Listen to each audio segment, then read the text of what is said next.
Chapter 1. Maud, it is time to rise. Breakfast is ready. Maud Maris rubbed his sleepy eyes, extending his index finger into the air and tracing a circle. Suddenly, a radiant white light emanated from his fingertip, conjuring a resplendent golden ring that materialized before him. Within the circle lay an abyss of darkness, as though it were a portal to another realm. He reached inside and retrieved a set of casual attire. The golden ring vanished. Dressed, Maud picked up his glasses from the bedside and approached the mirror. Reflected in the glass was a slender young boy with golden hair and fair skin, appearing quite clean, adorned with a pair of black-framed spectacles that lent him the look of a young scholar. This year was 1991, marking his second attempt to gain admission to Hogwarts School of Witchcraft and Wizardry. If he succeeded, he would become a contemporary of the legendary boy who lived, Harry Potter. Indeed, a second application. He was the sole student of Hogwarts who, after receiving an acceptance letter, was turned away by the Sorting Hat, the reason being his lack of magical aptitude. But now, circumstances had changed. Maud's room was located on the second floor, with the living room below, adjacent to the kitchen and dining table. Descending the staircase, he spotted a gentleman with golden hair seated on the sofa, engrossed in a newspaper. His father, Tomer. "Good morning, father." "Good morning, Maud." His mother, Danny, was at the dining table, enjoying her breakfast. "Maud, have you truly decided to attend Hogwarts?" Danny's voice was laced with concern. She worried not only about the possibility of Maud being rejected again, but also about the prospect of him living alone in the magical world if he did gain admission. Maud took a hearty bite of the bread on the table. "Yes, mother, but fret not, I am aware of what I am doing." Tomer, lifting his gaze from the newspaper, added, "Your magical abilities have improved considerably over the past 2 years this time. It should be smooth sailing." He lamented on behalf of his child. "That Sorting Hat, how could have failed to see the truth when I enrolled?" Tomer had once been a student at Hogwarts and was a wizard himself. Maud chuckled softly. "Forgive it, after all, it is merely a hat." Deep down, Maud knew the Sorting Hat had not erred. He had practiced the magical refining techniques bestowed upon him by his father, but had yet to sense the emergence of magic within him. Now, the source of his magical prowess lay in an ancient wizarding technique known as the wellspring of wizards. This method was so sophisticated that it could bypass natural talent, allowing one to extract magic. After a brief conversation, his parents departed for work. Maud gazed out the window, the sun shining brightly. The weather was splendid. In a few days, barring any unforeseen circumstances, an owl from Hogwarts would likely swoop in through the window. After a moment's respite, Maud returned to his room. He closed his eyes, focusing his mind, envisioning a towering peak in his thoughts. Atop the summit lay a blanket of glistening snow, its mere sight evoking a bone-chilling coldness.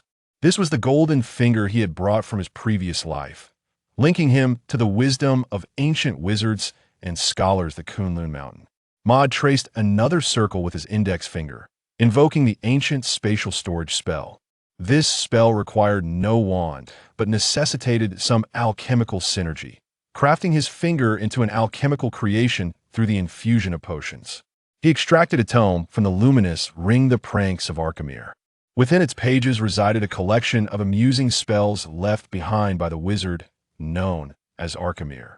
While devoid of lethal force, they were undeniably entertaining. In his past life, Maud had been an avid reader, particularly relishing such weather and leisure time, basking in the sunlight while indulging in literature. This book had only recently been procured by his father, and he harbored the intention of mastering the spells within and using them to barter knowledge with Kunlun Mountain. Exchanging knowledge was the sole means of acquiring wisdom from Kunlun. The Pranks of Arkemir was delightfully written, blending storytelling with lessons in prank magic. One could read it as a tale or glean insights into various prank spells. At this moment, he had completed the first chapter and had learned the key incantation and details for casting the spell of the resurrected Pumpkinhead. He meticulously recalled the steps, ensuring he had fully grasped the prank spell. Redirecting his attention to the mental image of Kunlun Mountain, he lightly touched the peak. A refreshing aura suddenly connected to his mind, as if a passage had been opened. In an instant, countless characters began to flow back and forth within this conduit. Among them, Maud discerned the term for the resurrected pumpkin head, as he endeavored to exchange knowledge with Kunlun using this prank spell. The type of knowledge one could acquire was somewhat contingent upon one's magical affinity, but the value of the spells obtained was purely a matter of fortune. Countless characters streamed back from the summit of Kunlun, coalescing in his mind into an extensive article. This was a simple spell employed by ancient wizards to celebrate a particular festival, known as the disguise of a vampire. Ah, Maud exhaled softly, feeling quite pleased. He meticulously studied and absorbed the essence of this spell before retrieving his wand. Edward's disguise, Edward's disguise. After several attempts, magic surged within him, casting a radiance upon Maud's form. He felt his body transforming, growing taller. A sleek black suit adorned his figure, and he gazed into the mirror. Reflected back was no longer the golden-haired boy, but a striking young gentleman. With raven hair and obsidian eyes, he wielded a cane and was clad in a dapper black suit, exuding an air of nobility with every movement. Maud sensed something in his mouth. He opened his mouth wide. In the mirror, the elegantly attired young gentleman displayed elongated fangs. He was a vampire. Maud repeatedly practiced the magic of the vampire disguise. He confirmed that he merely appeared to be a noble vampire. His fangs were but an ornament. This spell functioned similarly to a polyjuice potion, but required nothing from other snow hair or other materials, only magic itself. What he transformed into was not the likeness of another, but a visage conjured from thin air. The duration of the transformation depended on the extent of one's magical power. Observing his magical fluctuations, Maud concluded that this spell could last a day or two. An intriguing magic indeed. Maud ceased the casting of the spell, glancing at the time 11:20 in the morning before looking out the window. He reverted to his original appearance, resuming his seat to continue reading. Not long after, a sudden sound erupted from outside. Hoo hoo hoo. A snowy feathered owl with speckled plumage perched on the windowsill, emitting a sharp call directed at Maud. It was the owl from Hogwarts School of Witchcraft and Wizardry. Maud waved at the owl, which flew from the sill to his desk. Tied to its leg was a slightly yellowed parchment. Maud retrieved it, unfolding the note, which read, "Dear Mr. Maud Maris, we are pleased to inform you that you have been granted admission to Hogwarts School of Witchcraft and Wizardry. Enclosed is a list of required books and supplies. The term commences on September 1st, and we await your owl's response before July 31st. Yours sincerely, Minerva McGonagall, Deputy Headmistress." The books you need to bring include History of Magic, and the supplies required are 3 plain robes black, a wand, and a cauldron. Maud felt a wave of relief and joy at the arrival of this letter. He was grateful to have broken the curse of being unable to learn magic, thanks to the ancient wizard's wellspring of wizards. He was also thrilled at the prospect of entering a truly wondrous and fantastical magical world. It had been 2 years since he was last denied entry to Hogwarts. Maud carefully stored the letter and took out a fresh sheet of paper, composing a reply, which he then secured to the owl's talon. Off you go. The owl soared from the windowsill, exiting the room. At that moment, a figure suddenly materialized within the chamber. It was an elderly man, clad in a gray robe, with silver hair cascading to his waist and a silver beard reaching his chest, adorned with crescent-shaped spectacles. He appeared utterly out of place in modernity. "Long time no see, Mr. Maris." This family possesses a rather distinctive character, and Maud has adequately prepared for their demeanor. The Dursleys, feeling embarrassed, chose to leave with Dudley, of course leaving Harry behind. "Hello, I am Maud Maris. It's a pleasure to meet you." Harry was momentarily taken aback by Maud's greeting. "Hello, my name is Harry Potter." "Well, I actually know of you. I shall call you Harry." Observing Harry's appearance, Maud noted that he indeed exuded a unique aura typical of wizards. Despite being merely an 11-year-old boy at that moment, Harry, puzzled by how Maud recognized him, nodded slightly. "May I inquire how you know me? Did we attend the same school? I cannot disclose that just yet." Maud teased, "But in a few days, you shall find out." Maud envisioned the keykeeper of Hogwarts, Rubeus Hagrid, who would soon, during a rainy day, shatter the door of the Dursleys' home, startling everyone with his towering presence.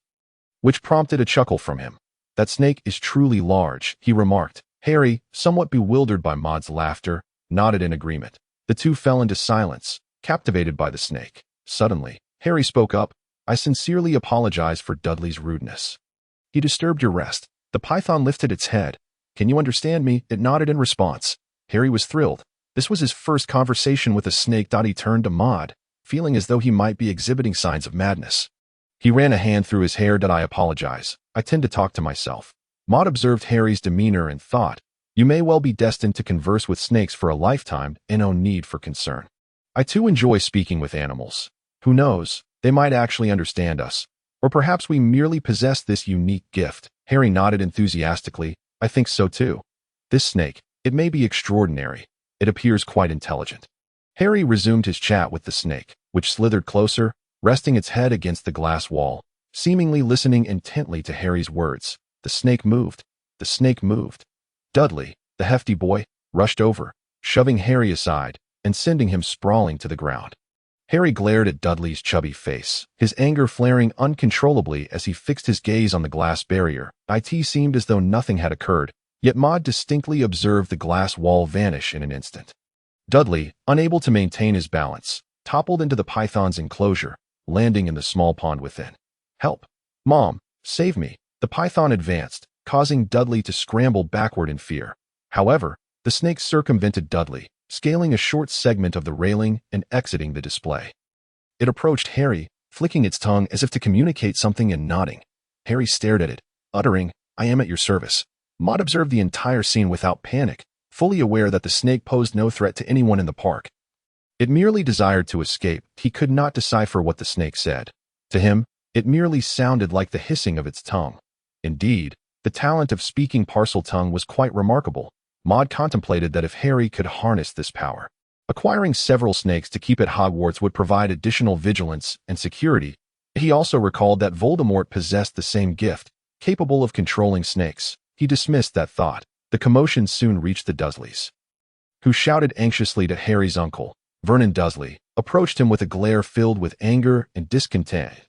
Do not misunderstand. Maud stepped forward. This was my doing. Vernon clearly did not believe him. Do not deceive me. This is undoubtedly the work of this little brat. Isn't it? Mr. Dursley, might I suggest you take a look at this? Vernon turned to Maud.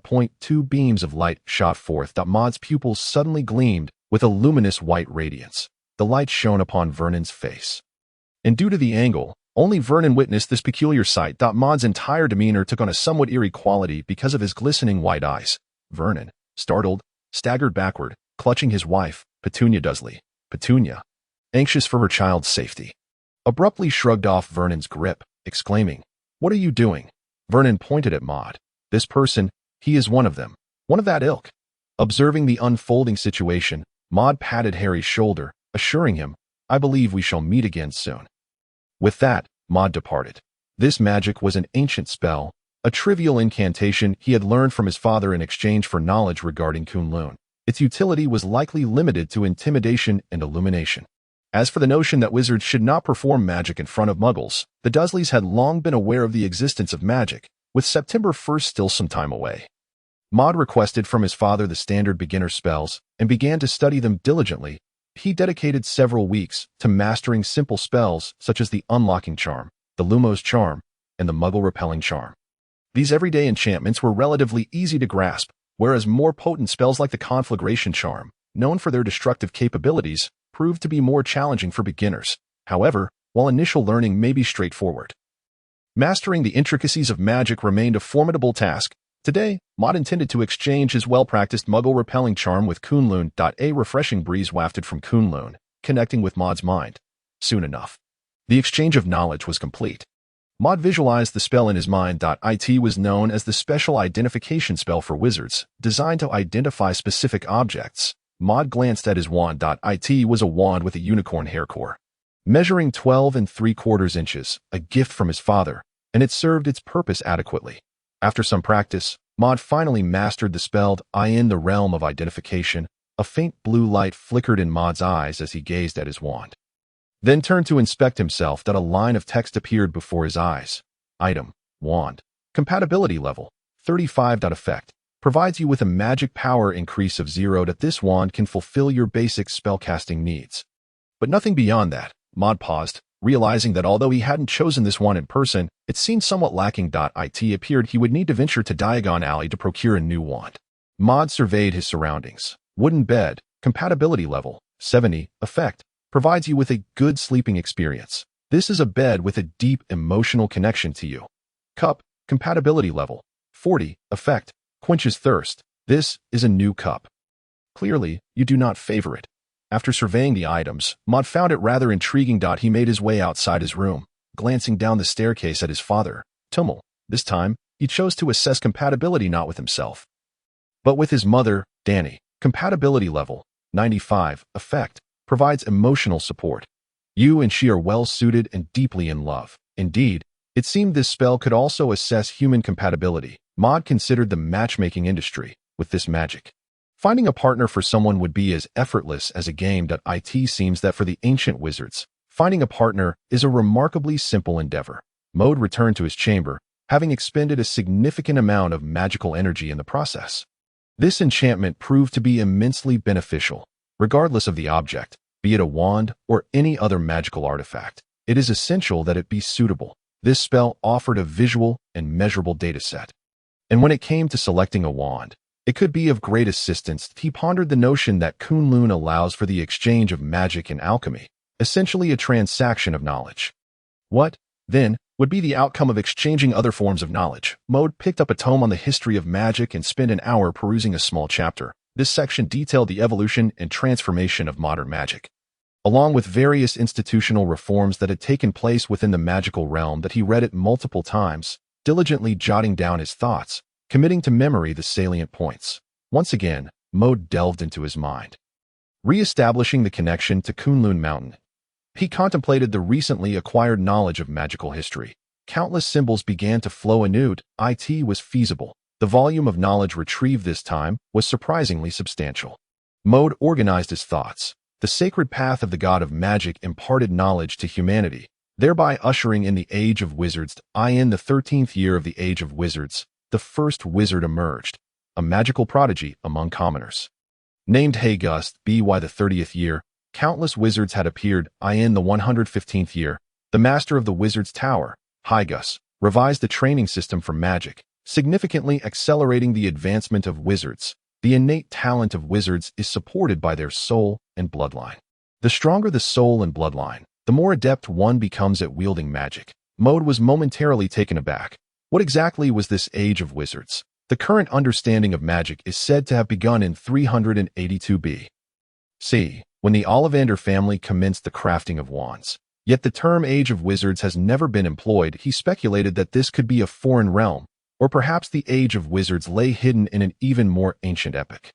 Upon discovering that the talent of wizards primarily stemmed from their soul and bloodline, he was reminded of Voldemort, who was known as the most formidable dark wizard and an exceptional researcher of souls in modern times. If the soul serves as the foundation of talent, then based on Voldemort's example, this assertion holds true. To Voldemort's soul was divided into 7 parts, which were infused into 7 Horcruxes. Such a soul could solely be described as powerful. His aptitude for learning magic was evident even during his time at Hogwarts. The potent soul may indeed be a pathway to strength. Maud continued to read. In the 130th year of the Age of Wizards, Hygus broke through the shackles of his realm, attaining a significantly extended lifespan. In the 565th year, the first miraculous human wizard emerged, Hygus, marking humanity's inaugural encounter with the divine, granting them the power to converse on equal footing with the gods. Miraculous wizards be equal to the divine and engage in dialogue with them.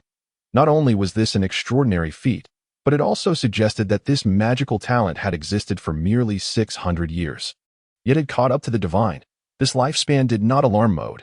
He recalled Nicholas Flamel, the master of alchemy, who lived to be 665 years old, perhaps even longer. In comparison, it was evident that while Nicholas Flamel possessed commendable alchemical talent, his wizardly aptitude was less remarkable. Subsequent accounts of ancient wizard history were varied, covering numerous aspects, including the development of alchemy, the population of the wizarding world, and the advancement of magical texts. Following Hygus's ascension to miraculous wizard status, it appeared as though a lock had been unfastened, allowing countless magic-related professions to flourish, with many more magical prodigies emerging. A millennium later, 3 more miraculous wizards came into existence. It was written that being a wizard is a pathway.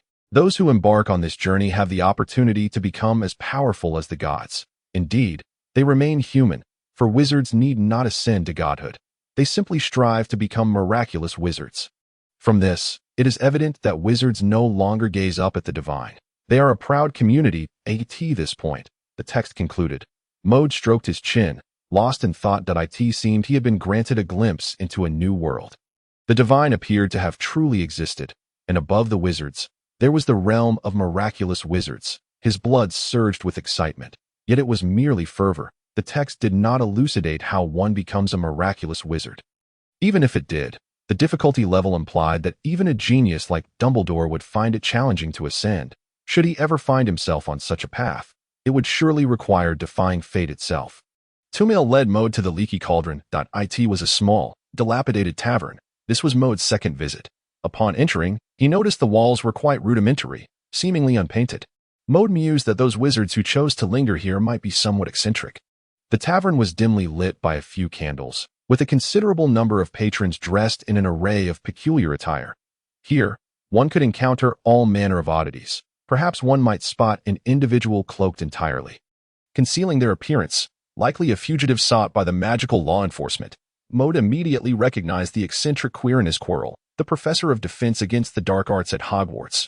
Professor Quirrell, adorned with a heavy turban, stammered as he conversed, his hands clasped together as though in prayer. There was an unusual scent about him, combined with his mannerisms, which gave Mode a distinctly uncomfortable impression, despite possessing a pleasing visage. He left much to be desired in terms of charm. This Professor Quirrell seemed capable of transforming himself from a handsome man into someone utterly off-putting in his quest to diminish his presence. Mode had no interest in greeting him. Instead, he surveyed the room, failing to spot Harry. It was indeed improbable to encounter him serendipitously on multiple occasions. Tumail ushered him into a more austere chamber, where the walls were composed entirely of red bricks. Tumail rapped on several bricks, which began to rotate and rearrange, ultimately forming a passageway. He turned to Mode and said, "You must learn how to strike these bricks. In the future, it may be your own path to Diagon Alley." Mode nodded. "I understand, Father." Beyond the passage lay the renowned Diagon Alley. A glance revealed a throng of individuals clad in wizarding robes and hats, bustling about in the narrow streets, which appeared quite congested due to the crowd. Here, one could procure all manner of magical trinkets, including items listed in acceptance letters. Everything could be found here, but if one fancied a pet, an owl could even be purchased. "Oh, you need to buy anything else?" Tumail inquired. Mode shook his head, replying, "No, what I purchased previously is still in excellent condition. I just need a wand to acquire a wand." They headed to Ollivander's wand shop. This establishment is renowned for its extensive selection. If a wand is not found here, it is unlikely one would find it elsewhere. As they passed Gringotts, the Bank of the Magical World, overseen by goblins, Mode couldn't help but think of the items secured in Vault 713. Had Hagrid brought Harry here to retrieve them? Soon enough, the two arrived at Ollivander's wand shop. "This is Ollivander's wand shop. Should your wand require repairs or replacement in the future, this is where you would come," Tumail explained. As they prepared to enter, Mode discreetly drew out the wand he intended to discard and cast a small spell behind Tumail's back. Special identification for wizards. Concealing the wand, Mode entered and closed the door. "Is anyone there?" Tumail spoke loudly. "Here it comes. Here it comes." Suddenly, a wooden ladder slid out from behind a shelf stacked with wands. A lean old man stood atop the ladder, his hair a tousled silver, and his eyes seemed to glimmer with light. This was a man particularly obsessed with wands, known to all as Ollivander. Ollivander glanced at Tumail and then at Maude. "I remember you, Mr. Maris. How is your wand treating you?" Tumail replied, "Quite well, thank you. However, since I work in the Muggle world, I seldom use it." He continued, "I am here to purchase a wand for my child." Maude. Ollivander turned his gaze back to Mode. "Is this young Mr. Maris?" Maude nodded. "Yes, Mr. Ollivander." He recalled that the old man had an exceptional memory, seemingly remembering each customer's name and even the specifics of their wants. Ollivander then moved to the shelf, his trembling hands retrieving a small box. He opened it to reveal a reddish-brown wand, which he handed to Maude. "Go on, give it a try." A series of numbers flickered in Maude's eyes. Wand compatibility, 30. This was worse than needing to replace his previous wand. Maude took the wand and waved it at the shelf. Bang! An invisible force suddenly breached the cabinet, creating a gaping hole. Maud was puzzled by this display. Why did an incompatible wand seem so powerful?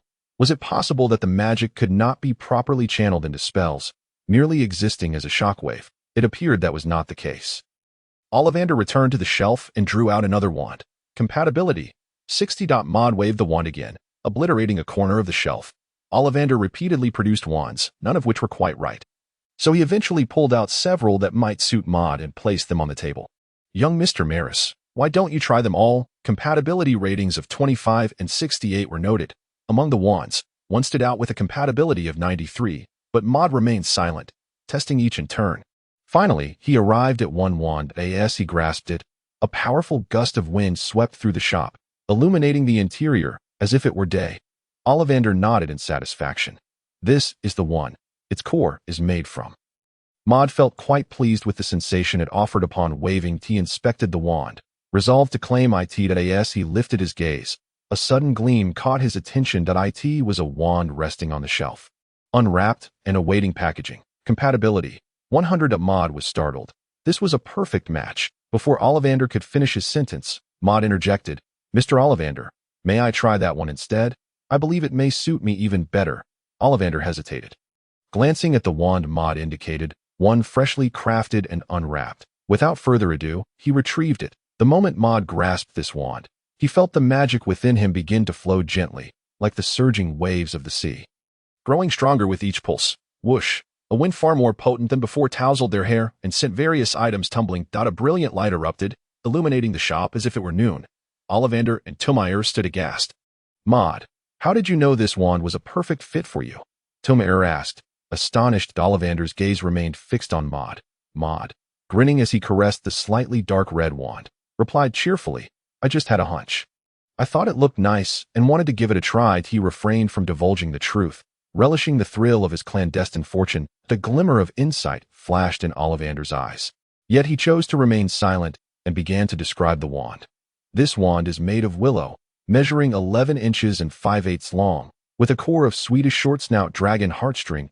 As Maud listened, he examined his wand. Compatibility. 100. Effects. Grants a 50 increase in magical strength and a 10 increase in casting speed. This is a wand that is perfectly tailored for you. It seems as if it were crafted specifically for your needs. After completing the transaction, Maud exited Ollivander's wand shop with his father, reflecting on the recent chaos, the shelves shattered, items strewn about in disarray. He imagined Ollivander exclaiming, Merlin's beard. Suddenly, a cacophony erupted from nearby Gringotts, followed by thick plumes of smoke. A red flame shot past Maud's feet, startling him. Merlin's beard. Quickly, get behind me. Tomayer reacted swiftly, pulling Maud behind him as he brandished his wand. Armored protection. An invisible force formed a barrier in front of them, imperceptible yet palpable, creating a curious sensation. Soon, the spell took effect, shielding them from the splintering flames and flying debris. Maud peered into the distance, witnessing a throng of goblins emerging from the entrance of Gringotts. They appeared diminutive, akin to children, with wrinkled skin, sparse hair, and pointed ears, resembling peculiar old men. These clever beings of the magical realm surrounded a figure cloaked entirely in black, their face obscured, revealing only a pair of eyes. No words were exchanged. Both sides unleashed their magic in fervent combat. Maud beheld the spectacle of wizarding combat for the first time. The figure in black waved an ancient wand, and instantly, flames erupted from thin air around Gringotts, resembling a series of grand bonfires, prompting many goblins to retreat. The wand was pointed skyward, and a resplendent flame materialized at its tip, dancing in the wind before shooting towards the goblins like a soaring phoenix. The goblins, endowed with unique talents, required no wands to cast spells. Several extended their short arms, effortlessly dissipating the flames with a wave. Bang!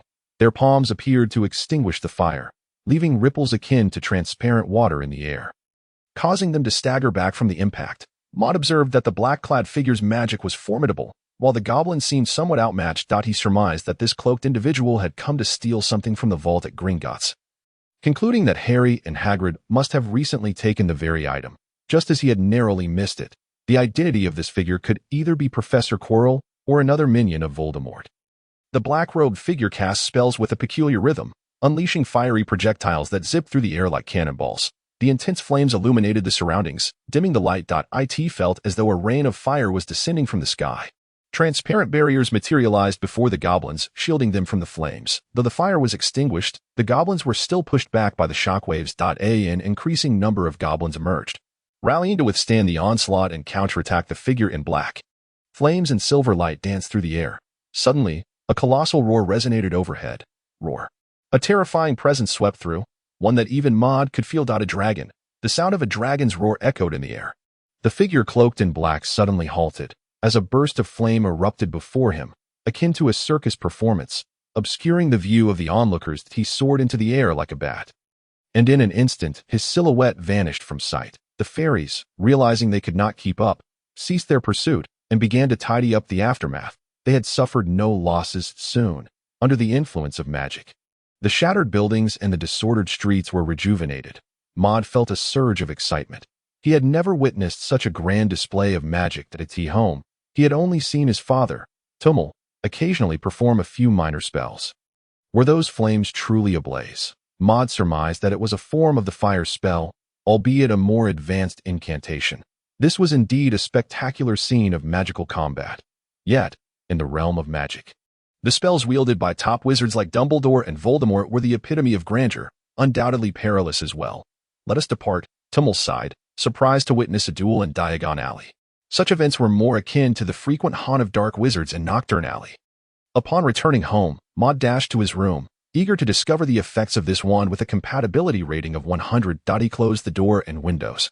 Drawing the curtains. He was prepared to experiment with some commonly used auxiliary spells. Maud smashed an old cup, one he had replaced earlier, shattering it into numerous tiny shards of glass. Restored to its original state, with just a slight flick of the wand, a silvery light flashed above it. The tiny fragments of glass coalesced and transformed back into their original form. The wand, as assessed by magical experts, granted him a 50-point boost in magical strength and a 10-point increase in casting speed. He could already feel the enhancement in casting speed. It was indeed swifter than with his previous wand. What is happening, Maud? Tummel suddenly knocked on the door, raising his voice, having heard the sound of the shattered cup. The earlier commotion in Diagon Alley lingered in his mind, making him wonder if Maud was in trouble or had been harmed. No, nothing is wrong, father. I simply broke a cup by accident, Maud quickly replied. That's good. Be careful, Tummel reassured him before walking away. Maud contemplated the need to refrain from further breaking cups. He glanced at the notebook on his desk, tore off a few sheets, and scattered them on the floor. Restored to its original state, feeling some awkwardness, as if the angle of the wand's movement were amiss, he practiced the spell several times. Repeatedly tearing up the paper and restoring it, he eventually found a smoother rhythm. There was indeed an art to wielding a wand. As for magical intensity, he could not experiment with the restoration spell. The only ordinary spell he knew was Lumos, a brilliant light emitted from the wand. Glaring in the dimly lit room after the curtains were drawn, Maud estimated the difference compared to his old wand. It should be significantly brighter. However, he had no precise concept of how much brighter. Thus, he decided to take out the old wand for comparison. This wand would soon find itself relegated to his storage magic, serving as a backup wand, likely never to be used again. He cast Lumos once more. And this time, the contrast was notable. The current light could not illuminate the entire room, and in the limited areas it did reach, it appeared rather dim, having confirmed the practical effects of the enhancement provided by the new wand. Maud conjured a golden light circle and tossed the old wand into it. This space storage magic was exceptionally useful. Maud had grown fond of this spatial magic. Its visual effect was far cooler than disapparition. He pondered when he might learn a genuine spatial magic that allowed for traversing dimensions. This wand deserves a name. Maud stroked his new wand, since it was connected to the heart of a dragon. He decided to call it the Dragonheart wand. Before long, September 1st arrived. Maud, hurry up. While Maud was still organizing his belongings, his father Tummel stood at the door, dressed impeccably in a suit. The train departs at 9. I'm coming, Maud replied as he packed the last few items his mother, Danny, had prepared into his suitcase. Don't forget to bring some pastries, Maud, Danny said, handing over some neatly packaged treats. I just baked these last night. Maybe not. My suitcase is already full, Maud replied, reluctant to squeeze anything else inside. Ultimately, he waved his finger that a golden light circle suddenly appeared in the air, and Maud placed the pastries inside one by one. The space of this magic was indeed vast. The This was the first time Tummel had witnessed Maud perform this magic he had never seen before. What kind of magic is this? Where did you learn it? Maud smiled, contemplating what excuse to concoct. Ding dong. The clock suddenly chimed. Dear, let's discuss it later. It's just a spell. It's already 8. Danny, who did not understand magic, urged them to hurry as the clock rang. All right. Fortunately, the roads were not congested, and the two hurried along without time for idle chatter. They finally arrived at King's Cross Station in London. The two rushed to the platform. Soon, Maud spotted a few red-haired individuals. Could they be from the Weasley family? Red hair, blue eyes, and a pair of twins, unmistakable. George, stop fooling around. It's time to board. Ron? Where's Ron? Come on, hurry up. A lady with red hair called out. Maud turned to where she was looking for Ron, spotting a boy with red hair and blue eyes, freckled and of similar stature to himself. Hello. Are you also here to catch the train to Hogwarts? Mrs. Weasley noticed Maud and Tummel. Tummel approached her and extended his hand. Hello. You must be from the Weasley family. I am Tummel Maris, a wizard working in the Muggle world. Hello, what a pleasure to meet you. I am Molly Weasley. Is this your child? Oh, he is absolutely adorable, Mrs. Weasley remarked, gently ruffling Maud's hair. Upon hearing the compliment, Maud felt a bit uncomfortable and adjusted his glasses to at his age. He should indeed be praised as cute, but his mental or actual age did not quite align with that term. Yes, ma'am, Maud replied. Maud, introduce yourself, Tummel encouraged Mrs. Weasley. I am Maud Maris. Mrs. Weasley bent down to meet Maud's gaze. Little Maris, are you starting school this year? My son Ron will be joining you. Perhaps you two could become great friends. Ron, come here. The adults engaged in their conversation, and Maud seized the opportunity to greet Ron for the first time, reiterating his name once more. Ron widened his eyes, curiously observing Maud. I just heard your name. I am Ron Weasley. Those over there are my brothers, George and Fred. They are twins. You play wizard chess? This is truly a remarkable thing. I must say, I excel at this. If you share this interest, you simply must engage in a couple of games with me. Maud smiled awkwardly, clearly enamored with wizard chess, bringing it up right at our first meeting. However, Ron has a pleasant disposition. He is quite carefree and often amusing, a trait he seems to cherish. After chatting for a while, and due to his familiarity with Ron's character, they swiftly made strides in wizard chess and became friends. Before long, Maud noticed an individual approaching, pulling luggage alone, someone he recognized.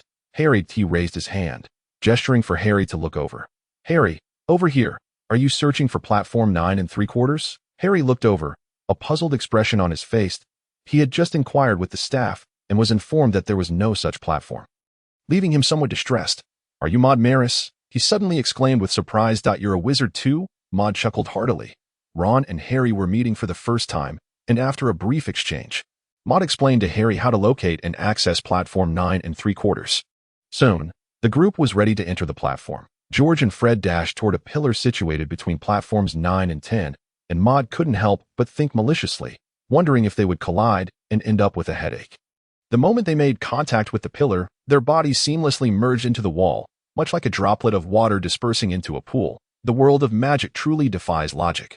Ron and Harry followed suit, and Maud jogged along with his suitcase. As he neared the pillar, darkness enveloped him, and upon colliding with the pillar, he felt no resistance whatsoever. A moment later, everything suddenly became clear. It was still a train station, but the train was no longer the one he had seen before. A sign hung on the platform, boldly stating 9 3/4. Toot toot. The train is departing. Maud hurriedly boarded, waving goodbye to his father. Tummel. The interior of the train was somewhat cramped, filled with people, with nearly every compartment fully occupied. Having only met Ron and Harry, he naturally followed them into a compartment. Wait a moment. Ron, just settling down, pointed at Harry. You're Harry Potter, aren't you? Yes, Harry replied, somewhat baffled. What's the matter? Huh? Harry Potter, Ron exclaimed, his expression a mix of wonder. What wizard doesn't he know Harry Potter? Maud watched the scene unfold when Ron suddenly called out to him. Did you know? He is the boy who lived. Maud simply nodded and replied nonchalantly, I know. Ron was taken aback, momentarily at a loss for words. You knew all along, didn't you? Do you want to buy some snacks? A cart rolled by, laden with an array of treats that Maud had never encountered before. His father preferred Muggle snacks, so they had never indulged in wizard delicacies. Harry glanced at Maud and Ron, pulling out a stack of coins from his pocket. I'll take them all. Indeed, a wealthy one. How fortunate. Intrigued by the wizarding snacks, Maud joined Ron and Harry in sampling the various peculiarities. He held a handful of Bertie Bott's every flavor beans and popped one into his mouth.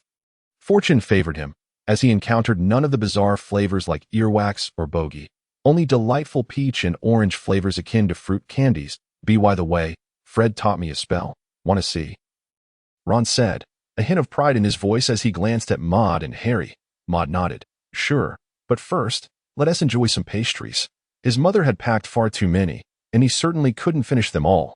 So he decided to share with the others. He had no intention of hiding the space storage magic, especially since he would inevitably need to retrieve various items at Hogwarts. This space magic didn't require a wand. But Maud, considering it, deliberately took out his wand and waved it in the air. The space opened, a golden circle materializing out of thin air.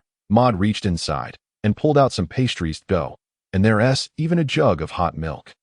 I accidentally brought it along. Maud retrieved the steaming milk, which was still warm. Ron and Harry stared in astonishment. What kind of magic is this? Merlin's beard. The milk is still steaming. Maud relished their awe. Regardless of age, he always enjoyed such attention. The container wasn't insulated, and given that breakfast had been hours ago, it should have cooled down by now.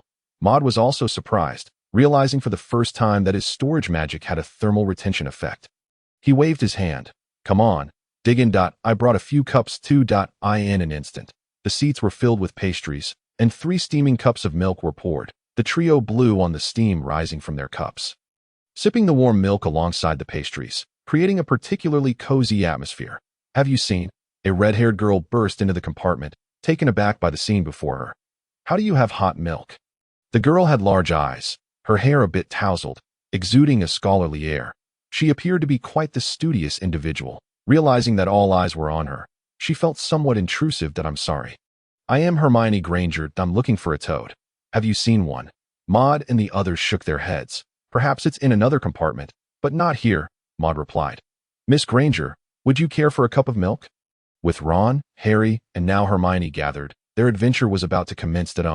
May I join? Hermione asked, pointing to herself. Just call me Hermione. However, I must inquire, where did you get the milk? I don't recall there being any available here. Before Maud could respond, Ron exclaimed, Magic! My brother, his magic is incredible. Ron beamed with pride, as if he had performed the magic himself. Brother? Maud found it amusing that they had only just met, yet Ron was already referring to him as such. It's merely a simple space magic, Maud clarified, demonstrating the storage spell once more, retrieving a clean cup as he spoke. It's just a storage spell, nothing remarkable. He poured a cup of milk, preparing to hand it to Hermione. But noticed she was intently staring at the golden circle, reaching inside, seemingly eager to see what lay within.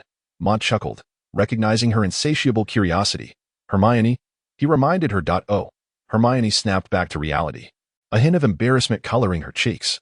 As if startled or shy. I haven't seen this magic before. It's not in the beginner's standard spells. She accepted the cup of milk from Maud. Where did you learn this? Can you tell me the name of this spell?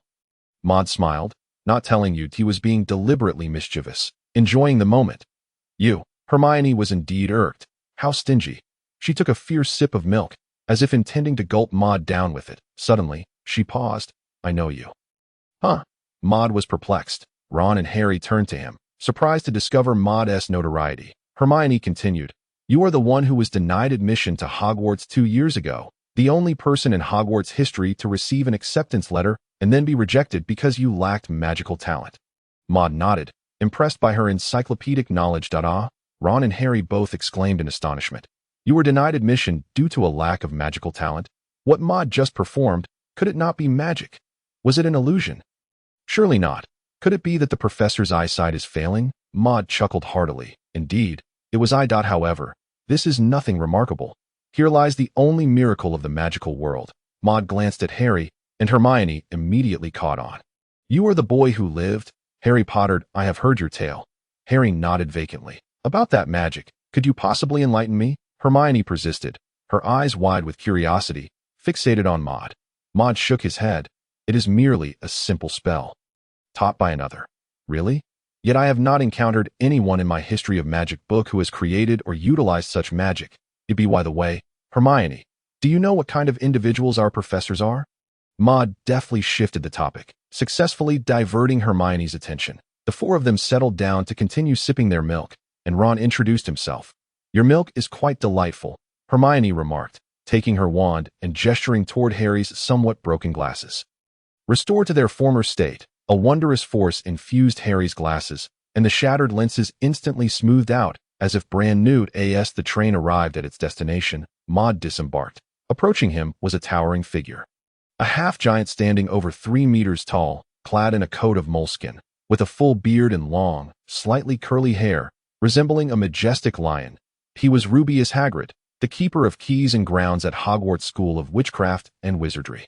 This was not Maud's first encounter with Hagrid. They had met here 2 years prior. Maud approached Hagrid, feeling an invisible pressure emanating from his height. Hagrid recognized Maud, a flicker of familiarity in his eyes. "Have you been here before?" Maud nodded. "Yes, I visited 2 years ago." "Hagrid!" Harry exclaimed, recognizing him and greeting Hagrid. "First years, follow me. Come this way to the boats." Under Hagrid's guidance, they soon arrived at a magnificent castle. "This is Hogwarts School of Witchcraft and Wizardry," Maud marveled, for the castle was indeed immense, with numerous staircases. The architecture was ancient, and upon entering, one could palpably sense the aura of the magical world. The staircases seemed to ascend endlessly as Maud followed the crowd, ultimately arriving at a grand door. Beyond it lay the school's great hall, where a professor stood awaiting them. She wore square glasses, a deep green robe, and a pointed witch's hat, her age evident. This was Professor Minerva McGonagall, the deputy headmistress and transfiguration professor. "Welcome to Hogwarts. Soon, your sorting ceremony will commence," Professor McGonagall announced with her customary stern expression. She introduced the upcoming sorting ceremony and elaborated on the school's rules regarding rewards and punishments, as well as the prestigious House Cup awarded to the house with the highest scores at the end of the academic year. "The sorting ceremony is about to begin. Please wait here," she instructed as she entered the great hall, closing the door behind her, leaving the new students to commence their discussions. New environments naturally spark conversations. "It appears the tales from the train were true. Harry Potter has arrived. I am Draco Malfoy. A boy with golden hair suddenly approached Harry, speaking haughtily, observing his slick-back hairstyle. Maud couldn't help but find the combination of his height and demeanor increasingly discordant, prompting him to chuckle. Ron inexplicably joined in the laughter. The previously cheerful Malfoy's expression darkened. "I know you. With that messy red hair and tattered robes. You are from the Weasley family," he glared at Ron, then turned his gaze toward Mod. "For you. You were the student expelled from the school 2 years ago." Maud was somewhat taken aback. It seemed this incident had spread far and wide, even reaching Malfoy's ears. "Harry Potter, soon you shall realize that certain wizarding families are superior to others. I trust you do not wish to associate with the wrong crowd." Ron's expression reflected indignation. Maud, however, remained unfazed, even nodding with amusement, for Malfoy's words failed to provoke any ire within him. Malfoy felt as though he had struck air with his punch, causing him discomfort. "Humph," he scoffed. "Individuals like you, devoid of magical talent, are merely here to seek attention. Being expelled 2 years ago, your return today will yield the same outcome." Surrounding students exchanged glances. They had not heard of Maud's circumstances, but how could one, without magical talent, enter Hogwarts? Maud clapped his hands. "Bravo, bravo. Indeed, Mr. Malfoy. You are truly well-bred." He suddenly decided to provoke Malfoy further. "I have not heard such remarks in ages. They are indeed thought-provoking. Truly, you are Mr. Malfoy." Listening to Maud's words, Malfoy took note of the repeated honorifics, interpreting them as a sign of deference, believing Maud was aware of his family and was reluctant to confront him, thus attempting to appease him for his earlier transgressions. "Of course I know you," Maud replied, revealing a bright smile. "A member of a pureblood family who merely hides beneath the shadow of their lineage. Without your family, you are nothing. Oh, but wait, you still possess that distinguished slick-back hairstyle." Malfoy's face reddened, and if he had an outlet for his frustration, steam would likely be escaping from it. Ron burst into laughter. "Well said, Maud." The surrounding new students, unable to contain themselves, began to snicker as well. Malfoy clenched his fists. Maud knew a confrontation was unlikely, for Professor McGonagall would soon emerge. His unfavorable impression of this brat had only deepened upon their first meeting. "Come in." Professor McGonagall suddenly tapped Malfoy on the shoulder. Addressing all the new students, the first years lined up and entered the hall, and Maud finally beheld the interior scene. The ceiling of this great hall resembled a night sky, brilliantly adorned with stars. Yet it was not open to the elements. but rather an enchantment. Beneath this celestial expanse floated rows of candles, casting a warm glow throughout the hall. Numerous students filled the space, many of them upperclassmen, including those from 2 years prior. That person looks somewhat familiar. Yes, I recognize him. He was on the same train with me 2 years ago, but he was later denied admission. What do you mean? The upperclassmen began to whisper among themselves. Harry glanced over, and Ron nudged him with his elbow, signaling him to disregard their chatter. Maud overheard their murmurs, but shrugged them off, unfazed. When someone prods an open wound, it only deepens the hurt, provoking anger. Yet now, armed with magic, learning spells posed no challenge. Even if he bore wounds, they had all healed. Silence. Professor McGonagall stood before the new students, waving her hand to signal for quiet. Professor Dumbledore has some words to share. The elderly yet spirited Professor Dumbledore, still adorned with his half-moon spectacles, squinted at the assembly. Ladies and gentlemen, as the new term commences, there are a few points I must address. Students are strictly forbidden from entering the Forbidden Forest. Mr. Filch, the school administrator, also wishes to remind everyone that if you wish to avoid a torturous demise, it is best not to venture into the corridor to the right on the 4th floor. Maud cast a sidelong glance at Professor Dumbledore's serious demeanor, suppressing an urge to roll his eyes. Advising a group of young wizards against visiting a certain locale is, without a doubt, an invitation to pique their curiosity, an undeniable act of fishing. Once Professor Dumbledore concluded his speech, Professor McGonagall took over. She held up the peculiar, black sorting hat and proclaimed, "Those whose names I read, step forward." Hermione Granger. Maud observed Hermione taking deep breaths, muttering words of encouragement to herself. "You can do it, Hermione." At this moment, Miss Granger appeared rather youthful. Gryffindor. Upon being sorted into Gryffindor, Hermione beamed with joy, eliciting applause from her fellow first years, including Maud. Next, Susan Bones. Hufflepuff. Draco Malfoy. Slytherin. Ron Weasley. Gryffindor. Harry Potter. Upon hearing Harry's name, Maud closely scrutinized the expressions of Dumbledore and another professor. Suddenly, Professor Dumbledore straightened in his chair, while Professor Snape, with his somewhat aloof gaze, fixated intently on Harry. Maud Mellis. Called forth by name, Maud approached, taking another close look at the crooked-mouthed hat that faintly revealed faces. As the sorting hat was placed upon his head, it boomed. "Ah, I remember you, Maud Mellis, the one expelled from Hogwarts 2 years ago. You lack any magical talent." The students below began to murmur again. "What is going on? Is it true? He has no magical talent. How did he receive an acceptance letter then? I know Maud Mellis. I spoke to him on the same train 2 years ago. It's true he was expelled by the sorting hat for lacking magical ability." Several professors on the dais exchanged bewildered glances. They had indeed seen Maud during the sorting ceremony 2 years prior and had discerned his lack of talent. Now, how had he returned? Some professors glanced toward Dumbledore, who merely squinted and smiled. Maud paid no heed to the sorting hat's words. Instead, he pondered which house he would be placed in. Slytherin, Hufflepuff, Ravenclaw, or Gryffindor. He felt Gryffindor might be the most suitable choice. And thus, like Harry, he silently wished for Gryffindor. How is this possible? You, with your circumstances. How could you possess magical ability? How have you suddenly acquired magic and talent? The sorting hat seemed disoriented, unwilling to accept that it had erred 2 years prior.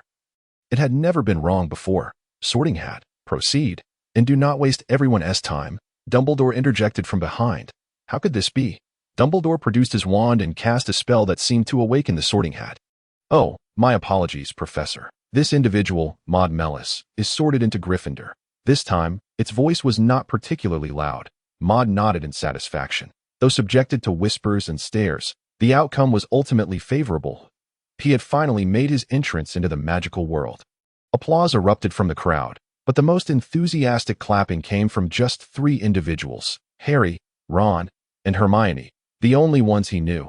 The path of the strong is often a solitary one, and Maud reveled in his own thoughts. "Cool." Ron gave a thumbs up. "Your reputation might even surpass Harry's now." Maud rolled his eyes in response. "If you want that kind of fame, I can gladly bestow it upon you." The dormitories were soon assigned. Maud and the other first years followed the older students to the Gryffindor dormitory. Before long, he encountered the famous moving staircase. Maud looked up, noting the portraits adorning the ancient building, with the stairs randomly shifting. Without a keen sense of direction, one could easily become lost if the wrong staircase was taken. He gazed upward to the 4th floor. The area deemed off-limits by Dumbledore, he had no intention of entering. Merely curiosity to observe. Hey, Hermione approached it. You're not actually considering adventuring into the forbidden area, are you? That would be perilous. It could be worse than death. You might get expelled. Maud chuckled at Hermione's earnest expression. To her, the worst fate imaginable was expulsion. Don't worry. I'm not one to seek trouble. Besides, it should be you looking for trouble. Before long, you three will probably venture in there. They soon arrived in front of a portrait depicting a fat lady, whose name was indeed Fat Lady. The portrait suddenly animated. Password. The fat lady in the painting spoke the 2 words. Dragon dung, replied Percy Weasley, the Gryffindor prefect. The portrait swung open to reveal a passage leading into the Gryffindor common room. A fire crackled in the fireplace, with several chairs and a couch nearby. 2 staircases branched off to the left and right, leading to the boys' and girls' dormitories, respectively. Maud entered the dormitory and surveyed the surroundings. The room was quite spacious, with no bunk beds. Each student had a large bed of their own. Maud felt the comfort of the duvet. The accommodations were indeed quite pleasant. He then approached the window, through which he glimpsed a vast expanse outside, likely the sea. Hey, Maud, you're here too. Ron and Harry approached, their faces lighting up with surprise as they saw Maud. Maud found it quite a coincidence that they had been assigned together. After settling his belongings, Maud climbed onto his bed. Maud, how did you do it? I mean, how did you learn magic? Ron inquired. Harry turned to look at him as well. Magic? It just learned with a wand. The following day, shortly after dawn, Maud arose. After washing up, he took out a book on basic spells. If he remembered correctly, his first class of the day was Professor McGonagall's transfiguration lesson. The more complex the transformation, the greater the magical energy required. Conversely, simpler transformations demanded less power. Similarly, creating a complicated object increased the difficulty in proportion to its complexity. To master it, one must possess a rich imagination and engage in constant practice. Maud had previously encountered this transfiguration spell. He had a general understanding of the incantations and wand techniques, but he was not a prodigy in this field. He could only truly master the magic through relentless practice. Maud contemplated whether he might exchange some of his incomplete knowledge for new insights with Kunlun. The realm of magic, surely, must harbor some commonalities. Perhaps one could embark on the study of transformation spells from this very point. Contemplating this, Maud sank deep into his thoughts. The snow-capped Kunlun Mountains loomed in the void of his mind. He organized his understanding of transformation spells and transmitted it through a conduit to Kunlun. The reception was peculiar this time, fragmented and intermittent. As he observed intently, the exchange of knowledge eventually concluded successfully. Yet, the information was indeed incomplete. Fragments of grand characters pertaining to the illusion spell materialized in his mind. Maud scrutinized these words carefully. The illusion spell, a creation of furs, allows one to transmute their imagination into phantoms, provided one's creativity and magical prowess are sufficient. The line between reality and illusion becomes indistinguishable. This magic boasts the characteristics of instant casting and ease of initiation. Should one day your strength suffice, you might even conjure an entire world of illusions. Ding, ding, ding. The alarm clock on Maud's bedside rang, signifying that only 20 minutes remained before class commenced. He turned to glance at Harry and Ron, who were still blissfully asleep. Maud descended from his bed and playfully slapped each of them on the arm. Harry awoke, bewildered. What's the matter? Maud was at a loss for words. No wonder they were late on the first day. Soon, Harry was fully alert and hurried off to wash up, while Ron merely grunted. Rolling over again, Maud, undeterred, gave Ron a couple of gentle thumps on the head, rousing him from his slumber. What a dreadful morning, Ron groaned, rubbing his head. The trio then dashed to their classroom. Maud pushed open the door, stepping in first, just in time. The 2 laggards trailed behind, and a smirk crept across Maud's face.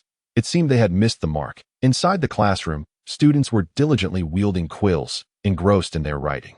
At the podium, Maud spotted McGonagall, who had transformed into a cat. He noticed Hermione turning around and waved at her. Oh, Harry, Maud, you made it just in time. Imagine if old McGonagall found out. Smack.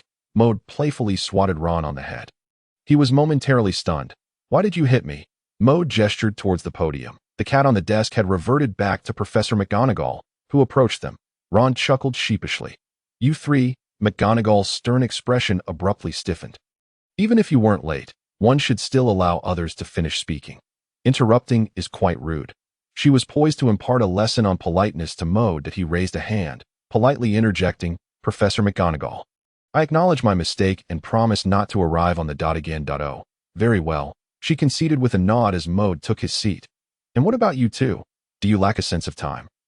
Should I transform you into watches to instill a sense of punctuality?" The class officially commenced. McGonagall began discussing her perspectives and techniques regarding transformation spells. The transformation spell is the most complex and perilous magic you will learn at Hogwarts, and I expect you to treat it with the utmost seriousness. Anyone who misbehaves in my class will be expelled, never to return. She emphasized the necessity of concentration during the casting process. Though much of her lecture was derived from the textbook, it was interspersed with her invaluable insights, which greatly benefited Mode. He listened attentively, diligently taking notes. "Now, we shall proceed to the practical segment," McGonagall announced, distributing a matchstick to each student. "Your task is to transform this matchstick into a needle." Mode turned to observe Hermione, the academic prodigy. Upon noticing his gaze, her expression turned serious. She needed to demonstrate that she, too, was a little genius. After several attempts, she successfully transformed the matchstick into a needle and shot a triumphant glance at Mode. He then turned to Harry, who was also nearing success. Is this the disparity between a scholar and a genius? Mode pondered as he attempted his first transformation in class. He waved his wand and recited the incantation, yet the matchstick remained unchanged. After repeated efforts, he maintained his focus, following his notes step by step, but still witnessed no results. Ron clapped him on the shoulder. "We truly are a pair of misfits." Sighing, McGonagall approached, remarking, "This child, though gifted, does not seem to be faring well." Just then, Malfoy caught sight of the scene and, lifting a silver needle, mockingly whispered to Mode, "A waste of space like you should remain in the broom closet, stuck with brooms for life." Mode's impression of him further deteriorated. He wondered when he could provide this brat with a proper childhood. As the class neared its conclusion, Mode had nearly become the center of attention. "Forget it," he mused, recalling the fragmented contents of the illusion spell. Quietly reciting the incantation, he waved his wand, igniting the matchstick. Under the influence of his magic, the matchstick gradually transformed into a silver needle. This was merely an illusion, yet the needle required little imagination to appear convincingly real. Malfoy froze in disbelief, turning his head as if to accuse Mode of trickery. "Gryffindor gains 5 points." McGonagall acknowledged Mode with a nod. Harry gave him a thumbs up, while Ron exclaimed, "Hey, Mode, you even fooled me." Ron believed Mode was merely feigning ignorance to irritate Malfoy, given his earlier struggles with the transformation spell. To master transformation spells, one must either be a genius who succeeds with a few attempts or endure the arduous progression from a matchstick to something resembling a needle. Hermione shot Mode an incredulous glare. Mode smiled, relishing the moment. Though he had yet to master the transformation spell, he had salvaged his dignity. As for the transformation spell, he could slowly learn it later. If worse came to worst, he still had the illusion spell, a magic that could blur the lines between reality and pretense. Once class was dismissed, Mode contemplated heading to the library. On one hand, he relished reading. On the other, his golden opportunity, Kunlun, necessitated it. However, he was uncertain of the path. Spotting a wild mane of red hair amidst the crowd, he pursued it instinctively. If anyone among the students knew the way to the library, it would undoubtedly be Hermione. "Why are you following me?" Hermione queried, her brow furrowed. "I'm going to read." Mode replied. "So, why are you following me?" He returned her puzzled gaze. "I don't know the way, but aren't you headed to the library? I'll just follow you." Hermione's cheeks flushed slightly. "I'm actually on my way to the girls' restroom." Maud gently ruffled his hair, offering a sheepish smile. "I assumed you were either in the library or en route to it." Maud inquired of Hermione the way to the library and made his way there alone. Indeed, the Hogwarts library was extraordinary. It sprawled across a vast area, comparable to a Quidditch pitch, with shelves densely packed with books, many of which bore the antiquated charm of age. Just one shelf held an overwhelming number of tomes. It was a staggering sight. The collection encompassed a rich tapestry of subjects, from the astronomical history of the magical realm to the intricacies of human geography and beyond. Most notably, it housed nearly all the spells known within the magical community. Standard spell series, magical theories, beginner's guides to transfiguration, 1,000 wondrous herbs, and the introduction to potion making were all present. Maud picked up standard spells level 2 and casually perused it. noting the plethora of spell descriptions. Yet, every spell was distinct from those he had encountered in the beginner's compendium. Here, there were also level 3, 4, and 5 standard spells. Maud sighed, pondering whether he would ever master these spells given his magical aptitude. He then reached for a book on magical theory, hoping to uncover any techniques that might enhance his learning capabilities. Hey, you actually came to read. Hermione's figure appeared, bouncing towards him with an impish energy. Startling Maud, he shot her an exasperated glance. What else would I do in the library? Hermione took a seat across from Maud with a book in hand and began to read intently. Maud too immersed himself back into the pages. Swish, swish, swish. The sound was faint yet rapid, eventually drawing Maud's attention away from his reading. He lifted his gaze to behold Hermione Granger flipping through the pages at an astonishing pace, each one barely lingering for 2 or 3 seconds, as if she were skimming rather than reading. In the span of time it took her to read half a book, Maud had only managed to peruse 5 pages of his own. No wonder Hermione was dubbed the know-it-all. It was as if she possessed a photographic memory. In stark contrast, Maud felt his own reading speed was akin to that of a tortoise. Truly, comparison was disheartening. Clearing his throat, Maud remarked, "Miss Granger, this method of reading is rather flawed. When studying, we ought to delve deeply into each sentence, rather than merely skimming through. Such an approach yields little understanding. But I remember everything." Hermione replied, her brow furrowing in confusion. "Remembering is one thing, but can you comprehend? Magic demands study and research. Mere memorization is insufficient. Imagine how many spells one could learn in a day if it were that simple." Maud teased, relishing in the playful banter. Hermione, however, remained undeterred, her reading habits ingrained and not easily altered. As afternoon slipped into evening, the two remained ensconced in the library, having subsisted on a light lunch without pause. Maud had grown accustomed to solitary study, a skill honed over years. His maturity allowed him to thrive in such an environment. Yet, Hermione was a different case altogether. "Maud, Hermione." Harry and Ron approached them. "We've been searching for you two." "So, you've been here reading all this time?" The sight of the myriad of books left them somewhat dazed, struggling to comprehend how anyone could spend an entire afternoon poring over such dry material. "Why not play wizard's chess instead? Why make things so difficult for yourselves? Are you two trying to torture yourselves?" Ron scratched his head, bewildered. "Do you think they're both mad, Harry?" Harry found himself momentarily at a loss for words. "Why don't you two learn from us and take a good look at these books? It will help us become great wizards," Hermione proclaimed, her enthusiasm momentarily surprising Maud. Enough with the lofty ideals. "Hermione, great wizards, really?" Ron mimicked her tone. "More like becoming great snotty-nosed brats." Hermione's cheeks flushed with indignation. Harry swiftly covered Ron's mouth to stifle any further comments. "You two continue. Don't mind Ron and me." He dragged Ron away, leaving Maud to chuckle at the exchange. "Calm down, Hermione. Ron is just teasing. He has a rather cheeky temperament, don't take it to heart." Hermione was poised to retort, but found herself momentarily speechless. "Next time, just give him a good whack," Maud suggested playfully.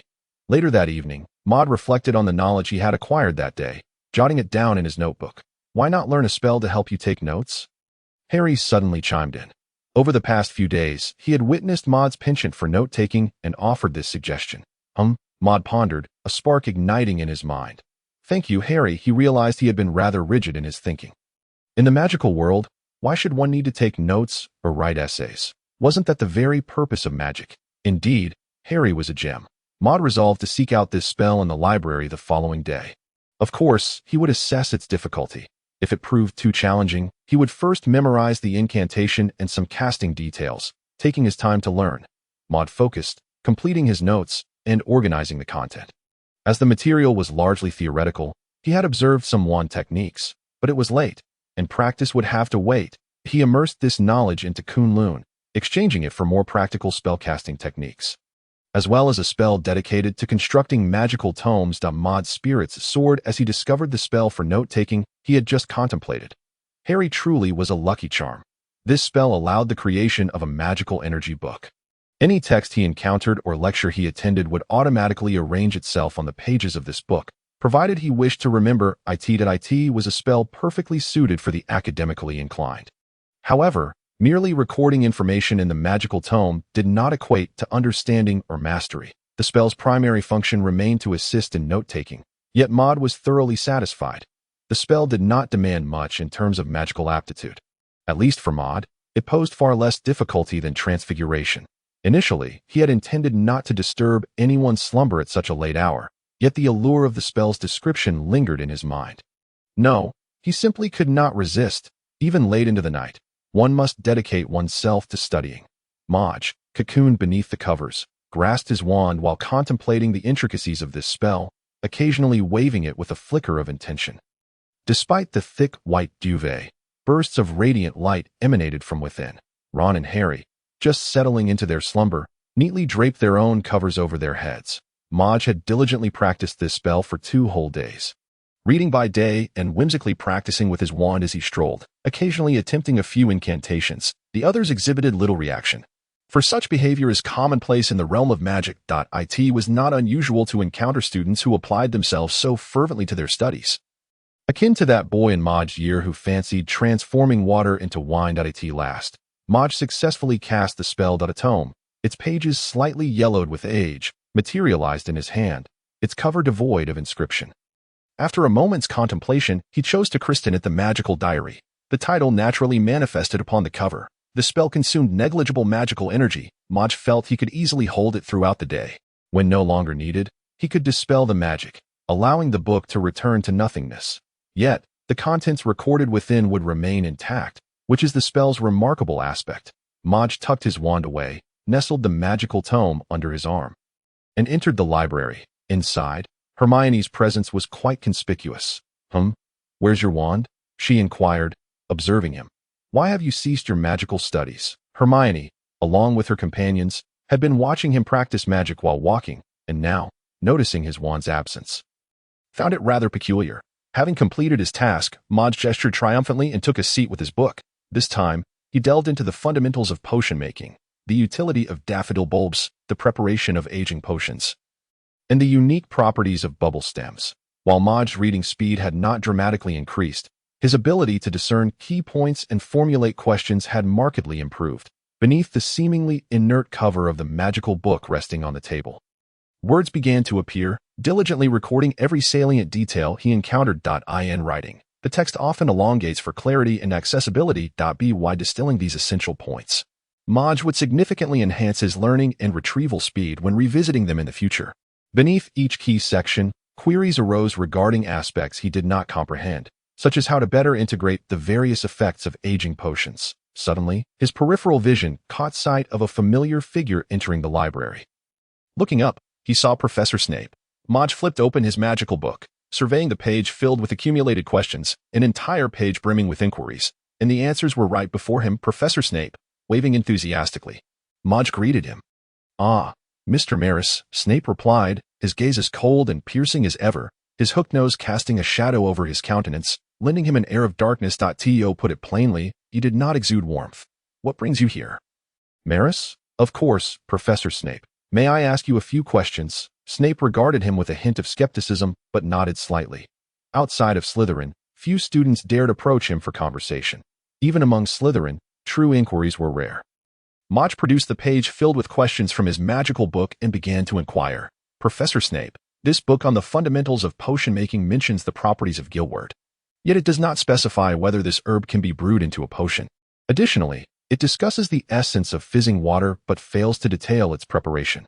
Could you enlighten me on the latter?" Snape seemed to recognize the earnestness of the questions and noted the meticulousness of Maj's notations. He nodded in acknowledgement, albeit maintaining his usual demeanor, clearly satisfied. This is how a student ought to behave. One must wonder where the illustrious Harry Potter has wandered off to. Gilwort can indeed be transformed into an elixir, enhancing its efficacy and prolonging the duration for which it allows one to breathe underwater, extending it from 1 hour to 2.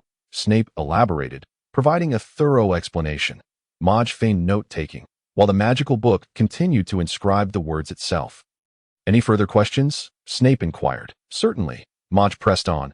Snape launched into another lengthy exposition. "And what of this inquiry?" Maj posed once more. Snape, displaying signs of impatience, asked, "How many questions do you have, Maris?" "I have 5 remaining." "Oh, now it seems 6. "Excuse me?" Snape glanced at the densely populated page of inquiries. Having already addressed several, only 6 remained, an acceptable number.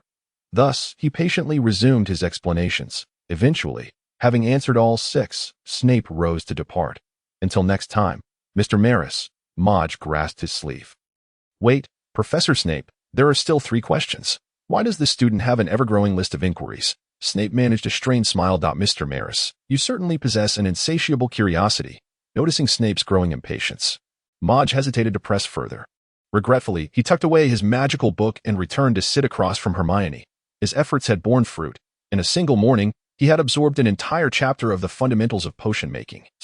While the entire text comprised merely 5 chapters, this chapter encompassed nearly all the foundational potion knowledge required for their first year, with the remainder awaiting practical application. What were you up to just now?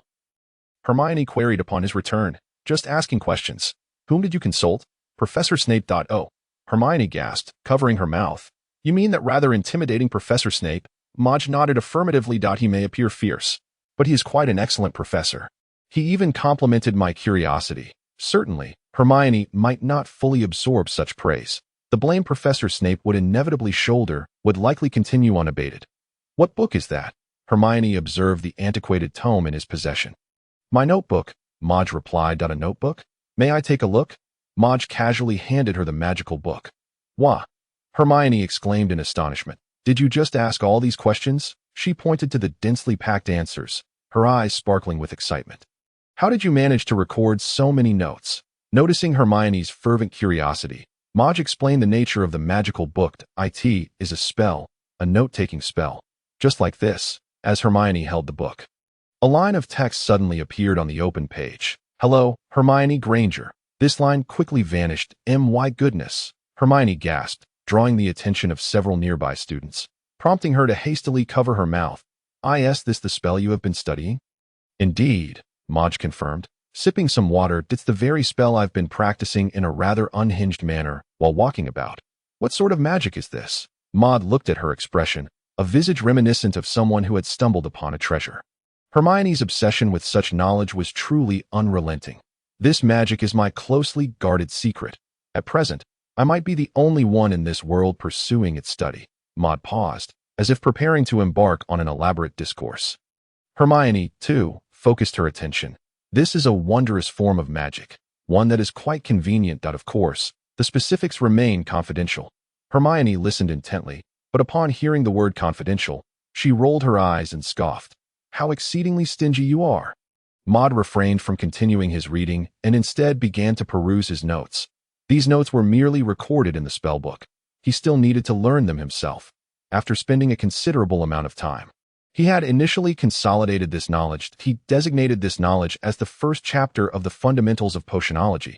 Maud pondered what knowledge of potionology could be exchanged with Kunlun, ancient potion knowledge. Or perhaps techniques for brewing potions. Maud closed his eyes and transmitted the organized knowledge to Kunlun in one go. The summit of Kunlun, blanketed in snow, seemed to emit a glimmer of golden light. Maud was intrigued. What could this golden light signify? In the past 2 years, he had never encountered such a phenomenon. After imparting knowledge, Kunlun had always directly exchanged knowledge with him. Never had he witnessed anything other than white atop the Kunlun peak. Maud concentrated, gradually magnifying the golden glow emanating from Kunlun. At last, he beheld it was a golden orb of light.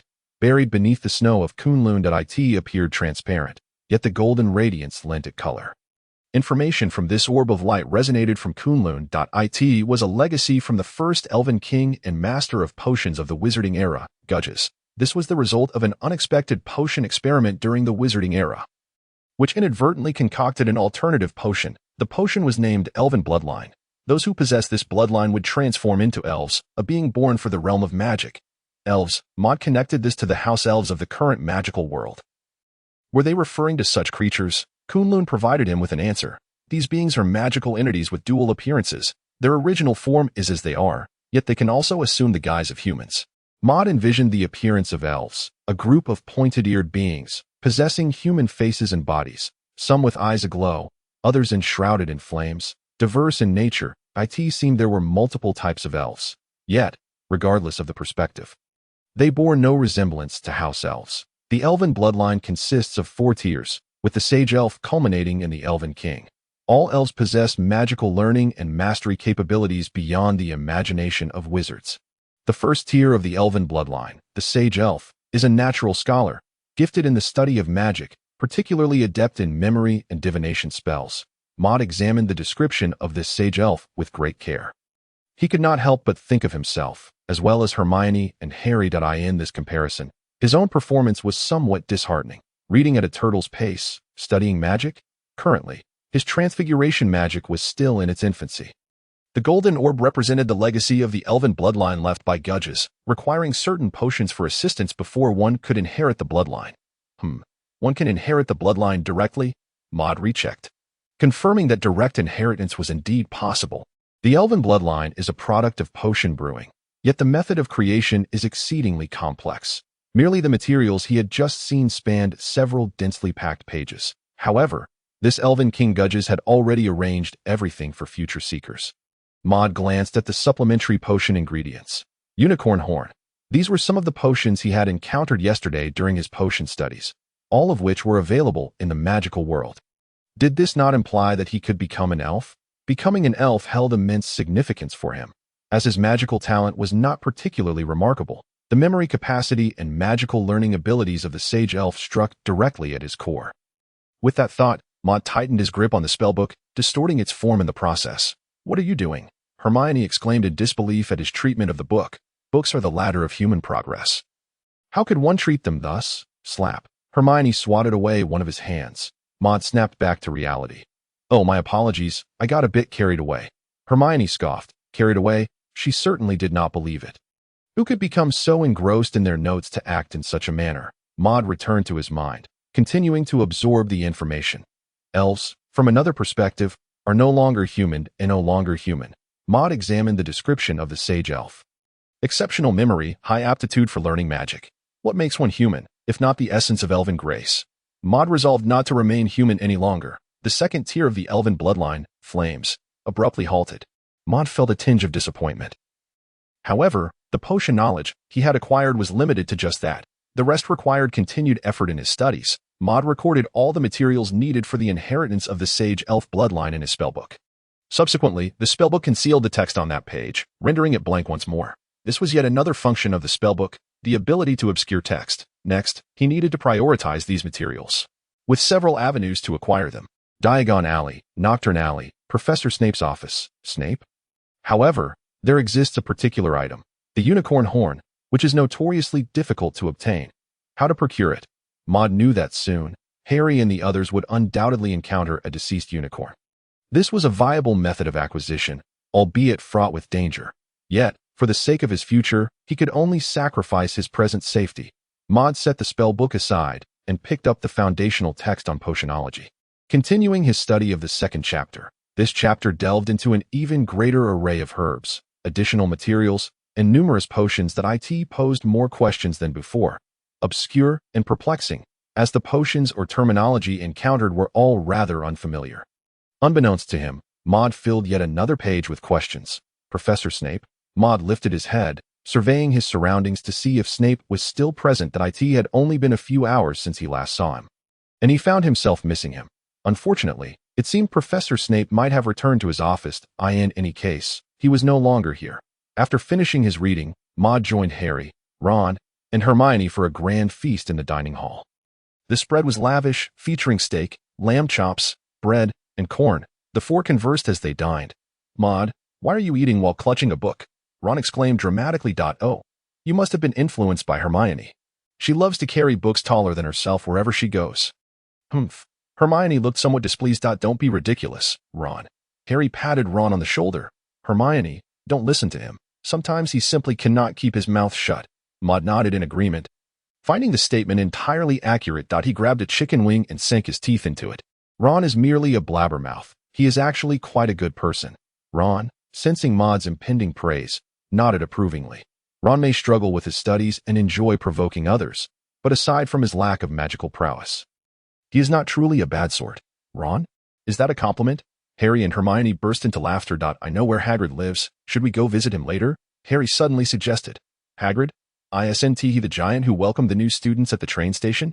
Ron thought of Hagrid's appearance, gesturing with his hands to emphasize his stature. He is truly immense, like a majestic lion. Hagrid serves as the keeper of keys and grounds at Hogwarts, as well as the keeper of the Forbidden Forest. I have heard that he is quite amiable. Hermione possesses extensive knowledge about the school. The trio unanimously agreed to proceed, turning their gaze towards Maud. Maud nodded in affirmation. Very well, let us go together. After a moment of contemplation, Maud dashed outside for a brief errand, returning promptly. Once they finished their meal, the group exited the school and jogged to Hagrid's humble abode. It was a modest stone cottage, complete with a chimney that lazily exhaled wisps of smoke. Maud knocked on the door. Thud, thud, thud. Soon, the towering figure of Hagrid swung open the door, bow in hand, aimed at the intruders. Harry approached from behind. Observing Hagrid's stance, "What is going on?" "Oh, it's you lot, Harry," Hagrid said, lowering his weapon. "I was merely on guard against some ill-intentioned individuals. Come in." As Maud stepped inside, he was greeted by a large black dog, whose head was twice the size of the young wizard's. Though its size was imposing, its countenance was rather endearing and plump. "Oh, this is my pet, Fong. Don't worry, he won T-bite." The group gathered around Fong, occasionally reaching out to pet him. Fong responded with a somewhat silly bark. Maud also felt the texture of Fong's fur before finding a chair to settle down. He retrieved his spellbook and flipped to the later pages, where he found illustrations of common magical creatures. He had dashed out during their meal to procure this book, but instead of bringing it directly, he had transcribed dozens of pages into his spellbook. This was one of the book's functionalities, to transfer visible text into its pages, akin to a camera's capabilities. Hagrid, a person of profound knowledge regarding magical creatures, would eventually become the professor of care of magical creatures at Hogwarts. Seizing the opportunity to visit Hagrid, Maud was determined not to waste it.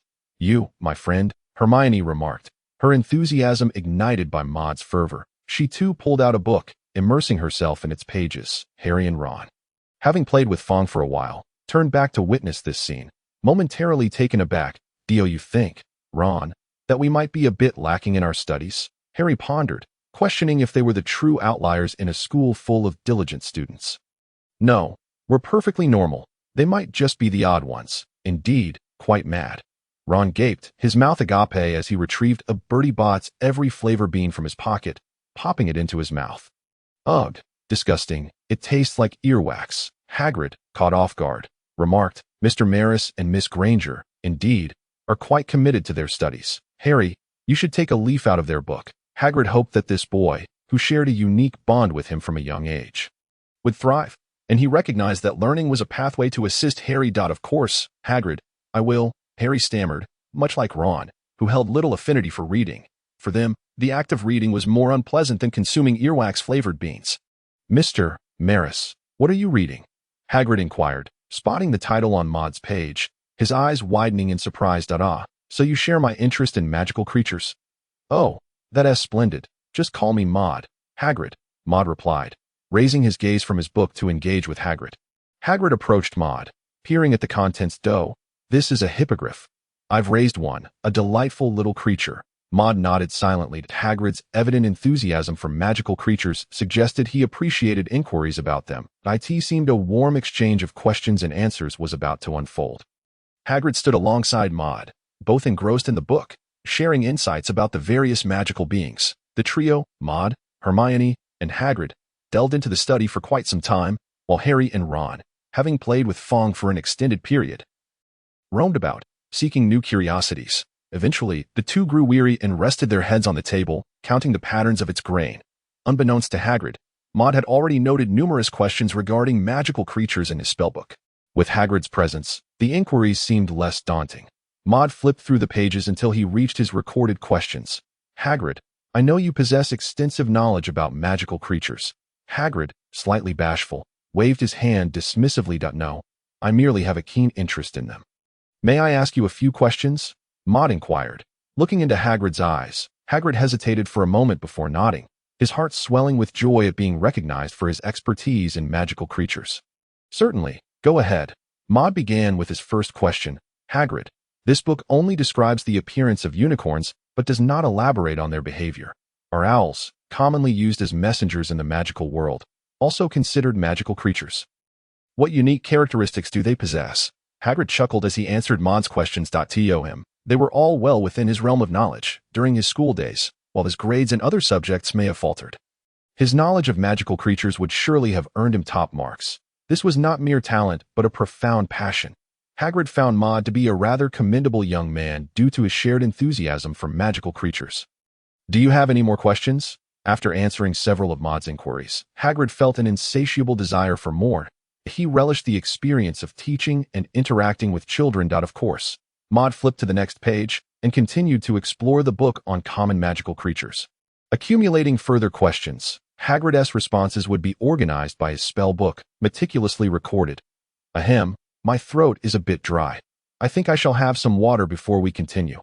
Maud nodded in agreement, after Hagrid quenched his thirst. He resumed answering Maud's questions. Time flew by for Maud. Outside, the sky had begun to darken. Hagrid's voice grew hoarse, and his smile appeared somewhat strained. He finally realized something was amiss. This was an abundance of questions. "Are these truly just a few inquiries, Maud?" he coughed, glancing at Maud. Observing Hagrid's condition, Maud recognized that he needed a break. He also noted the time. It was getting late. "Perhaps we shall save the rest for next time." Hagrid nodded, a sudden surge of joy washing over him as he smiled broadly. "If I have time tomorrow, I shall come by." "Maud, listen to me. It's not particularly safe outside the school." The group returned to the Gryffindor common room, where darkness had fully enveloped the sky. "Hey, Maud!" Hermione exclaimed, clutching a book and flipping through its pages. She clutched several sheets, as if celebrating a victory in a Quidditch match. "Look at how much I've read. As for the rest, I shall not concede on the matter of studying." Maud expressed a profound admiration for Hermione's fierce competitive spirit, yet he found it amusing in an inexplicable way. This young girl, indeed, possessed an extraordinary drive for academic achievement. Maud gave her a thumbs up, and Hermione, satisfied, lifted her chin in pride, preparing to return to the dormitory for some rest. "Though, when it comes to studying, I'm afraid I cannot." Ron began to mimic Hermione's tone, but before he could finish, Harry swiftly covered his mouth. Fortunately, Hermione was walking briskly, thus spared from hearing his antics. Maud and Harry made their way back to the dormitory. Suddenly, Maud recalled, "What classes do we have tomorrow?" It seemed they were due for Professor Snape's potions class, a subject he found rather intriguing, as it offered a wealth of knowledge about potion making. However, Maud glanced at Harry, who was engaged in playful banter with Ron. Should he suggest something? After a moment's contemplation, Maud turned to Harry and inquired, "Harry, what is it?" Harry looked over, curious. "Would you like to learn some potion knowledge?" "Tomorrow is Professor Snape's class. I think not," Harry replied with a sheepish smile, declining the offer. Maud was left speechless. Whenever the topic of study arose, Harry seemed inclined to sleep. This appeared to be a characteristic of a certain demographic in the Muggle world. Maud picked up a pen and jotted down a few notes. The water of life, the stomach of a goat, and wolfsbane. Upon completing his writing, he tore off the sheet and tossed it to Harry. "Harry, remember the answers to these 3 questions. They will be useful tomorrow." "What?" Harry replied, bewildered by the content of the note. Although he did not understand why Maud wanted him to remember these details, he nonetheless picked up the paper and began to memorize that in truth. The note contained no more than 20 words, making it quite easy to remember. The following day, Maud roused Harry and Ron early. The 3 of them arrived at the classroom without being late this time.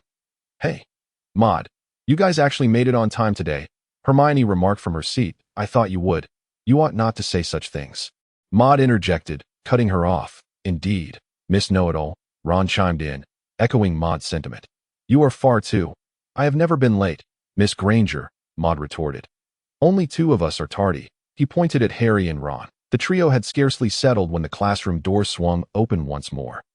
Professor Snape entered, clad in a voluminous black robe, striding with authority. His sallow visage, hooked nose, and indifferent gaze, coupled with his dark attire, exuded an oppressive aura, reminiscent of an ominous dark wizard. "In my class, you need not draw your wands, nor utter incantations. In fact, I do not expect you to grasp the intricate science and rigorous craft of potion making. However, for those with exceptional talents, I shall impart the secrets of enchanting the heart and ensnaring the mind." Snape paused abruptly, fixing his gaze on a particular student. Some individuals, overly confident in their own abilities, regarded the lessons with disdain. Maud glanced at Harry, who was scribbling something on his parchment. "Mr. Potter," Snape intoned. Harry, momentarily dazed, lifted his head and stood. Tell me, what will you obtain by adding powdered daffodil root to an infusion of mugwort? Harry quickly turned to Maud for a fleeting moment. He had received the answer to this question just the day before. The water of life, Harry replied. Snape narrowed his cold eyes. Then, Mr. Potter, could you enlighten me as to where you might procure a piece of bezoar? What distinguishes the buttercup from the wolfsbane? The subsequent questions left Harry astounded once more. The answers Maud had provided him aligned perfectly with Snape's inquiries. Could it be that Maud possessed some prophetic abilities? From the stomach of a goat, he answered without hesitation. These two are the same plant, collectively known as wolfsbane. Maud nodded in satisfaction, pleased with Harry's swift response that it appeared that Harry had narrowly escaped this time. Excellent. Maud anticipated Snape's next words. 5 points to Gryffindor, Mr. Potter. Snape continued after a brief pause. Can you tell me which potion commonly utilizes wolfsbane in its preparation? Maud's head snapped up in surprise. Was there an extension to the questioning? Harry shot him a quick, puzzled glance. Why had Maud not provided him with the answer to this question? His expression shifted to one of embarrassment, for he truly did not know that I do not know, sir. Then, Mr. Potter, enlighten me as to the side effects of the water of life. Harry lowered his gaze and stole a glance at Maud. Maud, resigned, shrugged his shoulders. It was evident that Snape had made up his mind to assert his authority over Harry today. Lastly, what is the use of bezoar? Harry shook his head once more. What a pity. It seems that reputation does not equate to competence, Snape remarked with a facade of regret, though his rigid and cold expression failed to convey genuine remorse. Maud could not help but roll his eyes in secret. He surmised that Snape was quite adept at wizard's chess, for he played unpredictably. Oh, no, it was chess he excelled at. Snape seized the opportunity to deduct 5 points from Gryffindor for what he deemed disrespectful behavior from certain individuals. Prompting a sly glance and a silent chuckle from Draco Malfoy of Slytherin directed at M.O.D.A.S. the practical segment commenced. Maud meticulously brewed the water of life. This particular lesson focused on crafting this potent sleeping potion. He added the powdered daffodil root to the mugwort infusion, and as the temperature rose, the powder began to dissolve into the liquid. Soon, the cauldron began to bubble energetically. Had he succeeded? Maud watched intently. And indeed, it was a smooth success. Of course, this was not mere luck. It was due to the key techniques he had previously learned for brewing the water of life. Oh, Ron exclaimed. Harry, look at Maud. He succeeded on his first attempt. Harry gazed at the charred remnants before him, shaking his head in resignation. This potions class had proven to be rather unfriendly toward him. Hermione quickly finished her potion as well, raising her cauldron in a gesture of triumph towards Maud. Silly girl, put down your potion. Snape approached Hermione with a stern demeanor. Professor Snape, I have some questions I'd like to. Maud raised his hand eagerly. Having completed the potion, he was ready to continue the discussion. Before he could finish, Snape hastened past him, raising his voice to drown out the whispers of the other students. Oh, Mr. Potter, your potion-making skills are truly the antithesis of your reputation. Bang! Just as Harry prepared to switch to a new infusion of mugwort, it toppled over. Spilling across the table, he was startled by Snape's booming voice. My word, Ron exclaimed, his face contorted in dismay. This is truly the worst of the worst. Ron's trousers were thoroughly soaked, drenched by the overturned mugwort infusion. Harry, too, found himself in a similar predicament, his clothes wet and an expression of embarrassment etched across his face. He had not intended for this to happen. Who could have predicted Snape's sudden outburst? Just a moment prior, he had been intently pouring the mugwort infusion, only for Snape to rush over and shout at him in moments of focus. Who wouldn't he be startled by an unexpected shout? Maud looked on at this scene, a smirk creeping onto his face. He certainly hadn't anticipated Snape would so vehemently dismiss his inquiry. Potter, I did not expect your hands to be of two minds, Snape remarked, not pausing as he strode directly to the platform. 5 points deducted from Gryffindor. Harry, Hermione immediately shot Harry a disapproving glance. At last, the class concluded, and Ron and Harry hastily exited the classroom, eager to change into dry clothes. Hermione was busy gathering her books when she turned to Maud. Why are you still here? Maud gestured towards Professor Snape. Hermione instantly understood. Just as Snape was about to descend from the platform, Maud interrupted him. Professor Snape, may I trouble you with a few trivial questions? I have been unable to find any answers in my book. Snape's indifferent expression shifted slightly, finally settling into a more neutral demeanor. Very well. How many questions? This time, he appeared more seasoned. Surely, this Maris fellow couldn't detain him for too long. Maud flipped through his spellbook. Counting the number of inquiries. Oh, there are 45 questions in total. Professor, just a total of 45 inquiries. Snape's voice took on a slightly hurried tone, which soon turned cold and deliberate. That is far too many. Mr. Maris. I will answer no more than 15 questions. Maud nodded in satisfaction. He had no intention of resolving all his queries in one go. He understood the difference between a continuous supply of meals and a single feast. Professor, regarding the polyjuice potion, does the efficacy diminish after prolonged use of a specific dosage? Does the expansion potion affect humans, magical creatures, or both? Are there any particular techniques for brewing the shrinking solution? How can one discern if a potion has succeeded or... Snape answered several of his questions, but abruptly halted at the shrinking solution. This is third-year material. You need not master the shrinking solution at this stage. However, Maud interjected, Professor, as you know, I aspire to become a potion master like yourself. That he envisioned such a future. Brewing glory, bottling immortality. Words borrowed from Snape's own lectures. Maud did not wish to be hindered here. He was eager to acquire more potion knowledge, hoping to fully unlock the legacy of his elven bloodline. Snape exhaled a sigh of exasperation. Very well, carry on. After completing his 15 questions, Maud emerged with several pages of notes. Thank you, Professor Snape. He prepared to take his leave, but Snape raised a hand to halt him. Hey, do you have any questions regarding defense against the dark arts? I just saw Professor Quirrell in his office. He paused. He should be awaiting eager students like you to seek his guidance. Maud quickly grasped the implication. It seemed Snape intended to divert attention elsewhere. Perhaps I should say he wishes to introduce himself to Professor Quirrell. Maud considered Quirrell's credentials, feeling a twinge of concern. What of Quirrell's knowledge? Snape disowned Maud's apprehension regarding Quirrell's expertise, fearing he might mislead him. After all, Quirrell appeared to be a stuttering fool. He scoffed. His knowledge is no less than mine. Of course, with the exception of potion making. Snape continued. Do not worry. He will not deceive you young wizards with falsehoods. If you remain uncertain, feel free to inquire of me later. Maud felt reassured, and Snape gestured toward the door. Soon after, Snape departed. Since he had encouraged Maud to visit Professor Quirrell, Maud resolved to seize the opportunity. After all, Quirrell would not be in his office indefinitely. He might very well be out on some errand in a few days. Maud hurried to the library, locating a book on the fundamentals of defense against the dark arts, and diligently perused its contents. The boggart is a dangerous creature that can transform into any object of your fear.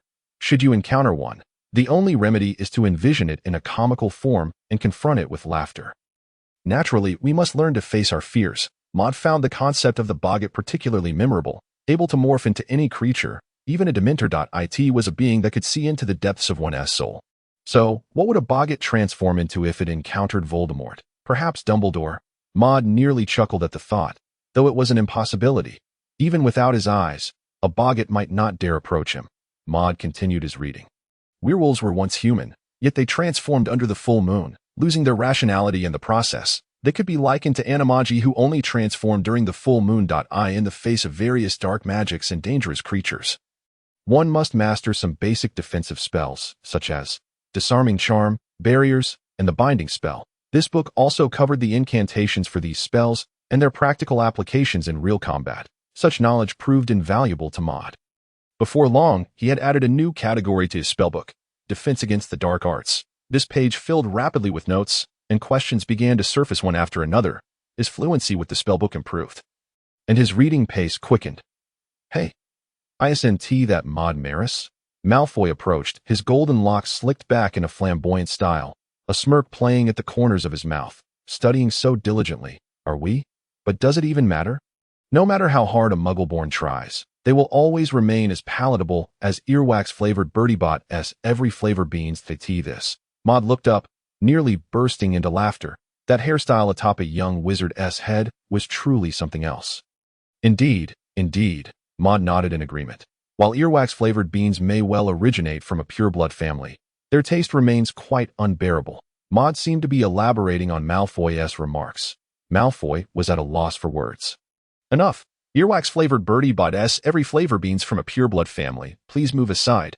Maud waved his hand dismissively. We cannot disrupt another's studies. Watching Malfoy storm away in a huff, Maud contemplated the necessity of addressing Malfoy's childhood grievances. He was uncertain how long he had been engrossed in his reading. Flipping through his spellbook, he noted that he hadn't read much of the fundamentals of defense against the dark arts. Yet his questions had already accumulated quite significantly. Perhaps it was due to the novelty of this subject matter, combined with some unfamiliar spells, that the questions piled up so quickly. Today, he would ask only these. Maud exited the library and made his way directly to Professor Quirrell's office door. He knocked gently. "Professor Quirrell, are you there?" "Who is it?" Quirrell stammered, seeming to exert tremendous effort with each word. "Professor, I am Maud Maris, a first-year student. I have come to seek your guidance regarding several inquiries on defense against the dark arts." The door creaked open, revealing Professor Chilo, clad in a simple brown robe. With his headscarf still in place, his hands clasped firmly before him. "Oh, Mr. Maris, what seems to be the matter?" Maud gestured towards the interior of the office. "Professor, may we enter?" Chilo's eyes flickered momentarily, as if deep in thought. Shortly thereafter, he replied, "Of course." The two stepped into the office. The furnishings of Professor Chilo's workspace were rather austere, consisting solely of a bookshelf, a desk, a few chairs, and a wardrobe. As Maud glanced at the wardrobe, he noted the absence of any robes beyond the brown one. He speculated that Chilo must possess a black robe as well. Professor Chilo had already settled into his office chair, regarding Maud with a sudden, albeit awkward, smile that made it seem as though his face had frozen. "Mr. Maris, do you have any inquiries? Please, speak." Maud felt a twinge of discomfort. He found himself unexpectedly admiring Professor Chilo. How had Chilo managed through this year? Maud retrieved his spellbook. "Professor, I encountered a mention of a boggart in the foundational theories of dark arts defense. However, the book did not provide any description of its appearance. Is it true that no one has ever witnessed its true form? Furthermore, aside from combat, is there no method to invoke its reason in a werewolf?" Professor Chilo continued to respond to Maud's questions with his characteristic stammer. He did not particularly care for the young wizard before him. After much effort to shed his external persona, he longed to retreat into his own self and enjoy a moment of respite, only to be interrupted by this young wizard.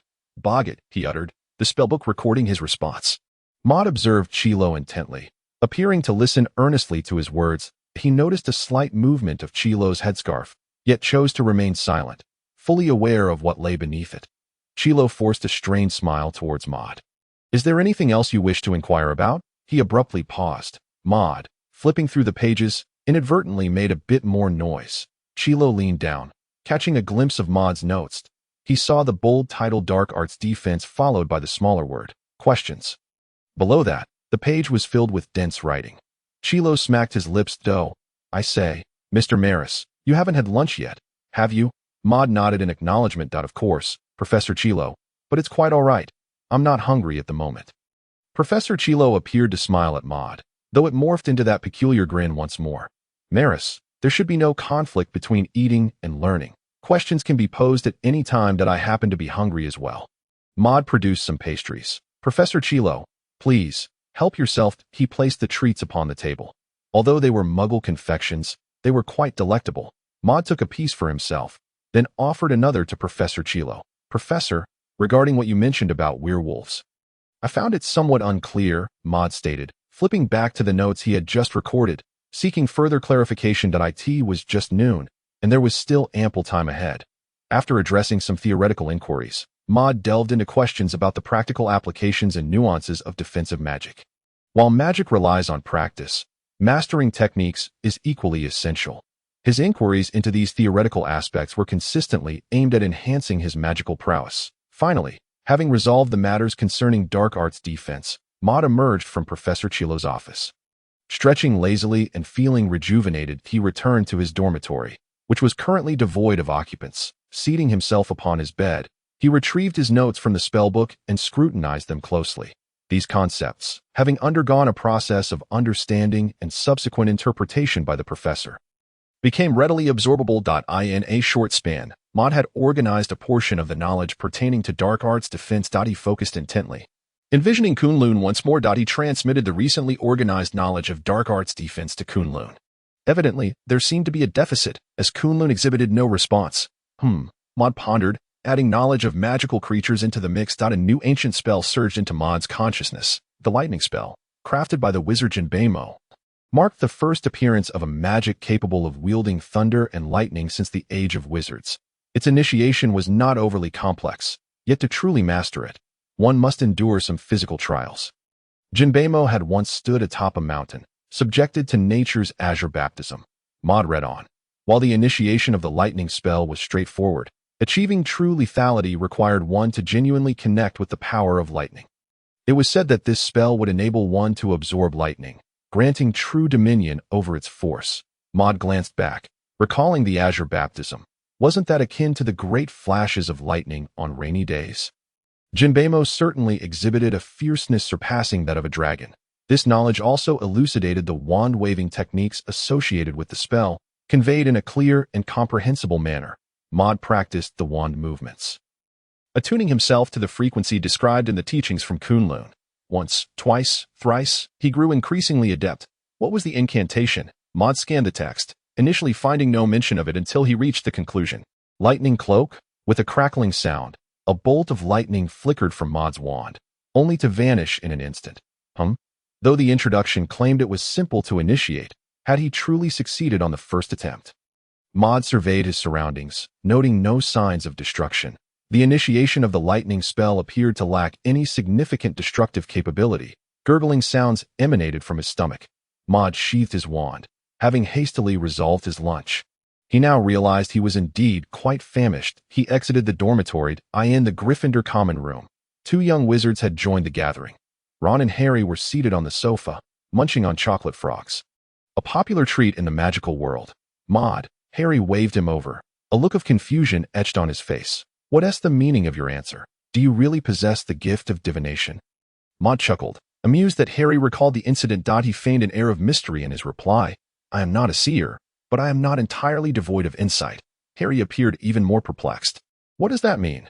Oh, Harry, you and Maud are engaging in riddles. Ron, oblivious to the context, chimed in. Quickly, tell me, Harry. Harry explained the prior guessing game to Ron, who then appeared enlightened. Maud, you must truly possess the gift of divination. Right? Ron exclaimed. Oh, divination wizards are a very enigmatic group. The most tend to be a bit eccentric. Maud shook his head, then nodded in agreement. Harry and Ron exchanged glances. Their curiosity piqued. Don't dangle a licorice wand before us, Ron said, his expression one of habitual annoyance. Spill the beans. Maud smiled again, but then his demeanor shifted to one of seriousness. This is my secret. You must not divulge it. Harry and Ron nodded in unison. Of course, Harry affirmed, I am a dreamer by nature. One day, I discovered that my dreams held extraordinary qualities. In the realm of dreams, events transpired in reality just days later. Maud borrowed the premise of Harry's dreaming to weave a fanciful tale. After concluding, he paused momentarily. While I may not possess the gift of divination, I occasionally experience peculiar dreams. Harry reflected on his own frequent encounters with strange dreams. Do tell, Maud. What other prophetic dreams have you had? Ron exclaimed, his interest piqued. Did you dream of me? Maud nodded. Really? Ron's surprise was palpable. Did you dream of me becoming the head of Gryffindor? I have always aspired to that position. Harry, too, gazed at Maud, awaiting his response. Indeed, I did dream it, Maud replied slowly. Ron, you became the head of Gryffindor, Is that true? How splendid. Managing an ordinary Gryffindor student, Ron remarked, bewildered. During the flying lesson, Madame Hooch stood before the first-year students. Clad in her customary loose black robes reminiscent of an academic gown, her silver hair cropped short. Most striking were her yellow eyes, which resembled those of a creature. Next, you shall partake in your inaugural flying lesson. In this session, I shall instruct you on the proper technique of broom flight. Maud, however, found little interest in this flying class. Having attempted it the previous day, he discovered that his magical abilities did not favor him in flight. He recalled that even the least gifted students could manage to make their brooms stir. Yet, this common knowledge eluded him.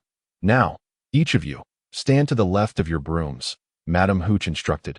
Place your hand above the broom and command it to rise. All students complied with Madame Hooch's directive. Rise. Harry was the first to attempt. Finding it remarkably effortless, the broom lying on the ground soared into the air, swiftly grasped by Harry.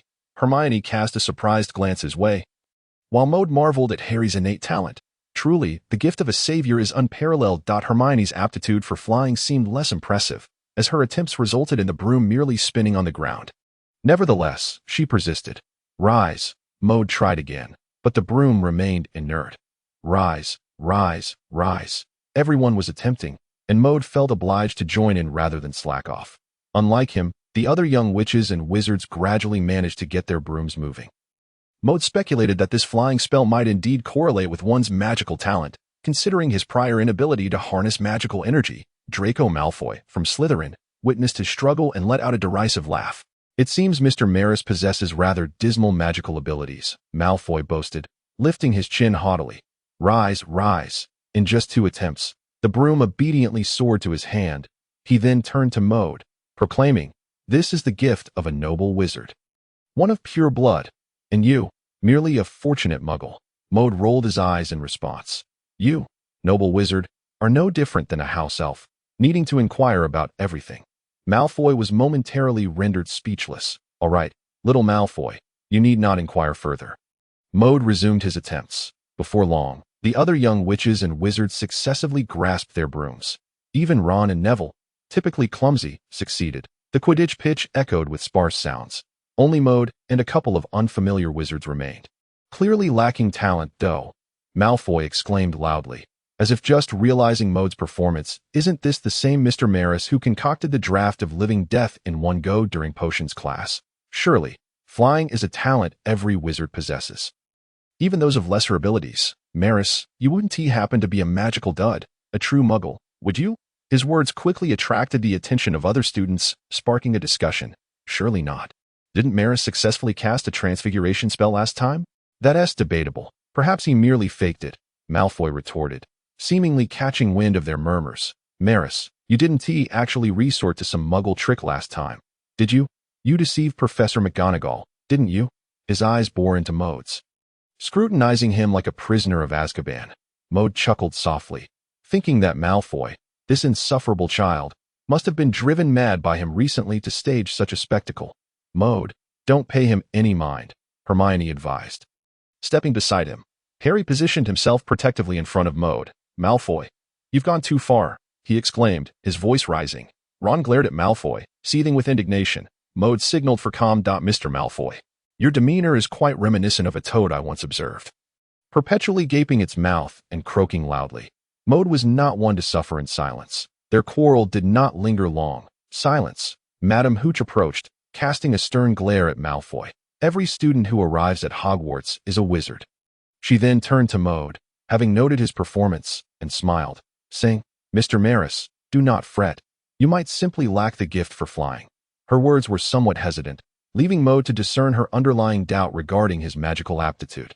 He nodded, smiling as he replied, "Madame Hooch, I am quite well, no need for concern." Observing his state, Madame Hooch finally relaxed. The class resumed, and Maud stood to the side, merely listening and not participating in the flying training. The plump Neville Longbottom had once again been sent skyward by his broom and ended up injured, necessitating Madame Hooch's intervention for treatment. "Oh, did you see that foolish sight?" Malfoy scoffed, picking up Neville's memory ball. "A curious item from the magical world." He taunted Harry and his friends, casting a sidelong glance at Maud. "I shall hide this memory ball and let Longbottom search for it himself. What do you think? Shall I place it on the roof?" He mounted his broom, preparing to fly to a rooftop. Glancing back at Harry and his friends, he flashed a radiant smile. However, with a sudden jolt, Malfoy felt someone seize his broom, causing him to lose his balance and tumble face first onto the grass. Raising his head, he was met with an unsettling grin. "Oh, Mr. Malfoy, how careless of you. You ought to heed Madame Hooch's advice. Solo flying can be quite perilous." As the flying lesson concluded, Maud made his way toward the library, with Harry and Ron already having departed. Hermione accompanied Maud, as the library was a daily destination for her. "Were you all right just now?" Hermione contemplated the events that had just transpired in class, her mind clouded with concern for Maud's condition. Maud offered a reassuring smile, declaring, "Fear not. My heart encompasses the entirety of the magical realm." Indeed, he seemed unfazed by the recent incident. The inability to fly was hardly a calamity. Moreover, there might be other forms of magic within the magical world that could facilitate flight. Upon arriving at the library, Maud retrieved his wand, preparing to summon a spellbook. As he gazed at it, he suddenly paused. This wand had been procured through the special identification magic employed by wizards. If the wand could discern compatibility, could magic do the same? He raised the wand, invoking the wizard's unique identification spell. His gaze swept across the shelves, landing on a beginner's spellbook. Looking at the tome, he noted, "Compatibility level." A line of question marks appeared, failing to reveal a specific compatibility score. After a moment of reflection, Emoda concluded that the abundance of content within the book was likely the cause. Naturally, with a single book housing numerous spells, it was improbable to ascertain a precise compatibility rating. Flipping through the pages, he discovered the spell Blazing Flames. He continued his attempts, and soon, another line of text emerged. Flame spell, compatibility level 37. At the moment he read those words, Emoda had already made an educated guess. The identification magic was indeed applicable to spells. He pressed on, examining further. Effect. No discernible effect. This is a spell poorly suited to you. It may require considerable time for mastery. Emoda continued to leaf through the pages, scrutinizing other spells. Light Charm, compatibility level 86. Repairing Charm, compatibility level 83. As he perused many spells, he uncovered the reasons behind his struggles with Transfiguration and the Flame spell. One had a compatibility score of 30, and the other, 35. These were far too low. In contrast, spells with higher compatibility, such as the Light Charm, which exceeded 80, were typically mastered within a day or two. From his findings, Emoda gleaned a crucial insight. He must focus on his strengths. Despite the absence of enhancement effects, likely due to insufficient compatibility, pursuing spells that aligned with his abilities would yield swifter progress. This realization sufficed for him. He continued to skim through the pages, eventually identifying 4 spells with the highest compatibility scores. Disarm, compatibility level 97. Mind Shielding spell, compatibility level 100. Levitation Charm, compatibility level 98. Shrinking spell, compatibility level 99. While none of the spells with a compatibility score of 90 displayed effects, the one with a perfect score did. Mind Shielding spell, compatibility level 100. Effect. 20. Increase in shielding effectiveness. Can be cast without a wand. At the highest level of mastery, it can be cast without incantation. You are inherently a mind shielding master. Mastering this spell will be effortless for you. The 20 increase in shielding effectiveness left Emoda uncertain about its practical implications, yet the ability to cast it wandlessly and without incantation was undeniably enticing. He was aware that within Hogwarts, only 2 individuals could cast the mind shielding spell without a wand or incantation: Professor Dumbledore and Professor Snape. Emoda diligently transcribed all related texts concerning the 3 spells. He realized that he could not practice the disarm, levitation, or shrinking spells here. The repercussions for damaging a book were uncertain.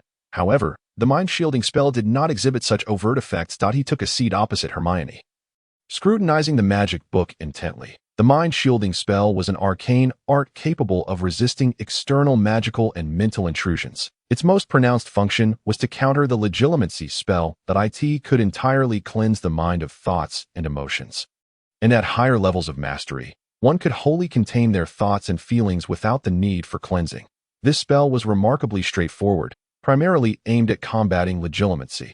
With it, Professor Dumbledore's legilimency should be thwarted. Although Emoda remained unaware of the extent of Dumbledore's mastery, after perusing the material, Emoda acquired a foundational understanding of the spell. Closing his eyes, he began to clear his mind, meticulously following the steps outlined in the book. He recited the incantation and raised his wand. A white light flickered and entered Emoda's consciousness. Hermione glanced over. "What are you doing?" She surveyed the area, noticing no traces of magic. "Studying magic," Emoda replied.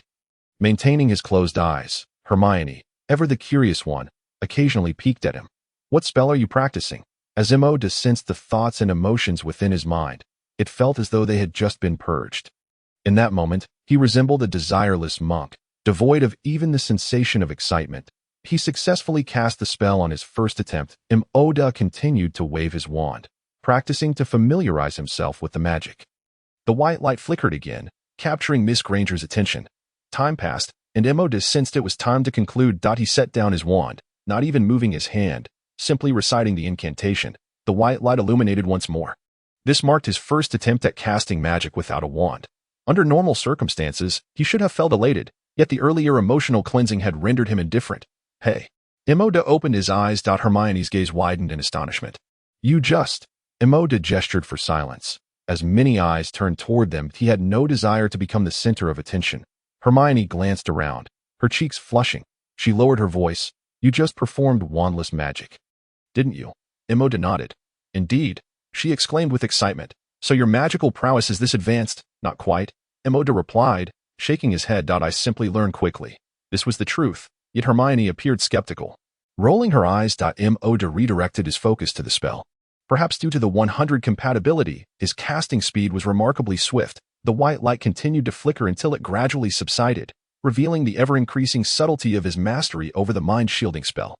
However, a drawback of this spell was the necessity to repeatedly clear one's emotions. Mo oscillated between rationality and sentimentality. At last, he found that he could now contain his thoughts and emotions without the need for prior cleansing. And the traces of casting had become nearly imperceptible. He merely recited the incantation, his lips moving silently, and in an instant, all thoughts and emotions were contained. Mo could distinctly feel his emotions and thoughts enveloped by a protective force. He speculated that if the spell's mastery were indicated by a numerical score, it would now hover around 70. Nearing 80, the speed at which he was mastering magic was astonishingly rapid, reflecting on the high compatibility of his mind-shielding spell. Mo pondered whether the similar nature of the legilimency spell would yield comparable results. The ability, known as mind reading, allows one to perceive the emotions and memories of others. In simpler terms, it is akin to telepathy. As long as there is any malice directed towards you, it can typically be sensed, while it may appear to have limited utility. It is a spell that every top-tier wizard in this magical realm seeks to master. Notable figures such as Dumbledore, Voldemort, and Grindelwald have all delved into this arcane art. However, this spell is prohibited for young wizards at Hogwarts, classified as a forbidden curse, and is currently housed within the restricted section of the library. It is unlikely to be accessible in the near future. With that thought relinquished, Maud turned back to his spellbook, intending to organize some of the ancient wizarding spells he had previously studied. As he pondered, lines of text began to emerge from a certain page of the book: lightning magic, mastery of the elements of thunder, construction of spellbooks, creating a tome of magical energy, fragments of illusion spells, transforming fantasy into reality. Maud meticulously recorded all the incantations, techniques, and nuances of the spells he had learned, determined to identify those that truly suited his practice. The spell identification process was initiated once more. Lightning magic, compatibility level, 83 spellbook. Compatibility level, 95 illusion spell, compatibility level, 75 light eye magic, compatibility level, 60. Upon reviewing the results, he found that the spellbook boasted the highest compatibility. However, Maud was not entirely satisfied, as he yearned for a spell with genuine lethality. In the ensuing days, Maud engaged in only two pursuits. The first was his fervent study, as he desperately sought to acquire more ancient knowledge and uncover spells with higher compatibility. The second was to practice the high compatibility spells he currently possessed, such as disarming charm and levitation charm.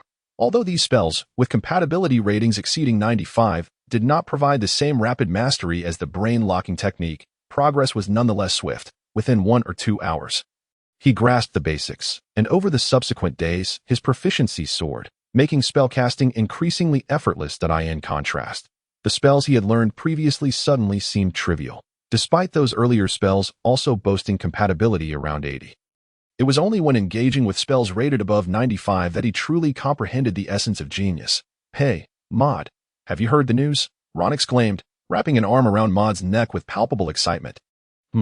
What news?" Maud inquired, as his routine of daily study had rendered him somewhat oblivious to the happenings outside. However, he did have a hunch.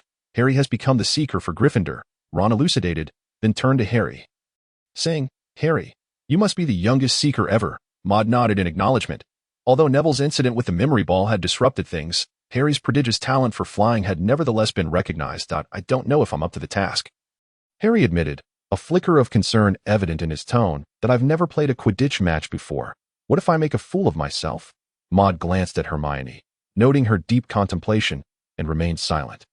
He then turned to Ron and asked, "Ron, what is your dream?" Upon broaching this topic, Ron eagerly resumed his chatter. "Oh, Maud, I've told you before. My dream is to become the head boy of Gryffindor." He painted a vivid picture of what it would be like to hold that esteemed position. His eyes sparkling with aspiration, Maud chuckled softly, then addressed Harry. "You see, even a student like Ron, who has yet to master a single spell, is consistently late to class, and never studies, can envision himself as head boy." "Ron?"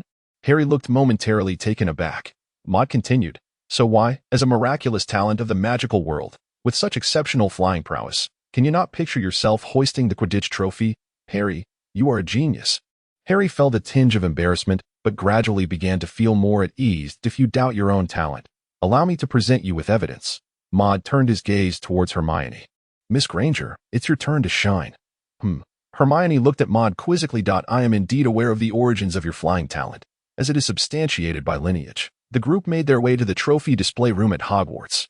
Hermione pointed to one of the trophies. Maud followed her gesture. Upon a golden trophy was inscribed, Seeker, James Potter. Oh, Harry, you never mentioned that your father was also a seeker, Ron exclaimed, astonished. Harry chuckled, scratching his head. I didn't know that before either. Maud nodded. Not only have you inherited your father's flying talent, but you also carry his magical aptitude. Harry was enveloped in a delightful reverie, nodding in agreement. Maud then glanced outside. The hour had grown late. It was time for him to return alone. He understood well what awaited him. Should he employ the disarming charm on a three-headed dog to remove its claws? Too perilous. It was time to depart. As Harry and the others prepared to leave, Maud said, Oh, you all go ahead. I'm quite curious about this place and will linger a bit longer. He refrained from offering any warnings. He could not discern whether this was part of Dumbledore's plan, and he dared not interfere. Moreover, Harry and his friends were merely startled and would not lose a hair, once Harry and the others had walked a fair distance. Maud finally set his course for the dormitory. The staircase at the trophy room had rotated back, no longer leading towards the restricted area on the fourth floor. Maud glanced at the door to that restricted zone, where a lamp flickered at its entrance. Enjoy your adventures, young wizards, he mused quietly. In the distance, he spotted the Hogwarts caretaker, Filch, approaching with a glare and a somewhat menacing expression, a reflection of his usual demeanor. Maud slipped away discreetly. Upon returning to the dormitory, Maud tidied himself and settled onto his bed. He transmitted the knowledge he had acquired to Kunlun once more. The snow-capped Kunlun exchanged knowledge with him again. Silencing magic, a minor spell capable of sealing others' mouths, flooded his mind with a wealth of new information, marking the sixth exchange of magic over the past few days. This time, he received 3 spells. Maud recorded these in his spellbook and began the identification process. Silencing magic, compatibility level, 45 Phoenix Flame, compatibility level, 67 Frost Witch's Magic, compatibility level, 100 A compatibility rating of 100. Maud felt a surge of excitement as he scrutinized the identification results. Frost Witch's Magic, compatibility level, 100, effect, amplifies Frost Aura by 20, with a locking effect within a certain range, can be cast without a wand. At the highest level, it can be executed without incantation. This is a powerful and incredibly suitable spell for you. It will elevate you to the Frost Throne. Maud observed the introduction to the magic within his mind. The Frost Witch's spell was conjured by the esteemed Lady Gunera, capable of manifesting sharp arrows of frost. These frost arrows were accompanied by a frigid domain. Upon entering a certain radius, the domain would release an icy aura, initiating a freeze of the surroundings. Maud scrutinized the spell and discerned 2 primary characteristics of the frost arrows it produced. One was freezing, and the other was locking. The freezing effect was inherent to the magic itself, while the locking effect stemmed from achieving full matching proficiency. In the dormitory, no one had yet returned. Harry and the others were likely still embroiled in their thrilling adventures. Maud stroked his chin thoughtfully. This spell should be in its initial stages of practice, thus its destructive potential would be limited. Creating frost arrows did not necessarily require release. Perhaps practicing it would pose no significant issues. Consequently, Maud dedicated himself to refining this second spell with a 100 match rate. Having merely memorized the incantation, he drew his wand and recited the spell. Casting it for the first time, frosty brilliance flickered at the tip of his wand, and a petite frost arrow materialized out of thin air. Maud assessed the arrow, estimating it to be around 30 centimeters in length, predominantly blue, entwined with wisps of white mist, radiating a chilling aura. The arrowhead gleamed with a metallic sheen, appearing extraordinarily sharp. Curiously, Maud touched the shaft of the frost arrow. A shiver ran through him, an indescribable cold that felt as if it penetrated to the very marrow of his bones. Just as he intended to retract his hand, white frost fragments began to materialize on the portion he touched, rapidly spreading and entrapping his entire palm in ice, swiftly creeping up his arm and shoulder. Caught off guard, Maud had no time to react. His hand ensnared. Startled, he instinctively withdrew his magic, and as the frost arrow vanished, the ice binding his palm began to melt away. This is freezing. Regaining his composure, Maud felt a surge of excitement. This magic was indeed formidable. He continued to practice, repeatedly casting, releasing, and retracting the spell. In the Gryffindor dormitory, blue luminescence flickered continuously. His proficiency soared. Maud discovered something remarkable. The frost arrows he conjured were steadily increasing in size. From 30 centimeters, they had grown to 40 centimeters, and the growth persisted. Gradually, Maud began to relinquish his wand. Without the wand's 20 power augmentation, the frost arrows diminished slightly in size. However, casting without a wand proved more effective for enhancing his magical abilities. Pointing a finger ahead, a blue-hued frost arrow appeared before him. Throughout this process, Maud reveled in the experience. This was the second time he had felt such an accelerated pace in his magical training. It was no longer mere progress, but rather a soaring ascent. Next, he released his hand and merely recited the incantation. Frosty Brilliance. The frost arrow manifested in accordance with his gaze. Maud also sensed another effect brought forth by his full proficiency, locking that he felt that as long as he focused on a target, regardless of the arrow's trajectory or whether it veered off course, it would ultimately strike the intended mark. Intrigued, he tossed his pillow into the ice arrow zipped past, trailing a blue glow. Directly hitting the pillow, Maud deliberately slowed the arrow's velocity. It did not penetrate the pillow but, upon impact, transformed it into a solid block of ice. Before the pillow hit the ground, Maud retracted his magic, and the pillow returned to its original form, albeit slightly dampened. Maud pondered if a person, once frozen, would cease to exist if the ice were shattered. Checking the time, he noted it was already past 9 in the evening, and surmised that if he practiced a little longer, Harry and the others would soon return. He resumed his training, the blue light once again flickering erratically within the room. Harry, Ron whispered to Harry. That three-headed dog was terrifying.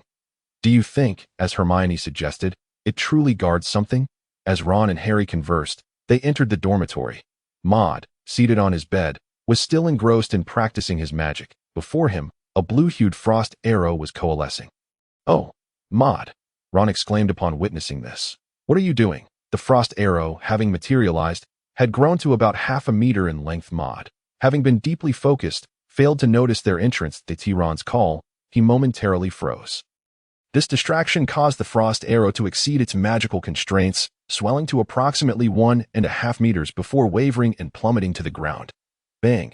The frost arrow struck the floor, unleashing a cascade of blue light.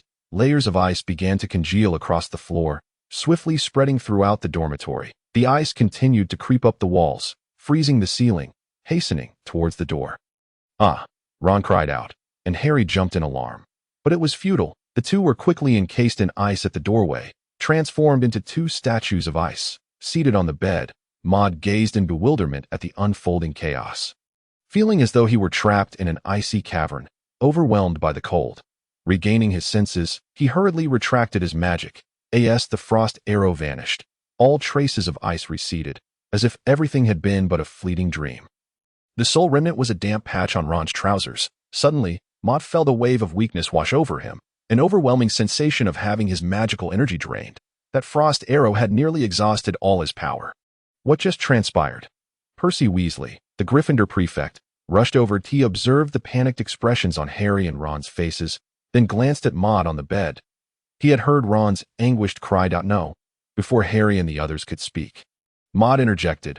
Ron must have seen something unusual. However, Maud's explanation was cut short as Percy noticed the damp spot on Ron's trousers. I thought something serious had occurred. Turns out Ron just wet himself. Without further comment, Percy turned and left. Maud looked at Ron and Harry's trousers. Well, only Ron's trousers are wet. That he couldn't help but chuckle. Ron, realizing the situation, called after Percy as he departed. Hey, Percy, that's not how it happened. Harry patted Ron on the shoulder, sharing a laugh. No need to shout, Ron. Percy has already wandered off. Maud shrugged, expressing his sympathy. You startled me. Ron, I apologize if you need it. Ron wore a woeful expression. Maud, what was that magic from yesterday? Harry inquired with curiosity. Just a minor spell, Maud replied, having grown accustomed to downplaying his magic as trivial. What a delightful term. Minor spell. You turned us both into ice blocks, Ron protested. Maud, Harry, what are you discussing? Hermione, having overheard the mention of magic, perked up. Frozen into ice blocks. I've never seen such magic. She turned to Maud, questioning if it was a new spell. Maud shrugged, neither confirming nor denying that I'm more curious about what you encountered last night. Upon hearing this, pride illuminated Ron's face. Let me tell you about our encounter last night. We faced the legendary. His voice trailed off. Three-headed dog. That was quite a large creature, its mouth significantly larger than our entire bodies. Ron recounted the events of the previous night, and upon finishing, he looked at Mo with a sense of pride.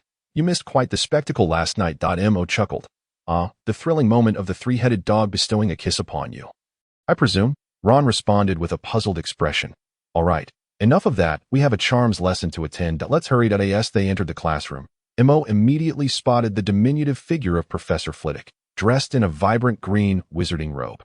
His silver hair complemented a face lined with wrinkles, leading Mo to believe that he might even be older than Professor Dumbledore. It was hard to imagine that this small man had once been the champion of the Hogwarts dueling club in his youth.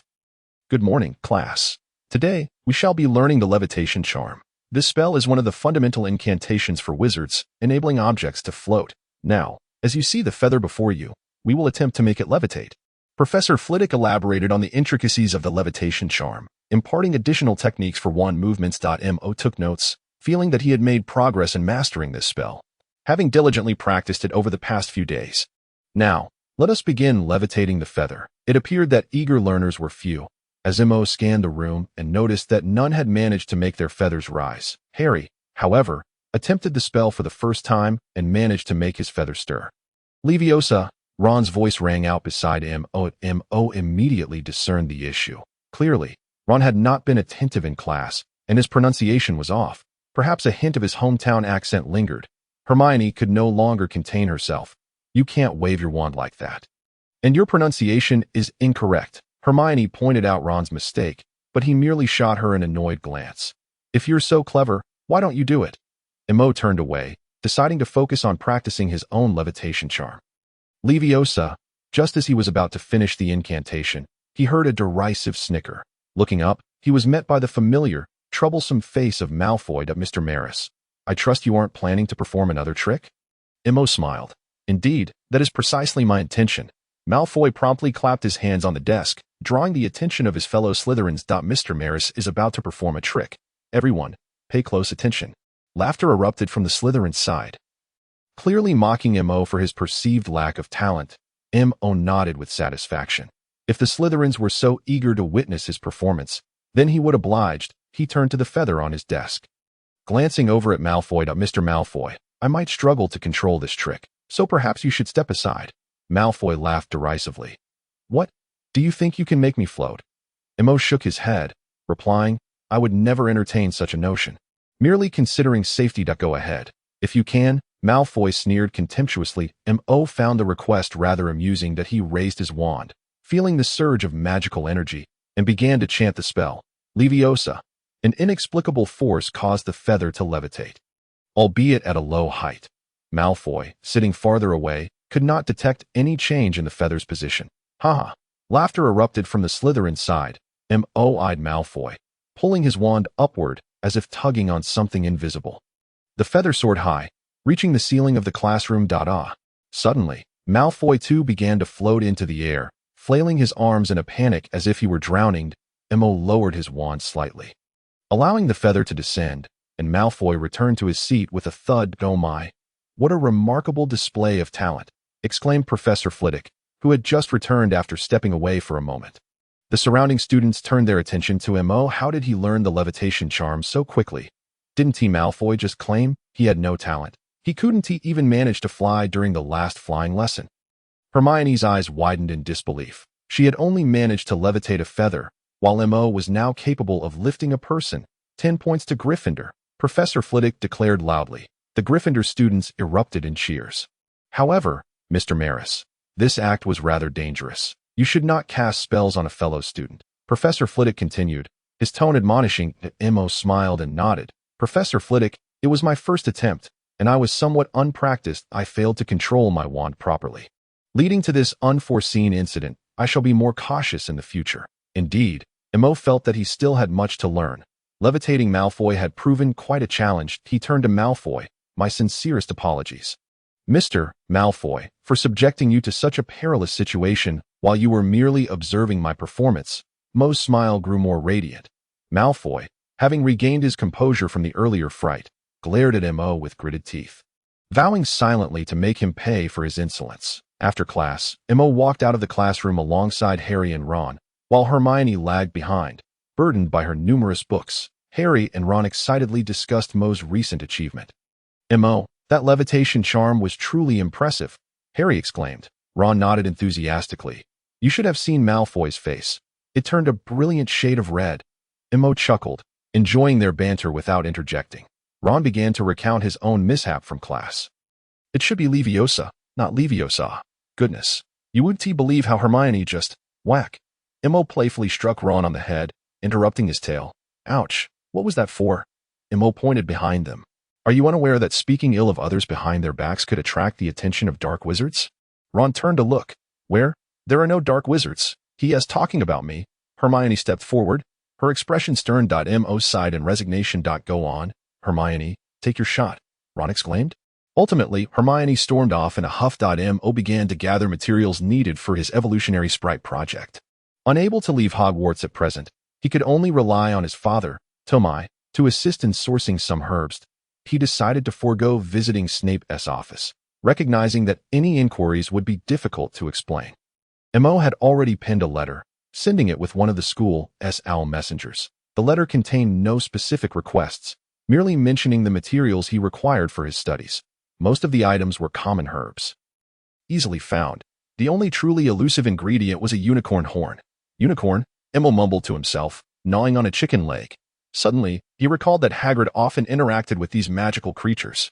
Perhaps he might have a unicorn horn? It was a distinct possibility. Unable to contain his excitement, he grabbed 2 more chicken legs and made haste to leave the dining hall, intending to visit Hagrid's hut. "Mo, where are you off to?" Harry inquired, noticing Mo rising to leave, concerned something might have occurred. "I'm just going to speak with Hagrid about a matter," Mo replied hastily, already at the entrance. Harry and Ron exchanged puzzled glances. Soon, Mo arrived at Hagrid's hut. He knocked on the door. "Hagrid, are you there?" After a brief moment, Hagrid opened the door, his towering figure filling the entrance. "It's you, Mo. Do you have something to discuss with me?" Maud is quite direct in his approach. "Hagrid, have you ever encountered a unicorn?" He pondered that even if unicorns are long-lived, they must eventually age. Hagrid paused for a moment before nodding slowly. Indeed, such magical creatures do exist within the Forbidden Forest. "Oh, my apologies. I let that slip. The Forbidden Forest is quite perilous, and you must not venture in there." Maud nodded in agreement. Hagrid has always had a tendency to speak too freely. It's no wonder he occasionally reveals significant information. "Hagrid, do you possess a unicorn horn? This item is of great importance to me. What do you need it for?" Hagrid inquired, somewhat puzzled that I cannot recall any potion requiring a unicorn horn, although my grades in potion making are not particularly stellar. Observing Maud's eager expression, he continued, "I do have such an item, but it is not from the Forbidden Forest that I found it in Nocturne Alley. I suspect some dark wizards have been hunting unicorns again. They are truly despicable. Unicorns are such pure creatures. Do you really have one?" Maud blinked in surprise, a wave of joy surging through him. "Hagrid, can I purchase this from you? Or if you require something in exchange, I would be happy to trade." Hagrid shook his head. Maud assumed this meant a refusal. Hagrid then said, "This item serves me no purpose. Since you need it, I shall gift it to you." Hagrid entered the house, rummaging through his belongings. Finally, he retrieved a long, spiraled horn from a small cabinet. "Here you go. Take it, Maud." Maud accepted the horn. Noting its smooth texture, he examined the unicorn horn, its spiraled patterns emanating a faint white glow, reminiscent of reflected light. After scrutinizing it repeatedly, he confirmed that this was indeed a unicorn horn. Success. The most elusive ingredient for the potion to evolve ancient elves is now in my possession. He looked at Hagrid with gratitude. "Hagrid, this means so much to me. I truly appreciate it. I'll treat you to a delicious meal from the Muggle world sometime." Hagrid chuckled and nodded, appearing somewhat endearing. In the afternoon, Tamir personally came by, bringing materials he had purchased in Diagon Alley. Maud noted the herbs, confirming that all the ingredients were in place. However, he had not anticipated Tamir would make the trip himself. Had he sent it via owl, it might have taken several trips. Likely the earliest arrival would be tomorrow. He looked up at Tamir. "Father, what brings you here today?" Tamir smiled. "I'm on leave today. And since I had some free time, I decided to make a trip to Diagon Alley. I took the opportunity to bring this for you." The two shared some casual conversation before Tamir departed. Maud, filled with enthusiasm, began preparing to brew the potion for evolving elves that he meticulously recorded relevant potion-making knowledge, techniques, and details in his spellbook. Next, he highlighted the key points and studied them diligently. He had purchased an excess of materials, and the unicorn horn would be ground into powder and added to the potion at the last moment. Thus, Maud commenced his attempt at brewing this potion. He had enough materials for 2 or 3 trials. He carefully added wormwood and bull's bile, igniting the crucible to begin heating. Once the temperature reached a stable point, he started adding the remaining herbs. Unfortunately, the magical world lacks thermometers. Otherwise, precise temperature measurement would allow for greater accuracy. Maud watched as the potion in the crucible melted into a liquid state, beginning to bubble. The aroma gradually emerged, somewhat pungent and slightly nauseating. Maud wondered whether this concoction would prove successful. Would it induce vomiting upon ingestion? The color was unappealing, a dark purple that hardly whetted the appetite. Bang! It was evident that the potion had failed. The liquid began to darken, resembling something charred. Maud confirmed that he was not a potion-making prodigy who could succeed on the first attempt. He discarded the mixture and started anew. There were 2 attempts remaining. Maud became increasingly absorbed, meticulously reviewing the key points from the spellbook, taking each step slowly. Time passed, and a completely purple solution emerged in the crucible. This potion appeared to have been successfully brewed. A delightful fragrance wafted from the liquid. Maud inhaled. It resembled a floral scent. Regardless, it was far superior to the earlier acrid odor. Once the purple solution ceased bubbling, Maud added the previously ground unicorn horn. The liquid began to bubble again, its color slowly transforming. Maud observed the solution transition from purple to white, then to it seemed to cycle through the colors of a rainbow before stabilizing. Ultimately, the solution in the crucible radiated a golden hue, closely resembling the color of the wizarding world's currency, the galleon. Maud re-examined the spellbook for indicators of successful potion-making, meticulously cross-referencing it last. He confirmed its success. Maud lifted the crucible, pouring the liquid into a cup. He raised the cup to his lips and inhaled once more. The pleasant floral aroma lingered. Quite agreeable. He set down the cup, turning his focus inward, concentrating on the vision in his mind. On Kunlun Mountain, a hint of golden light shimmered amidst the snow. Maud imagined drawing closer, and thus the golden glow began to magnify, until it seemed he could nearly touch the luminous orb emitting golden light. He drank from the cup of auxiliary potion, savoring the sweet flavor, the initial taste reminiscent of delicate flowers, followed by a sweetness akin to fruit candy. As the potion slid down, the golden orb appeared to tilt, drawn by some unseen energy. That moment, Maud noticed a crack had formed on the golden orb. The fissure began to open, releasing a liquid of the same golden hue as the potion. Thus, a cascade of golden nectar flowed down from the peak of Kunlun Mountain, spilling into an unknown void. Maud felt a sudden warmth envelop his body. His heart racing faster and faster. He realized that a miraculous force was transforming him. An inexplicable sense of comfort washed over him. A white light emanated from Maud's being, illuminating him like a beacon. Soon, the light coalesced into a dense beam, ultimately forming a luminous sphere. An observer. Maud appeared as though he were an egg laid by some extraordinary creature. Within this sphere, Maud lost his perception of reality, feeling somewhat disoriented. Time passed, and the white shell cracked open, revealing Maud's form once more. His prominent long ears unfurled like wings, and he opened his eyes. The blinding light radiated from his gaze. His pupils glimmered a brilliant gold, glowing with an otherworldly radiance. His physique had also grown taller. Seeking a mirror, Maud glanced at his reflection. Not too shabby. The mirror revealed a handsome young elf, with long ears, a high nose, and softer golden hair, and his golden eyes emitted a faint glow. His hands and feet had become slender yet strong. Maud extended his arms, a gentle white light emanating from him. But he sensed that the magical energy within him had surged to a new height, granting him a deeper mastery over it.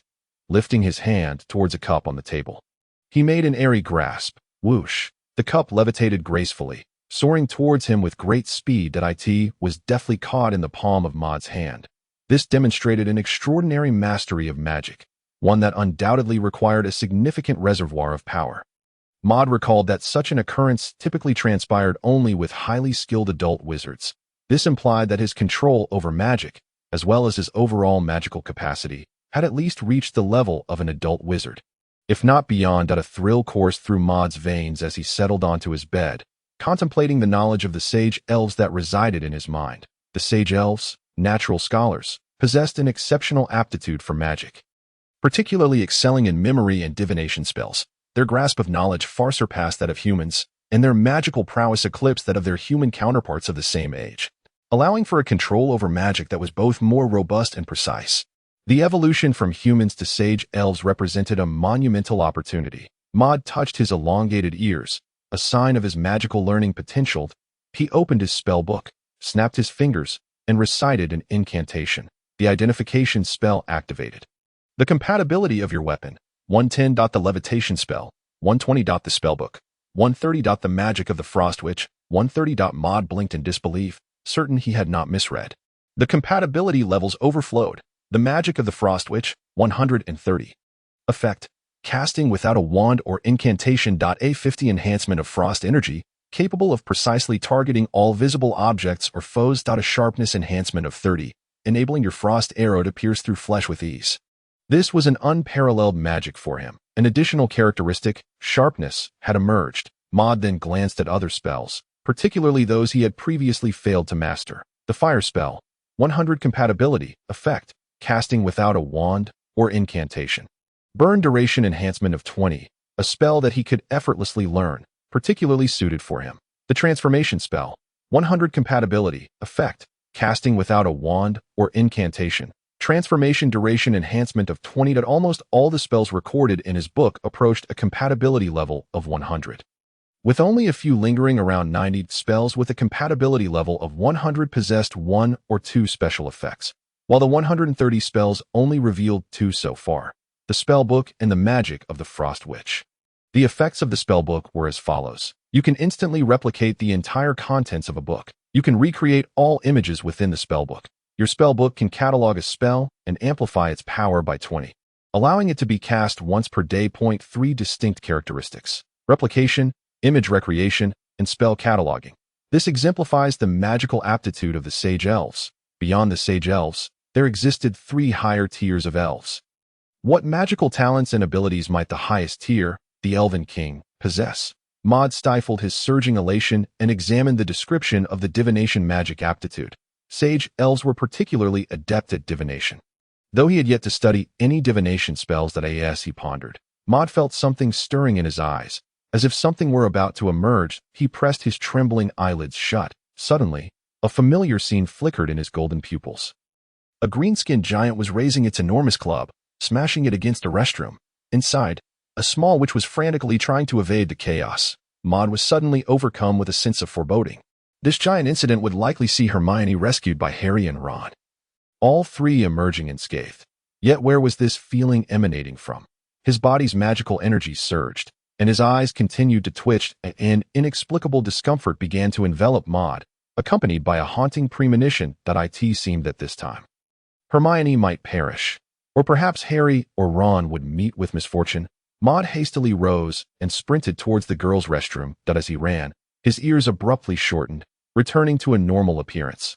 Long ears would draw too much attention, and explaining them would be a challenge. As for his other features, the golden eyes and slightly taller stature, those seemed impossible to conceal. "Help!" the small witch Hermione cried, her face a mask of panic as she was pursued by a green-skinned giant. How could such a creature suddenly appear in Hogwarts? Boom! The giant laughed grotesquely, revealing its ugly teeth, swinging its club down to obliterate a restroom stall. Its strength was immense. To the giant, these walls were as fragile as paper. Hermione was knocked to the ground by the debris raining down from the shattered stall and the falling dirt. Upset by Ron's earlier words, she had taken refuge here to weep, having left her wand behind, leaving her utterly defenseless. Thus, Hermione lay there, helplessly screaming, "Help! Help!" No one heard her. Meanwhile, Harry and Ron, who should have arrived by now, were momentarily delayed by Slytherin's Malfoy, and were now rushing towards her. Hermione crouched beneath the sink, hoping it would shield her from the giant's overhead gaze. Unfortunately, it did not. The giant prepared to strike the sink once more. The sink shattered upon impact, the club crashing to the floor with a deafening roar beside Hermione. She narrowly avoided the blow but quickly found herself facing the next attack as the club fell again. Hiss! The giant emitted a disgusting, slobbering sound. "Hermione, run!" At last, Harry and Ron arrived, lifting broken stones from the ground to strike at the giant. Finally, they caught the creature's attention. The giant turned, grinning foolishly. Another blow came crashing down. Harry and Ron instinctively leapt aside. The giant missed them, instead smashing the floor beneath, causing both boys to lose their balance and tumble down. It turned its gaze back to Hermione. Outside, the rain poured down, flashes of lightning occasionally illuminating the room. Thunder rumbled loudly. At that moment, the giant raised its club, thicker than a human head, ready to strike down. Ron and Harry had just regained their footing, leaving them unable to react. They rushed forward, exchanging a glance. They intended to embrace the giant, attempting to halt its actions. Maud finally reached the corridor outside the restroom. Having sprinted all the way, if only he had learned a disapparition spell by now. But alas, he had not. At last, he approached the restroom, hearing the screams within, both Hermione's and those of Harry and Ron. Maud's gaze pierced through the corridor, revealing the scene 100 meters away. Hermione was cowering beside a shattered sink, braced against the wall, eyes closed, shouting something loudly. In front of her loomed the colossal giant, nearly touching the ceiling, lifting its massive club, casting a shadow over Hermione's head. Beside her, Harry and Ron were not positioned as he had imagined, with one riding atop the giant's head and the other casting a levitation spell against the club. Instead, they were advancing towards the giant, heading straight for the descending club. Should that blow land, it could spell doom for all three. What to do?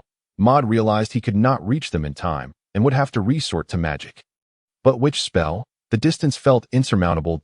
Maud dashed forward. His mind was consumed by thoughts of the Frost Witch's magic and the levitation charm. Doubt gnawed at him. He was uncertain whether he could reach his goal. Previously, he would have deemed it impossible, but after evolving with the spirit, he felt different. Without further contemplation, Maud snapped his fingers. A bluish light flared in the corridor, akin to a response to a flash of lightning. Within that radiance, a frost arrow, over 2 meters long, shimmered with a chilling and sharp aura. The moment the frost arrow materialized, it locked onto the giant's green figure, 100 meters away. It soared forth with a howling rush, as though stirred by a gust of wind. In Maud's estimation, the arrow's velocity rivaled that of a golden snitch, perhaps even surpassing it. In the blink of an eye, the bluish frost arrow traversed several dozen meters, nearing the giant. As for the wooden club, Hermione was perilously close to the giant, likely to be struck by either the club or Maud's frost arrow.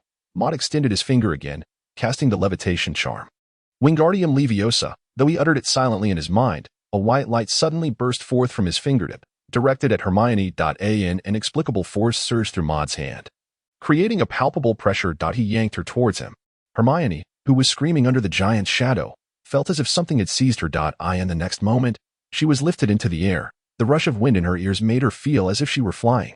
When Hermione opened her eyes, she found herself zooming through the gap between Harry and Ron, racing out of the restroom corridor as if riding a broomstick. No, perhaps even faster. At the end of the corridor, she spotted a golden-haired figure running, one hand raised as if grasping something. Maud. Despite the changes in Maud's appearance, Hermione instantly recognized him. Maud, she finally shouted, her voice breaking in shock. Maud nodded, lowering his hand to allow Hermione to land safely. At the corridor's end, the frost arrow, glowing blue, had already pierced the giant's towering form. As blood gushed forth, the frost enveloped both the giant and its blood, encasing them in a massive block of ice, which crashed to the ground. Maud exhaled in relief. Harry and Ron stared in astonishment at the sudden transformation around them. The girls' restroom had been frozen over. It felt as though they had returned to an icy cavern. Everything was cold yet familiar. Maud inspected the now frozen giant, confirming its demise, before retracting his magic. The massive frost arrow that had penetrated the giant's body suddenly dissipated into blue light, vanishing without a trace. The ice covering the floor melted away, restoring the surroundings to their former state. The thawed remains of the giant collapsed to the ground, raising clouds of dust. Maud contemplated, then conjured a roaring flame to obscure the gaping wounds left by the frost arrow on the giant's body. The flames ignited, consuming the giant's form and startling Harry, Ron, and Hermione once more. Professor McGonagall and other professors were approaching rapidly. Maud was keen to keep the frost magic concealed. Soon, Professor McGonagall appeared, her green wizarding robes billowing. "Oh my goodness, please explain this to me," she exclaimed. Having arrived alongside Professor Snape and Quirrell, that McGonagall surveyed the fallen giant, and then the trio of young wizards, visibly shaken that a giant was not something first-year students could confront. To her, their actions seemed reckless, a blatant disregard for their own safety. She fixed a stern gaze on Maud and the others, awaiting an explanation. "This is," Harry stammered, dirt-streaked. "This is my fault." Hermione finally regained her composure. "I went to wash my hands." She sought to take full responsibility. "Professor McGonagall, there's something amiss," Maud interjected, cutting off Hermione. He too regarded McGonagall with a serious expression. This all began when Hermione stepped out to wash her hands. Unaware of the giant's presence, on her way back, she heard a tremendous noise in the restroom, thinking it was merely someone in the corridor. However, she encountered a colossal green-skinned creature, injured. Harry, Ron, and I rushed out to find Hermione. Leading to the current scene. Maud paused, then continued, "I suspect someone deliberately harmed the giant to lure it to the school. This is a conspiracy." This statement was largely truthful, though it contained a hint of Maud's own musings. Harry, Ron, and Hermione stared at him wide-eyed. "Isn't that wound caused by you?" "What about the charred injury?" Maud clarified. "Professor McGonagall, I happened to learn the fire-making spell and managed to use it." He produced his wand, gesturing towards the giant's body. McGonagall sighed. "Considering Miss Granger did not act with intent, I shall refrain from deducting points this time. As for the three of you, remember that few first-year students survive an encounter with a giant. Each of you will receive 5 points." Harry, Ron, and Hermione exchanged smiles. Maud stood by, chuckling, though his gaze remained observant of Snape, particularly the injury on his foot. He merely glanced before turning away. Harry noticed a look of confusion crossing his face as he exchanged glances with Snape. McGonagall moved ahead, with Snape following suit, leaving Quirrell, whose lips twitched as if something stirred within. His expression was peculiar. Before departing, Maud turned back to glance at the restroom, where he spotted a familiar silhouette. A pair of deep blue eyes met his. "Professor Dumbledore." The incident with the giant had come to a close. Maud inquired about Harry and Ron's circumstances before rushing to save Hermione, feeling perplexed as to why they had not arrived sooner. They explained they had been waylaid by Malfoy. Maud could only attribute the delay to the butterfly effect. Perhaps his arrival had altered something. "Maud, what's going on?" Harry asked, observing his face. Maud's countenance appeared transformed. The remnants of his former self lingered. He now exuded a softer, more ethereal aura. His pupils had shifted from black to a golden hue, and his entire demeanor radiated a striking difference. "Just a little magic," Maud explained. This phrase proved remarkably useful. Hermione rolled her eyes. "What do you mean, a little magic? That spell of yours is far beyond mere tricks." She seemed invigorated, casting magic without a wand, and the overwhelming force had even bested the giant. Maud recognized her passion for magic. "Perhaps I misrepresented myself. Allow me to clarify." Hermione and the others focused intently on him. Maud paused, then continued, "My changes are simply due to the fact that I am in my teenage years. It is entirely normal to undergo such transformations." Harry and the others exchanged glances. "I suspect the giant's presence is a result of Professor Snape's actions." Harry suddenly murmured, "I in the restroom. I noticed an injury on his foot." He cast another glance at Maud. "Maud, you saw it too, didn't you?" Maud nodded. Ultimately, Snape could not escape his fate. If it were him, he would first suspect Professor Quirrell. This individual exhibited such peculiar behavior that he hardly resembled a professor. Furthermore, Professor Quirrell graduated from Ravenclaw, an institution known for producing individuals of great wisdom and knowledge. Yet, there was only one who appeared as foolish as Quirrell. Hermione and Ron exchanged puzzled looks. Snape had circumvented the three-headed dog. He sought something that the creature was guarding. Harry continued, "It is the highly confidential item from Hogwarts that Hagrid and I retrieved from Gringotts." Maud listened quietly to his reasoning, withholding any comments. After a while, an owl swooped in, clutching a sizable letter in its talons, and dropped it at Harry's feet. "The delivery seems rather early," Hermione remarked curiously, having never received mail at such an hour before. Harry caught the letter and placed it on the table. "I've never received mail before," he exclaimed, a mixture of excitement and confusion evident in his tone.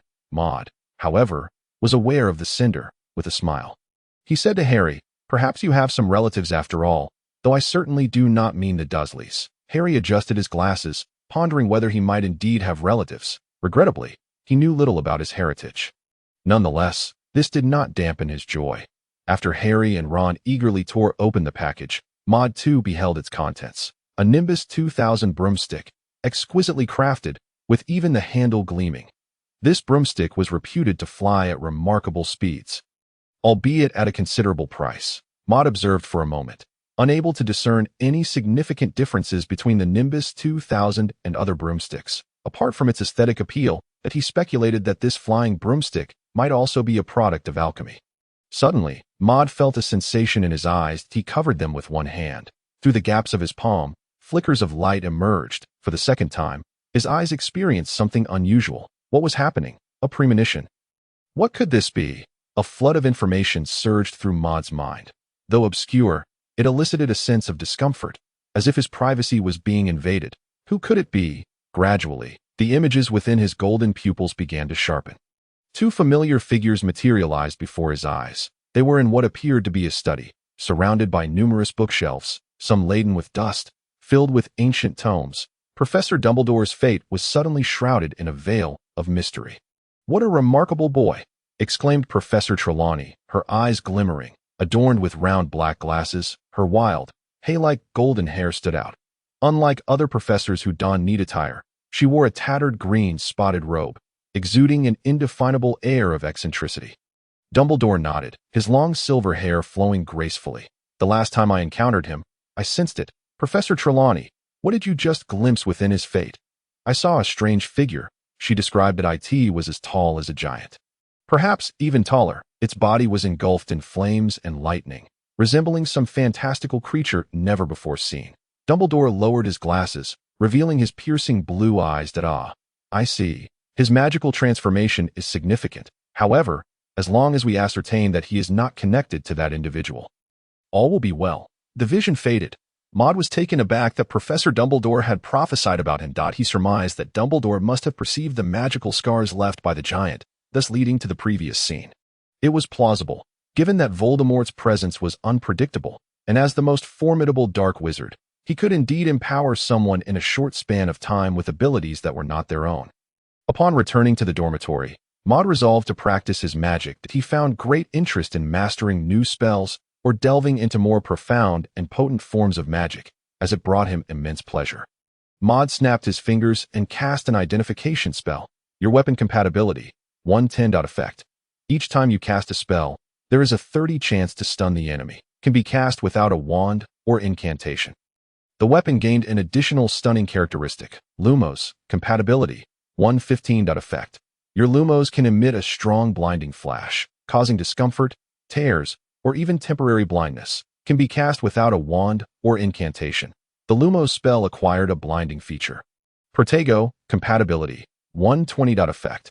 The invisible shield you create can dissipate 20 of the energy from attacking spells, and the shield's strength is increased by 20. It can be cast without a wand or incantation. The Protego spell gained two new traits, one for dissipation and the other for strength. These were the three spells Maud chose to study today.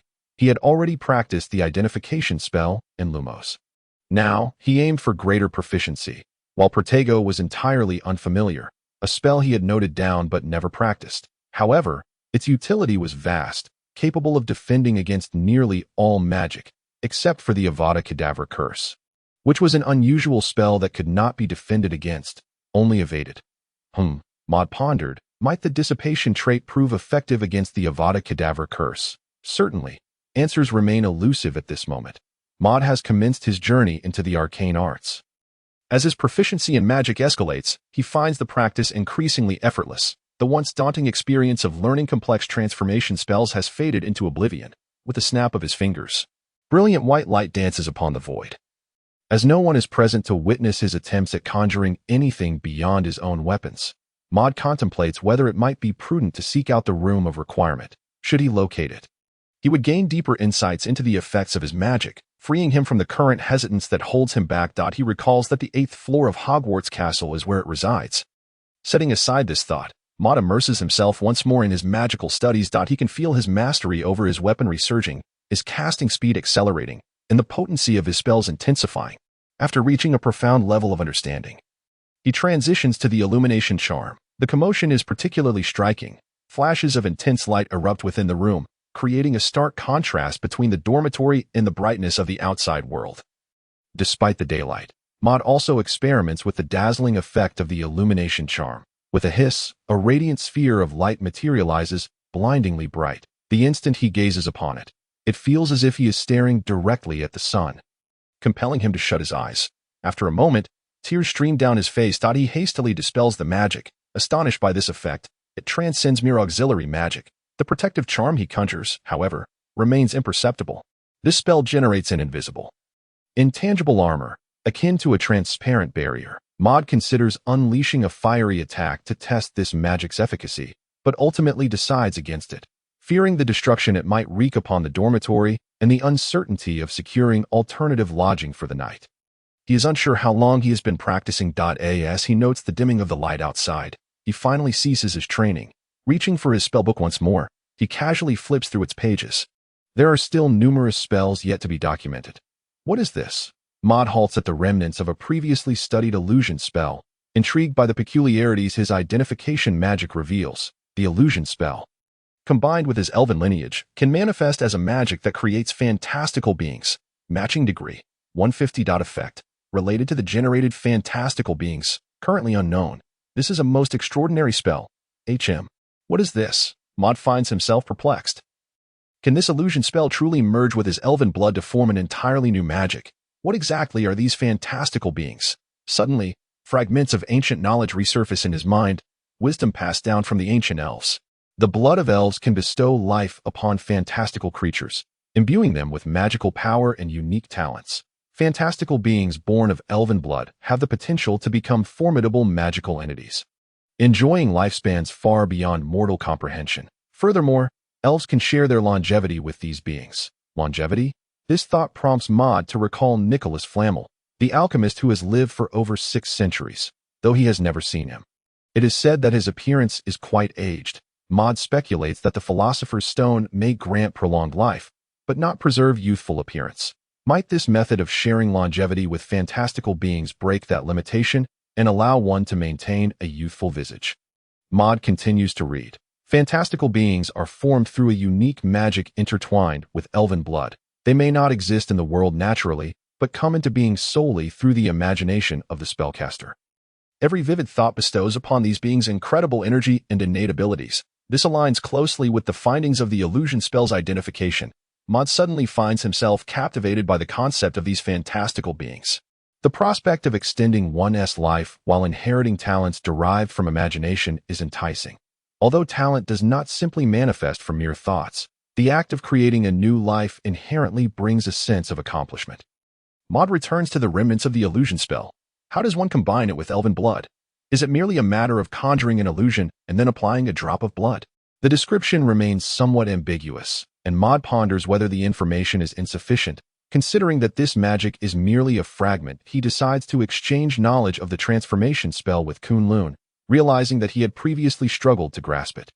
Now, with the matching degree elevated, mastering the transformation spell proves to be a simple task. Kunlun relays the information back to him. The complete text of the illusion spell unfolds in his mind. And suddenly, the knowledge undergoes a profound transformation. The original text begins to shift. The magic of fantastical beings was created by the second-generation elven king, Geralgo, that it can summon companions for elves, allowing them to share talents and longevity. The legendary fantastical creature of the second-generation elven king, the Hellfire Dragon, is renowned throughout the wizarding era for its immense power. The training method is as follows. Maud transcribes the information into his spellbook and again employs identification magic. The magic of fantastical beings now has a matching degree of 180. Effect. The fantastical being you create possesses at least 50 of your magical talent. You can share at least 80 of the fantastical being's unique talents. The remaining effects relate to the generated fantastical beings, currently unknown. This is an unparalleled creation magic. It offers an additional talent enhancement and sharing capability. Moreover, with a matching degree soaring to 180, it stands as the highest degree of compatibility Maud has encountered thus far. Maud revisits the training method. It is quite straightforward. After mastering the magic, one must create an imagined being and thoughtfully consider the reasonable range of talents it possesses. The core of creating fantastical beings lies in 3 drops of elven blood. Is this not remarkably simple? With a matching degree of 180, he can directly embark on this endeavor. Maud places his palm forward, and an enigmatic creature materializes in the void, its form indistinct and blurred. No matter, he continues his practice. Soon, the fantastical being he conjures becomes clearer. It is an elderly figure with silvery hair cascading to his chest, adorned with crescent-shaped spectacles, and his azure eyes gleam with wisdom. Maud examines it closely. Quite impressive, indeed. With intricate details, he cannot help but smile. With a swift gesture, he dissipates the illusion. This was merely an experimental display of magic. His fantastical being could not possibly resemble this form. With the magic now fully matured, it is time to focus on the 3 drops of blood. Searching through the dormitory for a needle proves futile, as the room belongs to several boys. Devoid of any sewing supplies, regrettably, Maud resorts to detaching the zipper from Ron's trousers. A makeshift solution. It suffices to prick his finger. He finds a small container and collects 3 drops of blood. As he becomes more elven, his blood glimmers red with a hint of gold. Maud inspects it closely, astonished, affirming that he has indeed transcended humanity. He casts the spell once more, but a magnificent white light erupts, coalescing into a wondrous creature. In his mind's eye, this fantastical being takes the form of a dragon, unlike the Swedish short snout with wings, but rather an eastern dragon, its immense body coiling through the sky, obscuring the sun. Existing in a state between the ethereal and the tangible, it can shift into an intangible form, rendering itself invisible to all. Maud names it the Dragon of Reality and Illusion. This is also its first gift, which could be described as invisibility. However, the distinction lies in the fact that the void can penetrate anything. The reason Maud envisioned this gift was for the sake of survival, as the lifespan of the fantastical creature could be shared with him. Soon, the fantastical being took shape, with the head of a horse, the tail of a serpent, the antlers of a deer, and the claws of an eagle. It appeared imposing as it spiraled within the dormitory, its form nearly too grand to contain. Yet, Maud felt no tangible presence emanating from it. For it was intangible, he speculated that the magic was not yet complete. Then, as the radiance began to condense, the fantastical creature also contracted, shrinking in size. Eventually, the light coalesced into the shape of an eggshell, and the dragon resembled a diminutive serpent as it burrowed inside. Becoming an unhatched egg, this was Maud's first attempt at such an endeavor. Could it be that he was to incubate the egg himself? He meticulously searched through the knowledge in his mind and finally discerned a solution. Upon the birth of a fantastical creature, it would manifest as an unhatched magical egg, and the method of incubation was to infuse it with a sufficient amount of magical energy. With that, Maud approached the egg and touched its surface, which felt smooth to the touch. The eggshell was adorned with intricate, mysterious patterns that shimmered in gold, standing out vividly against the white jade-like shell. Maud infused his magical energy into the egg, and instantly felt a powerful suction pulling at him. He sensed his magic being devoured by some unseen force at an alarming speed, quickly siphoning away 10% of his vast magical reservoir. Then 20, 30, and 40%. Sweat began to bead on Maud's brow as the sudden depletion of magic left him feeling weak. Finally, at 80%, the absorption ceased. He exhaled, patting the egg. It had nearly drained him before even hatching. Anticipation welled within him for what it would look like once it emerged. The magical energy within the eggshell flickered with a blue luminescence before gradually fading. Shortly thereafter, the eggshell began to crack. With a series of sharp sounds, the fantastical creature extended a claw, breaking free from the shell. What emerged was an unassuming little serpent, equipped with 4 diminutive claws. A snake. Maud deduced that the fantastical creature had indeed hatched small, yet why did it appear so ordinary? Its black scales were smooth and tightly woven, resembling a layer of serpent skin rather than true scales. The 4 claws were particularly petite, likely no larger than the nail of Maud's pinky finger. From a distance, it resembled a mere black snake. In Maud's imagination, it ought to have had a majestic azure blue body. Why had its color changed? The creature, a blend of reality and illusion, seemed to have noticed him and slowly slithered closer. It nudged against Maud's hand, and he could sense its excitement. How could he comprehend the emotions of a magical creature? Was this connection due to his act of creation? Maud used a discerning spell. Fantastical creature, Dragon of Reality and Illusion, compatibility with you. 200.it possesses the same magical talents as you and harbors immense magical energy. Its existence has been acknowledged by the world. Transforming from magic into a living being, it no longer consumes your magical energy. The same magical talents and vast magical energy, Mod continued to read on. It possessed an extended lifespan, which could be shared. It could bestow upon you three formidable gifts, which were 1. Body of reality and illusion, the ability to switch and alter your existence at will. When you are in an illusory state, you become imperceptible, your body indistinguishable from the void, allowing no object to obstruct you. 2. The domain of thunder. The bearer excels in wielding thunder, capable of commanding powerful, grandiose lightning forces. Lightning magic becomes second nature to you. 3. Heart of lava. The ability to breathe flames as molten magma. The flame magic of the bearer can turn fire into a semi-molten state, augmenting its power by 150. Mod envisioned even more than these three gifts. He gazed at the little dragon, and further information surfaced. Mist of clouds grants the bearer the ability to soar and traverse, rendering the void as solid ground. Scales of reversal. The entire body is covered in remarkably sturdy scales, requiring significant time for even a dragon to breach. In total, there were 5 gifts, yet only the first 3 could be granted for his use. His imagination reached beyond these, but alas, they remained unrealized, perhaps due to their exaggerated nature, lacking logic and reason, or possibly having reached the limits of the fantastical creature's capabilities. The effects had not concluded. It could link seamlessly with your mind, comprehending all your words, and allowing for mental communication. Its gaze would be your gaze, enabling you to see the world through its eyes. It would become your unmatched companion in the future. Thus, Mod summarized the gifts: endowment of talents, shared lifespan, mental linkage, and acquisition of vision. Satisfied, he nodded in approval. This dragon, or rather, he decided it should be called the Black Serpent, aptly suited its current form. Mod pondered whether he might have the opportunity to encounter Voldemort's serpent. He shook his head, dismissing the thought.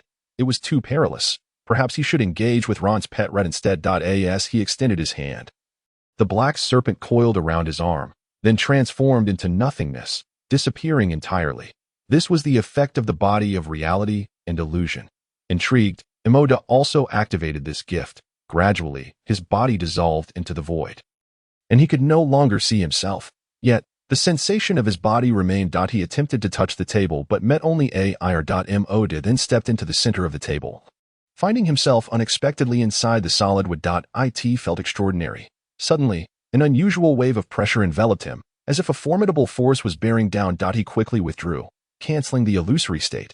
What was happening? Mod inspected his body but found no abnormalities. After several attempts, he finally understood. The illusory state could be sustained for an extended period if it simply involved invisibility, but the effect of being untouchable required certain conditions to be met. Otherwise, it would only last a few minutes. These conditions could include a robust physique or other factors. As for the domain of thunder and heart of lava, Mod raised both hands, feeling a powerful current swirling around them. This was not precisely magic, but it did draw upon his magical energy. The true utility of the domain of thunder was to enhance his talent for thunder magic. After dispelling this magic, Mod cautiously conjured a small, roaring flame. The fire danced in the void, and with a snap of his fingers, the fiery red transformed into a deep crimson, a wave of rising heat washing over him. Though the converted portion was minimal, the temperature surged significantly. 1 or 2 drops of molten magma threatened to fall to the ground. Mod snapped his fingers again, retracting the magic. Black Serpent? Mod called out mentally to the Black Serpent. It reappeared on his arm. That he was curious. The Black Serpent should now be in its juvenile dragon state. What kind of strength would it possess in this form? Mod conveyed his thoughts directly to the Black Serpent from the depths of his mind. After a moment of contemplation, he cast a glance outside the window. Beyond lay an expanse of ocean. It seemed appropriate to cast a spell here, and he believed there would be no issues. He pointed towards the sky above the vast waters. The Black Serpent returned his gaze with a fleeting glance. Goo goo, it vocalized, a sound that left Mod momentarily bewildered. Was that the sound this dragon made in its youth? The creature communicated its response to him.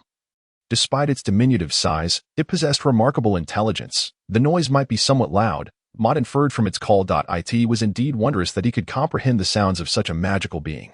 Rest assured, there's no one at sea. Feel free to proceed with your spell, Mod reassured, peering out the window once more while conversing with the Black Serpent. Suddenly, the serpent's form erupted with a brilliant blue luminescence. Mod could sense the surge of magic, akin to his own, boiling with intensity. The previously clear sky outside darkened ominously, as if weighed down by an unseen pressure. Though today had been sunny, ominous clouds began to gather. Goo goo! The black serpent seemed to roar, its voice still retaining a youthful quality. Clusters of purple lightning appeared, coursing through the sky and flashing with a mesmerizing brilliance. Occasionally, bolts would descend from above, resembling swords of thunder piercing the ocean. In quick succession, the electricity appeared to bubble with energy, gathering into a mass, as if brewing something significant. In the next moment, a brilliant violet light illuminated the vast expanse of the sky. A tree of lightning unfurled, revealing countless branches. The purple bolts of lightning instantly filled the surroundings, shattering the darkness. Hiss! Maud exclaimed in shock. On one hand, it was due to the power of the black serpent. On the other, he had witnessed a bat-like figure emerge beneath the electric storm, seemingly struck down, a creature that appeared to have lost its wings and fallen. If he guessed correctly, was it Snape? Maud's initial instinct was to think of him. But upon reflection, it seemed that Quirrell also possessed such a dark robe. However, due to the distance, Maud had little time to discern the figure's face, just as he pondered whether this person had sunk into the sea. A shadow staggered upwards once more. Upon closer inspection, it was not Snape. The individual did not reveal their face, their silhouette contrasting with Snape's, resembling more closely to that of the dark-robed figure from the day of the Gringotts heist. In an instant, Maud deduced the identity of the figure, Professor Quirrell. Quirrell's attire still bore a hint of dark wizardry. One wondered what mischief he had been up to, observing Quirrell's singed turban and black robe. Maud speculated whether his head had also been struck. He couldn't help but chuckle. Had it been Professor Snape, he would have felt a twinge of anxiety, for after all, lives were at stake. But since it was Professor Quirrell, he thought to let it be. Professor Quirrell? Soon, Hogwarts urgently declared a state of alert across the school. This situation is unlike the one with the troll, Professor McGonagall noted to several professors. The intruder this time may be some form of magical creature, though it could also be a dark wizard. The true terror lay in the unknown. If it is a magical creature, that would be manageable. However, if it is a dark wizard capable of defeating Professor Quirrell, the atmosphere among them grew heavy. This statement implied that even the professors were uncertain about the current safety of Hogwarts. What about Professor Dumbledore? The diminutive Professor Flitwick inquired. He has stepped out and may return by tomorrow, Professor McGonagall replied. For tonight's safety, we will be responsible. In the dining hall, all students were instructed not to leave their dormitories after nightfall. As Professor McGonagall, with her customary stern demeanor, relayed this message to the students, Maud observed the chatter among the students and the serious expressions of the professors on stage. Professor Snape maintained his usual indifferent countenance. Maud felt that he was perhaps the only one playing the role of the serious one in this situation, that he surmised that in the coming days, the professors would likely patrol the various corners of the school until they discovered something. What on earth had transpired? Harry looked somewhat astonished. I heard that Professor Quirrell was injured, Hermione continued his thought. He is currently lying on Madame Pomfrey's sickbed, reportedly with some burns on his back, as if scalded by fire, and he remains unconscious. I suspect a dark wizard has infiltrated the school. Hermione's expression was grave as she uttered this statement. Maud nearly burst into laughter. The greatest dark wizard in this school was indeed Professor Quirrell himself. The other so-called dark wizard was merely a newly hatched serpent, or rather, a baby dragon. Ron, too, listened intently to Hermione's analysis. So, does that mean Hogwarts is no longer safe? He remarked. Maud waved his hand dismissively. How could that be? The one in danger should be that dark wizard. After all, he is currently lying in bed, still unconscious. Maud speculated that perhaps Professor Quirrell had fallen into a stupor after being struck, and the Quirrell who had taken flight was likely under the control of that individual. Of course, this also concealed Quirrell's identity. As for how the secret of the back of his head went undiscovered during treatment, there must have been some method.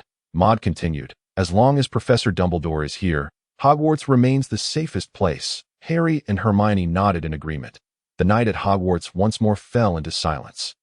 Maud glanced out at the scene beyond the window. The moonlight was bright, with two crescent moons reflecting upon the water's surface. Occasionally, gentle ripples danced across the sea, and the sea breeze wafted into the dormitory. The faint sound of footsteps could be heard outside, likely the professors patrolling for that dark wizard. Before long, he drifted off to sleep, having absorbed so much magic from the black serpent. Upon returning to the dormitory, he fed it more magic that he truly felt a wave of fatigue wash over him. The following day, Maud arrived at the library early. Inside, Hermione, the little witch, was already seated at her familiar spot, a towering stack of books before her. Truly the epitome of a know-it-all. "Hey, Maud," she greeted. Maud nodded in acknowledgement and returned her greeting. He gathered a few books and placed them on the table. Standard Spellbook Level 2, Standard Spellbook Level 3, Ancient Potionology, and so forth. The pursuit of knowledge knows no bounds, nor does magic. He would not allow himself to pause simply due to some advancements. Across the table, Hermione continued to read at an impressive pace, flipping a page in mere seconds. Noticing Maud's gaze upon her, Hermione curiously inquired, "What's the matter? Do I have something on my face?" Maud nodded. "Indeed, you do. What is it?" "You're a bit slow," Maud continued. "In learning, one should be proactive. Your reading speed leaves much to be desired." Hermione retorted, "Wasn't it you who told me last time that reading should be slow and that one must savor the text?" Maud, Hermione, Ron and Harry entered. Maud turned to them, puzzled. "What are you two doing here?" Harry smiled awkwardly, saying, "I'm looking for some books related to the Quidditch match that I'm about to participate in, the Quidditch game between Gryffindor and Slytherin." Maud nodded slightly. The preparations for the Quidditch match were indeed underway. At this moment, Harry should be learning a few things from Oliver Wood, the captain of the Gryffindor Quidditch team. Both of them reluctantly picked up a book and began to read. Their reading speed was even slower than Maud's earlier attempts. Maud surmised that they were reading a line, forgetting it, and then glancing back at the previous line that he too immersed himself in his studies. The knowledge presented by the sage elf, far surpassing human comprehension, piqued Maud's interest. Surely he should not be slower than Hermione, right? Maud opened the book Standard Spells Level 2 instantly. He felt a sense of wonder. The densely packed text appeared to transform into a vivid illustration, instantly imprinting itself in his mind. Upon reflection, every word on that page was crystal clear to him. He could even begin to organize and understand the knowledge contained therein. And all of this was accomplished in a mere instant. Maud felt an unexpected thrill that he hastened his pace of turning the pages, eager to test the limits of the sage elf's teachings. Originally, the group sat together, with only Hermione's sporadic yet swift page-turning breaking the silence. However, with Maud's addition, the sound of pages flipping quickened and became slightly more pronounced. Hermione and the others looked up. Maud's hands aggressively turned page after page, as if searching for something hidden within the book. The slight breeze accompanied his swift movements. Hermione felt that while she managed to read one page, Maud could flip through 10 or more. Just as they were taken aback, a familiar, aged voice rang out. "Mr. Maris, one ought not to be so rough with books." Maud lifted his gaze to meet a pair of cerulean eyes. "Come to my office, Mr. Maris," Professor Dumbledore said, lowering his glasses and smiling at him. Professor Dumbledore. Maud felt a twinge of embarrassment as he regarded the professor. The act of reading could be overlooked, but the current troubling circumstances at Hogwarts were primarily of his own making. Maud silently cast a mental occlusion spell, concealing and protecting his emotions and thoughts. "Follow me, Mr. Maris." Under the curious gazes of Harry and the others, Maud followed Professor Dumbledore. Before the door to Dumbledore's office stood a massive stone beast. Blocking their path, that IT opened its stone mouth. "Password, cockroach cluster," Professor Dumbledore replied, smiling at Maud. The cockroach cluster was indeed a peculiar treat. Maud thought to himself that Dumbledore seemed to have a penchant for sweets. However, this particular confection was something he could not bring himself to eat, even knowing it was merely candy. The stone beast rotated aside, revealing an ascending staircase. The two ascended. This was Dumbledore's office. The entire room was cylindrical in structure. Along the sides, a row of bookshelves was filled with books, some of their covers yellowed with age. On the walls hung portraits of all the former headmasters of Hogwarts, occasionally blinking their eyes. Beside the bookshelf perched a brilliant red-feathered bird with a long tail shimmering with golden light. That IT was named Fawkes, a true phoenix. While Maud scrutinized Fawkes, Professor Dumbledore had already settled into his office chair. "Mr. Maris seems quite intrigued by the phoenix," Dumbledore remarked, gesturing to a nearby chair. "Have a seat, Maris." Maud complied. Compared to conversing with Dumbledore, who could read minds, he preferred the company of the phoenix. Of course, Dumbledore likely could not perceive his thoughts at this moment. "Very impressive," Professor Dumbledore nodded. "Is that the mental occlusion spell? Mr. Maris, your talent is truly remarkable." How did he sense my proficiency with the mental occlusion spell?" Maud pondered. "Professor Dumbledore, you must be mistaken." He touched his head. "Is that so?" Dumbledore blinked. "I am quite familiar with that spell as well." Perhaps I truly misjudged. He picked up a cockroach cluster candy from the table and popped it into his mouth. Mr. Maris, would you care for some? Maud shook his head. No. Thank you, Professor Dumbledore. The appearance of that confection was enough to deter him from tasting it. Even when aware that it was merely candy, Professor Dumbledore placed his hands on the table. Fingers interlaced. Mr. Maris, I have heard about the situation at school. What are your thoughts on it? Maud was momentarily taken aback. Did Professor Dumbledore know something? Was it regarding Professor Quirrell? Maud then adopted a serious expression akin to Ron's from the previous night. I believe we will be quite safe under Hogwarts protection. Dumbledore smiled. Maris, I have encountered many wizards as talented and astute as you. The reason for summoning you today is to impart a piece of wisdom. Dumbledore paused. What determines a person's fate is their choices, not their abilities or talents. I hope that during your time in Gryffindor, you will find this insightful. Oh, and one more thing. You appear more mature now. No, you have grown. Maud blinked his golden eyes and touched his face.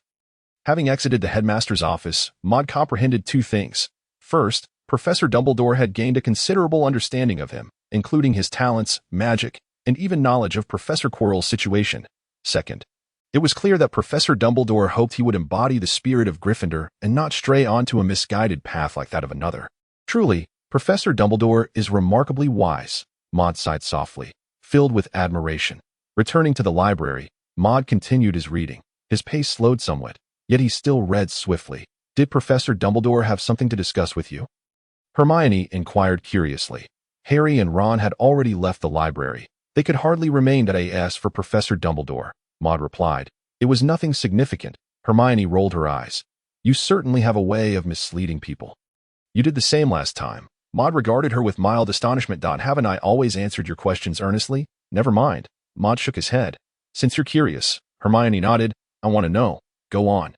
Professor Dumbledore invited me over for some sweets. Maud continued. You know how much he enjoys them. Constantly on high alert, Hogwarts finally announced the lifting of this state of vigilance after a few days, for Professor Quirrell had awakened. However, he merely claimed to have been struck by a bolt of lightning. He certainly would not divulge that he had ventured outside clad in a black robe, engaging in activities befitting a dark wizard. During these few days, Voldemort refrained from casting spells, as the professors were conducting their patrols with remarkable diligence. He seized the opportunity to delve deeply into his studies, amassing a wealth of knowledge, which he meticulously organized and absorbed. Seated upon his bed, Voldemort once again immersed himself in contemplation. On the peaks of Kunlun Mountain, a glimmer of golden light danced amidst the white snow. He categorized the knowledge he had gained and infused it into his mind in successive waves, acquiring some rudimentary spells, the cleaning charm from Gabrathian, the mischievous flame, and the farsight spell. These were all rather commonplace, everyday enchantments. Next came the infusion of knowledge regarding potions. He acquired the potion-making experiences of Master Vandy, the foundational techniques of ancient wizard potions, and a comprehensive guide to potion tools. These theoretical insights and practical knowledge would aid him in advancing his potion-making skills. What truly occupied Voldemort's thoughts was whether he could successfully access the second tier of knowledge regarding the elven bloodline inheritance and the auxiliary potions today. He had dedicated more time to potion studies over the past few days precisely for this purpose. As more potion knowledge flowed into Kunlun, his anticipation grew, and at last, a flicker of golden light emerged. A fragment of information entered his consciousness. Elven bloodline second tier. Howling Moon Elf, the magical being that dances beneath the moonlight and drinks moon dew. The message was fragmented and abruptly ceased, revealing only a few words. With a resigned sigh, Voldemort acknowledged the arduous journey of knowledge acquisition. Yet, a morsel of intriguing knowledge sparked his interest. The foundational soul magic, a creation of the Master Weiler, was said to manipulate the very essence of the soul, allowing one to truly engage with its realm. Soul magic. Voldemort examined the details closely. This foundational soul magic could enable one to traverse the dreams of others, glean their thoughts, and create cursed effigies. Its power could penetrate the realm of the dead, granting the ability to summon the souls of the deceased. However, it lacked the capacity to resurrect the dead. Voldemort found himself taken aback. The ability to summon the souls of the departed?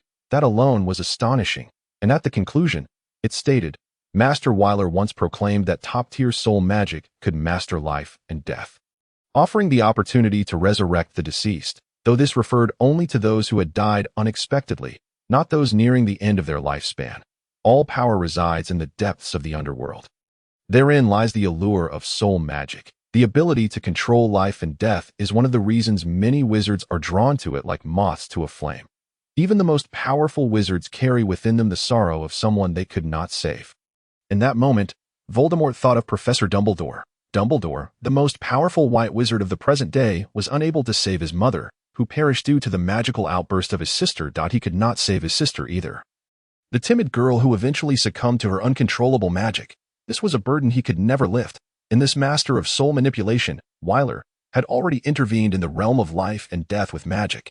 Truly an impressive individual. He noted another title attributed to Wyler, the Miracle Wizard. Suddenly, everything seemed quite normal. This Wyler stood shoulder to shoulder with the divine, and creating a spell capable of resurrecting the dead should not be beyond his reach. Voldemort's interest in soul magic heightened that he snapped his fingers and cast the identification spell. Soul foundational magic. Compatibility with you. 120. Effect. Dream traversal time increased to 0. To a certain extent, you can manipulate the actions of the cursed subject, provided your magical power surpasses theirs. Summoning the souls of the deceased time increased 20. This was indeed a magic that transcended the boundaries of life and death. An additional characteristic emerged: manipulation. He diligently began to cultivate this magic. In the afternoon, there was a class, Professor Snape's potions lesson. Another class with Snape. Ron sighed. I absolutely detest Snape and that horrid smell of potions. Harry nodded in agreement. Over the past few days, he had come to realize one thing. Professor Snape seemed to take pleasure in targeting him, whether through questions or unleashing trolls, although it wasn't a direct attack. It nearly cost his friend dearly. Hermione also harbored a dislike for Professor Snape due to this incident. Voldemort shook his head. Ron, what you see is not necessarily the truth. Harry and the others looked at him in confusion. Are you suggesting that you believe Professor Snape is not like that? Harry inquired. Voldemort nodded affirmatively. Of course, a man like Professor Snape would never resort to tormenting you in Harry and Potions class. Yet, you have witnessed how, during previous lessons, Harry was often subjected to peculiar and perplexing questions, resulting in the loss of many points for Gryffindor. Ron retorted. Voldemort nodded again. I certainly saw that. However, the Snape you speak of. He paused for a moment before continuing. He would prefer to confine you in a dark, dreary library, rendering your existence a living hell. After all, dark wizards never resort to mere words when dealing with others. Entering the classroom, the young wizards were engaged in various discussions, for the recent peculiar events had provided ample fodder for conversation. First, Professor Quirrell fainted in the Great Hall, alarming everyone with tales of trolls. Then, inexplicably, the troll vanished. Recently, Professor Quirrell had been struck by lightning and had been unconscious for several days. Though the experience was terrifying at the time, once recounted, it transformed into a vivid tale that I heard Professor Quirrell has awakened. Indeed, I visited him. His condition was simply dreadful. Oh goodness! What happened? His back was burned so badly, and he appeared significantly more gaunt than before. I heard he occasionally lapses into incoherence. The last time the troll appeared. Professor Quirrell also fainted due to injuries. By the way, do you think the troll was captured or killed? Voldemort touched his nose and followed behind Harry and the others as they entered. These events were indeed connected to him, yet he was loath to discuss them. That said, Professor Quirrell was truly pitiable. Silence. My classroom is not a venue for your idle chatter. Professor Snape strode in, wearing his usual impassive expression and clad in a long black robe that billowed as he walked. Open your textbooks to page 57. Today, we shall learn the proper use of potion-making tools. A crucial aspect of our ability to brew an effective potion. The content delivered by Professor Snape was straightforward and comprehensible, and Voldemort compared it to the potion tool guide he had acquired from Kunlun. Indeed, Snape was worthy of being called a master of potions. This guide, a compendium passed down through the ages of wizardry, was collaboratively crafted by numerous ancient wizards well-versed in potion-making. Its enduring legacy attests to its practicality and accuracy. As Snape spoke, he suddenly paused, his gaze landing on Harry. Although Harry appeared to be diligently taking notes, it was evident that his mind was elsewhere. Mr. Potter, the renown of bravely battling the troll has once again captivated you. Has it not? Harry appeared utterly bewildered. The other students below, however, turned their gazes toward him. Harry Potter, engaging in combat with the troll, could it be that this indomitable boy, once again defying fate, has wrought yet another miracle by vanquishing the beast? Maud let out a sigh. Clearly, Harry had picked up some bad habits from Ron, As he seemed disinterested in the class, it was a familiar scene. Professor Snape posed several questions, to which Harry merely shook his head. Consequently, Gryffindor lost another 5 points. Fortunately, Miss Granger occasionally raised her hand to answer questions, eventually recovering some of the lost points. In the subsequent practical session, they returned to the concoction of the Death Water. Maud completed the task with ease, assisting Hermione with explanations of critical aspects, thereby aiding her in the potion-making process. As for Ron and Harry, the two were once again preoccupied with tidying up their workspace. Showing no sign of aptitude in potions, Maud observed Snape at the front, also engaged in potion brewing. It was evident that the materials he was using were not those required for the Death Water. Maud watched as Professor Snape added a particular ingredient to the cauldron, instinctively comparing it to the knowledge stored in his mind. Professor Snape, your method of preparation appears to be flawed, Maud could not help but voice. Professor Snape turned his head, casting a cold glance at him. There's something you wish to convey, Mr. Maris? Maud suddenly realized he had been overly audacious and hesitated to respond. After a moment's contemplation, he replied, Professor Snape, that wormwood should serve as a supplementary herb for this potion, correct? It would be best to introduce it within the final 2 minutes. This way, the efficacy of the potion would be significantly enhanced. Snape did not respond but continued to regard him with a frigid stare. After a brief silence, he finally spoke. Mr. Maris, one ought to read proper textbooks. Those tomes acquired from Diagon Alley or elsewhere are nothing more than the detritus of certain wizards. Maud was left speechless. It seemed Professor Snape believed he was speaking nonsense. Please return to your seat, Mr. Maris. Do not compel me to repeat myself. Maud nodded, about to sit down when a gust of wind swept into the classroom. He noticed that a herb, placed aside by Professor Snape, was blown close to his palm, mingling with another plant. Yet, Snape remained oblivious, having momentarily been distracted by their earlier exchange. Snape raised his hand, skillfully grasping the herb beside the cauldron. Preparing to add it to the mixture, Professor, that boom, a thick cloud of smoke erupted from the cauldron before Snape, the herbs within having turned to charred remains. Explosion, Maud muttered. Having foreseen this outcome, he noted Snape's face had become grimy, blackened by the rising smoke. Some young wizards below could barely contain their laughter. Maud had already anticipated the ensuing events. Gryffindor lost 5 points due to the disruption caused by certain young wizards during potion preparation, declared Professor Snape with a stern expression. Ron relished Snape's predicament, feeling a sense of camaraderie with Maud, and pulled Harry over as soon as class ended. See? He whispered, lowering his voice. Professor Snape targets not only Harry but all of Harry's friends as well. Maud shrugged. Perhaps he did not dwell on the matter. Snape's potion mishap was indeed a consequence of the interruption. Mistakes happen, and there was no need for obfuscation. However, sharing his insights with Ron and Harry would be futile, as they would not heed his words. Nevertheless, the advice he offered to Professor Snape was rooted in authentic ancient knowledge, extracted from the works of the foremost potion masters of the wizarding era, aimed at enhancing the success rate and efficacy of potion making. Knowledge cannot be mistaken. Maud chose not to visit the library, instead returning to his dormitory to continue practicing foundational soul magic. This form of magic required a high degree of compatibility, but progressed more slowly than previous spells due to its practical nature. Maud sought to embark on a journey through dreams. It was still early, and he wondered if anyone was already asleep. He recalled the essential principles of foundational soul magic, and then snapped his fingers. In an instant, his vision faded. The version of himself lying on the bed had closed his eyes, seemingly drifting into slumber. A wisp of grayish light surged forth from his body, darting about in a frenzied manner. The light was faint and moved at such speed that a typical wizard would struggle to perceive it. It sought out a sleeping individual. Once this gray light entered a person's body, Maud would be able to traverse their dreams. After a thorough search of the Gryffindor dormitory, he found no one in slumber. Thus, the light ventured to the Slytherin dormitory, penetrating the mind of a blonde boy, vanishing instantaneously. Suddenly, Maud felt a brightness envelop him. He opened his eyes to find his form nearly translucent. Observing his surroundings, he realized he was in a manner. A pale, gaunt boy with golden hair slicked back stood before a similarly golden-haired middle-aged man. Oh, Malfoy! He had entered Draco Malfoy's dream. His gaze shifted to the middle-aged man. Could this be Lucius? Maud scrutinized Lucius Malfoy, a true Death Eater and one of Voldemort's minions, with his light blonde hair, pale, pointed face, and impeccably tailored attire. He appeared every bit the gentleman. Yet his icy gray-blue eyes exuded arrogance and cunning. Draco, Lucius addressed his son, Draco Malfoy. Draco nodded, listening intently. He was far more engaged than he typically was in class. We pureblood wizards are far superior to other wizards. There was no context to this statement, and Maud was unsure of the unfolding events. However, it appeared Lucius was once again indoctrinating his child. Meanwhile, Professor Snape, having exited the classroom, was in a rather foul mood due to his failed potion making that he had not anticipated that the once inquisitive student would devolve into such behavior. Mischief?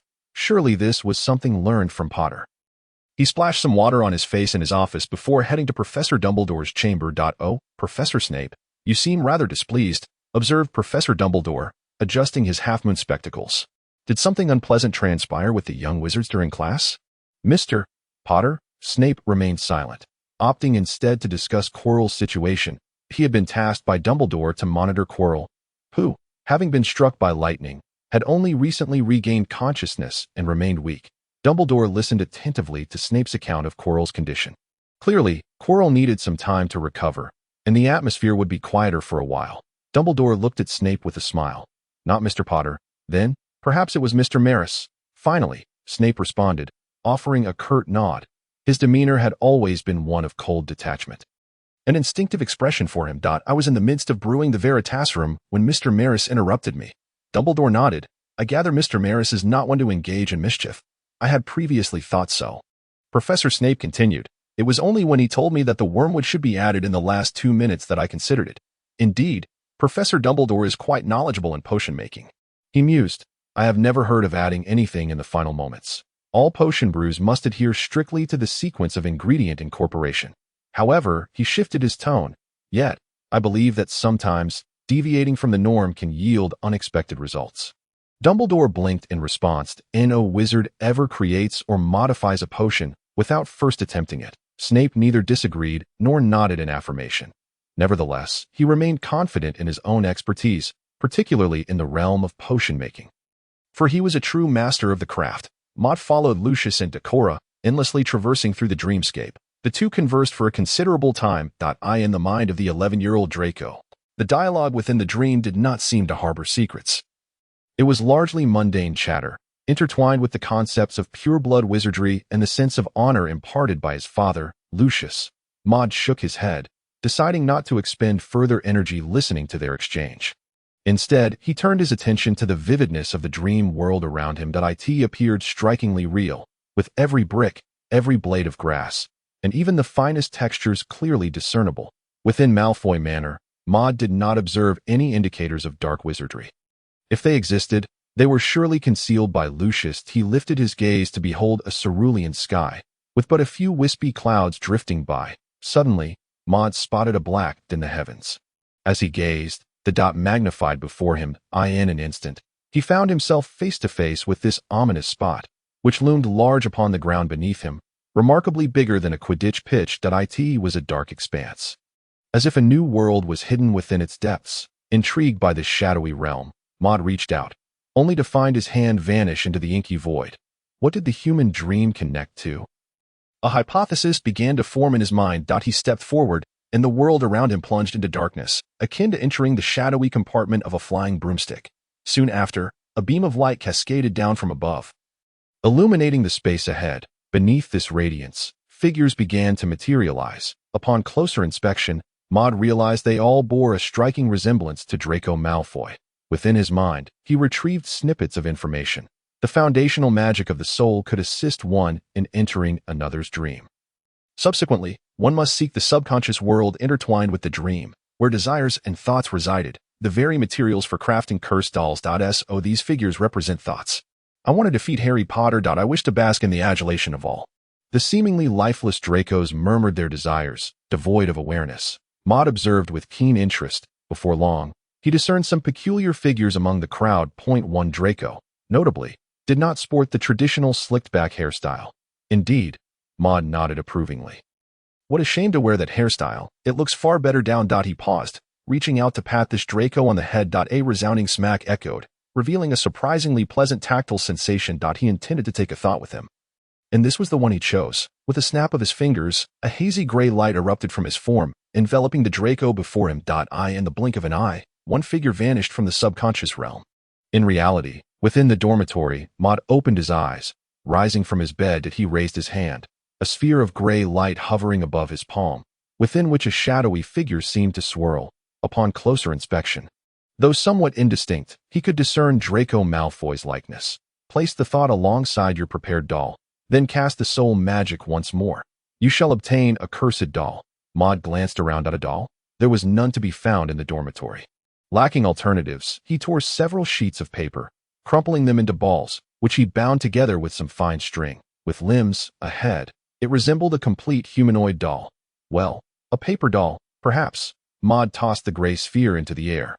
Where it floated above the paper doll, he snapped his fingers again, and the sphere instantly penetrated the doll, radiating streams of light from within it. He lifted the glowing paper doll. Examining it closely, it felt as though the texture had transformed. No longer rough, but now enveloped in a thin layer, resistant to tearing to is this sufficient. Maud gestured toward the table opposite his bed. A quill floated toward him, landing delicately in his grasp. Contemplating briefly, he inscribed a nearly invisible phrase upon the doll's forehead. My father is Lucius. Satisfied, he nodded. Meanwhile, far away in the Slytherin dormitory, a faint glow erupted on Draco Malfoy's forehead. The luminescence gradually retracted, revealing the delicate inscription, I in Professor Snape's office. He was rebrewing the Veritaserum. He engaged in potion making whenever he found a moment of leisure. Even familiar potions warranted repeated practice, a factor contributing to his mastery of the craft. Skillfully, he added ingredients such as bezoar and asphodel to the cauldron, following with a splash of clear water. His movements were fluid and practiced, exhibiting a certain ineffable grace. Unlike the frantic demeanor of a novice wizard, as the temperature rose slightly, he added dried nettle and bubblewort. Grasping the wormwood, he recalled Dumbledore's words, no wizard ever creates or modifies a potion without first attempting it. After a moment's contemplation, he set the wormwood aside. He resolved to follow Maud Maris's advice, adding it in the final 2 minutes to observe the results. If it proved ineffective, he could simply brew it anew. As crafting this potion was no challenge for him at last, the potion neared completion. Professor Snape added the wormwood, harboring a flicker of hope. He felt an inexplicable anticipation. Dumbledore's words were seldom devoid of merit. Would it succeed? Under Snape's indifferent gaze, the potion in the cauldron gradually darkened to a charred hue, releasing a burnt odor.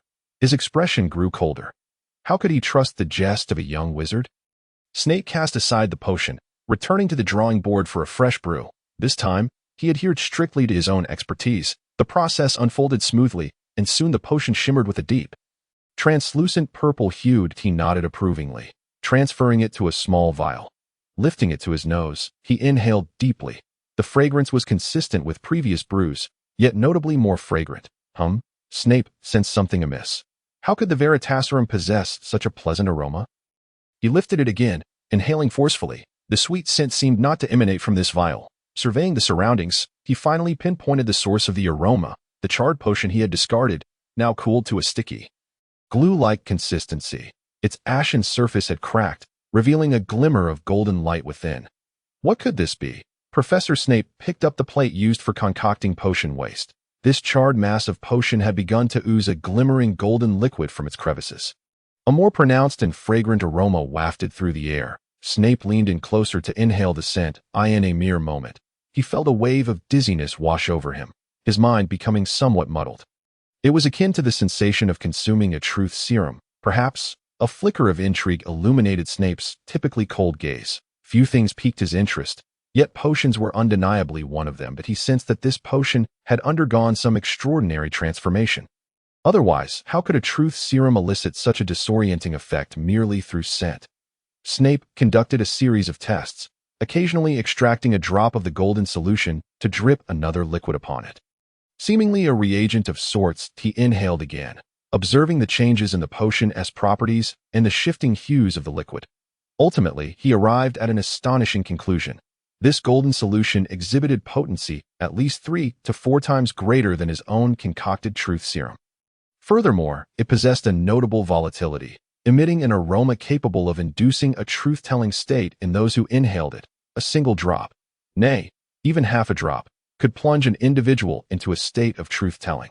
While the original truth serum required no less than 3 drops and a fortnight's maturation, Snape reflected on his findings. The capacity for this potion to enter the human body through respiration shattered the previous notion that truth serums could easily fail due to human interference.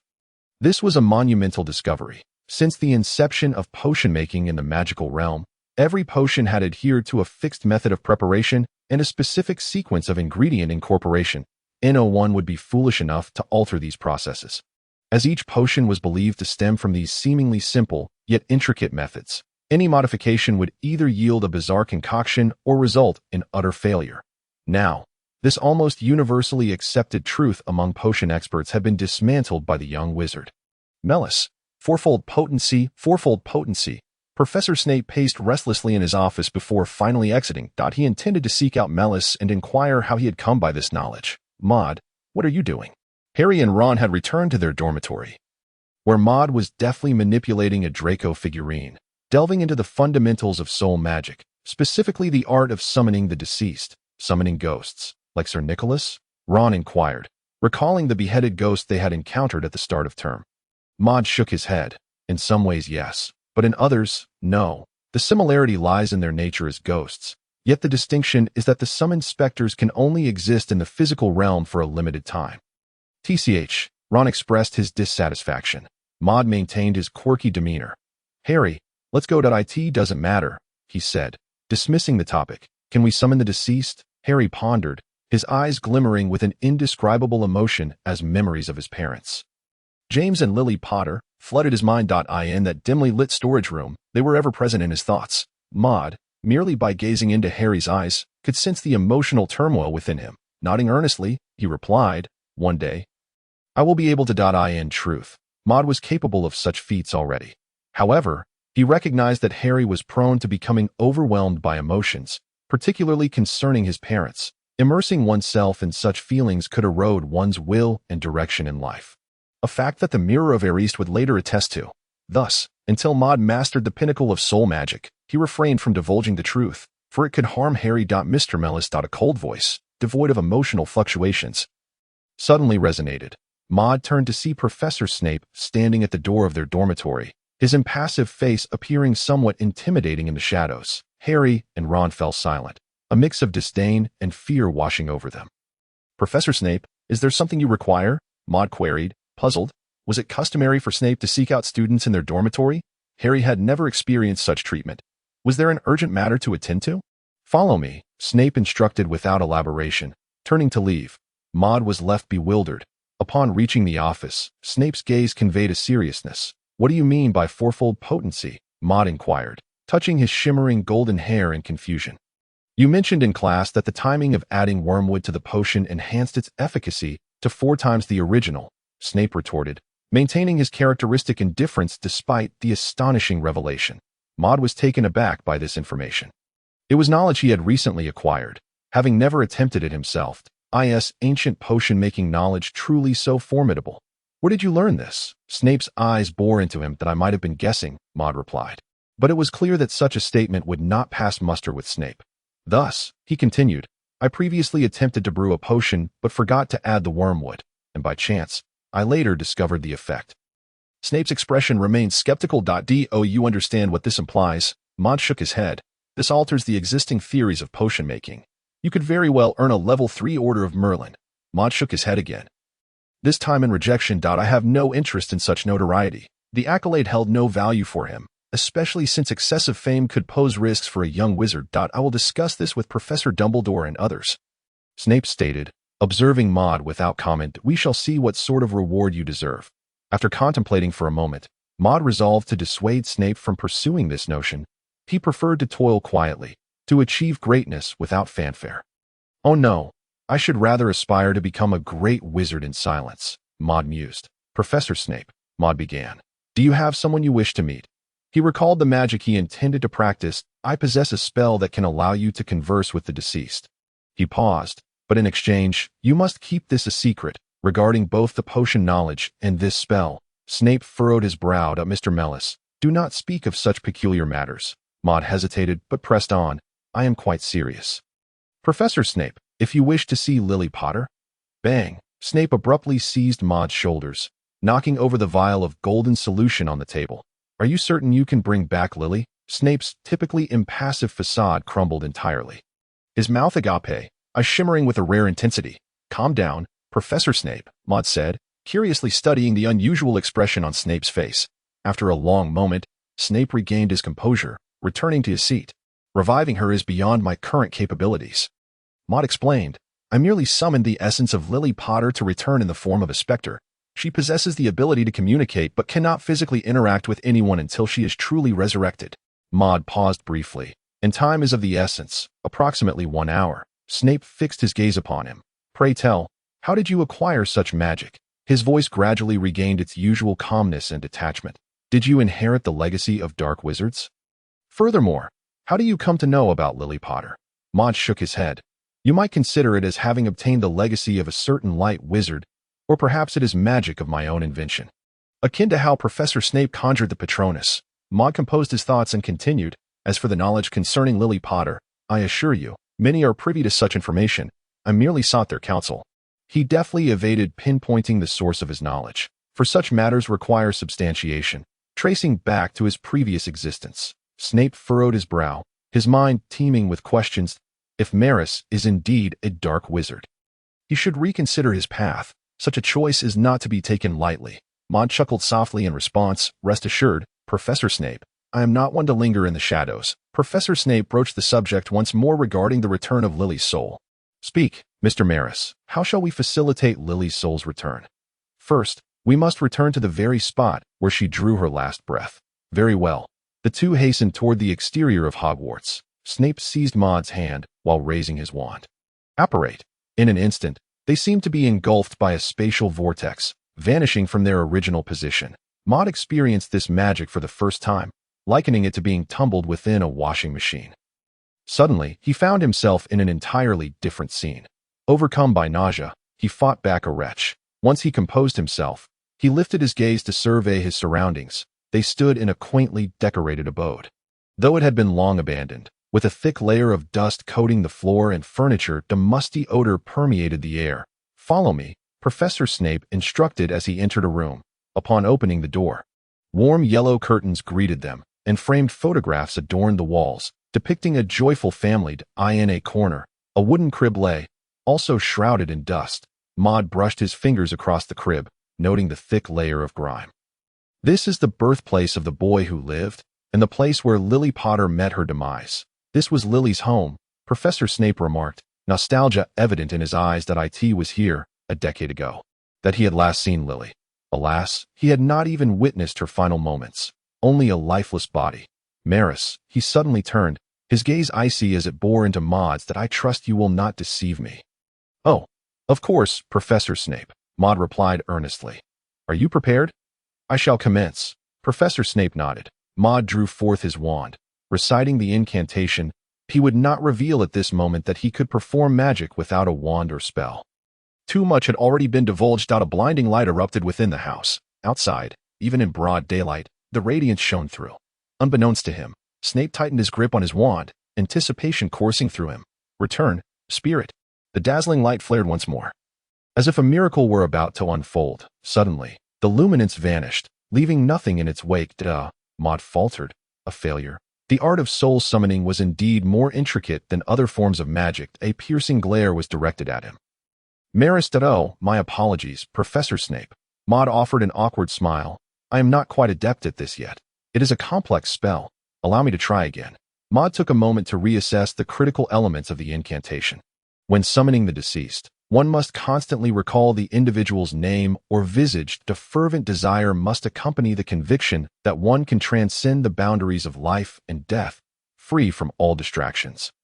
He lifted his wand once more. Return, spirit. This time, a vivid green light erupted, as though it emanated from the depths of the underworld. History replayed itself, blurred shadows materializing within the room, reenacting the moment of Lily Potter's demise.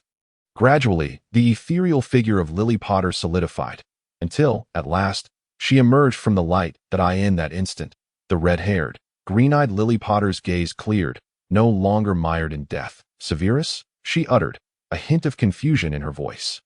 Lily, Snape responded in disbelief, his voice trembling. I remember dying. As memories flooded back to her, Lily raised her hand to touch herself, only to find emptiness. She smiled. It seems fortune favors me. I can still return to see old friends. Speaking of which, Severus, how have you changed so much? Lily scrutinized Professor Snape's face. It was evident. More wrinkles and a newfound coldness. Lily Potter smiled at Professor Snape. Do not be overly agitated. Severus, this is not like you. She patiently awaited his composure. Lily, it has been 10 years. Professor Snape still grappled with the weight of emotions. 10 long years had passed. Even Harry, your son, has entered Hogwarts, has he not? Lily Potter exclaimed with delight. It seems Harry has fared well. How is he now? Is he growing up? And who might this be? Lily suddenly noticed the golden-haired youth before her. Maud cleared his throat. Greetings, Mrs. Lily Potter. I am Maud Maris, a classmate of Harry's and the wizard who has summoned you from the beyond. Harry's friend, Lily Potter inquired, her distinctive green eyes sparkling with curiosity. So, you know him well. Indeed, we share the same Gryffindor dormitory. Maud glanced at Lily, noting he bore the same eyes as hers. Lily Potter nodded. Is he well? Quite well, though he occasionally misses you both. Lily then turned her gaze towards Professor Snape. Severus, how have you fared these years? Professor Snape's tone softened. I am doing well. He suddenly realized that having awaited Lily's spirit, he found himself at a loss for words. And you? Me? Lily chuckled lightly. I am well. Her laughter brought a sense of ease.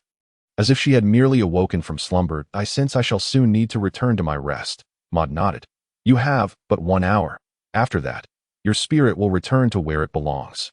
Lily Potter displayed no overt reaction. For her, the mere opportunity to return was already a profound satisfaction. Naturally, it would be even more delightful to see Harry again. Is there truly no way? Professor Snape widened his indifferent eyes. Are you suggesting there is no means of resurrection? I recall you mentioning during our time at Hogwarts that it was not feasible at present, which implies that in the future. Well, yes, Professor Snape. Maud nodded. Just because I cannot accomplish it now does not mean it will remain impossible forever. Although he had yet to acquire the pinnacle of soul magic, surely, in time, he could exchange his vast knowledge for it. Perhaps even sooner than expected, Professor Snape's expression shifted slightly, finally regaining his customary composure. Do you require any assistance, Mr. Maris? Maud shook his head. But I merely seek knowledge within Hogwarts. All knowledge serves as sustenance for my magic. Of course, should I need help in the future, I will seek you out. What a diligent student you are, Lily Potter interjected. She crouched down, attempting to stroke Maud's head. My child should be just as lovely as you. Maud smiled awkwardly, another endearing compliment. Severus, he resembles you greatly. That magic, typical young wizards would struggle to master, right? Just like you, he is a genius. Maud noticed a fleeting change in Professor Snape's demeanor. However, this statement was misplaced. Even if Professor Snape was the half-blood prince, he, Nicholas Maud Maris, should possess greater talent. But is Harry here? May I see him? Lily Potter looked at Maud with a pleading gaze, then at Snape. Just as Professor Snape was about to speak, Maud interjected, I'm afraid, Mrs. Potter, Harry is not here. Even if he were, it would not be appropriate for you to meet him. I am fond of a saying. Granting someone a fleeting freedom is far worse than never giving it at all. Lily paused, taken aback. Indeed, I had not considered that. Maud continued, there will be opportunities in the future, for I am a genius akin to Professor Snape. Lily pondered for a moment, seemingly envisioning a future meeting. Her eyes crinkling with a smile. Thank you, Maud. May I call you that? Maud nodded. Maud? Then I shall rely on you in the future. For the remainder of the time, Maud did not disturb the two. He stepped outside the room, seated himself upon a chair, and observed everything within. After a while, feeling somewhat idle, he closed his eyes to organize the knowledge swirling in his mind. He vividly recalled the 2 instances of summoning the deceased, transforming those recent experiences into wisdom stored within his brain. His foundational soul magic had already yielded results. Lily had summoned, and the Draco figurine had been created as well. That he chuckled at the words he inscribed upon Draco's forehead. Meanwhile, inside, the conversation between the two was reaching its conclusion. Take care of yourself, Severus, Lily said to her dear friend before adding, perhaps you should consider starting a family. Snape shook his head. Lily, we will meet again. His tone revealed a hint of reluctance. Lily smiled, nodding in agreement. Subsequently, her ethereal form shattered, dispersing into shimmering motes of light throughout the room. Her final smile etched itself into Snape's memory, Snape gazed calmly until the last trace of Lily's existence vanished completely from the room. He lingered for a long while. For him, Lily Potter was a beacon of light in a life steeped in darkness. It was for this reason that he had come to cherish her. Even though they could never be together, yet, simply witnessing her vitality was enough for him. Professor Snape, Maud, having gauged the passage of time, entered. We must be going. Otherwise, Professor McGonagall will grow anxious. How often can this magic be performed? Professor Snape inquired. He surmised that such wondrous magic must come with numerous restrictions, much like the extraordinary unicorn blood, which can prolong life yet also curses the bearer. Once a month, Professor Snape, Maud replied. Perhaps soon, his magic would reach a new peak, or its frequency would increase. Professor Snape grasped his hand. Apparate. In an instant, the two vanished from the room. The entire space fell silent once more. Returning to the dormitory, Harry and Ron had already stepped out again. Maud sat alone on the bed. He felt that the encounter between Snape and Lily Potter today would inevitably alter the course of his fate. In Maud's perception, Professor Snape was a figure worthy of admiration. That he had infiltrated the Death Eaters, maintaining his integrity even in the darkest corners of the magical world, just as Harry would later say. He was the bravest person I have ever known. Similarly, he was also a pitiable individual. Ultimately, he was slain by Voldemort, gazing into Harry's emerald eyes, reminiscing about Lily as he drew his last breath. Maud slapped his face lightly. On feeling a bit hungry, he snapped his fingers, invoking his spatial storage magic. A golden halo materialized within the dormitory. Maud reached inside, intending to retrieve some pastries. He felt around, but his hand met emptiness. Finished already? Maud recalled that he had not consumed much before. There should still be plenty left. Peering inside, a blinding light caused him to squint. Lifting his head, he was astonished. Mouth agape. This place was no longer the dark void he had encountered before. Instead, it was a vibrant landscape. Lush trees, verdant grass, and radiant sunlight. Nestled within this greenery stood a magnificent palace. The plaque upon the palace bore golden letters, the sole realm of the Elven King. How could this place have transformed so? Maud marveled at the spectacle before him. He rose on tiptoe, as if scaling a wall to enter the school, skillfully climbing into the golden halo. He brushed the earthy, grass-scented soil from his hands. Upon stepping into this realm, Maud soon realized that this world was surprisingly small. Above, a cerulean sky floated a few white clouds. A single sun radiating blinding light. It appeared identical to reality. Yet on the ground, Maud could see the end merely with his eyes. This looked like a chunk of land sliced apart. This dampened Maud's spirits. He had expected it to be a traveler's boon, a spatial ring connecting to another world. Maud surveyed his surroundings. Here, aside from the flora, it seemed there were no other beings. He crouched down to examine the flowers and grasses in this place. Unable to identify the species, there were numerous varieties. Predominantly green, though other hues could be discerned as well.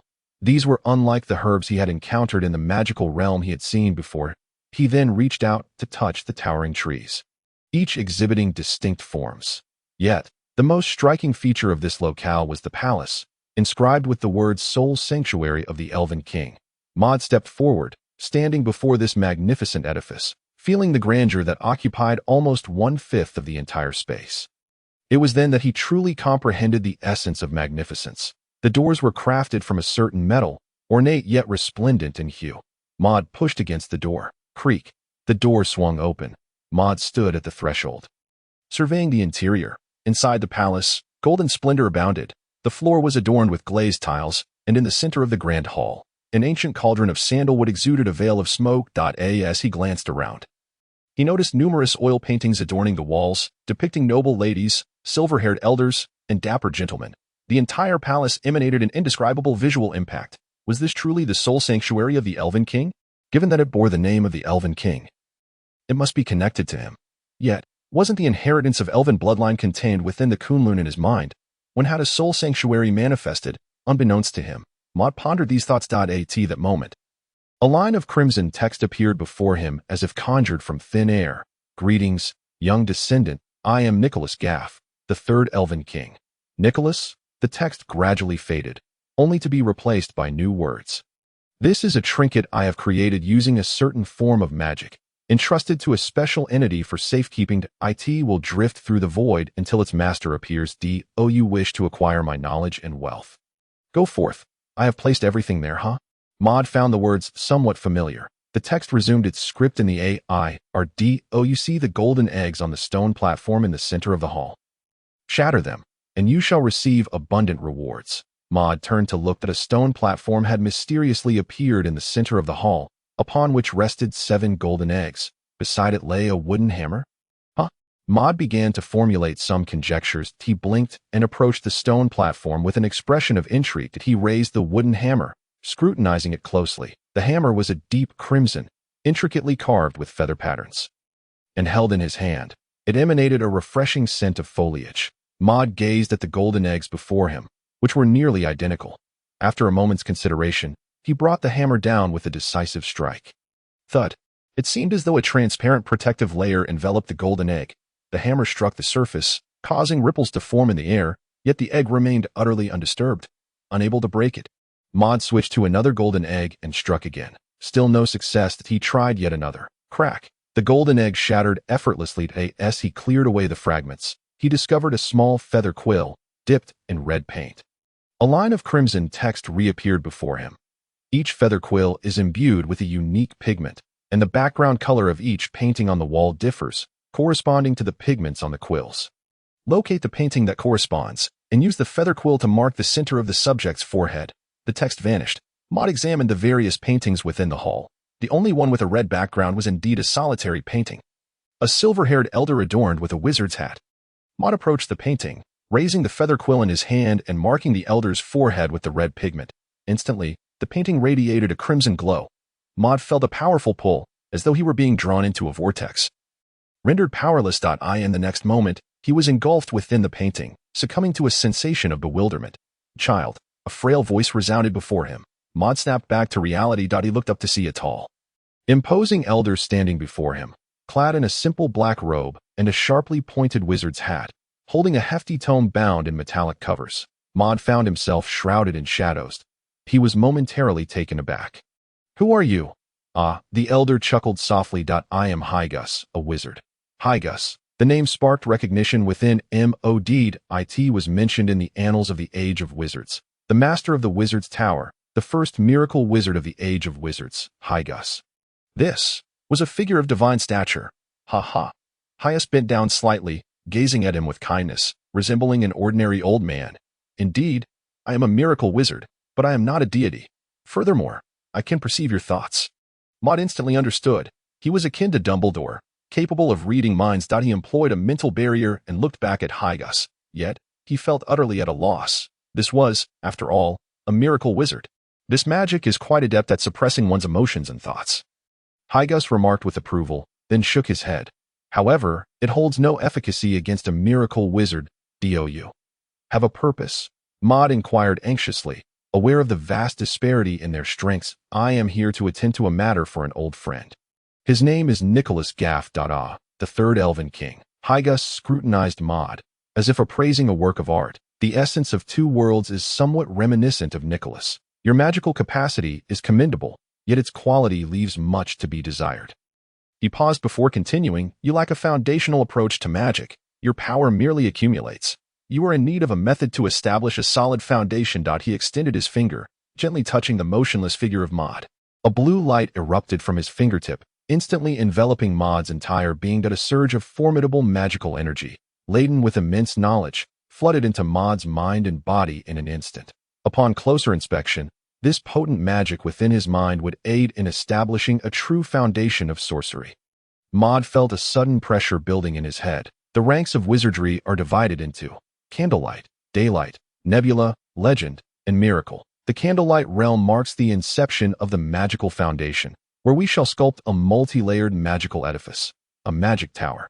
Each layer represents a different rank. Following candlelight, one must learn to harness vast knowledge to create a magical array on each level of the tower. The magical array signifies a gifted spell and serves to stabilize and refine the magic within you. The specific methods are as follows. Maud observed the techniques of magical energy manipulation and the construction of the magical edifice, immersing himself in his own essence. The magic coalesced within him, gradually taking shape into the image of a tall tower in his mind under Maud's meticulous control. As he sensed the tower's formation becoming somewhat loose, a robust wave of magic surged forth. This was the magic of Hygus. This energy enveloped the entire magic tower, as if molding clay, compressing the tower into a solid form. Ultimately, it merged into the structure. Maud scrutinized the magic tower within him. It was an octagonal tower with 5 layers, radiating a transparent blue hue, shimmering with brilliance. At each of the 8 corners of every layer hung a flickering light, bestowing the tower with an enchanting aura. The tower's surface was adorned with intricate and mysterious patterns, seemingly representing some significant meaning. Within the tower, new magical energy continuously emerged from the first layer. This energy, once formless, now possessed a source. Maud perceived that the magic had become purer and denser. He opened his eyes and sensed a change within his body. Most notably, he felt an increase in strength. Clenching his fist, he felt as if he could easily defeat Ron with a single blow. Ron? Hygus gazed at him with a smile. How do you feel? Maud nodded. Very well. Unprecedentedly well. Your appearance has changed quite a bit. Hygus commented. You look even more handsome than I did in my youth. Maud touched his face, but without a mirror nearby, he couldn't discern any changes. Hygus gestured in the air. A radiant light burst forth, and a full-length mirror materialized before Maud. He beheld a youthful visage, transformed significantly from the already handsome countenance modified by elven blood. His golden eyes had elongated, their bright, golden pupils imbued with a spirited essence. His nose stood tall like a peak, and his skin gleamed like white jade. If he could still pass as an ordinary person before, now, he would undoubtedly be deemed a pretty boy. This was not particularly favorable for the low-key mod. By the way, Senior Hygus, yes. You mentioned that the drawing of the magical array requires investigation to create it. Oh, you mean that? A surge of blue magic emanated from Hygus. This energy connected to Maud's head like a straw, channeling new knowledge into his mind. Remarkable. Maud suddenly found himself particularly curious about the magical prowess of a miracle wizard. Can a miracle wizard incinerate the entire magical world with a single flame? That is not a notion to entertain lightly, Hygus chuckled. When you reach that realm, you may explore it for yourself. However, destruction is not a path suited for us wizards. Do you have any other questions? He inquired. Maud pondered for a moment and shook his head. Then we shall conclude here. Hygus waved his hand as if bidding farewell. Suddenly, Maud felt the surroundings retreating as if pulled by an unseen force, the space shifting in an instant. In the blink of an eye, he found himself once more before the portrait in the grand hall. The elderly figure within the painting appeared unchanged, as if everything that transpired was merely an illusion. Incredible. Maud marveled. He summoned his spellbook and inscribed the newly acquired techniques within. He then cast an identification spell to discern the effects of his newfound knowledge. The results appeared before his eyes. Wizard Advancement Technique, Compatibility, 150. Effect. Grants you a precision of magic manipulation at 150. A purity of magic at 150. Enhances your magical prowess by 150. It can refine your elven bloodline, allowing for a more harmonious and rapid integration. It increases your physical attributes by 150. It endows you with a casting speed of 120, encompassing both wandless and wand-based spells. When casting, it will grant you a 50 increase in movement speed. This is an unparalleled tome of wizardly heritage, and it is your fortune. Maud stared in astonishment. He had never encountered a spell with such extensive enhancements, even with a compatibility of 150. Truly, the gifts from a miracle wizard are exceptional. He pondered further. If this advancement technique from Hygus yielded such bountiful rewards, what else might await? What kind of knowledge would remain? Would he receive some magical artifact? And which miracle wizard would he meet next? Maud approached the stone platform once more, attempting to strike the remaining golden egg with a wooden mallet, but to no avail. He suspected he might be lacking something essential, or perhaps he was simply too weak. Maud struck the golden egg again. You have reached the limit for today. Thank you for your patronage. A line of crimson text abruptly appeared. Almost immediately, something resembling petals rained down from above, and a red banner materialized, proclaiming, "Congratulations on winning the inheritance of the miracle wizard Hygus."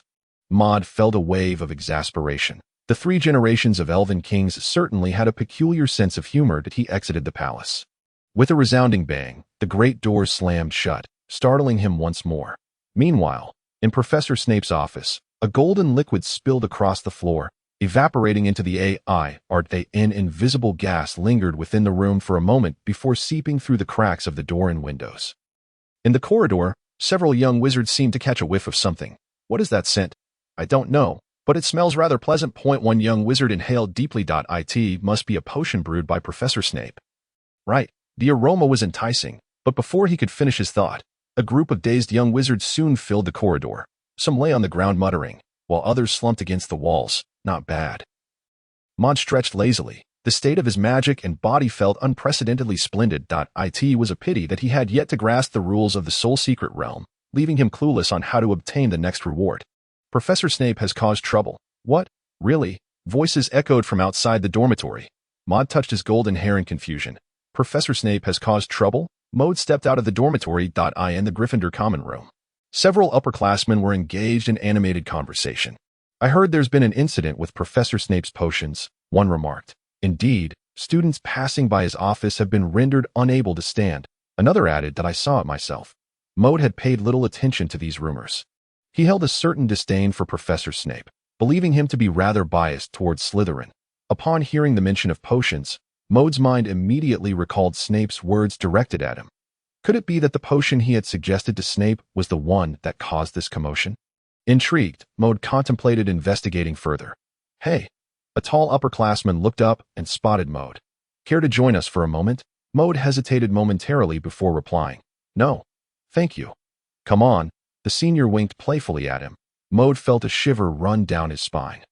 He waved his hand dismissively and hurriedly exited the common room. Something about that person felt off. He had not anticipated that the Gryffindor common room could harbor such hidden depths. That on his way, he overheard numerous young wizards discussing the matter concerning Professor Snape. Clearly, the situation had escalated significantly. A pang of worry struck Maud.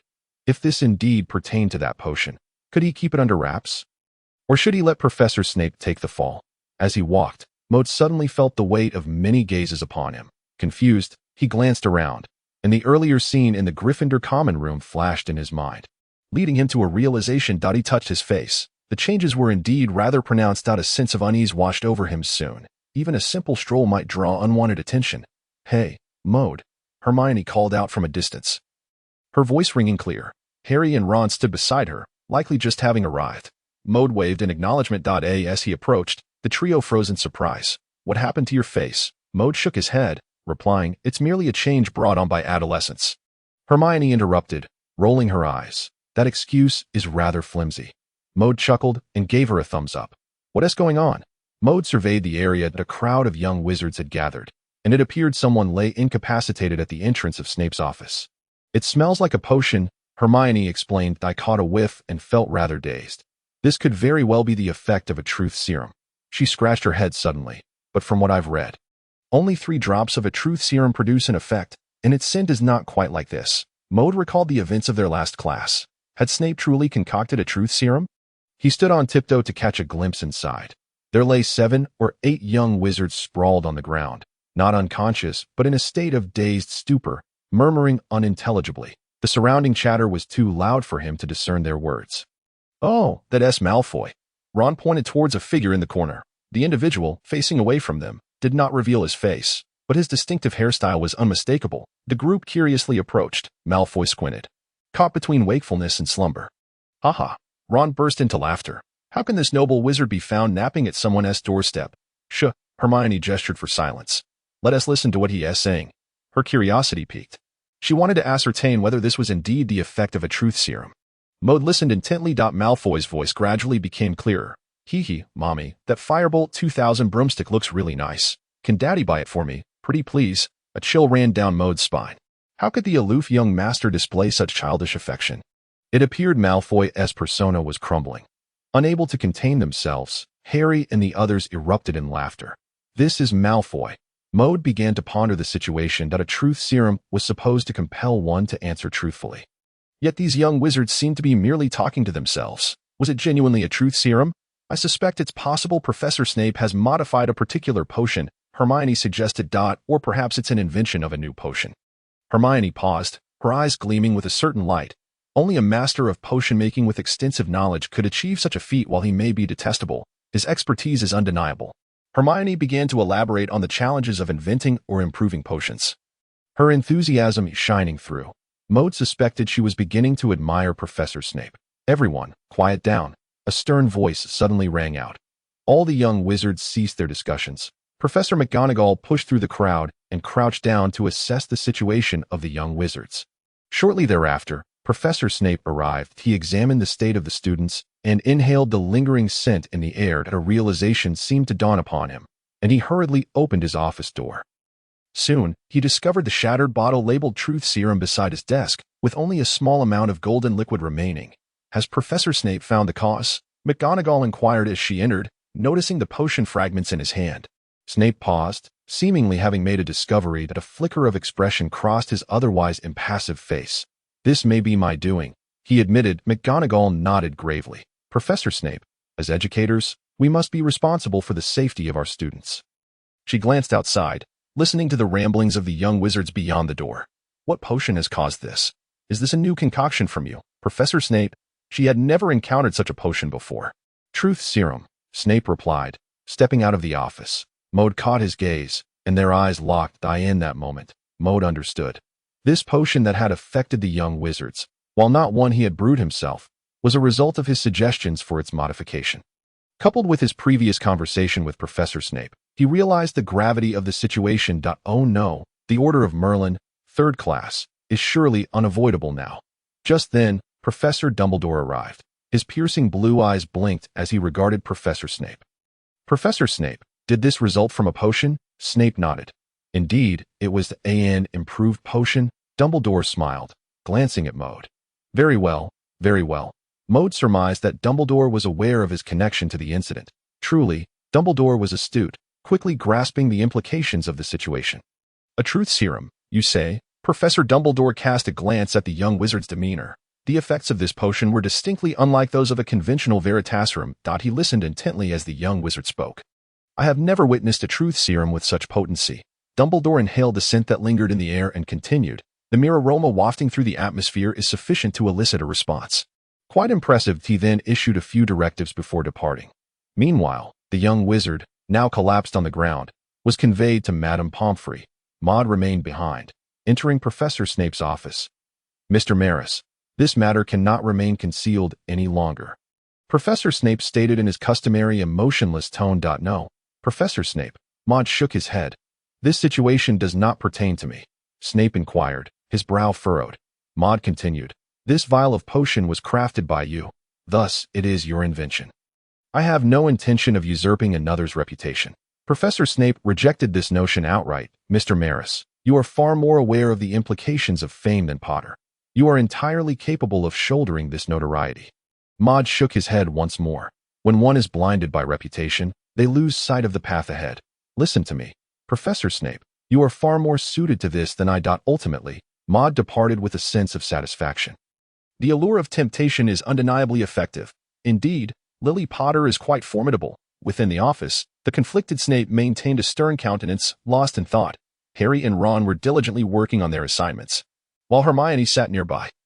Engrossed in a book, Maud pondered deeply. The Wizard of the Candlelight Realm must construct a magical array on the first level of the Enchanted Tower. The final formation of this magical array possesses two capabilities: the purification of magical energy and the granting of a unique personal spell.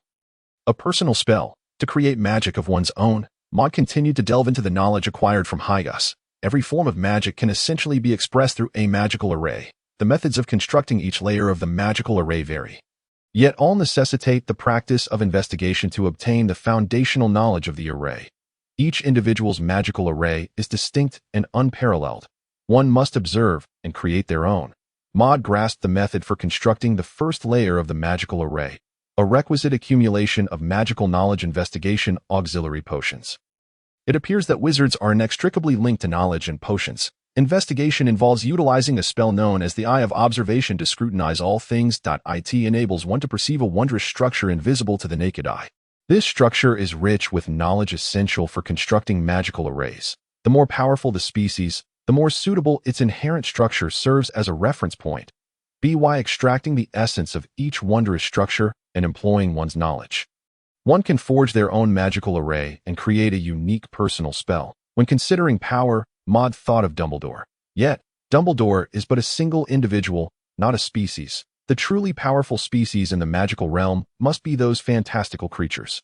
The Forbidden Forest, Maud mused. Seeking magical creatures would likely lead him there, as it is home to the greatest number of such beings. The Forbidden Forest? Hermione interjected. her voice barely above a whisper. "You wish to go there? Are you out of your mind? It is perilous, and the school forbids entry." Harry and Ron, having overheard, set down their quills and leaned in. What are those professors thinking, assigning so much homework? Do they truly believe everyone can complete it? "We certainly do not wish to," they lamented. "Maud, that place is not safe," Harry cautioned. "Indeed, I heard there are three-headed dogs in the Forbidden Forest, just like the one we encountered last time," Ron added, recalling their previous encounter with a hint of pride. Maud nodded in agreement. "Certainly, it is far too dangerous for ordinary young wizards." Hermione nodded in satisfaction. "Those who heed advice are the wisest. Unfortunately, I am not ordinary," Maud retorted. Hermione, exasperated, declared, "If you insist on going, we shall accompany you." "That is out of the question," Maud replied, shaking his head. "How could you possibly compare yourselves to me? Harry would only increase the risks." Maud had no desire to be perpetually pursued by Quirrell and Voldemort. "Come now, allow me to showcase the magic of a top student." Ensuring the vicinity was clear of professors, Maud glanced at the door before extending his hand, a flicker of red light illuminating his palm. A fire butterfly, the size of a thumb, materialized and flitted about his fingertips, its wings adorned with exquisite patterns of flame. Though diminutive, the butterfly radiated an intense heat, its fiery essence constantly swirling about its surface. The creation of such a delicate creature required an exceptional mastery of magical energy and precision. This was a skill Maud could only wield after learning the advanced techniques of wizardry. "Oh no," Ron exclaimed, foolishly reaching out to touch it, only to recoil in shock as the heat enveloped him. Harry quickly covered his mouth, hissing, "Quiet down, Ron. How is this possible?" Hermione exclaimed, her eyes wide.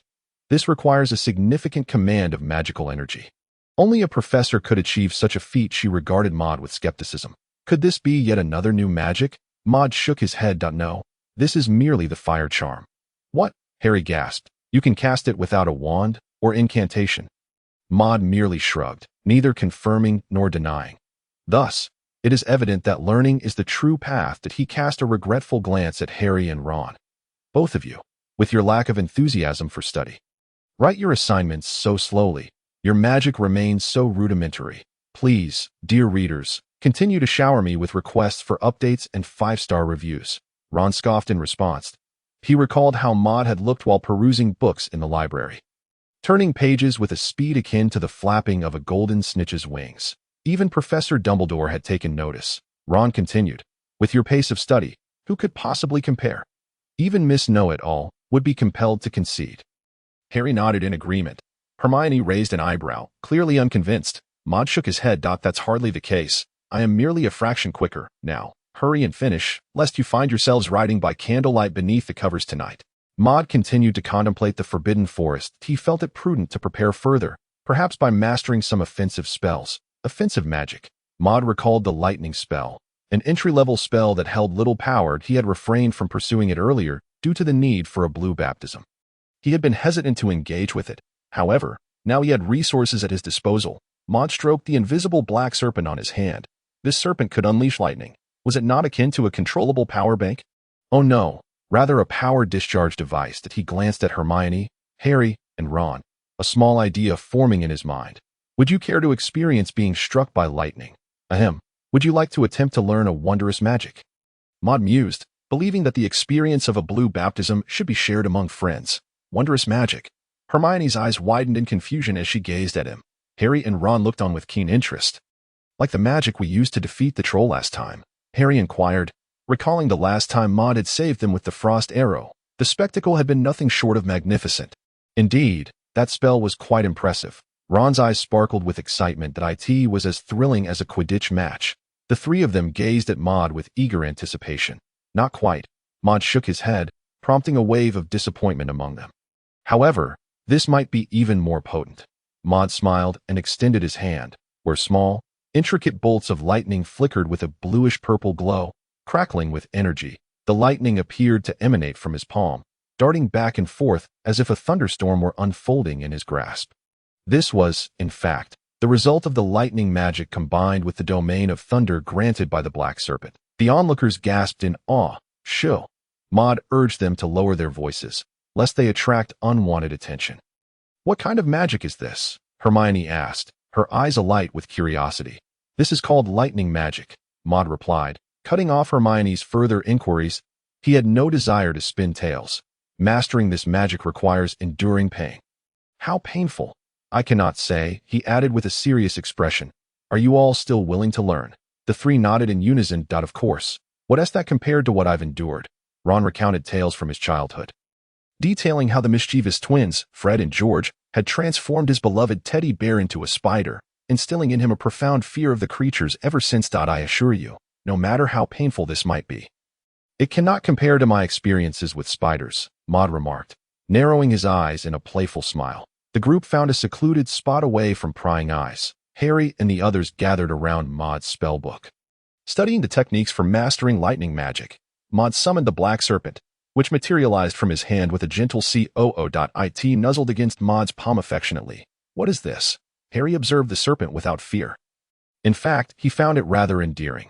Moreover, its size paled in comparison to the pythons he had seen at the zoo. Hermione and Ron, however, kept their distance, as snakes did not have a reputation for being docile pets in their minds. There's no need to worry. This serpent is quite obedient, Maud reassured them. Are you all ready? The text on lightning magic was brief, and its initiation was relatively straightforward. The trio nodded in agreement. Then let us begin, Maud instructed as he turned to Ron. You shall go first. Stop me. Ron pointed to himself, incredulous. Yes, Maud affirmed. Ron appeared sturdy, and surely a jolt of electricity would pose no threat to him. All right then. Maud silently commanded the black serpent. Be careful. Start with the lowest voltage. He meticulously explained the nuances of releasing the electrical current to the serpent, instructing it to demonstrate in the air. The serpent raised its head, channeling its magical energy. Suddenly, a small bolt of lightning flickered in the air, striking the ground and dispersing into tendrils of electric light. Not bad. The power is minimal, just right, Maud commented. This serpent can cast spells? Hermione's eyes widened in astonishment. Is it also a magical creature? Maud nodded affirmatively. Then let us proceed, Ron. The black serpent turned its gaze towards Ron, and in an instant, a purple bolt of lightning materialized above his head, crashing down upon him. Zzz. Ron trembled uncontrollably, his hair standing on end. Maud was pleased. Ron did not scream, indicating the lightning's intensity was manageable. Do not forget to focus on your spell casting, Maud reminded him, before turning his attention to the dazed Harry and Hermione. Prepare yourselves as well. The two swallowed nervously, sensing the tension etched on Ron's face. Maud began his own practice, and soon, all four were enveloped in flickering purple lightning. The black serpent controlled the magic adeptly, ensuring they only felt a tingling sensation. Occasionally, Harry and the others would grasp their wands, reciting incantations. Maud sensed an unfamiliar energy building within him. Not magic, but something indefinable that could enhance the power of the lightning magic. When wizards absorb the essence of thunder through lightning magic, that energy is stored within them. It does not dissipate, but transforms into an intangible substance akin to a talent. The richer this substance becomes, the more potent one's lightning magic grows, albeit at the cost of increased magical consumption. This was the essence of lightning magic. Contemplating, Maud instructed the black serpent to amplify its power during his turn. It was not painful. Indeed, due to his innate affinity for the thunder domain, he possessed a remarkable resistance to lightning that he allowed the serpent to gradually escalate its intensity until he was enveloped in a fine mist of purple electricity, only then feeling a twinge of pain. Before long, Harry's magical aptitude enabled him to be the first among the trio to master lightning magic, not merely the basics, but with a degree of lethality. Lightning, arise! A small, arc-shaped bolt of lightning crackled in the air. With a resounding zap, it struck the broomstick in the room, charred its handle, and even ignited a few flames. Thankfully, Harry had only just learned the spell, so its power was limited. He quickly extinguished the flames. After all, this was the broomstick storage area, and he had no intention of causing a disaster. Hermione gazed at him in astonishment, still grappling with the fundamentals of magic. Harry, Ron exclaimed, trembling slightly from the residual effects of the lightning. You learned far too quickly. The difficulty of mastering lightning magic escalated significantly after the initial stages, the text declared. This magic is easy to learn, but subsequent training becomes increasingly challenging. The capacity to absorb the essence of thunder varies with individual talent. Harry scratched his head, a sheepish smile creeping across his face. Hermione, not one to be easily discouraged, pressed on with her studies. Lightning, arise. Lightning, arise. Maud? Harry sought to share his elation with Maud that I succeeded, but he found no sign of him. Where did he go? Harry sensed a radiant glow behind him and turned to see Maud enveloped in purple lightning. As though surrounded by a violet shroud, Harry could only catch a glimpse of Maud's face, aglow with an ethereal light. Meanwhile, he himself was merely surrounded by wisps of purple electricity. Maud resembles a legendary dragon. Fierce and formidable. It was no wonder he had displayed such prowess during the recent troll incident. Even in learning, he exerts himself to the utmost. And no wonder he is a top student. Harry shook his head. Refocusing on his training, before long, he declared, "Lightning, arise." A voice filled with a hint of joy emerged from Hermione. The intangible energy accumulated within her was now sufficient for her to perform this particular spell. She cast a glance at Harry. Miss Granger's pride would not allow her to fall behind. Turning her gaze towards Ron, she noted that the lightning striking him evidently had not yet been fully acclimatized to its intensity, hindering his magical practice. Furthermore, his innate magical talent was rather limited, coupled with his lack of enthusiasm for studying. Hermione let out a sigh of disappointment. Ron looked puzzled. The lightning above Maud's head gradually intensified. His inherent talent enabled him to adapt to the electric energy with remarkable speed. What had once been a slight discomfort had now transformed into a tingling sensation. Bolts of lightning continued to rain down upon Maud. The magical energy emanating from the black snake had increased significantly, and Maud could distinctly feel that the accumulation of that substance within him was accelerating. That he recalled the founder of lightning magic, Wizard Jinbemo, and the natural blue baptism he had endured. If one were to directly withstand such power, how rapidly could one master lightning magic? Of course, Maud merely entertained the thought. He dared not emulate it. Who could say whether Wizard Jinbemo had already become a miraculous sorcerer at that time? After a while, Maud ceased his practice of lightning magic. The bolts above his head had become dense enough, and their power considerable. However, this intensity was insufficient to support his subsequent training. Moreover, given the limited space of this small room, this cubicle, he feared that the black snake's lightning might obliterate the entire area in an instant.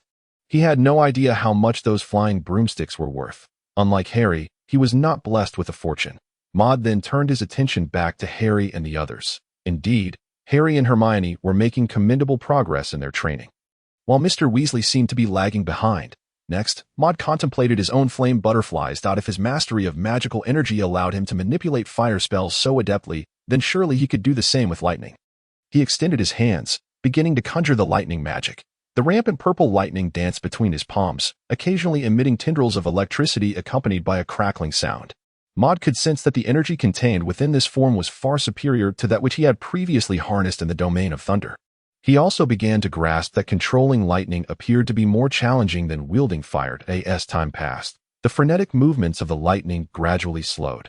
The purple bolts flowed like water between his hands, and Maud nodded in satisfaction. Subsequently, he directed the lightning to morph into shapes he envisioned, first a sphere, then a cube, and finally a rectangular prism. Initially, it felt somewhat cumbersome, but gradually, he found himself becoming increasingly adept. At this point, Harry and the others also began to conclude their own practices of lightning magic. Lacking Maud's elfin physique and affinity for electricity, they found themselves fatigued from their exertions. Continuing further was not advisable. "This magic is truly remarkable," Ron exclaimed with excitement, eager to share his experiences of training. However, before he could finish, he was interrupted. "What is this?" Hermione gasped, having spotted small spherical bolts of lightning swirling around each of Maud's fingertips. The electricity crackled ominously, exuding a dangerous aura. Ron, feeling disgruntled, remarked, "What's the fuss about, Miss Know-It-all? You're overreacting. He can conjure fire butterflies after all." Hermione shot Ron a glare. "This lightning magic is entirely different from the fire spell. Can't you feel it? The energy of lightning magic is volatile and unruly. Most wizards can hardly control it. Ahem, Hermione, it seems you might be the only one capable of mastering the fire spell." Harry chimed in. Meanwhile, immersed in the manipulation of magic, Maud's lightning took on yet another form. With his palm facing upwards, a lightning sphere the size of his hand began to coalesce. Countless bolts of lightning radiated outward, shimmering with a dazzling purple light. The sound of crackling echoed like a chorus of 1,000 birds. Maud felt somewhat juvenile at that moment. With a flick of his wrist, the lightning sphere transformed into a lightning sparrow. Its purple feathers were vividly distinct. Even the patterns in the plumage were discernible, with broad wings displaying a spiral design, constantly emitting arcs of electricity that appeared utterly extraordinary. Not bad, not bad, Maud mused, pleased with this lightning creation. Just as he continued to scrutinize the lightning sparrow, it unexpectedly opened its golden eyes, sparkling with lively brilliance. Who is that Nalu duo? Why does it sound so familiar? Maud pondered. Everyone, feel free to bombard me with requests for updates and 5-star reviews.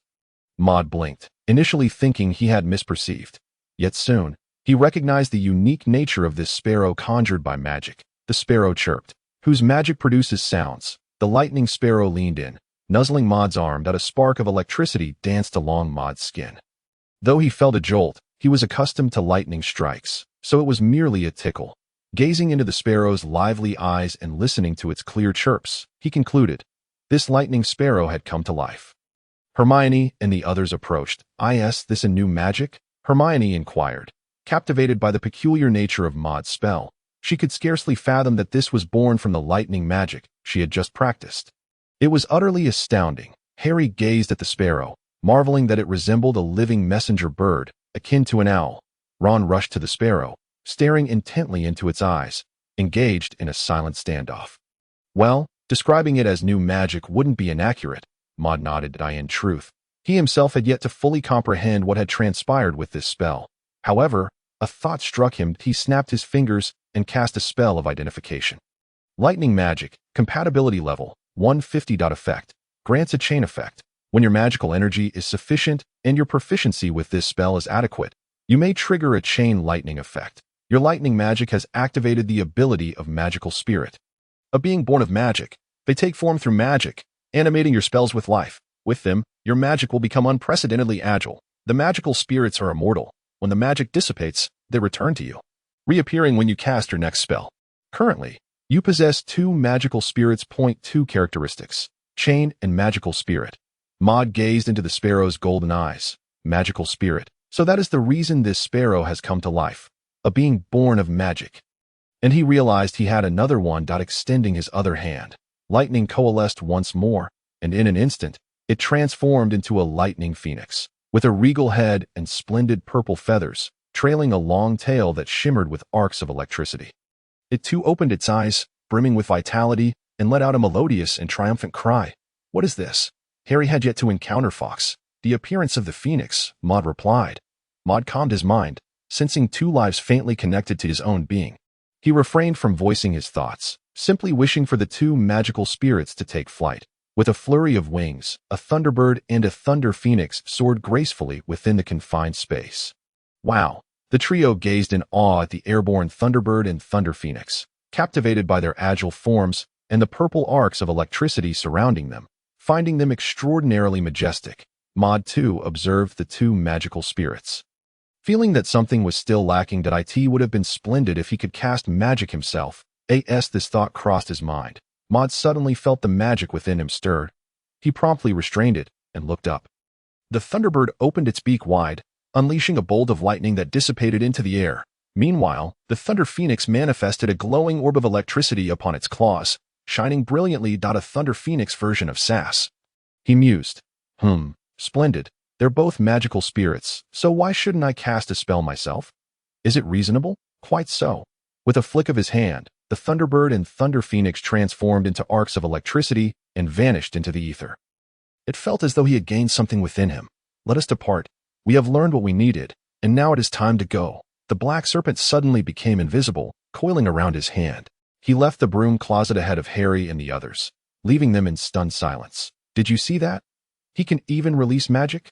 In the days that followed, Maud momentarily set aside the Forbidden Forest, focusing primarily on honing various spells. Thus, he and the trio led a rather clandestine existence at Hogwarts, circumventing both students and professors, diligently studying magic. What have you all been up to lately? Why are you avoiding me? Professor McGonagall regarded Maud and the trio with suspicion. The young wizards had been evading her, seemingly dodging other professors as well. Professor McGonagall, we are engaged in something rather clandestine. Harry hastily covered Ron's mouth. Recently, they had often used the phrase clandestine while speaking, and now Ron's tongue had slipped. Maud cleared his throat. It's like this, Professor McGonagall, but we have recently formed a study group that we prefer to find a place where we won't be disturbed, so we can study effectively. Maud regarded Professor McGonagall with utmost seriousness. As for avoiding you, that is certainly not the case. We merely seek quieter spaces. McGonagall eyed them with a mix of belief and skepticism before nodding. Very well, I shall take your word for it. Once she departed, Hermione shot Ron a glare. Are you really that dim? You told the professor we were engaged in something clandestine, and now we're all going to be in detention together? Ron sheepishly scratched his head. Let us explore a new location today. A more convenient place for practicing magic, Maud suggested, pondering for a moment. Where is this new place? Hermione inquired. The Room of Requirement. Maud led them to the 8th floor of Hogwarts Castle. They stood before a portrait of a troll, which also featured a person within it. That a troll. Hermione grimaced at the sight of the troll's portrait, recalling her near demise at the hands of one. Well, this painting tells a story, Maud explained. This foolish man tried to teach the troll ballet, and as you can see, he is being chased and beaten by the troll. That fellow is utterly foolish. Ron chuckled. Suddenly, the troll in the portrait lifted its head to gaze at them, startling Ron. Are you saying that the Room of Requirement you mentioned is behind there? Harry asked. Maud shook his head. It's on the opposite wall of this portrait. He pointed to the wall across from the painting, envisioning a scene of casting spells as he walked past the wall 3 times. A luminous doorway materialized upon the surface. This is the entrance. The group marveled as they stepped inside. Within the Room of Requirement, due to Maud's needs, it transformed into a vast open space. Maud nodded in satisfaction. This is indeed an ideal place for practicing magic. Harry and the others, filled with curiosity for a moment, resumed their training in lightning magic. Maud, however, recalled another spell, one pertaining to the enhancement of his wizarding prowess, the Eye of Observation. The Eye of Observation was a creation of illustrious ancient wizards. Capable of perceiving a wondrous structure inherent in all things, this extraordinary structure served as the foundational material for magical formations. The method of training was as follows. Maud scrutinized the details. Finding them not overly complex, he snapped his fingers, feeling a surge of magic within his eyes. Subsequently, he turned his gaze to Harry and the others. Behind each of them, a complex pattern radiating blue light materialized out of thin air. Intricate lines seemingly brimming with vast amounts of information. This is the wondrous structure, Maud noted. However, he sensed something peculiar about the wondrous structure behind Harry. The color seemed off as he approached for a closer examination. He realized that 2 patterns were nearly overlapping behind Harry. One was a radiant blue, appearing pure and unblemished, while the other was gray, its lines exuding an aura of death. Maud then turned his attention to Ron and Hermione's wondrous structures. They each bore a single, remarkably similar pattern. What is going on? Is this Voldemort's? Maud pondered. Examining the gray wondrous structure associated with Harry, it emitted a swirling gray mist, certainly not an auspicious sign. After some contemplation, he cast a spell of identification. The latent soul fragment within you matches at a degree of 100. Effect. Serves as a spare vessel for the soul fragment. Evaluation. Your amalgamation with it is seamless. Maud read the initial phrases and quickly deduced that this wondrous structure was the remnant of Voldemort affixed to Harry. Yet, this bizarre structure significantly diverged from Hermione and Ron's, and was entirely dissimilar to Harry's own blue wondrous structure. It became evident that Voldemort had transcended humanity, evolving into a distinct entity of his own. Maud then reflected on his own state and looked up to find a red wondrous structure shimmering behind him, resembling flames, with lines that did not appear human. Awakening from a deathly stupor, he thought, Maud, why are you staring at me? Harry raised his head amidst the electric glow, locking eyes with Maud. Maud shook his head. I am observing the air. Harry shot him a look of disbelief, then resumed his practice of lightning magic. Harry's progress in the art of lightning magic was impressive, his innate magical talent likely harmonizing well with the discipline. He once again outpaced Hermione and Ron. Maud continued to concentrate on the wondrous structures. Those of the same kind typically bore resemblances, marked only by subtle differences that he resolved to begin his learning process with human wondrous structures, accumulating experience before seeking out more formidable magical beings. How does one learn about these wondrous structures? The miraculous wizard Hygus imparted his wisdom, stating, extend your hand to touch the wondrous structure. Envisioning that you have indeed made contact, infuse your magic into your palm, and you shall behold a new realm. Maud extended his hand. First approaching Ron's magical structure, he imagined it, as a tangible entity. Convincing himself that he had made contact, A.S. Mode directed his magical energy to his palm. It emitted a radiant glow. Suddenly, he felt the world shift dramatically. The scenes of reality began to dance and swirl before him. When he regained his composure, he found himself in an entirely different landscape. The blue, ethereal light suffused the world around him. Before him lay a dense network of threads resembling spider silk. These lines crisscrossed, rooted in the void and merging back into it. It felt akin to a spider's lair, a web of silk. Mode again reached out, gently touching one of the threads. An overwhelming cascade of information flashed before his eyes, leaving him somewhat dazed. This knowledge pertained to the wondrous structure and magical arrays. Astonishingly, Mode could only offer such a description of the wondrous structure. Despite the abundance of information, much of it was redundant. For others, processing this information would be a daunting task. Yet, he was different. The sage-like control of knowledge innate to him emerged. A vast array of information flooded into his mind in an instant, allowing him to perform some fundamental processing. Mode discarded all redundant knowledge, retaining only the essentials in his mind. That he soon felt that this method of information processing was too slow. Thus, he grasped multiple threads simultaneously. This time, the volume of information surged significantly. After considerable time, Mode finally organized the knowledge pertaining to Ron's wondrous structure. He felt somewhat fatigued, yet the rewards were substantial. That moment, a system panel would have displayed mastery of basic wondrous structure knowledge. 3. Exiting Ron's wondrous structure world, Mode discovered he remained in the same spot, having not moved an inch. "What are you doing?" Hermione and Ron regarded him with puzzled expressions, and Harry turned to look as well. This was a novel approach to learning magic.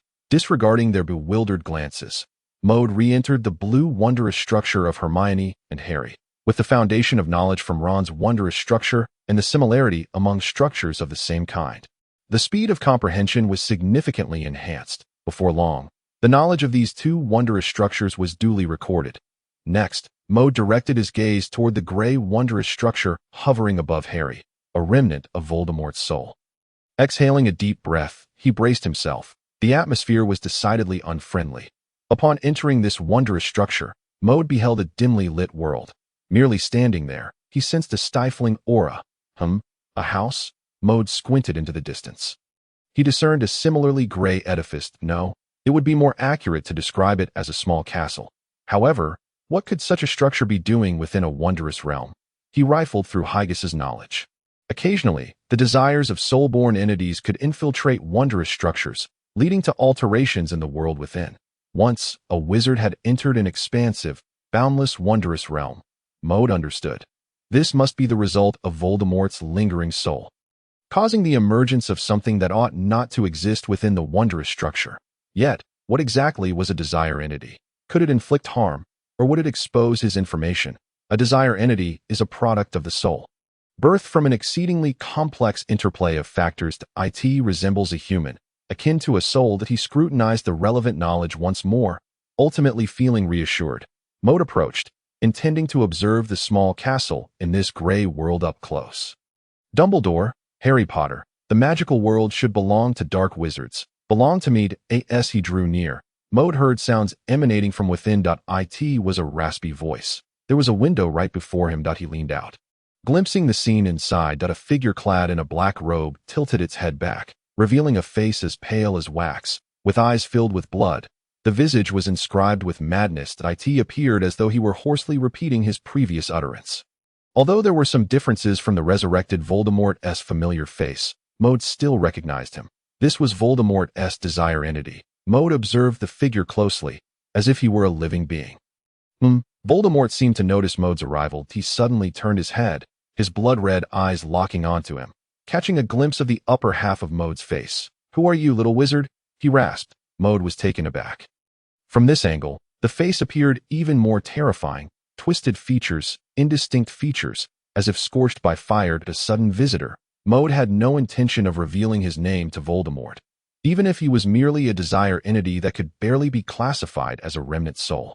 Voldemort opened his grotesque mouth and smiled faintly. Is that so? I do not appreciate such guests. He raised the wand in his hand. A surge of green light instantly flooded Mode's vision, the brilliance exploding forth. The green light, imbued with the essence of death, inadvertently penetrated Maud's form. Yet, Maud remained utterly still, standing there, blinking as if savoring something. The light passed through him, traversing the gray void, ultimately dissipating into specks of green luminescence. "What is this?" Voldemort frowned, examining his own form and then the trajectory of the killing curse. Maud smiled. "Mr. Riddle, this is hardly a gracious way to host a guest." Internally, Maud did not feel so at ease. Frankly, the aura of this magic left him with an unsettling sensation. This Voldemort was truly lacking in courtesy. No, in wizardly decorum. The reason he stood unmoving was due to the knowledge contained within Hygus's teachings regarding desire entities and wondrous structures. Within wondrous structures, all magic associated with death or murderous intent proved ineffective. Even if a wizard were to dissipate within a wondrous structure, it would only inflict damage to their spirit, allowing for recovery in a few days. Desire entities cannot communicate information with the outside world. Their magical prowess mirrors that of their original form, yet their magical intensity is significantly diminished. Thus, the current state of Voldemort's desire entity was quite dire. Before Maud could finish his sentence, he snapped his fingers. An orange flame surged forth, its tendrils dancing wildly, filling the room with searing heat. The flame swiftly transformed into a lion of fire, baring its fangs as it lunged toward Voldemort. This was the first combat technique he had recently learned, to speak halfway and challenge anyone who disagreed.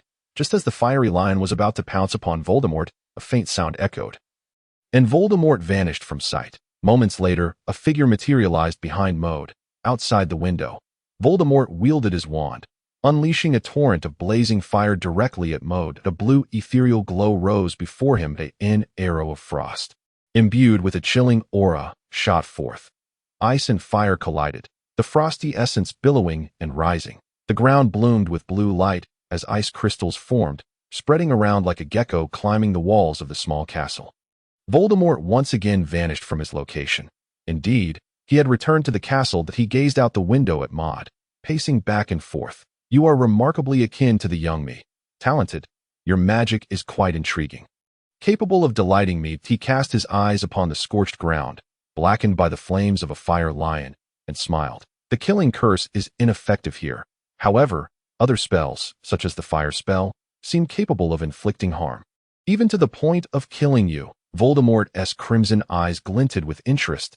He frequently flicked his wand, conjuring forth torrents of flames that illuminated the entire castle. Maud snapped his fingers, enveloped by a transparent protective force. Subsequently, frost arrows floated through the air, a chill permeating the atmosphere. Blue and red lights occupied the sky in equal measure. The sounds of collisions, shattering walls, and the crackling of ice resonated continuously. The castle had been largely dismantled, and the wall between the two was no more. Maud's frost arrows ultimately proved stronger than the fiery desires of Voldemort's form. Occasionally, arrows pierced through the flames, attempting to penetrate Voldemort.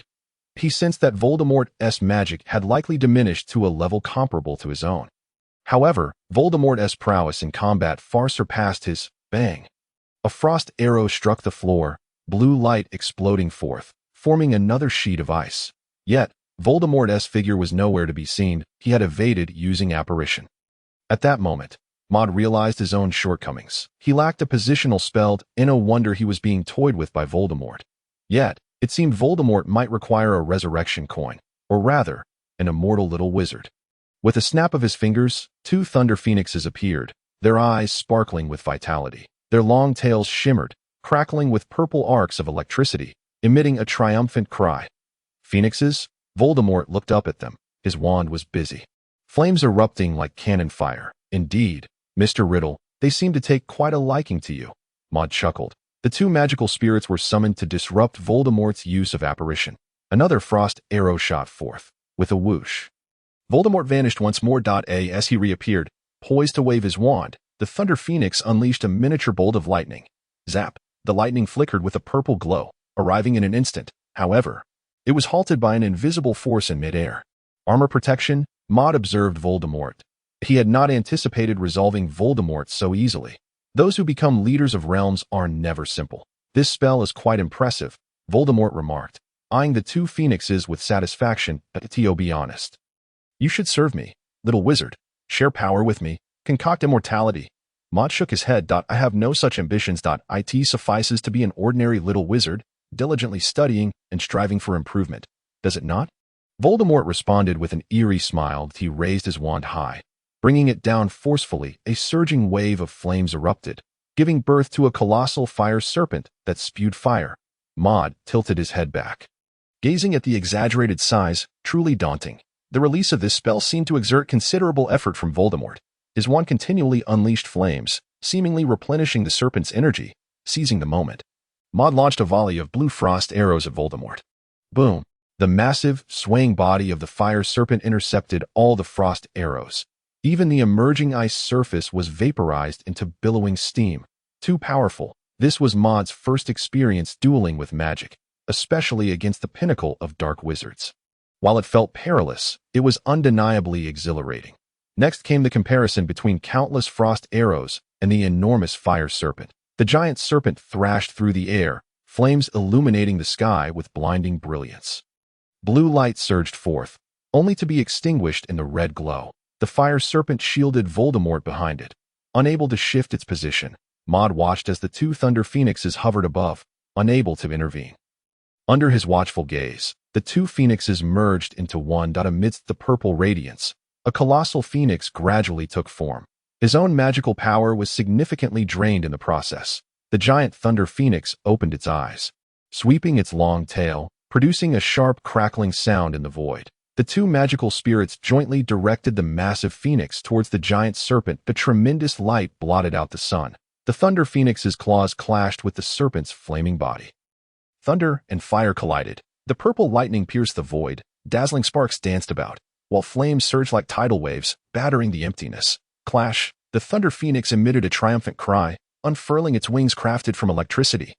Soaring upward, the giant serpent unleashed a torrent of fiery breath towards the phoenix. But with a sweep of its wings, the flames were instantly diverted. Crack! Voldemort seemed to regain his composure as he clapped his hands. While the fire serpent continued to battle with the thunder phoenix. A Hogwarts student. Are you? Your attire brings back fond memories, Voldemort remarked, lifting his wand once more. Eye in his eyes. The magic of this little wizard brimmed with creativity. He was indeed talented. Yet, regrettably, his power seemed to serve as an impediment rather than an asset. His wand pointed at the fire serpent. The massive serpent coiled upward, instantly overshadowing the descending thunder phoenix. Its serpentine body began to constrict, intent on squeezing and incinerating the phoenix. Maud witnessed this scene. He turned to look back at Voldemort, whose figure had vanished again. Another apparition. Are you prepared? Ready to meet your demise? A hoarse voice echoed from behind. Of course. Maud turned, smiling, gazing behind Voldemort as if someone were locking eyes with him. Professor Dumbledore, I have awaited you for quite some time. Voldemort did not turn to look. His years of battle experience were extensive. However, he hesitated for a brief moment. Snap. Maud snapped his fingers in the direction of the thunder phoenix. By the time Voldemort reacted, a flickering orb of light had already manifested upon Maud's fingertip. The illumination charm, with its high compatibility, produced an intensified effect upon entering the candlelight realm. Voldemort could no longer open his eyes, tears streaming uncontrollably. Yet he remained composed. He raised his wand, flames swirling around him, consuming everything in their vicinity. Meanwhile, Maud, with closed eyes, connected with the two magical spirits in his mind. A transparent wall emerged around him, safeguarding him within. This was the armor protection, while the flames swirled around Maud. They could not breach the transparent barrier. The fire serpent ensnared the thunder phoenix. It transformed into a sharp purple longsword. The thunder sword crackled with electricity, its blade gleaming like a purple jewel, radiating a captivating brilliance. Under the control of the magical spirits, this massive thunder sword sliced through the serpent's body with a swift, resounding strike. The electric aura surged downward, continuously dissolving the now uncontrolled serpent's form. The long sword hovered in the air, as though possessing sentience, aiming its blade at Voldemort, who was engulfed in flames below. In that moment, the thunder sword descended from the heavens. Thunder tore through the gray void, howling in an instant. It seemed to pierce the emptiness, cutting through the flames. It struck Voldemort directly. Boom! This embodiment of desire, Voldemort, did not even have a chance to scream in agony. His form disintegrated like light dust, vanishing alongside the electric flash. Victory, cough, cough. Having opened his eyes, Emoda gazed at the dissipating figure of Voldemort, feeling a surge of exhilaration akin to defeating a formidable boss. Yet, he also felt the pang of sympathy for Voldemort. While others perish once, he must endure at least 5 or 6 deaths. Alas, he had now faced another. Emoda brushed the dust off his clothes, realizing he too was covered in grime. What is this? In the place where Voldemort had perished, a faint gray light floated, writhing in the air like a worm. Emoda cast a discerning spell. Light of Oblivion. Compatibility with you. 120 effect, when imbued in magic. Striking an enemy carries a chance to inflict a soul wound.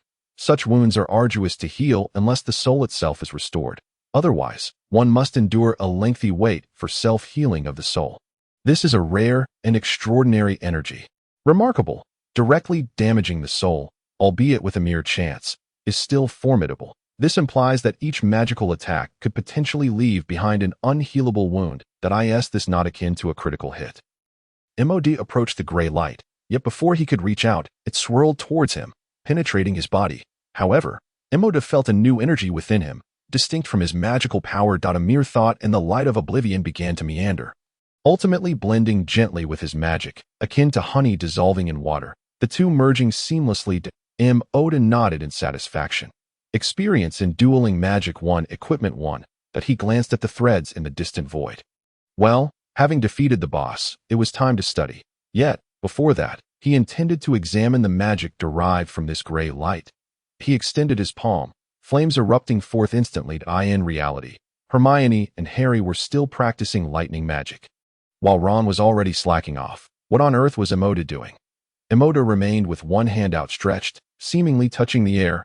Ron waved his hand in front of him, but Emoda, with his eyes wide open, appeared utterly oblivious. Suddenly, a burst of flame manifested in Emoda's hand, startling Ron. You nearly scared me to death. Emoda. Ron noted that Emoda remained unchanged, as if he had not heard him speak. He turned his gaze to the flames in Emoda's hand. It was indeed fire, radiating a searing heat. However, its coloration was peculiar, a fiery red interspersed with black. What could this be? In a state of wonder, Emoda scrutinized this flame. The magical energy in his body had just fused with the gray light. It seemed that his magic was slightly uncontrolled at this moment. Could it be that even the magic of reality stirred? He did not delve deeper but continued to observe the flames in his grasp. The black flames nestled within, resembling a wick, while the outer flames were orange-red. Black flames? What a strange phenomenon. Emoda felt as though he was venturing further down the path of cosplay. Boom, what was that sound? Emoda turned towards the source of the noise. The already dilapidated small castle collapsed with a thunderous crash, gradually vanishing in the cloud of dust. In its place emerged a long golden rope. The rope, like other threads, appeared to have emerged from the void. The golden light illuminated the surroundings. What is this? In Emoda's eyes, the discerning spell revealed, a product of a special magical structure. Compatibility with you.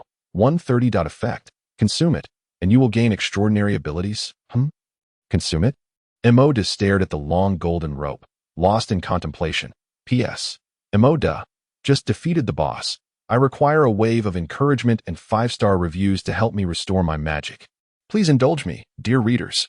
Is this truly something that can be consumed? The golden rope shimmered brilliantly, adorned with mysterious patterns, resembling a binding rope of celestial origin. It was indeed extraordinary. However, coiling it was no small feat. And Emoda had his doubts about whether his stomach could accommodate it. He couldn't help but reminisce about digestive tablets. Now then, brave Emoda. Fear not. Emoda approached the golden rope that he touched it. Feeling the uneven texture of the patterns etched upon it, he leaned in closer, noticing what appeared to be minuscule writing inscribed upon the rope. Alas, Emoda could not decipher it. Emoda tugged at it. The rope in the void fell easily into his grasp, and he coiled it up.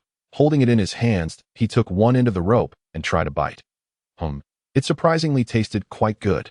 Upon entering his mouth, the rope was akin to jelly, truly melting away instantly. Its flavor resembled that of beef broth, imbued with a delightful sweetness. However, the rope was still quite lengthy. Emoda chewed for quite some time before finally swallowing it completely. He patted his stomach, feeling somewhat full. What marvelous abilities would he receive? Emoda was genuinely eager about this extraordinary product of Voldemort, this non-human magical structure. After all, It was a manifestation of fortune and villainy. The golden rope that had entered his stomach transformed into golden light, dispersing throughout Mod's body. He felt as though his body was giving birth to some new organ. Warmth and an unusual sensation of transformation lingered, alternating between comfort and discomfort. After a while, it finally settled. This sensation? Mod truly sensed that something new had taken root within him. He extended his hand, blue smoke swirling around him. Ultimately, it coalesced into an eye. The entire eye was blue, no larger than his fingertip, crystal clear, resembling a sapphire. It occasionally rotated, the pupil moving with remarkable agility. Mod's perspective began to distort. It felt as though he possessed two viewpoints, one revealing the scene before him, while the other showed himself. This spatial disarray was rather unsettling. Mod closed his eyes, narrowing down to a single perspective. He scrutinized his own body, swiftly connecting it to the blue eye before him. It seemed to be directly linked to his brain. Mod merely thought of closing it. The blue eye emitted a blue light, completely obscuring the pupil. Darkness enveloped him. Mod opened his eyes and snapped his fingers. The discerning spell activated. The magical blue eye, compatibility with you. 150. Effect. It bestows upon you a broader perspective, allowing you to behold sights that lie beyond your immediate vision. The blue orb possesses remarkable eyesight, capturing everything within hundreds of meters in its gaze. It will grant you a panoramic view, devoid of any blind spots. Once it is vanquished by some force, it shall hatch anew within your body. This is merely a fundamental ability. The subsequent features should be the ones bestowed by a matching degree of 150. It possesses the power of invisibility, enabling you to surveil your foes unnoticed. Unless faced with a formidable wizard. It can also perform the act of inserting an eye, anchoring itself in a specific location, immovable and steadfast. The notion of inserting an eye suddenly flashed into Mod's mind. Welcome to the realm of summoners, ahem. The specific method for inserting an eye is quite simple, quite literally as it sounds. Mod blinked, pondering whether it truly involved inserting an eye. He extended his index finger and abruptly jabbed it toward the blue orb. The orb transformed into a cloud of azure mist, swirling around his finger. Mod gazed into the distance, raising his finger to point at the ground far away. The blue mist morphed into slender, pointed spikes, shooting forth in an instant. They plunged into the earth, reverting back to the blue orb, which extended delicate blue tendrils akin to the roots of a plant. Subsequently, the blue orb vanished before Mod's eyes, granting him an additional perspective. A thought crossed Mod's mind. He lifted the blue orb with a flick of his wrist. The orb from afar returned to his hand, which he placed at the back of his head. This way, a sneak attack from behind by Voldemort would be rendered futile. In light of Mr. Maris's outstanding response, Gryffindor gained some points. Professor McGonagall, usually stern, displayed a rare smile. Maud Maris had excelled in transfiguration, attending class with remarkable diligence. In her eyes, Maris embodied the three commendable qualities of a model student. Finally, Professor McGonagall's transfiguration class concluded. Maud had gathered a wealth of knowledge and insights on the art of transformation from varied perspectives. He picked up his meticulously noted spellbook and exited the classroom with a sense of joy. Maud, shall we head to the Great Hall together? Harry approached. Not today. I plan to visit Hagrid's hut and treat him to some Muggle delicacies. Maud replied. What sort of food? Ron leaned in closer. Maud, maintaining a stoic expression, gently pushed Ron's head away. Some pastries could hardly compare to the culinary delights of the Great Hall, yet for a wizard, they might possess a uniquely delightful flavor. Are you referring to the pastries from the train? Can we join you? Ron inquired, reminiscing about the treats from their last trip. Maud shook his head. Hermione shot him a knowing glance, seemingly aware of his intentions, yet she said nothing. Maud parted ways with the trio, embarking on his solitary journey to Hagrid's hut. Along the way, he sensed an unsettling presence behind him, as if someone were following. Thus, he spread his hand, summoning the blue orb, which he affixed to the back of his head. Observation, no, counter-surveillance techniques. This was the essence of practical application. Maud initially assumed it was Harry and his friends tailing him. However, much to his dismay, the blue orb revealed a pale-faced child with light golden-haired doe, and there were two stout young wizards trailing behind him. Malfoy. What could Malfoy be up to? Maud's immediate thought was to report his whereabouts, potentially leading to a deduction of Gryffindor points. More harshly, it could mean an after-school lesson from the three of them. Maud chuckled softly. He pulled a doll from his pocket, which bore the inscription, "My dad is Lucius." The lettering was somewhat blurred, likely because Malfoy had attempted to erase it after realizing it was on his face, but it mattered not. Upon exiting Hogwarts Castle, Maud delivered a firm slap to the doll's rear. Ouch! Malfoy rubbed his backside, glancing at Crabbe and Goyle with a hint of displeasure mixed with confusion. "What are you two imbeciles doing?" P.S. Dear readers, the previous challenges were formidable, heavily guarded, that I humbly request your support in the form of encouragement and 5-star reviews to overcome this hurdle and lend me a hand. Crabbe and Goyle stared blankly at Malfoy, their already narrow eyes nearly squinting shut. "That we didn't do anything." "Humph." Malfoy shot them a sidelong glance. Choosing not to elaborate further, he turned back to observe the detestable Maud Maris. "This time, I shall not let you off easily." Yet, shortly after, he felt another slap against him. "Crabbe, Goyle." He glared at the two behind him, his temper flaring. "Enough already. You fools, I am engaged in something of great significance." Maud, with great interest, continued to slap the doll while observing the theatrical performance of the trio through the blue orb. He reflected on how inadequate the education of dark wizards was, their faces perpetually grim, brimming with negativity. Such an atmosphere was clearly detrimental to one's physical and mental well-being. Consequently, Maud twisted the doll's arm and began to tickle its armpit vigorously. The results were immediate. Laughter erupted from behind him. It was likely the first time Draco had laughed so heartily in his life. "Quite delightful." Maud nodded in satisfaction. Regrettably, the effect still fell short of perfection. He lacked dolls for Crabbe and Goyle. Thus, under Malfoy's command, they continued to follow Maud closely. Maud, however, had no desire to be shadowed by Malfoy and his companions any longer. Fire spells? Invisibility? After some contemplation, Maud snapped his fingers. Lightning crackled around his hand. In an instant, a few tiny purple butterflies appeared on his palm, adorned with violet-blue patterns, their wings shimmering with a faint purple glow, arcs of electricity dancing around them. Maud released the lightning butterflies into the air. They fluttered gracefully, and through the perspective of the blue orb, he directed them to circle around and land behind Malfoy and his companions, snugly nestled within their blind spot. Maud snapped his fingers once more. Confident that this time the outcome would be satisfactory. As he quickened his pace, Malfoy and his companions began to walk. Suddenly, a mysterious tingling sensation coursed through their bodies, causing them to collapse to the ground. After a brief moment, as the tingling subsided, Malfoy and his friends stood once more, eager to pursue Maud. Shimmering purple lights flickered behind them, and once again, they found themselves on the ground. "What is happening?" Malfoy suspected Crabbe and Goyle of playing pranks. "You." In Malfoy's eyes, Crabbe and Goyle's hair had inexplicably curled upwards. "Master, your hair." They pointed at the top of his head. His slicked-back hairstyle now appeared fluffy and voluminous, making him look considerably taller. "My hair." Malfoy pondered for a moment and turned to look back. The figure of Maud, who had originally been nearby, had vanished completely. He squinted his eyes. Maris had arrived at Hagrid's hut, where Maud had taken out the remaining pastries and other food. He invited Hagrid to enjoy a delightful and unique Muggle meal. The two engaged in conversation for a while, with Maud inquiring about the circumstances in the Forbidden Forest, particularly about any dangerous magical creatures and whether there had been any outsiders visiting. He certainly did not wish to confront these unknown dangers head-on.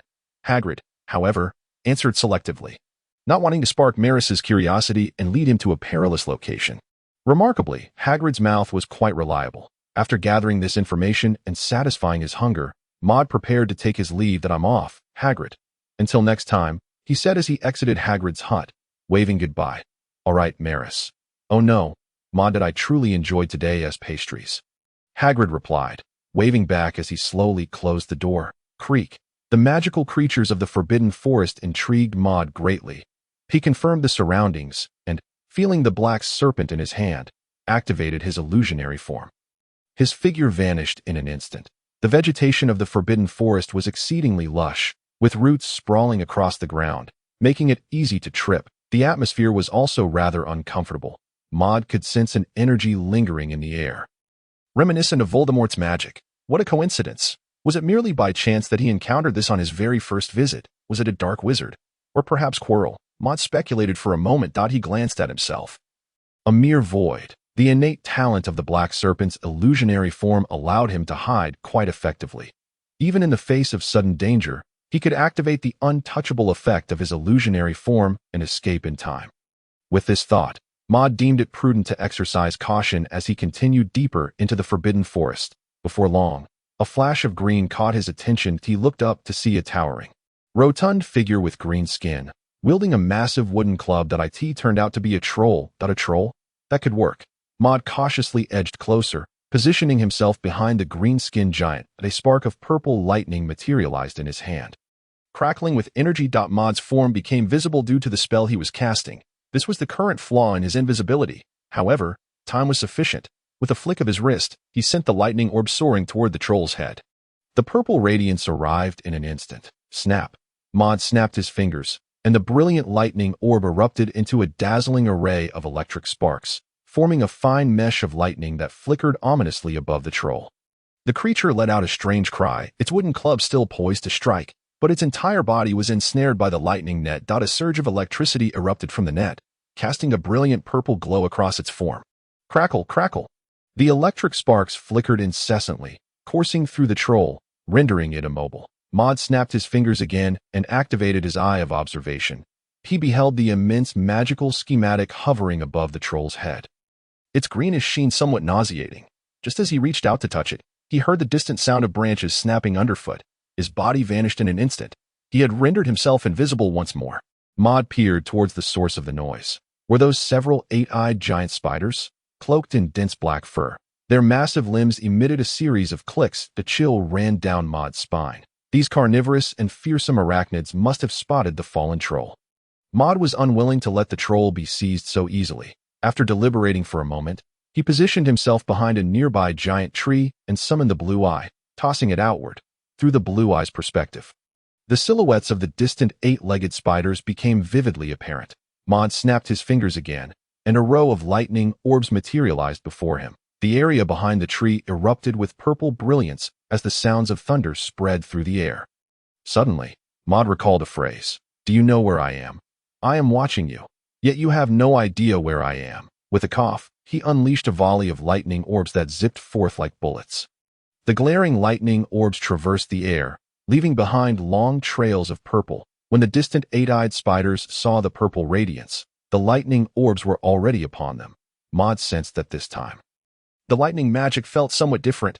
Upon realization, he noted that the lightning orbs gently settled upon the backs of the eight-eyed spiders.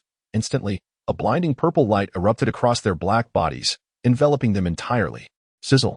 But that was not the end. The purple glow intensified, as if brewing a formidable power. Just as it reached an unbearable brightness, a thick bolt of lightning materialized from nowhere, darting through the bodies of the eight-eyed spiders like a ravenous purple-golden dragon.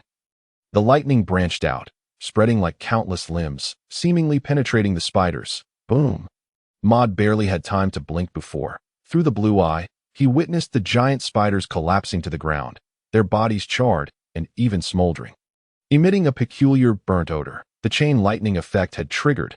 Impressive, Maud found the display quite thrilling. Yet, something still felt amiss. If only there were a legion before him, with himself atop a grand steed, brandishing a spellbook and proclaiming, chain lightning. That would make for a perfect scene. Using the eye of observation, Maud scrutinized the fallen eight-eyed spiders. Above them floated several massive magical schematics, their colors matching the spiders' black bodies.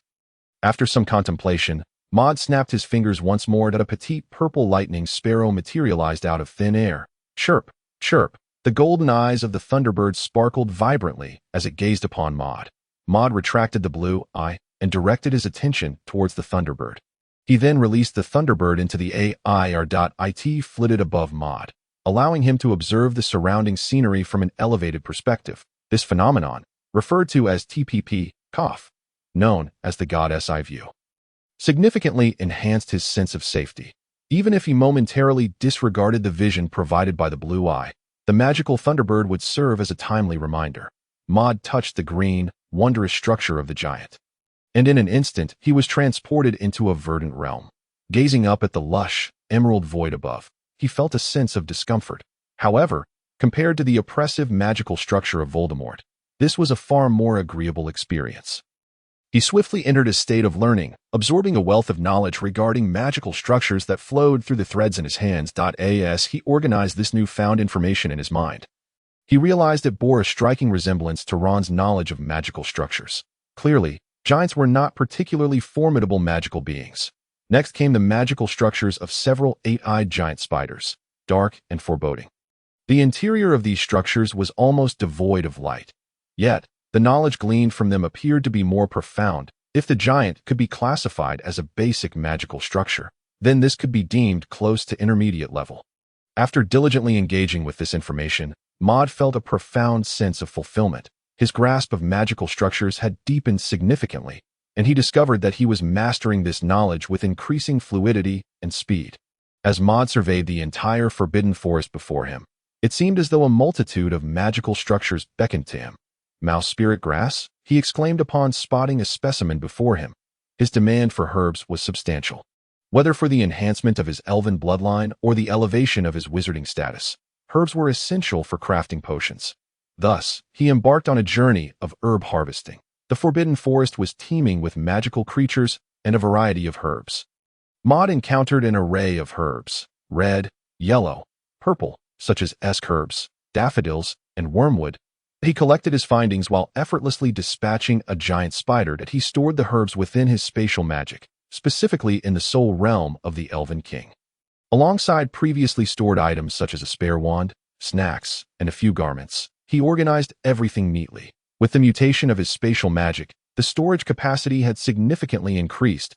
Much to Maud's satisfaction, he then pondered the silent extension charm, a spell that Hermione had used to create a large space bag for storing various items like tents and clothing. Maud mused that this spell could potentially yield valuable exchanges with Kunlun. Although strictly regulated by the Ministry of Magic, Hermione's ability to locate the spell suggested that avenues for learning it did exist. Perhaps it was also found in the restricted section of the library?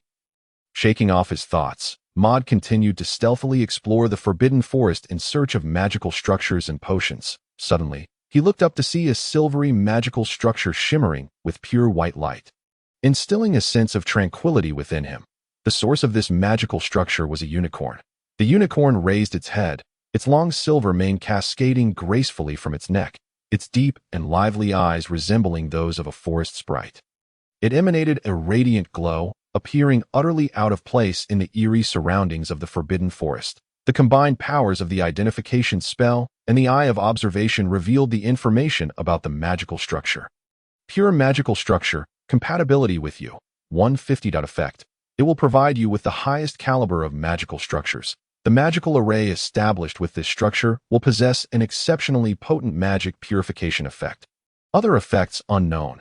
Upon seeing the words highest caliber, Maud's eyes gleamed with excitement. This unicorn, a descendant of Nicholas, oh no, a legacy of the elven lineage, must be befriended.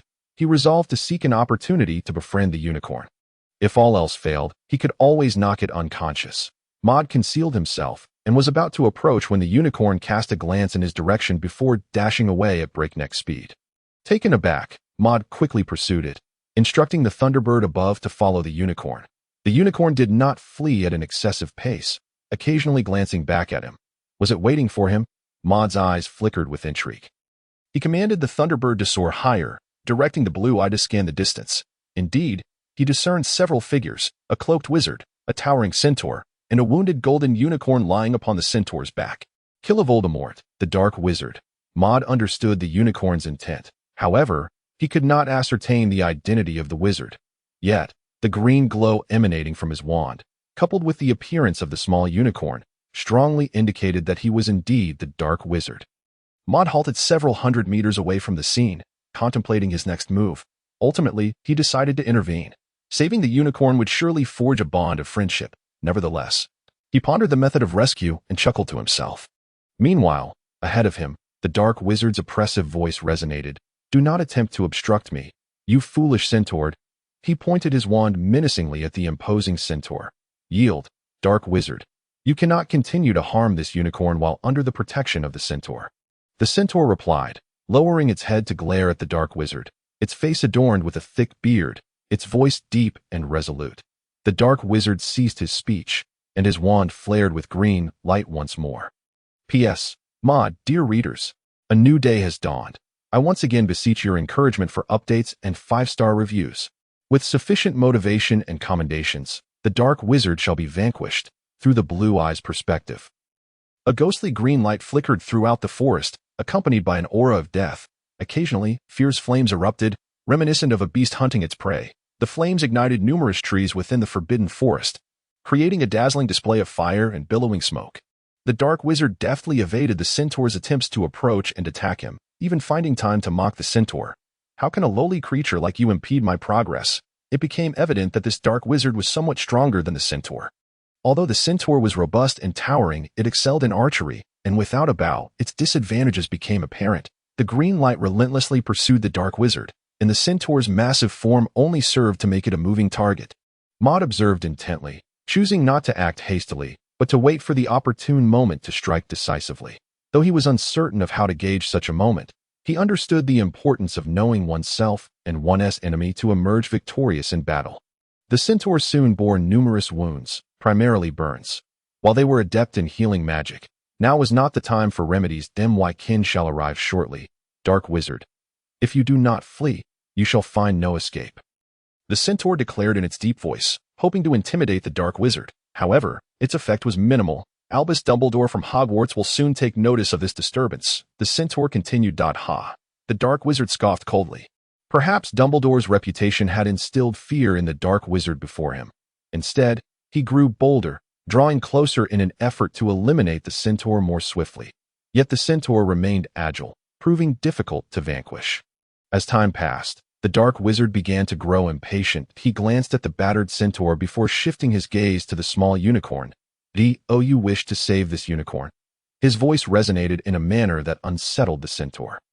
The centaur sensed impending danger. Yet, the dark wizard had already unleashed his wand. He cast the killing curse once more, this time targeting not the centaur, but the small unicorn sheltered behind him. A green light, imbued with a menacing aura, shot forth. The centaur gazed at this harbinger of death. After a moment's hesitation, he resolved to intervene and thwart the spell. However, it was evident that he could not outpace the magic. He could only watch helplessly as the killing curse neared the little unicorn. Suddenly, a silver adult unicorn charged forth. It positioned itself to shield the small unicorn, bracing to absorb the impending blow. It emitted a heart-wrenching whinny, as if bidding farewell. It was a truly poignant scene. The dark wizard intended to strike again, aiming his wand at the back of the dazed centaur. With a crack, it was not the sound of something shattering, but rather the chilling sound of ice forming. The dark wizard turned in astonishment as a ghostly blue light suddenly filled his vision. Frost arrows descended from the heavens, colliding with the green light of the killing curse. The arrows cracked slightly, yet the green light dissipated, transforming into motes that danced away on the wind. The shattered frost arrows suddenly shimmered with a dazzling blue light. The blue radiance bloomed like a field of flowers, enveloping the surroundings in a frigid aura. In an instant, the icy surface extended to the feet of the dark wizard. He hastily retreated, but the surprises did not end there. A series of piercing sounds echoed above him. He looked up to see frost arrows slicing through the air, all aimed directly at him. He could not discern where they were emerging from. With obstacles aplenty, he shouted out a spell in desperation, reacting with urgency. Alas, it was not a singular frost arrow that approached, but a multitude. The blue light surged forth. Bang, bang, bang. Several frost arrows struck against a transparent barrier, which shattered instantaneously. The frost arrows, now devoid of momentum, plummeted to the ground, blooming once more into blue light. Countless shards of ice cascaded around the dark wizard, climbing up his feet, calves, and thighs that he realized he could not escape. This transpired in the blink of an eye, after which he lost consciousness. The subsequent frost arrows pierced through the immobile form of the dark wizard, swiftly transforming into blue light that obscured the vision of the surrounding centaurs and unicorns. Finally, the blue light faded, leaving behind an exquisite ice sculpture. What is this? The centaur stared in astonishment, for he had never witnessed or heard of such magic. What kind of sorcery could exude such a chilling essence? He exhaled a breath of relief. Regardless, both he and the unicorn were saved. The centaur cast his gaze upon the two unicorns, one large and one small. The golden little unicorn was affectionately nuzzling the silver adult unicorn, which kept its gaze fixed in the distance. Instinctively, the centaur followed its line of sight. A striking gentleman approached, with raven hair and dark eyes, clad in an immaculate black suit. Who is this? He regarded the young gentleman warily. Greetings, said Maud, disguised as a vampire gentleman, offering a friendly smile. I am Nicholas Jousey. You may call me Nicholas. He gestured toward the ice sculpture. This sculpture is my creation. Oh, how unsightly it looks. I truly apologize. With a wave of his hand, Maud caused the surrounding ice to dissipate into shimmering motes. The deceased dark wizard lay motionless on the ground. Maud glanced at the face revealed beneath the dark wizard's hood. Not recognizing him, he approached the centaur and extended his hand. It is a pleasure to meet you, Mr. Centaur. May I ask? The centaur's face, though adorned with a profusion of whiskers, appeared surprisingly youthful. He seemed somewhat flustered, as if it were his first time shaking hands, taking a while before extending his massive palm to grasp Maud's hand. Maud felt the immense strength in his grip, yet fortunately, he was not human himself. Greetings, I am also pleased to meet you. I am Fierben. He ran a hand through his hair. Mr. Nicholas Jousey, your name is quite splendid. Maud nodded appreciatively. Thank you, Mr. Fierben. Your name is equally lovely. He then turned his attention to the unicorn that had guided him here.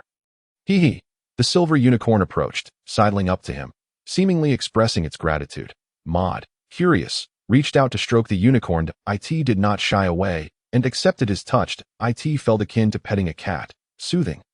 He then looked at the golden little unicorn, whose bright blue eyes met his gaze. I intend to take it back to my tribe for healing. This place is perilous, the centaur Fierben informed Maud. Expressing uncertainty about the presence of any remaining dark wizards, Maud nodded in understanding. Would you like to visit our tribe, Mr. Nicholas? The centaur continued.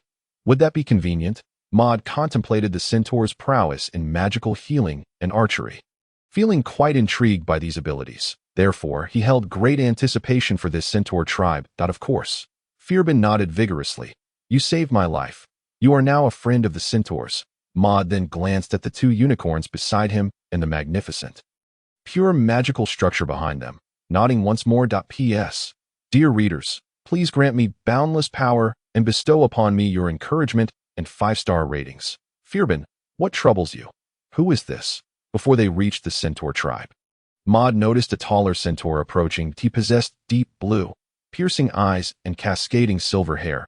Mounted upon a silver horse body, he appeared remarkably handsome. Uncle Phylons, this is my friend. He just saved me from the dark wizard. Fierben explained, adding, oh, and he also rescued this little unicorn. He gestured to the golden little unicorn behind him. Phylons? That is a name I find quite familiar. Maud observed the centaur named Phylons, comparing him to the Phylons he remembered, who bore a horse-like visage, and was immediately taken aback. This was no mere centaur. He was the very embodiment of a true prince. Oh, greetings. I am deeply grateful for your rescue of Fierben, Phylons remarked. Taking note of Fierben's injuries and the state of the little unicorn, his eyes shimmering with gratitude as he extended his hand to Maud. This gentleman, Nicholas Jousey.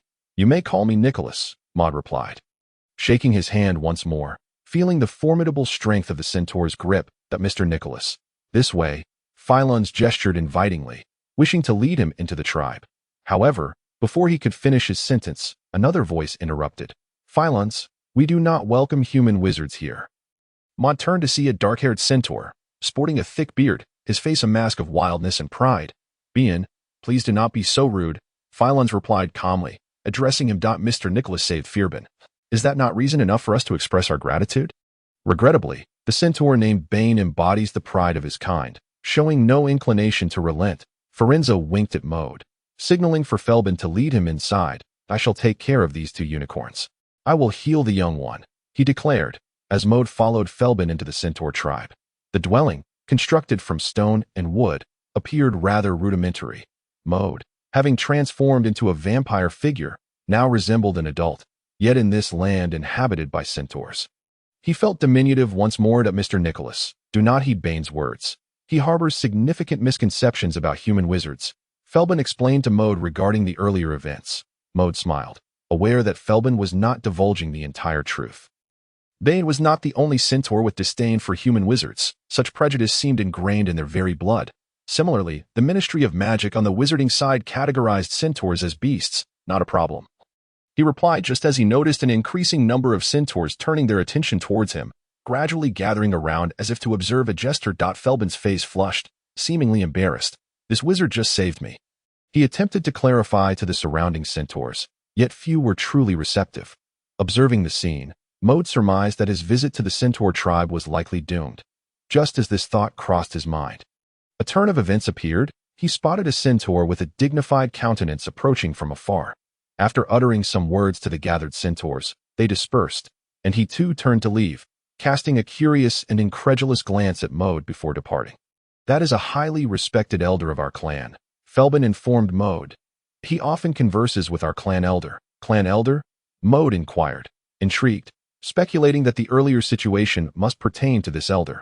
"Indeed," Felbin beamed with pride.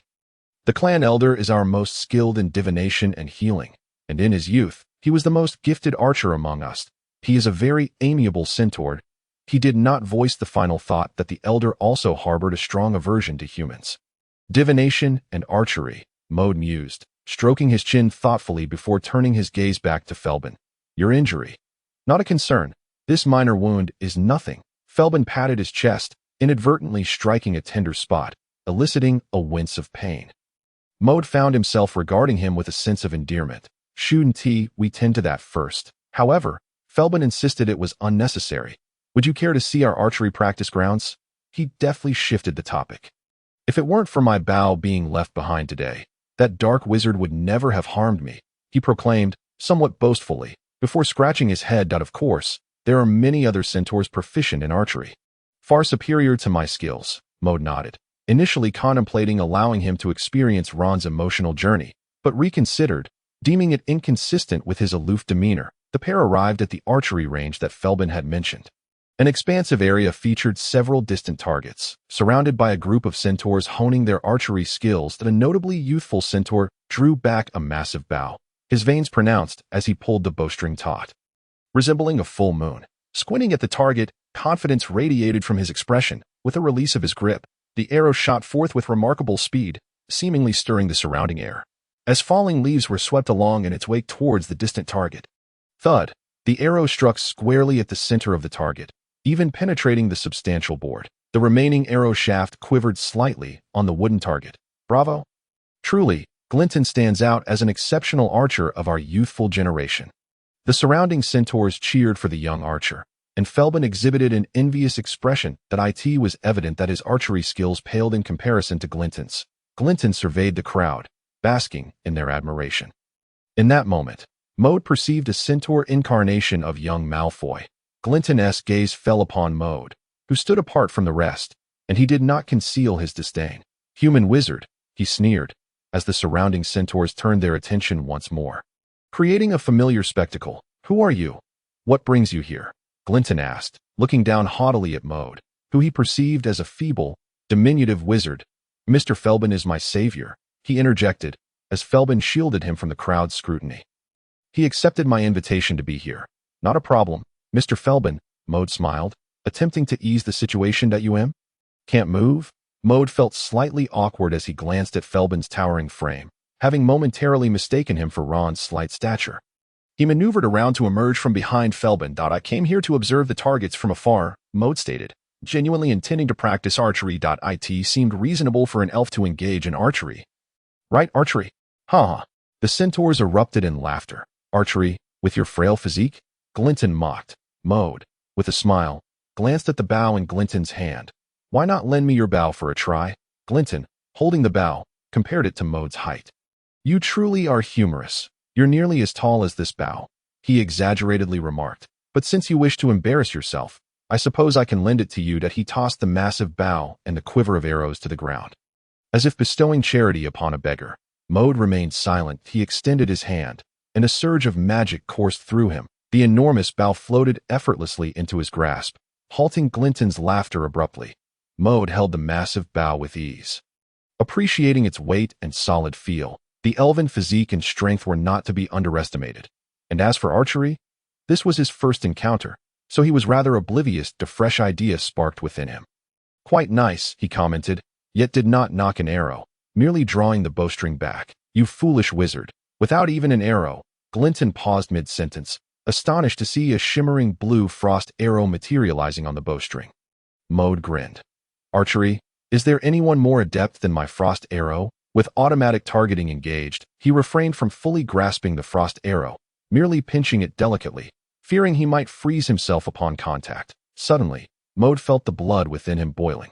As if stirred by excitement, his blood seemed to yearn to convey a message to him, yet the timing appeared to be inopportune. He shook his head and temporarily set aside the thought.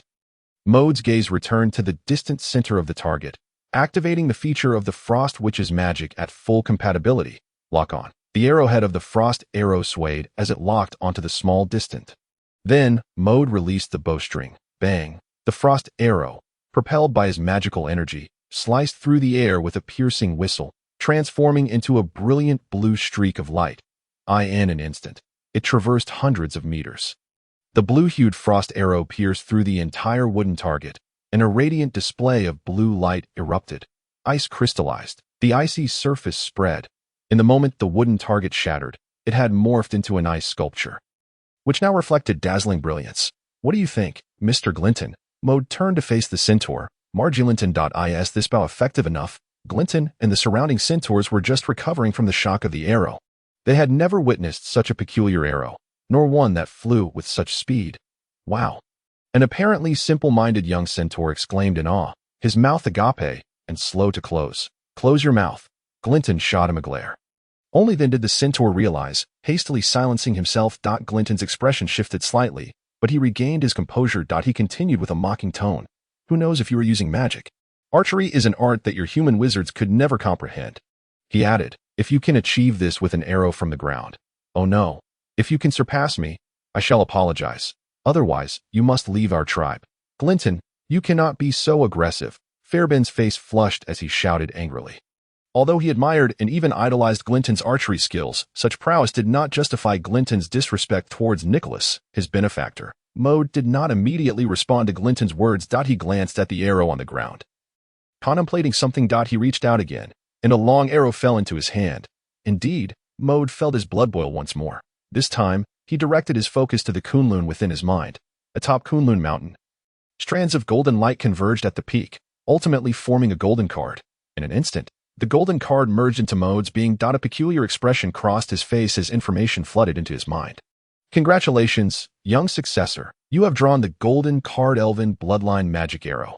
Welcome back to Nicholas Gaff's little shop. The introduction of the Elven Bloodline Magic Arrow is as follows. The Elven Bloodline Magic Arrow was crafted by the third-generation Elven King. Nicholas Galef. It is a wondrous Elven bloodline magic applied to archery, granting you precise strikes and elemental diversity in your attacks. It is said that this magic was created during a match between the young Nicholas Gaff and the summoner wizard Wu Bianhai. Nicholas Gaff, utilizing this magic, defeated the legendary archer summoned by Wu Bianhai. Feeling the subtle changes within his body, Mode turned to Glinton. This is certainly not an issue, he stated. This time, I shall not employ magic. The implication was clear. Glinton appeared somewhat astonished. In his imagination, Nicholas should have retreated from their centaur tribe in disgrace. How could he dare to compare his archery to that of a centaur's prodigy? Mode disregarded him, focusing on the distant wooden target as he knocked the arrow. He felt the surge of blood within him, a familiar sensation toward the bow and arrow, rising naturally to his heart. This time, his stance was extremely upright, as if he had practiced diligently. In his mind, the essence of the Elven Bloodline Magic Arrow surfaced. Your blood is infused with the essence of a genius archer. Your bow and arrow shall receive the blessing of magic. Mode drew the bowstring taut, closing one eye as if aiming at the target at the point of contact between his hand and the bow. A hidden energy began to flow into the arrow. This energy was a fusion of the bloodline magic wind speed arrow and sharp arrow, a subtle magical force capable of concealing itself from Wu Bianhai and his legendary archer. Mode released his grip and shot the arrow. The long arrow flew forth. He reached out again, knocking yet another arrow. The entire sequence transpired in an instant. The two arrows, one after the other, seemed to carry immense force. At their tips, a sharp, conical airflow emerged, forming a miniature vortex that swept up the leaves surrounding the arrow, spiraling away with tremendous velocity. Whoosh! The second arrow's momentum clearly surpassed the first, swiftly catching up. Upon lightly grazing the tail of the first arrow, the initial long arrow veered off course, shooting askew in another direction. In the blink of an eye, thwack! The second arrow pierced through the target Mode had aimed for, while the first arrow penetrated the distant primary target. Yet it seemed the display was not over. Both arrows continued to whistle towards the distant forbidden forest, the spiraling leaves scattered like blossoms in the wind. The sound of slicing air echoed. Thud, thud, thud. Most of the falling leaves, resembling sharp blades, effortlessly embedded themselves into the surrounding trees, while others grazed past, leaving deep gashes in their wake. This time, Glinton was left utterly speechless. How was this even possible? The centaurs gasped in astonishment, witnessing a scene that appeared magical, yet Glinton himself could assure that he saw no traces of magic or magical energy. Mode grinned as he looked over.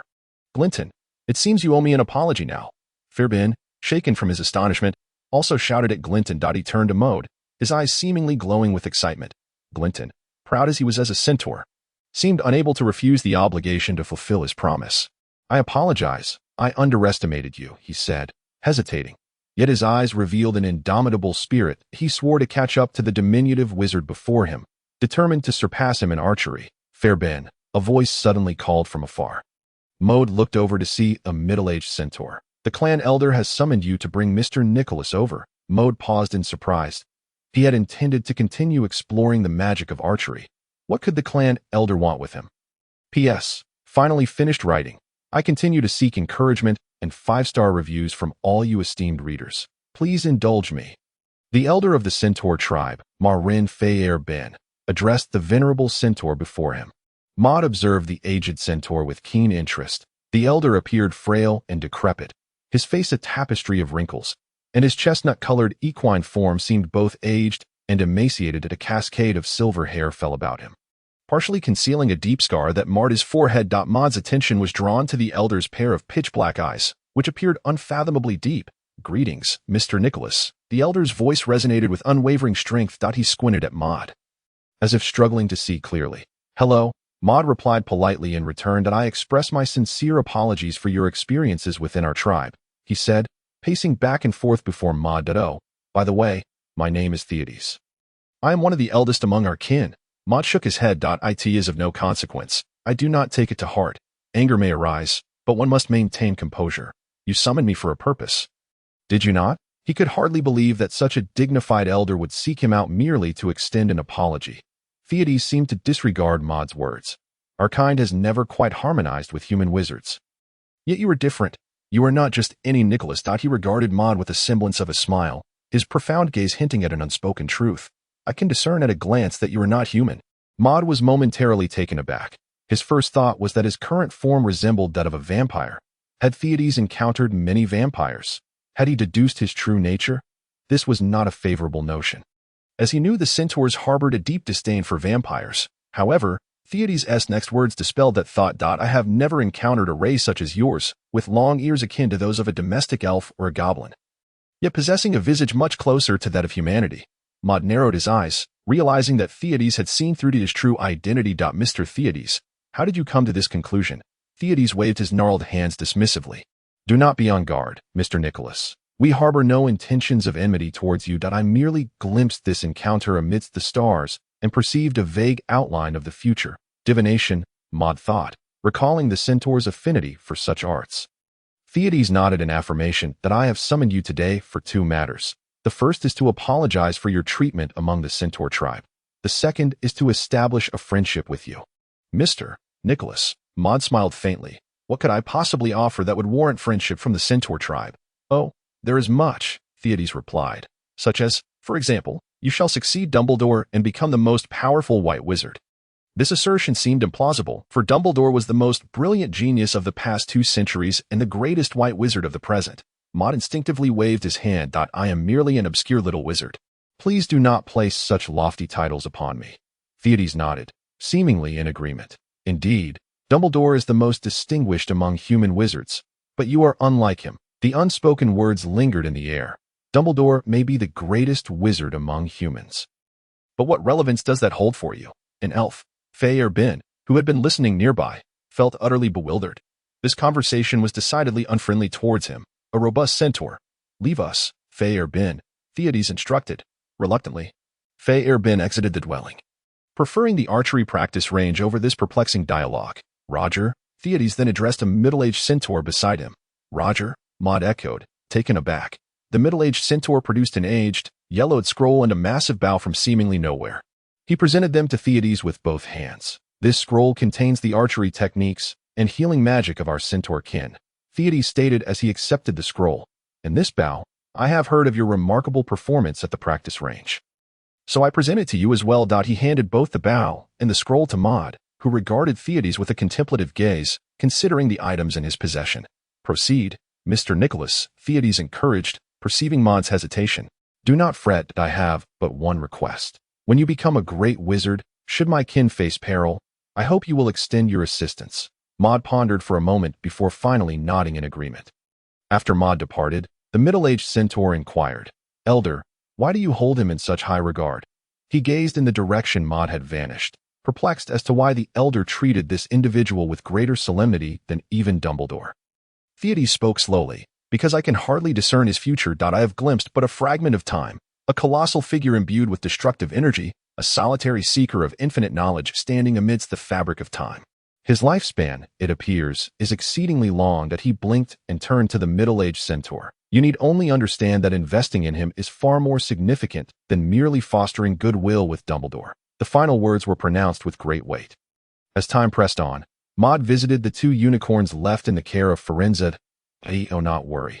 During this period, I shall tend to them with utmost care. Firenze smiled, believing Maud was concerned for the 2 unicorns.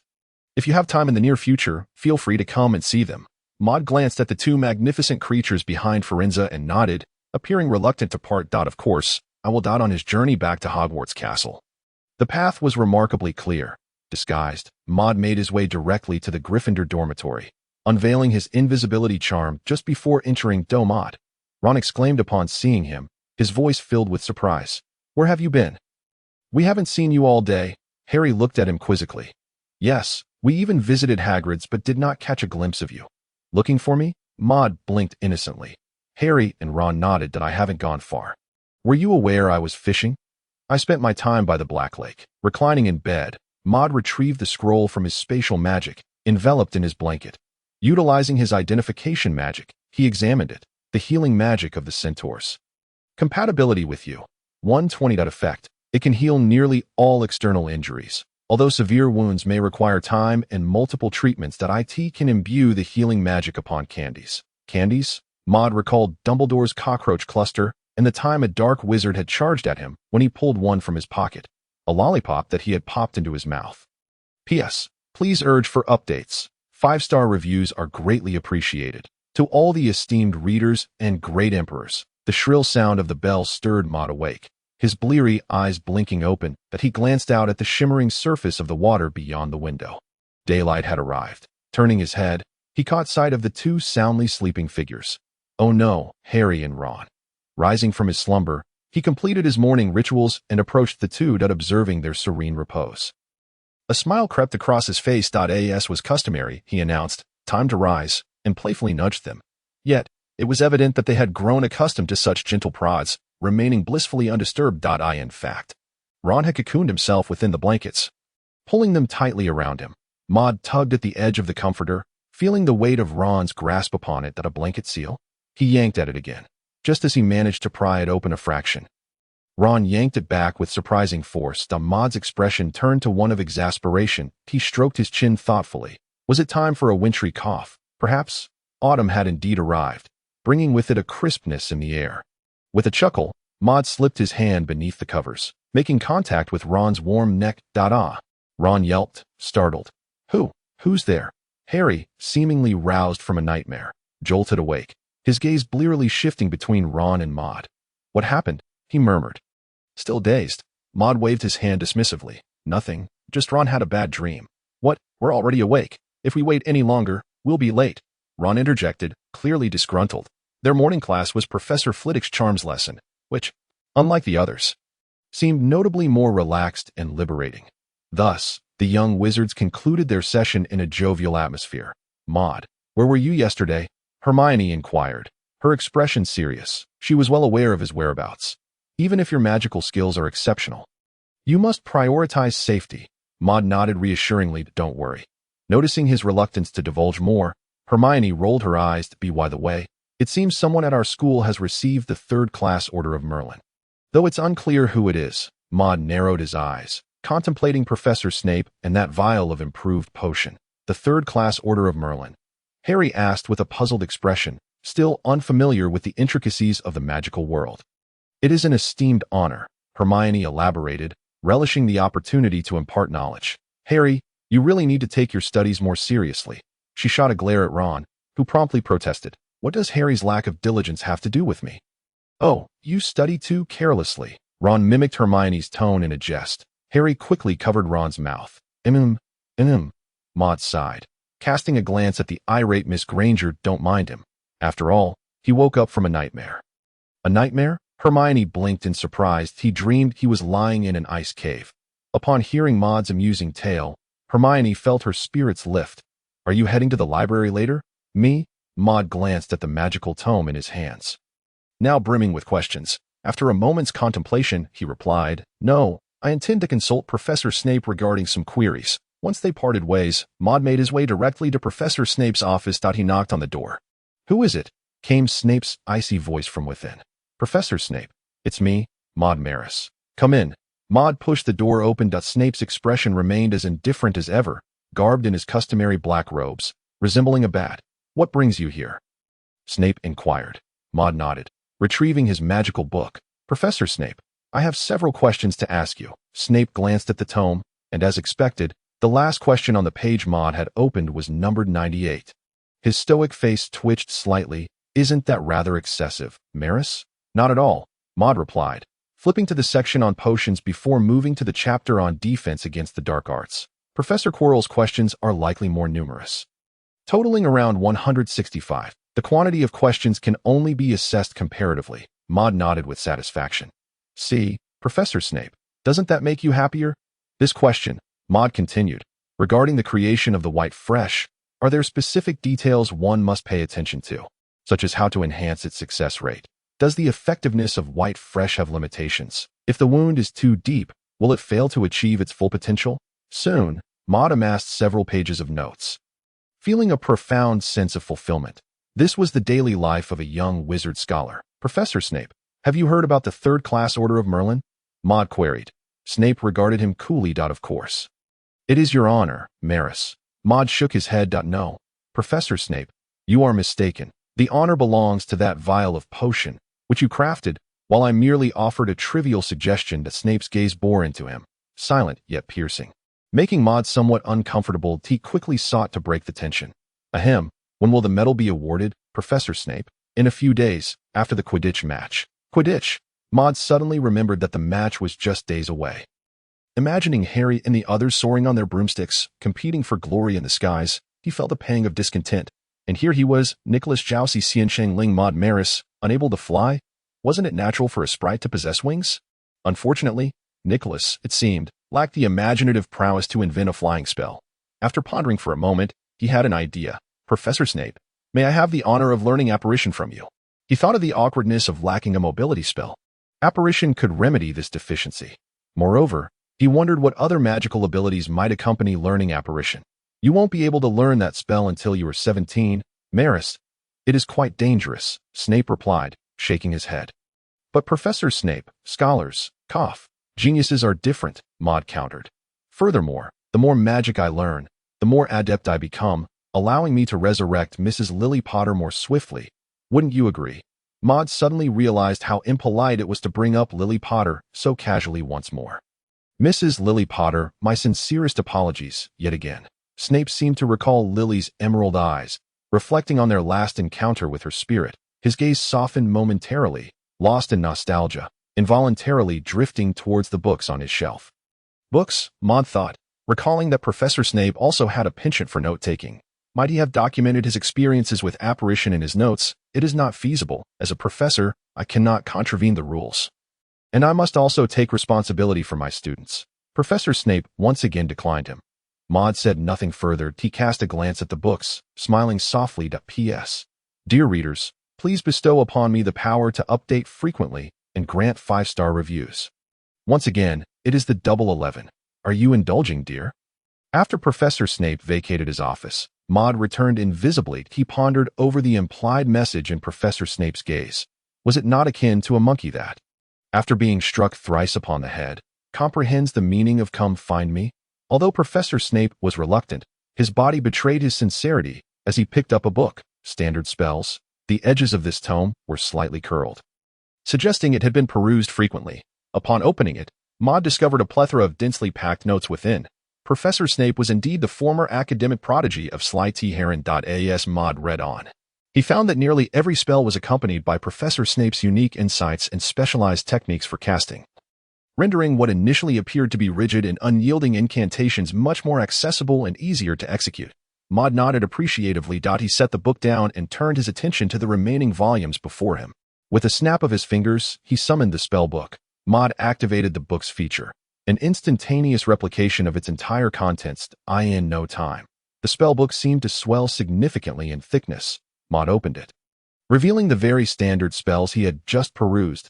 He merely contemplated switching to another volume. The first page transformed into bold letters announcing 18th century charms. Maud nodded in satisfaction.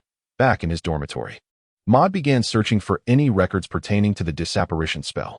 Harnessing his sage elf talent, he swiftly located the relevant text within the book. The details of the disapparition spell's execution and study review revealed it to be a perilous yet exceedingly convenient magic. Maud nodded in agreement and continued reading. The crux of executing disapparition lies in target, determination, and composure, in my understanding. Professor Snape elucidated this spell with remarkable clarity, even detailing his daily practice experiences and garnered insights within. Maud immersed himself deeply in comprehension. As for attempting it, the use of this spell is forbidden within Hogwarts. Maud sensed that he too was not exempt from this restriction. However, this would not hinder the sage elf's learning. With a certain level of understanding achieved, Maud focused his mind, engaging in a knowledge exchange with Kunlun Mountain. Countless symbols traversed into Maud's consciousness. A spatial portal. This was evidently a form of spatial magic. Suppressing a flicker of excitement within, he scrutinized the details. The spatial portal was conceived by the spatial master. Gyudmu Ning.it has the capacity to open a gateway to another realm, allowing passage to the place most desired in one's heart. Where the heart wishes, there the body shall follow. The specific training methods are as follows. Once again, Maud immersed himself in study. Time elapsed without his notice. When he finally opened his eyes, he had transmitted knowledge of his spatial magic into the spellbook. He cast a discernment spell. Spatial portal, compatibility with you. 130. Effect. Grants you the ability to traverse space. As long as your magical power is sufficient, you shall reach every corner of the world. Your spatial portal can be utilized multiple times by many individuals. In fact, as long as you are proficient in this magic and possess adequate magical energy, the size of the portal will be determined by you. Your inaugural use of the spatial portal will be shielded by temporal energy, impervious to any magical interruption, with temporal energy recharging time. 3 hours. You may alter the color of the spatial portal at will until it achieves your desired effect. There are 3 total characteristics: size control, uninterruptibility, and color alteration. Maud gazed at the final characteristic of color alteration, feeling a sense of familiarity. Was this not akin to a certain spell? Maud snapped his fingers. In the previously dimly lit dormitory, a brilliant golden light materialized. Soon, the golden glow unfurled like a canvas, forming a doggy door. Maud lowered his head, examining the circular portal with a diameter of merely 50 centimeters. Lost in contemplation. This truly referred to as a door. Maud helplessly crouched on the ground, peering through in an instant. The scene shifted. He found himself gazing at another location. Towering trees, robust roots sprawling across the ground. And in the distance, a quaint little cottage. As Maud remained crouched, he inhaled the mingled scents of earth and foliage. This scene felt eerily familiar. He was near Hagrid's hut, not far from the forbidden forest. This indicated that this magic completely disregarded Hogwarts restrictions. From this day forward, Maud had become the second individual at Hogwarts capable of traversing freely through space, akin to Professor Dumbledore. Maud retracted the magic and began pacing within his dormitory, contemplating why the spatial portal had been so diminutive. Was it due to magical limitations? No. Maud sensed it was something else. He extracted the earlier knowledge and reviewed it once more. The knowledge of this spell was far more extensive than any magic he had previously studied, and it was also more obscure and complex. Maud meticulously retraced the information step by step. The golden canvas unfurled in the air time and again. Ultimately, it culminated in a circular portal of human height. The edges of the portal shimmered with sparks like fireflies, dazzlingly radiant. Yet Maud shook his head. This was overly ostentatious. He snapped his fingers. Red, orange, yellow, green, blue, indigo, violet. He experimented repeatedly as the portal's hue transformed incessantly. In the end, Maud chose a transparent white. At this moment, the edges of the spatial portal emanated a soft white light, akin to the glow of a night lamp. Maud circled the portal, assessing it from various angles. He discovered that in this state, the portal would be difficult to detect unless in darkness. Maud gazed at the center of the portal, which appeared hazy as if shrouded in mist. Beyond this veil, another realm awaited. Maud approached. In an instant, he stepped into a puddle of water. Water. As Maud walked into the corridor ahead, he surveyed his surroundings. He was still within Hogwarts castle, but a sense of familiarity washed over him. And turning around, he beheld the smooth tiles, a glimpse of a partition, and a white sink. Maud paused in astonishment. Had he just thought of a troll? A familiar voice echoed in his ears. Maud, what are you doing here? Hermione approached, regarding him with suspicion. Did you not go to see Professor Snape? Maud nodded earnestly, snapping his fingers behind him. The spatial portal, radiating white light, vanished instantaneously. Of course, Professor Snape had mentioned a visit to the restroom. We could discuss matters while walking. Hermione glanced at the restroom sign, momentarily taken aback. P.S. The Quidditch match is approaching. I asked for updates and 5-star reviews, dear readers. Wow. The Quidditch pitch was abuzz with excitement. Whoosh, whoosh. In the vast arena, the players from Gryffindor and Slytherin soared through the azure sky on their flying broomsticks. Welcome to Hogwarts' inaugural Quidditch match. Today, Gryffindor faces off against Slytherin, as the dark-skinned commentator passionately announces the commencement of the Quidditch match. Go Harry! Go Gryffindor! Ron shouts enthusiastically. Immediately, all the young wizards join in the fervent cheers. Slytherin, go! Gryffindor, go! Even the haughty young Malfoy's face turns crimson with excitement. Hey, Maud, do you think Harry will win? Ron suddenly reveals a look of concern. Maud can't help but roll his eyes. Weren't you the one shouting the loudest just now? Maud shakes his head, bemused by Ron's fickle emotions. You don't have faith in Harry either, Ron exclaims. I mean, it's Harry's first time playing Quidditch. Maud looks at Ron and asks, do you think you can become the head of Gryffindor? Of course, Ron replies without hesitation. Maud nods, concluding that this is indeed the answer. Ron seems cheered by Maud's affirmation. Maud continues, with your lack of skill and love for fun, how could Harry possibly lose? Ron. Hermione bursts into laughter. The group engages in conversation while watching the Quidditch match. The first goal is effortlessly scored by Gryffindor. The movements are smooth and fluid. Angelina Johnson scores. Gryffindor gains a point. The Gryffindor wizards erupt in jubilant cheers. The Slytherin team's performance is utterly lackluster. It appears that Gryffindor is destined to win this time. Observing the display from both teams, Ron feels a surge of optimism. Hermione, with her peculiar telescope, also cheers excitedly. Maud claps along, finding the experience of watching Quidditch quite fascinating. However, he wonders what Professors Quirrell and Snape are doing right now. Are they preparing to cast spells? He curiously glances towards the opposing stands. Professors Quirrell and Snape are seated far away, their figures slightly blurred. Maud snaps his fingers. The Farsight spell activates, revealing a faint golden glow in his golden pupils. This spell enhances one's vision, allowing for a clearer and more distant view. The golden shimmer in his eyes functions similarly to a telescope, but with greater efficacy. Maud looks again towards the stands. A pair of enormous eyes, rolling upwards, comes into his view. Maud is taken aback. Goodness, is it that clear? He adjusts the spell's intensity. The scene in the stands sharpens. Professor Quirrell is seated in the second-to-last row on the right. His hands are clasped together in a prayer-like manner, constantly rubbing. His expression is vacant, as if he is waiting for something. Professor Snape occupies a seat 2 rows ahead of Quirrell, his face stern as he scrutinizes the match. Occasionally glancing in Harry's direction, he seems quite concerned about the boy with emerald green eyes, reminiscent of lilies. If Harry were to become a girl, Maud shakes off the peculiar thought and returns his focus to the match. Gryffindor's cheers resound once more. Gryffindor has scored again. Maud is not particularly invested in the outcome. He listens to Hermione and Ron's discussions while observing the game, relishing the rare moment of relaxation. If only he could have a bucket of popcorn and a fizzy drink right now. The match continues with fervor. Time passes, though Maud cannot tell how long. Gryffindor's captain, Wood, has been knocked unconscious on the ground for what seems like the umpteenth time. Maud muses that this must be what it means to sacrifice for the art. Without Wood's leadership and goalkeeping, Gryffindor suffers consecutive losses. High above, Harry reveals a worried expression. Suddenly, a small golden snitch flits through the air.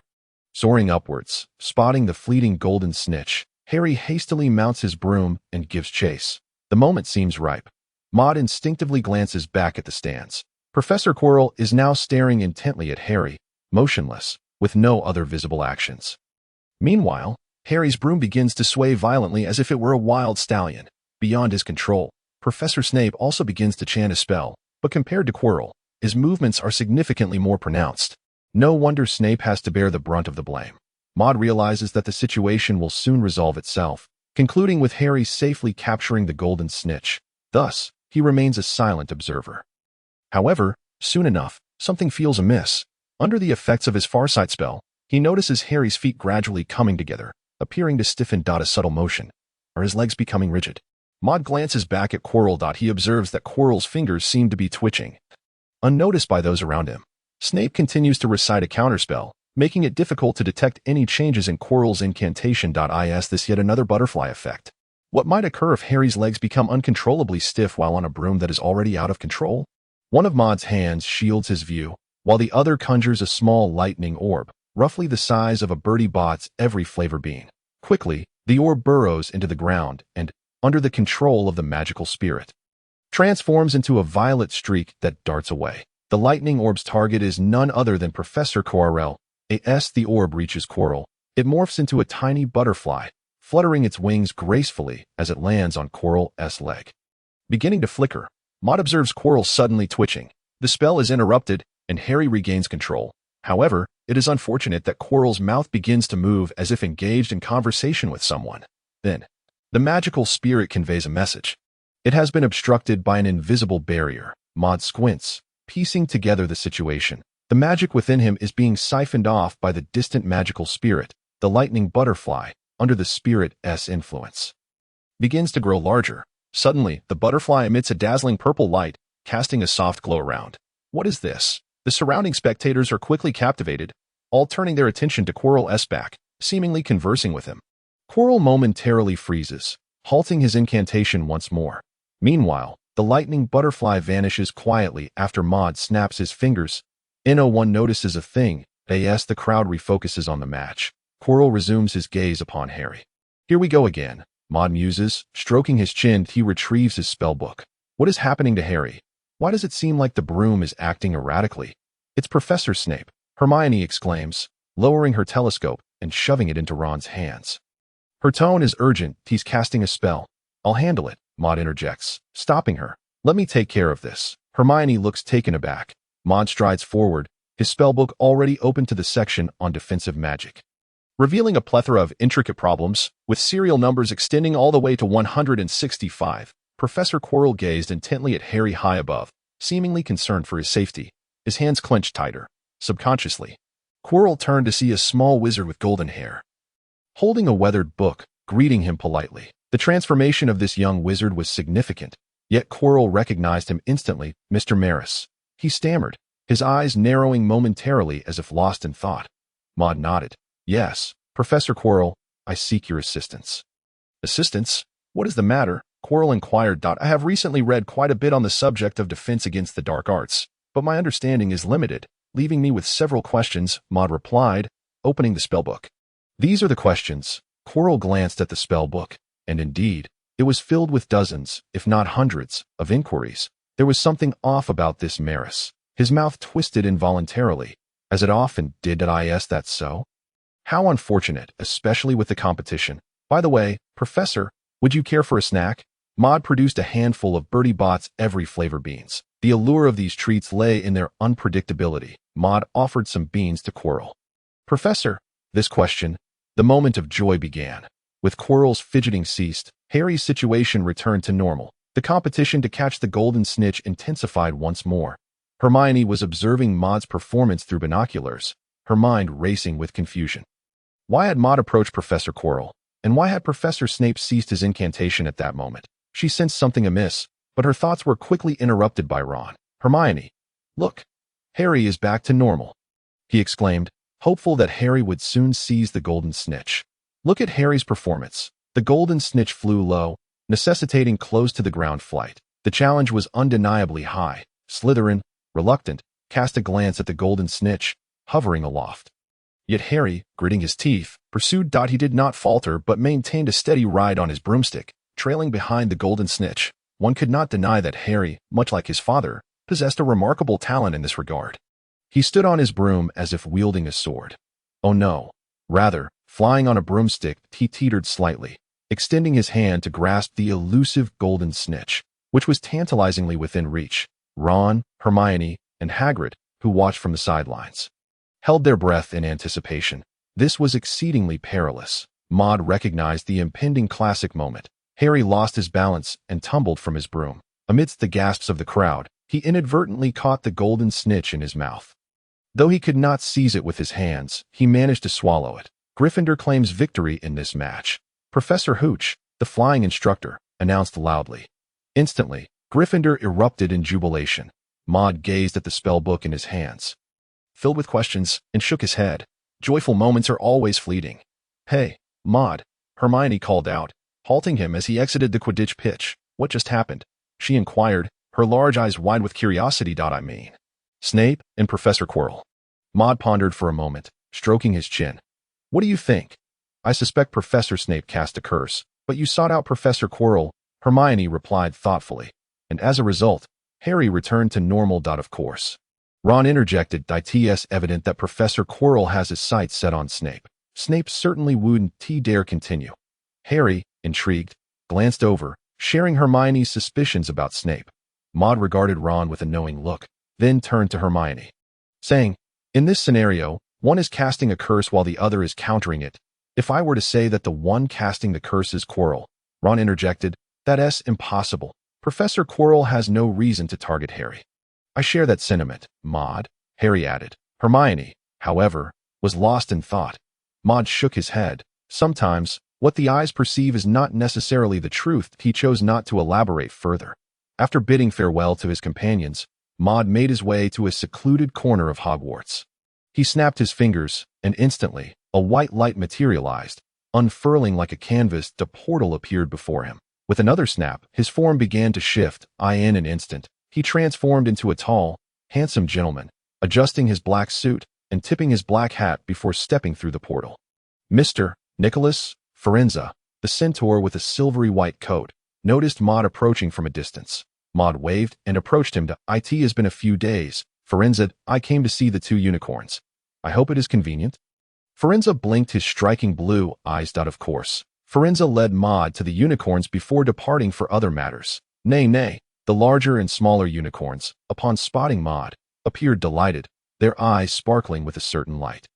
They approached him, affectionately nudging his palm, even extending their tongues in an attempt to lick his face. Thankfully, Maud evaded them swiftly. While stroking the bodies of the two unicorns, relishing the comforting sensation, he activated the Eye of Observation. Compared to petting the unicorns, he preferred being an unfeeling machine of knowledge. Radiant light emerged, revealing two seemingly sacred magical structures behind the unicorns. Maud reached out to touch the smaller unicorn's magical structure. In an instant, he found himself in a vast, white expanse. How wonderfully comfortable, Maud thought as he immersed himself in this realm, feeling a profound sense of ease. The white light seemed to possess some unique effect. Maud examined the glowing white threads before him and reached out to grasp them. A multitude of characters began to flicker before his eyes as he concentrated on organizing this knowledge. After a while, he discovered some information on magical structures that differed from the ordinary. The Radiant Contract Array was a formation capable of binding an item to oneself, granting it the ability to transform and shine. P.S. Maud, where are the pleas for updates and 5-star reviews? I must secure them. Dear friends, lend me your pleas for updates and 5-star reviews. Transformation and illumination. Maud contemplated a form of energy. After a flicker, a magnificent steed emerged upon the road. This phenomenon is commonly referred to as the manifestation of combat spirit. Maud continued to observe. The object inscribed with the Radiant Array would possess the ability to resonate with the whispers of one's heart. Regardless of the distance, one could sense it and beckon its return in a burst of light. The Radiant Array could only be bound to a single artifact, and each wizard could utilize it only once to bind a specific item. Maud glanced at his belongings and recalled the miscellaneous items from spatial magic. The only item of significance was the Dragon Heart Wand, which resonated perfectly with him. That it seemed a fitting choice. Maud had not wielded this wand in quite some time, yet in moments of peril, it undoubtedly served as a life-saving treasure. It boasted a 50 enhancement in magical strength and a 10 increase in casting speed. While this attribute may not hold significant value in the hands of a novice wizard, for a powerful sorcerer, even the slightest change could yield entirely different outcomes. So, how would one etch this radiant array? The conditions for inscribing the radiant contract array were exceedingly stringent. It required the acquisition of a light feather. Such a feather could only coalesce from a unicorn that had ascended to a certain echelon. Maud was momentarily taken aback. That a unicorn's light feather? Does such a thing truly exist in the realm of magic? Do not attempt to slay the unicorn capable of producing the light feather to obtain it. For as you acquire knowledge of the radiant contract array, your essence would already reach the slumbering unicorn king in the endless void. This array is intricately linked with him. A resounding rumble echoed through the wondrous structure of the world, as if the very earth trembled. Even the void quaked with tremors. What? Maud had yet to comprehend the situation when an ethereal voice pierced directly into his mind. This presence, Nicholas, is that you? The voice resonated deeply. Like a colossal bell tolling within Maud's consciousness, he stood there, momentarily stunned. It was merely a sprite imbued with the essence of Nicholas. Countless dazzling platinum lights suddenly materialized in the wondrous realm. Continually coalescing inward, a radiant beam of light gradually took form, morphing into the shape of a colossal beast with 4 legs, a massive horn emerging alongside it. Maud looked up and beheld a unicorn-like creature, its crown shimmering with golden light, intermittently appearing through the mist. Its stature resembled that of a towering mountain, a sight to behold. The unicorn radiated a harmonious glow, its brilliance suffusing the entire magical structure of the world. Seemingly piercing through its very fabric, Maud stood transfixed for a considerable time, utterly speechless. Nicholas, this voice cascaded down from the heights, akin to a celestial sound. How nostalgic. Nicholas's descendant. Where did you encounter Nicholas? Maud finally regained his composure. Nicholas? He recalled the realm of souls within his spatial magic. The Elven King. Are you referring to the 3rd-generation Elven King, Nicholas Gaff? Maud sensed a current of energy swirling above him. That a voice gradually resonated. Indeed. Maud endeavored to calm himself. He pondered his words carefully. I have not encountered the Elven King Nicholas, but I possess the remnants of his soul realm within me. A gaze descended from the heavens. A tremendous golden light illuminating Maud. He felt warmth enveloping his body. Soon after, the unicorn emitted a sound, seemingly infused with joy. I have found it. Something within Maud stirred as blinding white light erupted from within him. Countless points of light appeared in the air above Maud. A grand tapestry unfurled in the sky, glimmering with golden light, as if brushstrokes were dancing across it, depicting something. Nicholas. The unicorn's voice resonated with a sense of nostalgia for old friends. Ha ha ha. A grand and resonant voice suddenly reverberated throughout the void. Annabelle, is that you? Long time no see, huh? The unicorn's voice seemed to tremble with emotion. Nicholas, where have you been all these years? The booming voice echoed once more. Annabelle, I have ventured forth in pursuit of my path toward boundless knowledge. That is my aspiration. Then why not accompany me? Ha! The dangers along that path are far too great. I cannot endanger you. My dear Annabelle, whom I raised since childhood, I do not mind. 2 resounding voices exchanged words in the heavens. Maud stood below. Bewildered, he realized that Nicholas had left something within him, or rather, within the soul realm, enabling him to traverse the void and converse with the Unicorn King before him. And this regal unicorn had been nurtured by Nicholas. He dared not dwell on the implications, for how could one say that these two, an elf and a magnificent beast, could not hear the whispers of his heart? Time passed. The Maud could not discern how long it had been. What relation does this child hold to you? The ethereal voice of the unicorn inquired. He is my descendant, both in past lives and the present. Ha! Nicholas's voice carried an indescribable grandeur. Maud felt his blood surge with excitement merely in listening. Then, let him be counted among my descendants as well. I shall bestow upon him a few small gifts. A beam of white light suddenly materialized within Maud, gradually dimming. Nicholas, convey your location to me. Ha ha ha, very well, I am at peace now. The voice was swiftly drowned out by a tremendous roar, rumble, a brilliant, massive beam of light, unknown in origin, instantly pierced through the void, descending upon the unicorn. Then, With a mighty roar, the unicorn reared its head. The earth of the wondrous structure trembled incessantly. Maud watched in awe. The unicorn trod upon the void, exuding an aura of a deity, radiating a terrifying yet dazzling platinum light. Ascending into the air, a colossal black void appeared in the white expanse of the magical realm, emanating an unparalleled gravitational pull. The unicorn gracefully stepped into it. Before departing, a voice resonated. "Young descendant, may we meet again by fate." Ha ha! The tapestry vanished in an instant. The black void dissipated. All returned to tranquility, as if awakening from a dream. Yet Maud knew this was no mere dream. Within him, something new had awakened. The radiant physique, the guardian light feather of Adabil.P.S. How about this cameo from the Elven King? Ha! This is purely a cameo and will not interfere with this world. Esteemed readers, I humbly request your encouragement for updates and your kind 5-star reviews. The Radiant Constitution, a unique trait of the Unicorn King Adabil, was conjured through the magic of the Elven King Nicholas Gaff. This extraordinary ability grants you the power to summon phantoms of light, allowing you to create an apparition that can swap places with your corporeal form. When faced with imminent peril, the Radiant Constitution emanates a luminous vitality, preserving the last flicker of life within your body, transforming you into light, and transporting you to a location you have previously marked. The Guardian of Adabil is described as follows. It embodies the sole power of Adabil, capable of twice safeguarding your spirit from annihilation. As long as this force remains within the bounds of Adabil, it cannot be overcome. In summary, the gift from the Unicorn King Adabil bestows upon him 2 magical lifelines. Maud has already envisioned his future title, the indomitable sage elf, Nicholas Zhao's Maud Maris, who has survived countless tribulations. The method to trigger the Radiant Constitution is as follows. Maud scrutinizes these details carefully. The process is remarkably straightforward. He calms his mind, sensing a warm energy coalescing within him, as if it were a nascent force eager to break free. Maud envisions piercing through it. Pop! A faint cracking sound resonates within him. A warm flow radiates from the center of his abdomen, akin to the comforting sensation of consuming a bowl of hot milk on a frigid winter's day. Maud perceives the subtle changes in his body, as it is being endowed with some form of power. Something is attempting to escape his mouth, increasingly pressing against it. A hint of white emerges as he tries to open his mouth wider. Finally, an egg falls from his lips. Maud blinks in surprise. Isn't this something only a certain green-skinned Namekian would do? He picks up the egg, which is entirely white, and emits a soft, ethereal glow. The surface is already marked with cracks, as if something within is ready to hatch.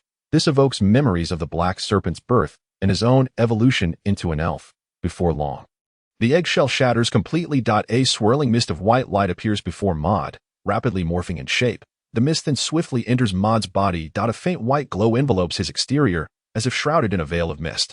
Maud realizes that the Radiant Constitution has been unlocked, and he senses the capabilities bestowed upon him. Phantom of Light, a genuine illusionary spell that allows you to summon a cloud of luminous mist, which can take the form of any creature. If attacked, it will dissipate, only to return and regenerate within you. The time required for its regeneration will gradually decrease with your proficiency in magical strength. The creature formed from the luminous mist can perform a spatial exchange with your corporeal body. Its usage is challenging, requiring adaptation and mastery. The second ability, Life's Radiance. This magic is blessed by the Unicorn King and the Elven King. When you sustain a fatal blow, it protects the last vestige of vitality within your body, though it is ineffective against soul magic. When you approach the brink of death, your body will transform into light and be transported to a location you have previously marked. This is an uncontrollable magic that can only be triggered in your final moments. These 2 abilities, one practical, the other life-preserving, prompt Maud to nod in acknowledgement. It must be said, Nicholas's descendants truly enjoy remarkable benefits. With a flick of his wrist, a hazy white mist materializes in the air, seemingly merging with the wondrous structure of the white world around him. Gradually, this mist takes shape in Maud's imagination. Akin to a face-pulling game. It transforms into a towering figure over 2 meters tall, with a physique akin to steel, adorned in hues of red, purple, and white, and a diamond-shaped gem embedded in its chest. A sharp horn crowned its head, radiating a metallic sheen, while its eyes glowed like twin beacons of platinum light. It appeared immensely robust, and merely standing there, it seemed as if a background score of a new storm was beginning to play. Coughing lightly, Maud surveyed this creation. thoroughly satisfied. It perfectly replicated the image in his mind. He could even feel the warmth radiating from this form, as though he were near a real person. This is the true effect of the phantom of light. Maud snapped his fingers, causing the towering figure to dissipate back into mist, which then began to coalesce into another shape. This time, Maud envisioned his own likeness, as he eagerly awaited.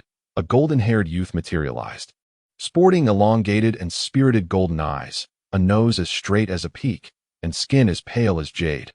Everything appeared splendid, with the sole drawback being that he was sprawled on the ground, rolling his eyes in a manner reminiscent of a dying fish, his body twitching sporadically. Maud paused, running his fingers through his shimmering golden hair. He then understood why the information regarding the phantom of light stated, its usage is challenging, requiring adaptation and mastery. It seems that without sufficient proficiency, it would be inconsistent in no matter. He resolved to persevere. Thus, a cloud of mist swirled before Maud, continually taking shape and dispersing. Maud lost track of time, finding the process quite monotonous. Yet, progress was evident. Eventually, his phantom of light stood upright, capable of executing simple actions such as raising a hand to touch its head, walking, and squatting. Maud speculated on the future potential of this ability. Strategic relocation. As long as the performance of the phantom of light is convincing and his imagination keeps pace, it could engage the enemy, deftly dodging attacks while occasionally displaying an expression of fear. If he could buy enough time, his true self would be able to retreat safely from the vicinity. Maud instructed the phantom, resembling him perfectly, to move to a slightly farther location. He could sense its presence even with his eyes closed, and the limit was set at 100 meters. Upon sensing this, Maud concentrated his mind, envisioning a rope tethering him to the phantom. He then imagined their bodies instantly exchanging positions, without a sound. The scene before Maud shifted dramatically, akin to a rapidly reversing film. He turned to see the phantom maintaining the same posture, now standing where he had just been. P.S. To those urging for updates and 5-star reviews, dare I call your name and receive a response? Dear readers, your pleas for updates and 5-star reviews are greatly appreciated. Maud assessed the phantom of light, pondering how to animate it. The figure turned its eyes, locking gazes with Maud. A peculiar sensation of observing himself washed over Maud. The phantom attempted to mimic expressions, smiling, crying, and displaying a mix of emotions, before ultimately adopting Professor Snape's trademark aloof demeanor. It bore an uncanny resemblance. Though the phantom's expressions were somewhat stiff, they perfectly conveyed the essence of Professor Snape's sardonic smile. Although it seems he has never smiled, Maud retrieved the tome of magic. He meticulously recorded the exercises and shortcomings of the illusion of light within its pages. Just as he closed the book, a stream of information flowed forth from Kunlun, permeating his mind. 3 years of brilliance, 5 years of Nicholas's writings. As Maud pondered this name, a realization struck him. 3 years of the Gaokao. 5 coughs. His expression turned subtly contemplative. The 3 years of brilliance, 5 years of application, also known as The Expansion and Application of Radiant Physique, was exclusively published by the Elven King Nicholas Gaff. Upon further inspection, Maud found the content rather scant. Rather than a book, it resembled a mere chapter. The Radiant Physique could harmonize with certain light-related spells, potentially yielding unforeseen effects. The tested spells included Lightfall, Endless Light Staff, and Holy Radiance. A plethora of spells was listed, most of which were unfamiliar to Maud, until he encountered one, the Eye of Light. This spell had been part of his studies long ago. It served as a basic illumination enchantment, albeit with a unique manifestation of radiance. Maud snapped his fingers to cast a discernment spell. As he opened the tome, the details of the Eye of Light materialized before him. Indeed, there was a transformation. The Eye of Light could intertwine with the Radiant Physique to form a new spell, the Illusionary Eye of Light. Compatibility with your Illusionary Eye of Light, 135. Effect. The pupils of your illusionary eye will acquire illusionary properties. All who meet your gaze, provided their soul strength is inferior to yours or does not oppose, will become disoriented, misjudging their sense of direction. Up, down, left, right. Caution. Such misjudgment may falter against a highly rational foe or if the spell is repeated in quick succession, as they will swiftly correct their sense of direction and discern the true orientation. It bestows upon you the effect of inconspicuous casting traces. During the casting, the eye of the illusionary light shall not exhibit any anomalous luminescence. It amplifies your spellcasting efficacy, extending the illusion's duration from 1 second to 3. Its characteristics are twofold. inconspicuousness, and timeliness. Mode reflected upon the content of the Eye of Light and snapped his fingers once more. He felt a portion of his magical energy siphoned by the distant illusion of light. Subsequently, the illusion maintained its visage, gazing back at him. Mode made no attempt to resist. Momentarily entranced, the sensation of disorientation enveloped him. He found it challenging to distinguish between left and right. This sensation was accompanied by a slight feeling of weightlessness. 3 seconds later, Mode shook his head, regaining his composure. This spell would prove effective against the unprepared, that if the disorientation occurred within 3 seconds, the spell would lose its precision in life and death situations. This could be exceedingly fatal. Mode practiced the illusionary Eye of Light and the gestures and expressions of the illusion for a while before dismissing it. There remained matters to attend to. The light feather. Mode felt the residual warmth within his body. A pure, pristine feather descended gracefully from the air, landing upon his palm. This feather resembled a quill, intermittently radiating a platinum glow. Its texture was akin to the softness of cotton. Its purpose, the light feather, coalesced from a unicorn. Its sole function is to create the radiant contract magic array. It can imbue your ink with wondrous power, transforming the array from a mere design into a genuine magical formation. Mode's understanding of the radiant contract magic array was still incomplete. He had only grasped a portion of the knowledge pertaining to this wondrous structure. Thus, he withdrew the light feather, allowing it to dissolve into light and return to his being. He immersed himself once more in the threads of magical structure, enveloped by a sea of knowledge. Finally, it was accomplished. Mode exhaled a breath of pent-up air. The knowledge of the unicorn's magical structure was far more intricate than any he had encountered previously. The volume of information was overwhelming. For a moment, he struggled to adapt, feeling a pressure in his mind. Nonetheless, he had gathered the knowledge of the radiant contract magic array. He organized his thoughts. The method for engraving the radiant contract magic array with the light feather. Infuse magical energy onto the surface of an object, sketching the outline of the array. The energy of the light feather will merge with the magic, producing distinct effects in the words and patterns you inscribe. During this process, one must not be distracted. Tranquility is essential. Mode returned to reality, drawing forth his Dragonheart wand. From this day forth, it would serve as a new wand, aptly named the Radiant Dragonheart Wand. The location in Falunz where the 2 unicorns were housed was notably serene. He had been informed by Mode that this place was secure, nearly free from disturbances. Thus, after surveying his surroundings to confirm safety, he found a wooden stump to sit upon, intending to complete the creation of the radiant contract magic array there. Light flickered as the light feather manifested in his hand. He focused intently on the direction of each line of the radiant contract magic array in his mind. He began to inscribe. The light feather traced the strokes, and instantaneously, luminous lines appeared upon the wand. Yet, in an instant, it was interrupted. A strong repulsive force surged through the tip of the light feather. Mode paid it no mind. The radiant array had recorded this occurrence. While engraving the array, one would sense a repulsion from the knowledge. This demands both skill and patience in the art of array drawing. Just as Mode was about to continue, an indescribable feeling surged within him. His left eye twitched incessantly. An image flashed into his mind that a male wizard, bearing a deep scar upon his left cheek, was soaring through the skyscrapers of the Muggle world on a broomstick. His wizarding attire appeared somewhat distinct from those Mode had encountered. His face radiated madness, and flames erupted from the wand in his hand. The flames rained down from above, igniting numerous buildings and claiming the lives of many in the Muggle world.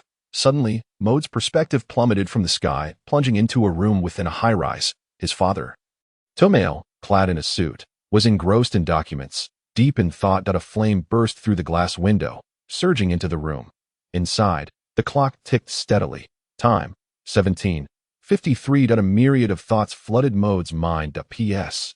Dear readers, please shower me with encouragement and 5-star reviews. The final image lingered at the doorway of a room ablaze with countless flames. The fire roared, and the scent of charred matter wafted through the air. Outside, voices cried out in anguish. Mode awaited something. Yet, within the room, no one emerged. Mode, it's time to rise. Breakfast is ready. The voice of his father calling him for breakfast echoed in his mind, along with Tomail's slightly wrinkled smile and his thoughtful demeanor while reading the newspaper. A surge of immense fury erupted within Mode's heart, akin to that raging fire. He could hardly suppress the tremors coursing through his body. Calm down, Mord reinforced his resolve to regain composure. He needed to contemplate certain matters. This scene was a manifestation of the prescient abilities possessed by the sage elves. In other words, this event was yet to transpire. Time. Mord stowed away his wand and the feather of light. Snapping his fingers that a portal of light instantly unfurled before him that he stepped through. London, Surrey County, Little Huing District. Mord's chamber. Emerging from the spatial doorway, Mord realized his proficiency in spatial teleportation was insufficient to transport him directly to his father's company. He anxiously glanced at the clock on the wall. Time. 5:40 p.m. Only 13 minutes remained until 5:53 p.m. There was still time to intervene. Mord took a slight breath. He was fearful.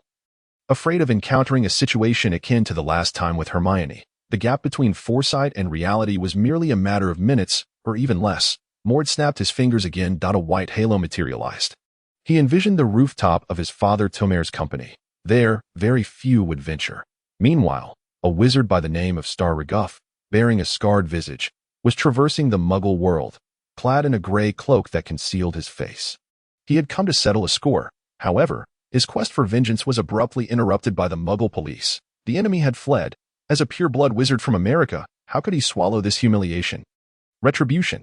He must deliver a severe reckoning to these Muggles. Ha ha ha. The dark wizard genes coursing through his veins began to stir. Star Reguff, like a madman, soared through the heights on his broomstick, exultantly cheering. Flames began to flicker from his wand. Waves of scorching fire erupted into the sky, crashing down with ferocity.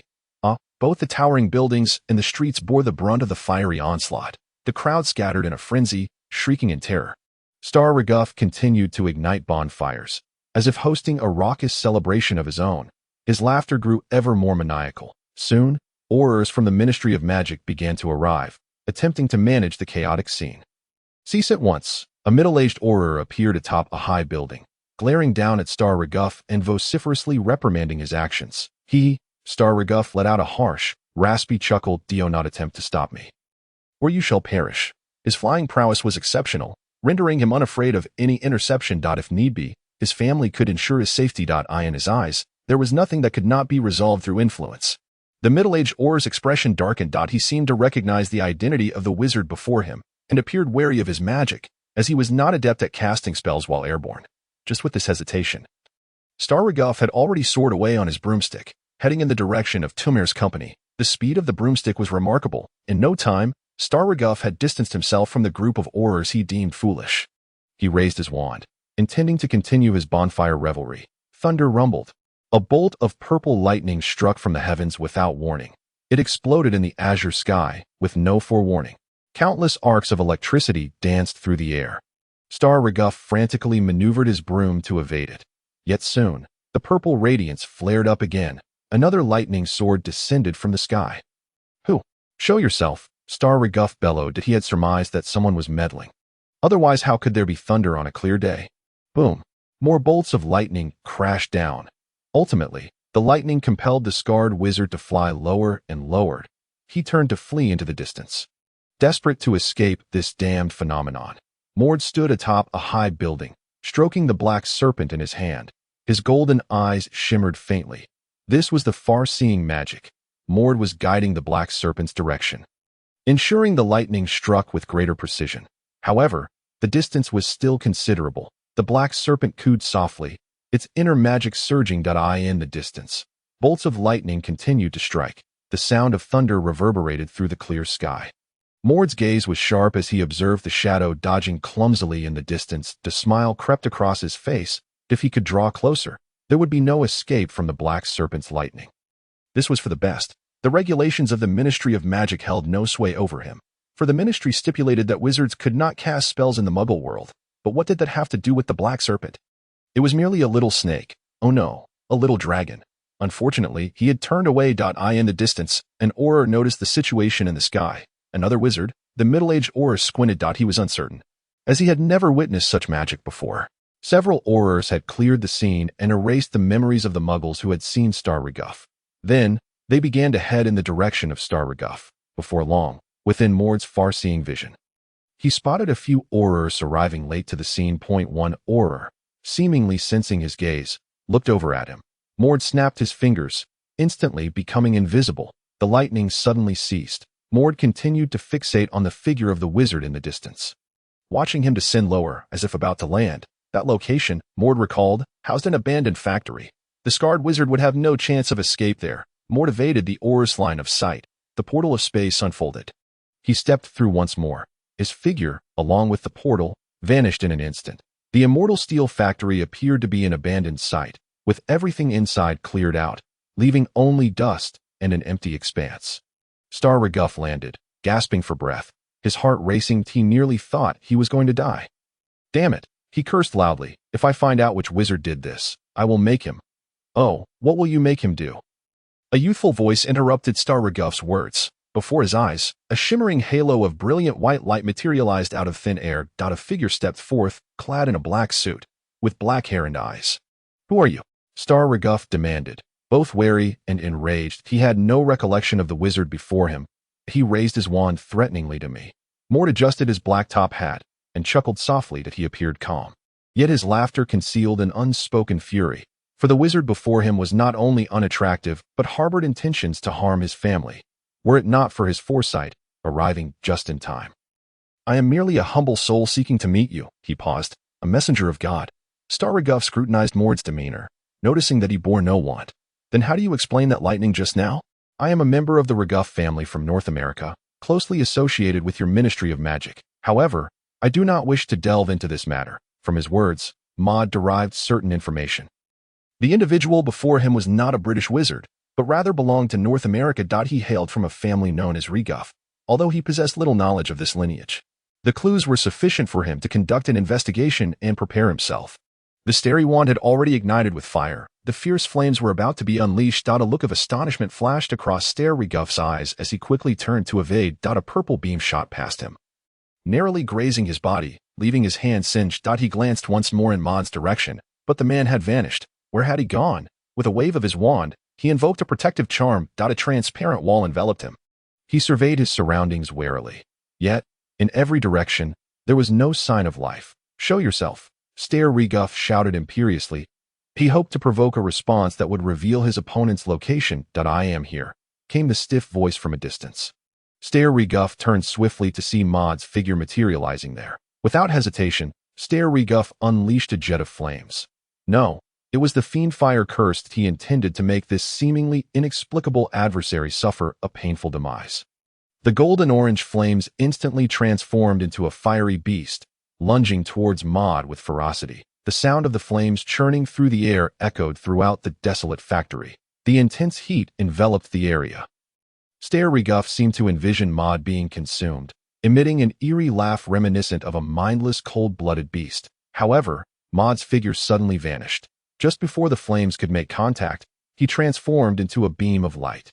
Star Reguff froze momentarily. I am here, came the rigid voice again. He turned to see the dark figure had now positioned itself behind him. Seemingly still smirking, "No mercy," Star Reguff uttered as he cast the fiend fire curse once more. Flames erupted from his wand, forming a fiery curtain, once again charging towards Maud's silhouette. Regrettably, Maud's figure vanished again. Here. Maud's presence flickered around him, reappearing and disappearing, while the stiff voice intermittently echoed. Star Reguff finally sensed something amiss. This isn't you, is it? Right, young wizard? He squinted, as if attempting to regain his composure. Yet, internally, anxiety and fear began to swell. This magic was unlike anything he had ever encountered, and the unknown was indeed the most terrifying of foes. Is it? The voice echoed from behind him. Oh, you really believe a protective charm can shield you? Whoosh. The sound of slicing air erupted from behind. Star Reguff turned in a panic. A volley of frost arrows, shimmering with blue light, hurtled towards him. He hastily mounted his broomstick, soaring into the air, hoping to evade the oncoming projectiles. Unfortunately, the frost arrows had locked onto him, even with the speed of his broomstick. He could not escape their relentless pursuit. This was Maud's strategy, employing the illusion of light to confound him while conjuring frost arrows to prevent his escape. Protective charm, he shouted. An invisible barrier blocked several of the foremost frost arrows. The blue light burst forth. The frigid air permeated the atmosphere, sending a shiver down Star Reguff's spine. Water vapor condensed into crystalline ice, plummeting from above. At that moment, Star Reguff caught sight of Maud's figure behind the factory. He was suddenly filled with exhilaration. He swiftly propelled himself on his broomstick towards Maud. Maud gazed up at him, watching as he approached, and offered a smile that a chill ran down Reguff's back. He knew that yet another surprise awaited him. However, he was unwilling to forfeit the opportunity to seize this elusive wizard. Maud snapped his fingers. He had exchanged places with the illusion of light, which continued to lock eyes with Reguff. A wave of weightlessness washed over him. The light illusion had taken effect. Reguff lost his sense of direction, his broomstick spiraling downward uncontrollably. His legs scraped against the ground. He screamed in terror. The frost arrows in the sky suddenly rained down with ferocity. Bang, bang, bang. The blue light surged forth. The icy surface began to form and spread. It started to crawl up Reguff's legs. And soon, he could no longer ascend nor move. His feet had been completely encased in ice. Spare me. Before he could finish his plea, he had already met his demise, pierced through by several frost arrows. His body froze into an ice sculpture, refracting light. Maud snapped his fingers again. A fire lion, engulfed in flames, materialized, its deep red and golden-orange hues flashing intermittently. Occasionally, it dripped molten lava, creating small pits in the ground. This was the lava heart talent bestowed upon him by the Black Serpent. The lava fire lion leapt onto the frozen statue. The ice surface dissolved into blue light particles. Flames and molten lava gradually consumed the frozen body. At last, it was over. Maud finally felt the weight lifted from his heart. He looked up at the sky, then towards his father Tumul. A gentle breeze swept by. Calm, serene. A pleasant day. He waved his hand. The blue orb swiftly approached, entering his body. The light illusion dissipated into mist. The fire lion vanished as well. A portal to another realm unfurled in the air like a canvas. Maud adjusted his black hat and stepped through. After a while, several figures appeared where he had stood. The previous Aurors. Run. The middle-aged Auror at the forefront surveyed the scorched earth and numerous craters. He surmised that the deranged wizard might have already perished. Reguff family. He shook his head. Alas, it seems this matter must be handled by the higher-ups. P.S. Maud. Causing trouble? Just eliminated it. Dear readers, please urge for updates and 5-star reviews. Hey, look at this, Ron exclaimed, pointing at the newspaper in his hand. This newspaper had just been delivered by an owl. Maud, seated across from him, caught a glimpse of the corner of the paper. Astonishment. North American wizards brutally murdered in the Muggle world. What a shocking headline. What a brutal murder. Maud narrowed his eyes. Recalling his own harrowing experiences, he suspected this newspaper was reporting the very incident. What's wrong? Harry inquired, puzzled. Could it be a major event akin to the Gringotts heist? I tell you, you will absolutely be astonished, Ron teased. Hermione rolled her eyes in response. Just spill it. Stop dilly-dallying. Ah, Hermione, you are such a killjoy, Ron remarked, casting another disapproving glance at Hermione as he obediently recounted the contents of the newspaper. A direct descendant of the Regulus family from North America, Star Regulus, is suspected to have fallen victim to an attack by dark wizards in the Muggle world, with the motives for the murder currently unknown. Star Regulus's visit to the British wizarding community was intended as a diplomatic engagement with the Ministry of Magic. Minister Cornelius Fudge stated that every effort would be made to uncover the truth and provide the Regulus family with answers. The newspaper featured a moving image, showcasing the scene of a confrontation between Mord and Star Regulus, as well as an interview with Cornelius Fudge. Mord furrowed his brow at the news. Within the article, there was no mention of Star Regulus's actions. Instead, it meticulously detailed the condolences and expressions of sorrow from various individuals regarding his plight. In this narrative, he had become a quintessential embodiment of a brutal dark wizard. While Star Regulus was merely portrayed as an innocent visitor to the Ministry of Magic, a smile unexpectedly crossed his face. His emotions were somewhat tumultuous, yet he found it acceptable. For the Ministry of Magic had indeed succumbed to corruption. Moreover, this incident was orchestrated by Nicholas Flamel. What did it have to do with Mord Maris? What was the implication? My goodness, it suggested that dark wizards had infiltrated the Muggle world. And that Star Regulus was already deceased? In that instant, Harry was reminded of his parents' fate, causing a wave of melancholy to wash over him. Dark wizards. Hermione cradled her chin in her hands, her eyes darting as if deep in contemplation. Just then, she caught sight of Mord's smile. Mord, do you know something? The others turned to look at him. T.O.'s smile at such dismal news seemed rather peculiar. Was it ignorance of the truth, or perhaps a sign of madness? Of course, Mord replied with a grin. Really? How do you know? Do tell.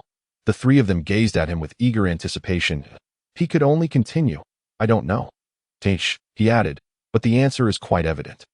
How so? Hermione fixed her gaze upon him, awaiting his insightful revelation. Far away yet close at hand, Mort asserted with confidence, leaving Hermione momentarily stunned.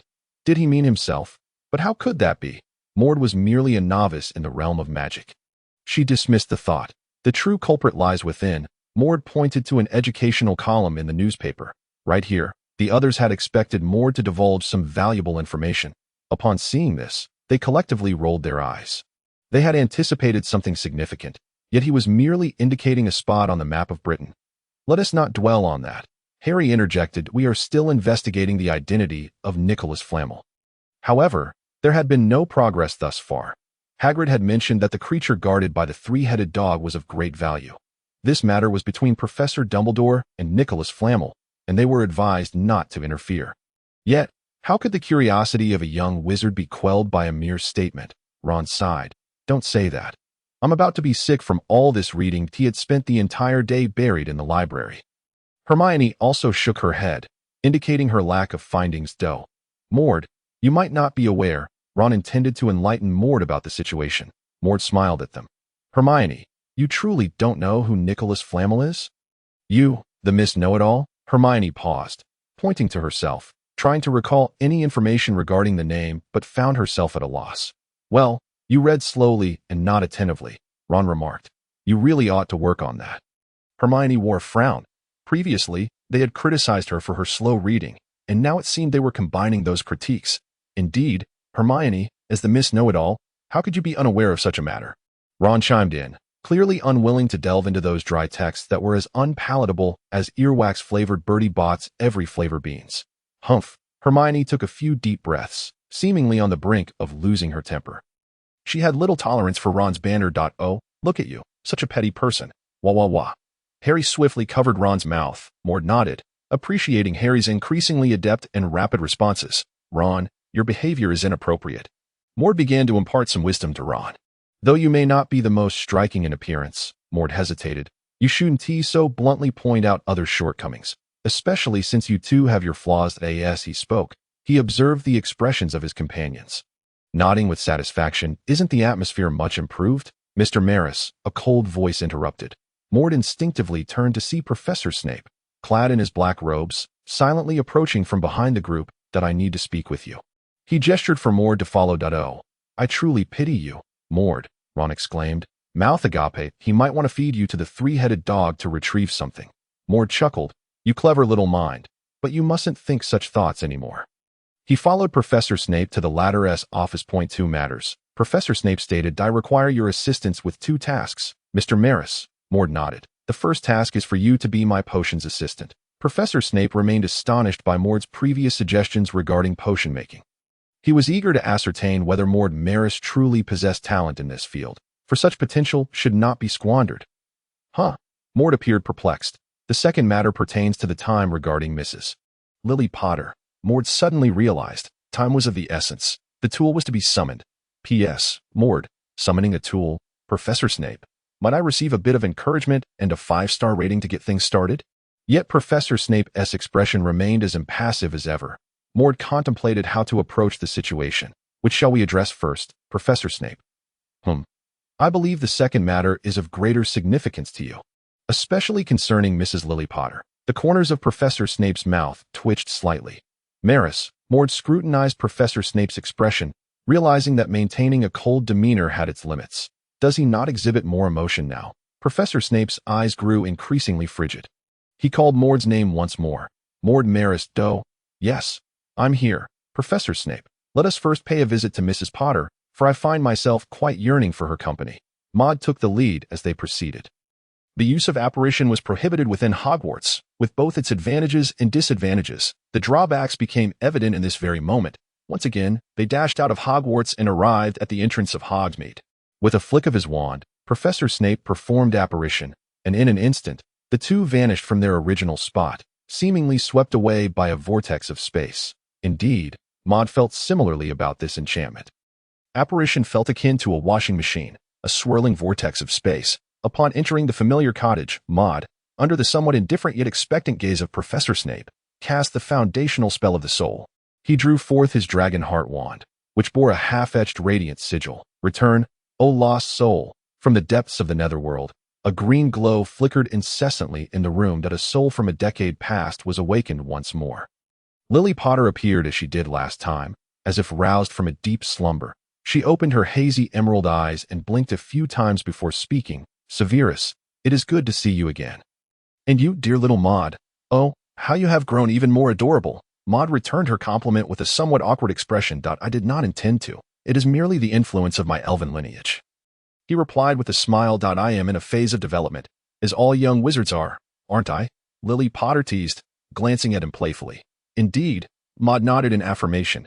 Lily then turned her gaze to Professor Snape, scrutinizing him. Severus, you have not changed one bit. Her tone wavered, hinting at a touch of irritation. You should heed my previous advice and expose yourself more to the sunlight of this world. You cannot follow in Professor Dumbledore's footsteps, remaining solitary for a lifetime. Ahem. Professor Snape coughed, interrupting Lily's words. He glanced at Maud. Lily, I need to speak with Maris for a moment. They approached the door. Maris, wait outside for a while. We shall return to Hogwarts in an hour to commence potion brewing.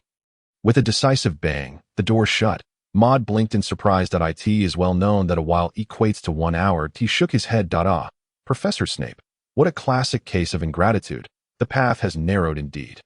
However, the topic at hand is rather explosive. Professor Dumbledore, you have set a poor example. Take heed. He couldn't help but imagine a sunny, jovial Professor Snape. Would he still wear that enchanting smile? Maud nodded in satisfaction.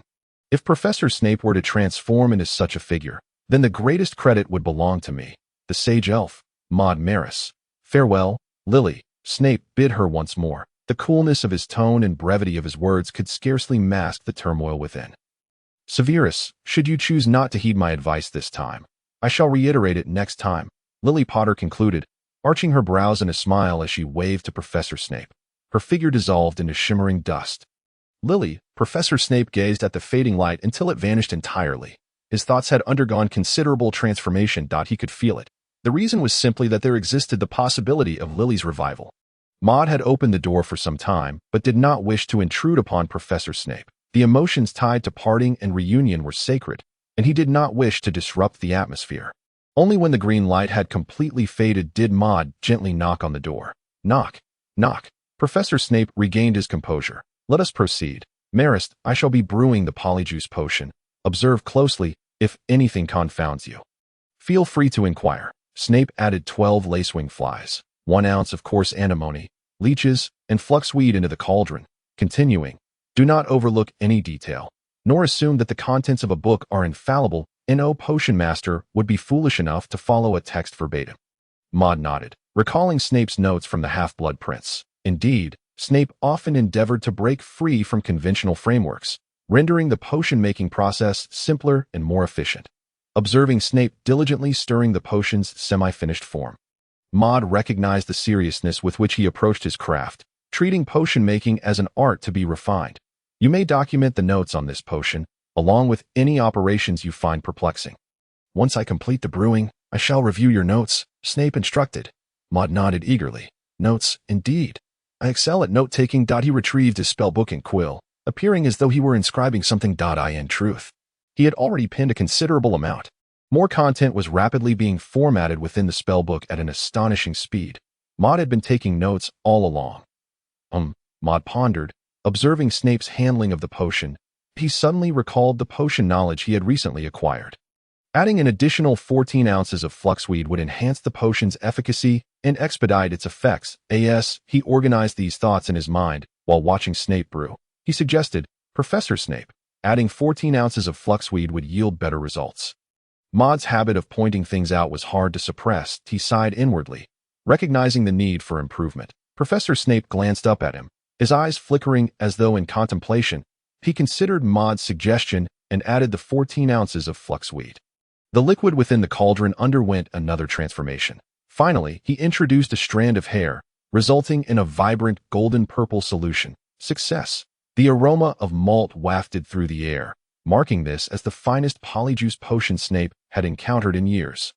What marvelous effects might this yield? Snape found himself filled with anticipation. Maud, too, observed the solution's appearance, yet his focus lay elsewhere. He envisioned something intriguing. A transformation potion? No. A transmutation potion? P.S. Maud mused.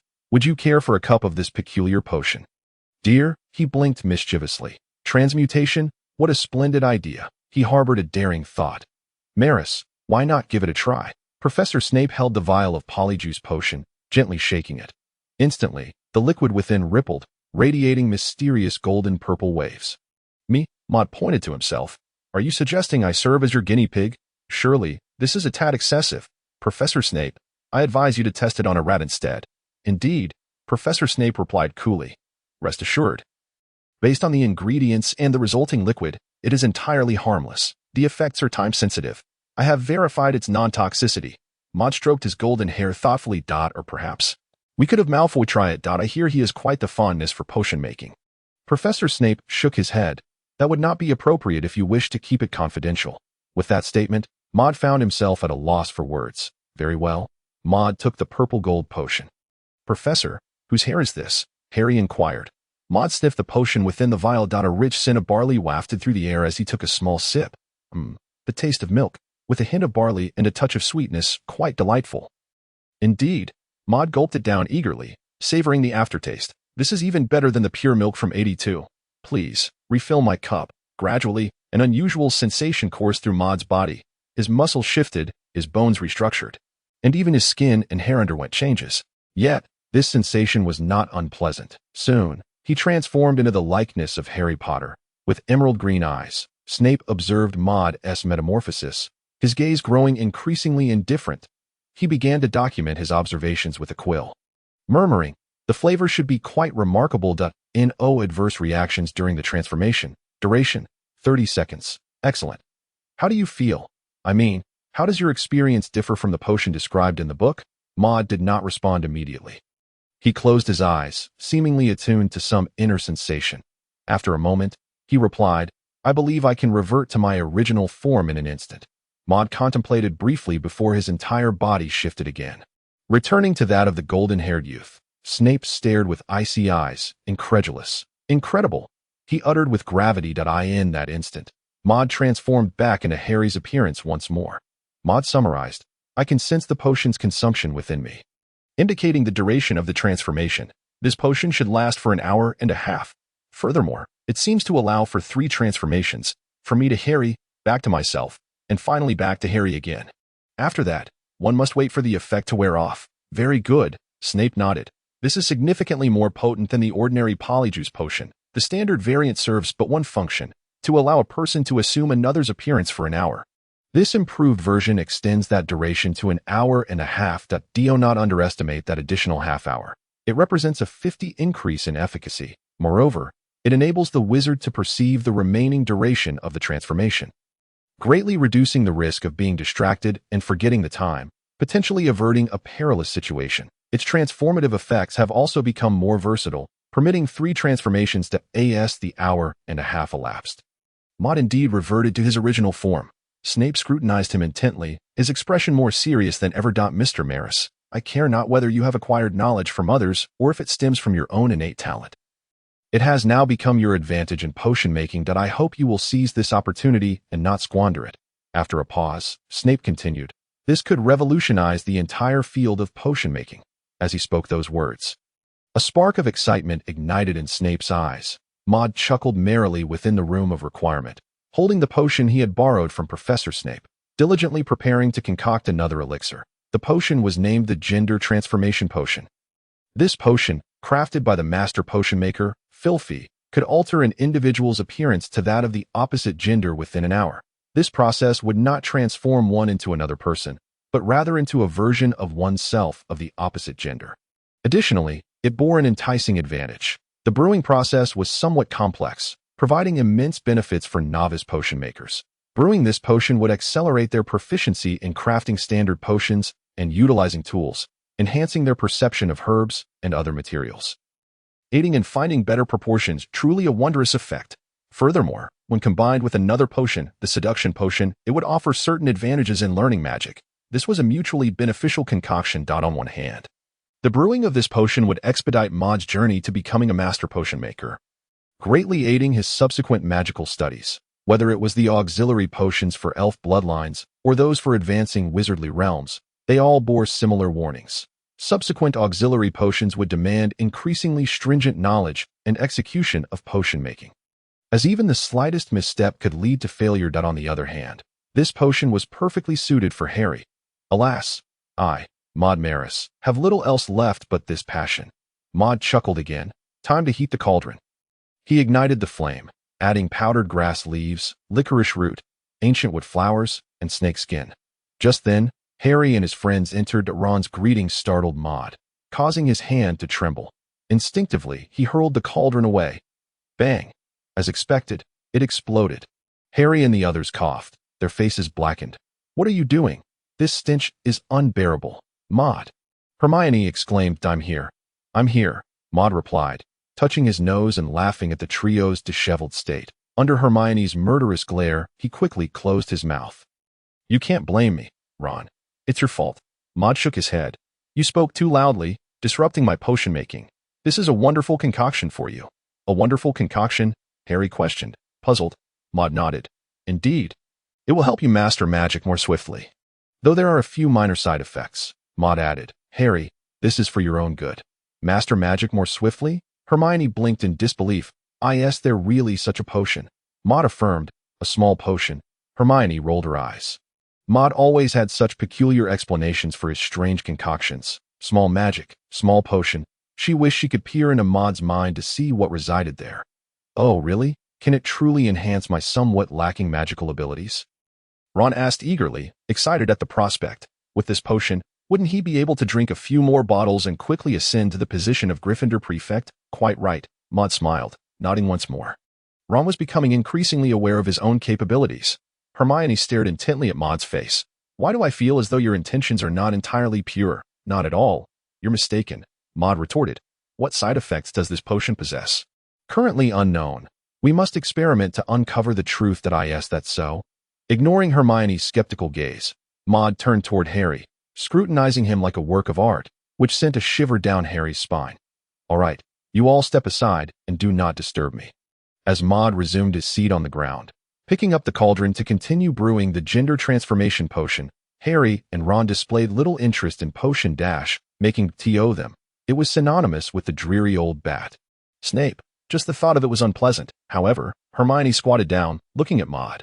May I observe? Miss Granger's insatiable curiosity never waned.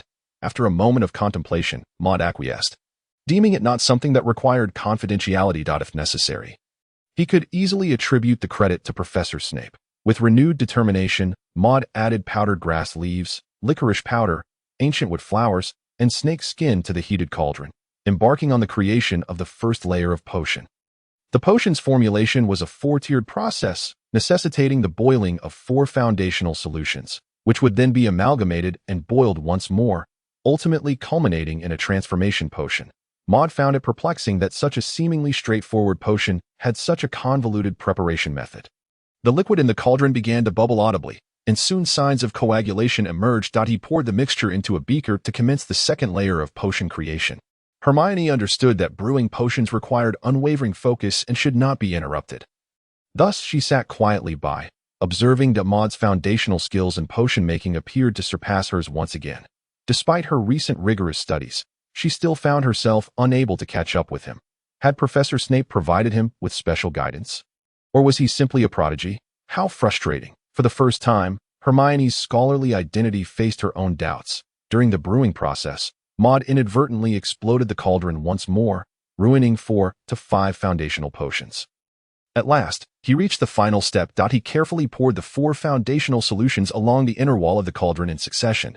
The dark red liquid gradually transformed into a pale pink after stirring, eventually becoming a clear solution with hints of green threads. Maud regarded the concoction with satisfaction. It was merely a passable transformation potion. The hue was less than optimal, indicating that he had not achieved the ideal state of the solution. Yet it possessed some degree of transformative effect. The other variant, the siren potion, would have to wait for another time. It was quite exhausting. Reflecting on the potion-making process, Maud realized he had become more familiar with most of the tools required for potion brewing. Enhancing his understanding of herbs.it was a peculiar sensation, as if he had begun to communicate with the herbs and various materials, allowing him to better control the proportions each time. Excellent. Hermione observed Maud shaking the beaker and caught a whiff of licorice emanating from it. Did it indeed smell like licorice? Had he successfully brewed it? She inquired. Maud nodded. Harry. He turned to Harry in Ron's direction, where Harry was being struck by a black snake's lightning. Ron, having just been zapped, was now resting. The black snake ceased its lightning, and Harry lifted his gaze to Maud, noticing the potion in his hand. What's up, Maud? Nothing. I want you to try this potion's effect on me. Or should I do it? Ron exclaimed eagerly, unable to contain his excitement to test the potion. You? Maud shot him a disdainful glance. This cup is reserved for Harry. No mistake there. You see, this solution can only be considered a semi-finished product. There is still another complementary potion. Both must be taken together to aid in learning magic. However, I want to see if this one is successful.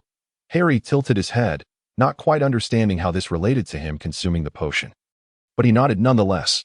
Then I'll give it a try. He accepted the vial and drank it in one gulp. The licorice flavor was not as overpowering as that of the licorice wand. It was quite palatable. Ron, hearing this, felt a sudden impulse to lick the cap. Oh no, lick the cup instead. He had quite the fondness for licorice as a snack. However, that envious gaze soon shifted. Ron and Hermione exclaimed in unison. Witnessing Harry's body transforming towards a more feminine form, Maud quietly observed, internally comparing Harry's features with those of Lily Potter. How fascinating. Meanwhile, Harry was acutely aware of his body's transformation. His hair grew longer. His features softened, his limbs became more delicate, and his skin turned fairer than Merlin's beard.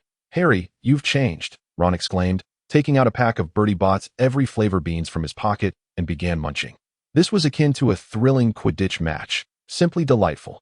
Hermione shouted in excitement, stepping closer to pinch Harry's cheeks. Oh no, I mean Harry's cheeks. Almond-shaped emerald eyes, a petite nose, and soft black hair. His facial contours bore a resemblance to Lily Potter. Maud seemed to have glimpsed a miniature version of Lily Potter with dark hair. The three were filled with astonishment, while Harry remained bewildered. When Hermione produced a small mirror for him to see, he finally screamed, "Why do I look like this?" Even his voice had taken on a slightly adorable tone. Maud blinked, already envisioning Professor Snape's eager reaction. P.S. Dear readers, I implore you for encouragement and 5-star reviews. My grades have begun to slip again. Please lend me your support. What on earth is happening? Harry gazed at Maud with his emerald eyes. Ahem, I'm not entirely sure. However, this should be a side effect of the potion, Maud remarked, shaking his head at Harry's adorable visage. This potion is called Siren Potion No. 1. When used alongside Siren Potion No. 2, it will assist in learning magic. Harry nodded, somewhat understanding, though still in a daze. How long will this potion's side effect last? Hermione finally set aside her pinching hands and focused her gaze. It should be less than an hour. Isn't that side effect rather peculiar? Hermione remarked. Who knows? Maud shrugged. Ron approached again, scrutinizing Harry's appearance once more. I say, Maud, does drinking potions always lead to this sort of transformation? Ron pondered the implications of potion effects. Not drinking it seemed like a waste, yet drinking it resulted in such a form. Wouldn't that undermine his future prestige as a Gryffindor prefect? Maud nodded. Good and bad go hand in hand.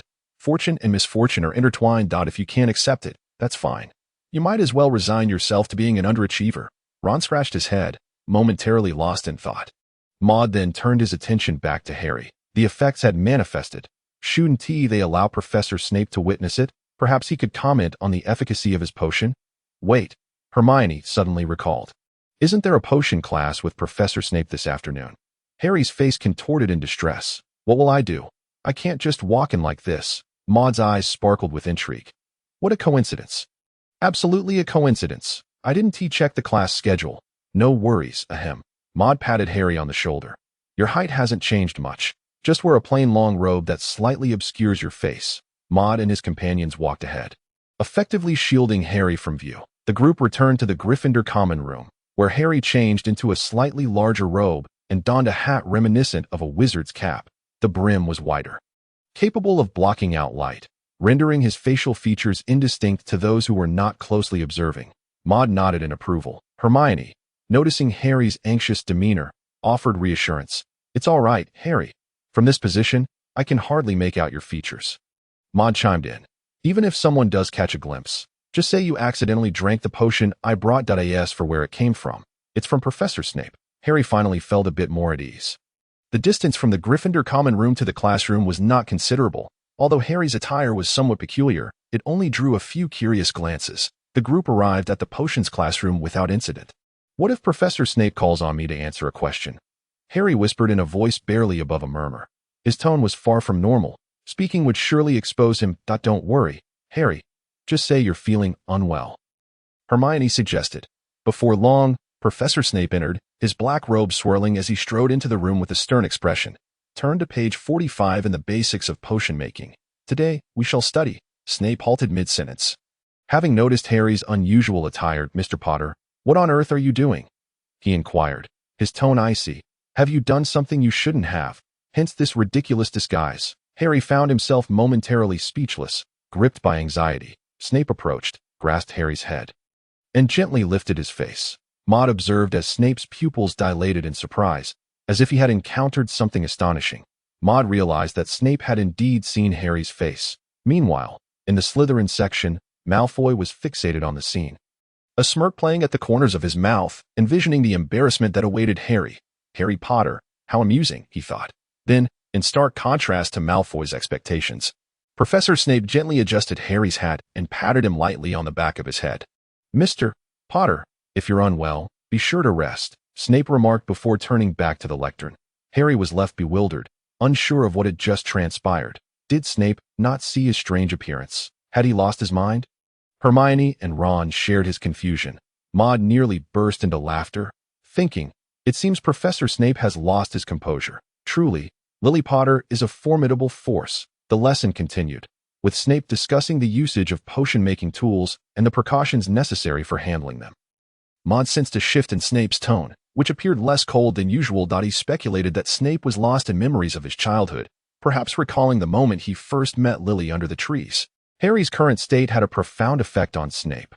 Now, I will pose a few questions from last class, Snape announced, notably omitting Harry from questioning, instead directing his inquiries towards Malfoy. Mr. Malfoy, please answer this question. Malfoy, skilled in potions, answered effortlessly, casting a triumphant glance towards Maud. Very well, Snape acknowledged, surveying the room. However, his gaze seemed fixated on a particular spot. Did everyone hear that? Why aren't you taking notes? Is it only Mr. Potter who is taking notes? He remarked coldly. 10 points to Gryffindor. Ron gaped as he watched Harry scribble down unrelated notes with his quill. My goodness, he muttered. Has Professor Snape lost his mind? After class, Snape called Maud over. Maris, was this your doing? He inquired, referring to Harry's appearance. Snape quickly deduced that this was related to Maud. Realizing he could not hide the truth, Maud nodded. An unexpected potion, Snape replied with a knowing smile. What effects does it have? Well, it transforms, Maud began, but his sentence was interrupted. I've heard that the Ministry of Magic has sent people to our school, Snape said. Why? To investigate the matter of Sturgis Podmore. The young wizards murmured. Maud lowered his head, his gaze flickering. Who has come? The Minister of Magic, Cornelius Fudge. Maud pondered whether he had exposed himself. The deed was done, and he felt no regret. After all, Sturgis Podmore was hardly a person of significance. He recalled how he managed the situation, believing he had left no trace. At the time, he had still been in the guise of Nicholas Flamel. Even if discovered, it would merely be attributed to Nicholas Flamel. Maud speculated that the ministry had not uncovered any clues, but rather aimed to fan the flames of this incident at Hogwarts. Ultimately, the motives boiled down to power and profit. The ministry. Snape murmured, his lips barely moving. I will seek you out next time to discuss the potion. He hurriedly departed without hearing Maud's explanation. Presumably, he was on his way to find Professor Dumbledore. Maud watched Snape's retreating figure, shaking his head. A new storm was brewing. At that moment, at the entrance of Hogwarts Castle, Lucius Malfoy strode in. With his pale face, golden hair, and gray-blue eyes glinting with arrogance, he surveyed the scene. Catching sight of Professor McGonagall, who appeared to be there to greet him, along with the gathering students, he offered a cold smile, as if mocking something. What brings you here, Lucius? Professor McGonagall inquired, aware that the ministry's visit was not driven by benevolence. Oh, Professor McGonagall, I am here on official ministry business, Lucius replied, glancing around to investigate the Sturgis Podmore incident. Hogwarts has no leads for you. she replied. Is that so? Yet, I must conduct my routine inspection of this school, he retorted, disregarding McGonagall's furious glare as he sauntered into the castle. Soon, a figure with silver hair cascading to his chest approached. Lucius, Dumbledore said, adjusting his glasses to reveal his wise, deep blue eyes. What brings you here this time? Oh, Dumbledore, Lucius feigned surprise, smiling. I am here to clear Hogwarts of any suspicion. After all, I am an alumnus of this esteemed institution. Dumbledore smiled in return. Is that so? Let us retreat to my office for a more detailed discussion. Regarding this matter, should the investigation into Star Reguff indeed reveal connections to Hogwarts, Albus, your position as headmaster may become precarious, Lucius declared, erupting into laughter, as though he had recalled something exceedingly amusing. Perhaps he will find himself in Azkaban, spending his final days there. His last statement was delivered with utmost conviction, as if he were already certain that the misdeeds were perpetrated by individuals associated with Hogwarts. Professor Dumbledore glanced at him, narrowing his eyes, yet chose not to elaborate further. He was already aware Lucius's visit was most likely an attempt to cast aspersions. Once I have determined that it is Hogwarts that is responsible, even if the truth diverges, that shall ultimately become the narrative, such as the stance of Lucius in the Ministry of Magic. The reasons behind this could be attributed to my resounding reputation or my formidable magical prowess. Who can say? In the dining hall that evening, Hermione and Maud, among others, were engaged in conversation. Have you heard? The Ministry of Magic has sent representatives to investigate the perpetrator behind the Star Reguff incident, Hermione remarked. What does that have to do with Hogwarts? Harry questioned, perplexed. Indeed, has the Ministry lost its senses, or have they become utterly foolish? Ron chimed in, seemingly oblivious to the fact that he had a family member working at the Ministry. Maud continued to savor his chicken leg in silence, appreciating its crispness and flavor. Hermione continued, the one who has come is a man named Lucius Malfoy. Malfoy? Yes, he is the father of Draco Malfoy, a graduate of Slytherin House. Then he must certainly be of dubious character, Maud mused, contemplating the potential ramifications of Lucius's arrival. After all, he was a Death Eater. Would Quirrell possibly conspire with Lucius to steal the Philosopher's Stone? Or, more directly, would he seek to eliminate Harry Potter, the prophesied nemesis of Voldemort? Maud involuntarily squinted, sensing that such possibilities were not entirely implausible. A reddish-brown figure suddenly darted past. Maud lifted his head to see Quirrell. Maud? Hermione waved in front of him. What is it? Maud returned to the moment, picking up a chicken wing. When will you concoct the siren potion number 2? Hermione's voice dropped to a whisper. Are you interested? Maud shot her a sidelong glance. Of course. Hermione nodded eagerly. It's merely a matter of a few side effects. When compared to the pursuit of magical knowledge, the allure of learning triumphs over fear. Such is the essence of a studious mind. I must admit, I harbor a slight interest as well, Harry stammered, somewhat embarrassed. Despite his aversion to studying, he could not resist the charm of becoming a magical prodigy. Maud nodded knowingly. Ultimately, Harry had succumbed to his infatuation with the female. With what? I cannot say. I have no desire to become that way at all, Ron declared resolutely. The prospect of transforming into a girl was too ludicrous, potentially tarnishing his future. Absolutely unacceptable. Oh, is that so? Maud chuckled. He turned his gaze toward Hermione and Harry. The siren potion number 2 should be ready in a few days. Soon, you will be able to experience its effects. When it is completed, it will coincide with the resurgence of Harry Potter.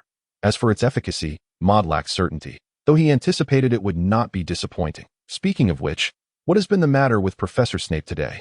Harry finally inquired. He clearly noticed my presence, yet chose to remain silent, and even affectionately ruffled your hair.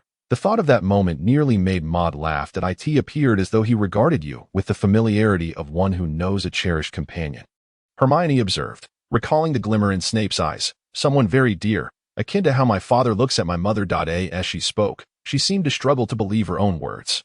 Harry shivered involuntarily at the thought. Reflecting upon Professor Snape, he muttered, Snape, something is amiss with you. In my opinion, Snape has likely spent too much time in Slytherin and is beginning to lose his sanity, Ron remarked, shaking his head as if he were stating a fact. Mr. Maris, a familiar voice echoed. Maud instinctively turned to see Professor Dumbledore. I have a matter I wish to discuss with you. Dumbledore blinked his cerulean eyes. Maud pondered the reason for Dumbledore's summons. Silently, he cast a mental shielding charm and stepped outside. Dumbledore surveyed the surroundings before suggesting, Let us proceed to my office. As they strolled beneath the moonlight, they engaged in casual conversation. Mr. Maris, do you have any inkling as to why I sought you out? What is it? Maud's mind immediately leaped to thoughts of the Philosopher's Stone and Lucius. Maud followed Professor Dumbledore into his office. Dumbledore took his seat, resting his chin on his hands while observing Maud in silence. His azure eyes seemed to penetrate into Maud's very soul. He attempting to read my thoughts. Maud, having mastered the essence of the mental shielding charm, blinked. A myriad of chaotic thoughts flooded his mind. Dumbledore's desk is truly splendid. The Phoenix appears increasingly enchanting.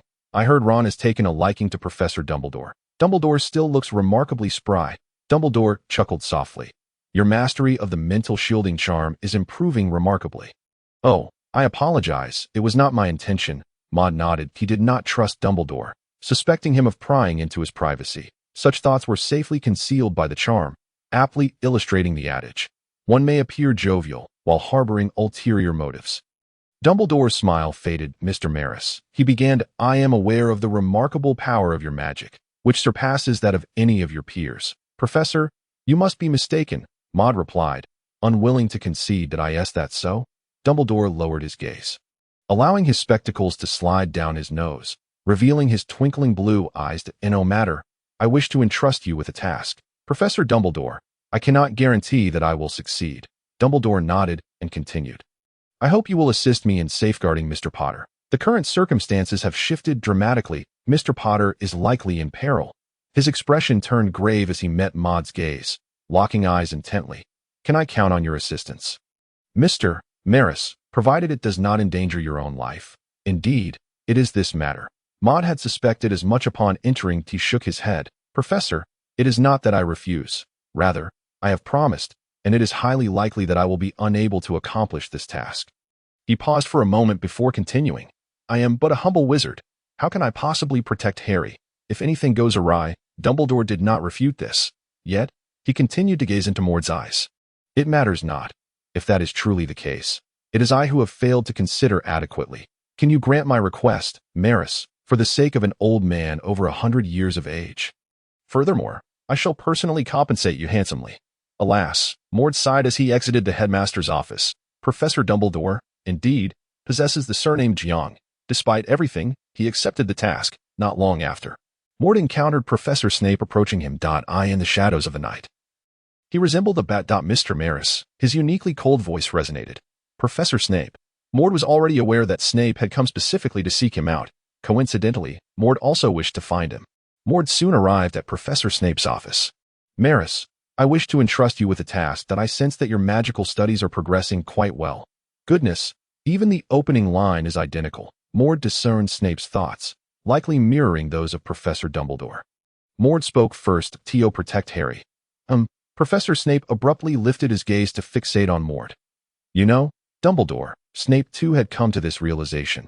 Maud continued, Professor Snape, I mean, if Harry were to find himself in peril, I believe that your timely arrival would greatly enhance his safety.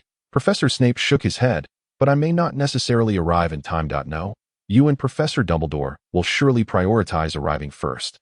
Maud shook his head as well. Professor Dumbledore has the ability to lift the restrictions on apparition within Hogwarts. His Phoenix possesses a similar capability. Therefore, as long as someone can delay those who obstruct them, they will surely catch up. The root of fear concerning the unknown often stems from insufficient power.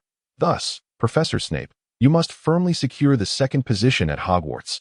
The means, I believe, can be derived from wand selection. Professor Snape, to be candid, I have conducted some research on wands. Could you present your wand for me to examine? Snape's cold gaze flickered as he contemplated something. He retrieved his wand and handed it to Maud. Maud performed a wand identification spell that he had frequently employed this spell, achieving a high level of proficiency.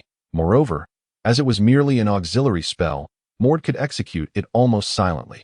Nonetheless, it drew a look of curiosity from Professor Snape, who seemed to sense the magic being cast. Maud cast his gaze upon the wand in his hand, and then at Professor Snape. A line of text materialized before his eyes. Wand compatibility, 90. Effect. Enables smooth casting of spells, no additional effects. This wand was quite agreeable for him. Indeed, the compatibility of this wand was not particularly high if Professor Snape were to wield a wand with a compatibility of 100. It would grant him a 50 increase in magical power and a 10 increase in spellcasting speed. What would that mean for someone as powerful as him? Even if he may not surpass Professor Dumbledore, his strength would undoubtedly be sufficient to decisively contend with Lucius or Quirrell. Professor Snape, I wish to exchange your wand for another. Your original wand can be kept as a memento. Professor Snape's cold voice resonated once more. Why? Because this wand is limiting your magic. Mord blinked. Trust me, Professor Snape, selecting a wand is a family tradition of mine. Is that so? Snape pondered Mord's peculiarities and nodded slightly, temporarily placing his trust in him. Now, tell me what transpired with Harry today. Professor Snape, it is a potion that, Mord gathered his thoughts, is beneficial for the mental and physical well-being of young wizards. It can also help them establish a more solid magical foundation. Is that so? If it is convenient, do provide me with a vial. I am quite interested in it as well.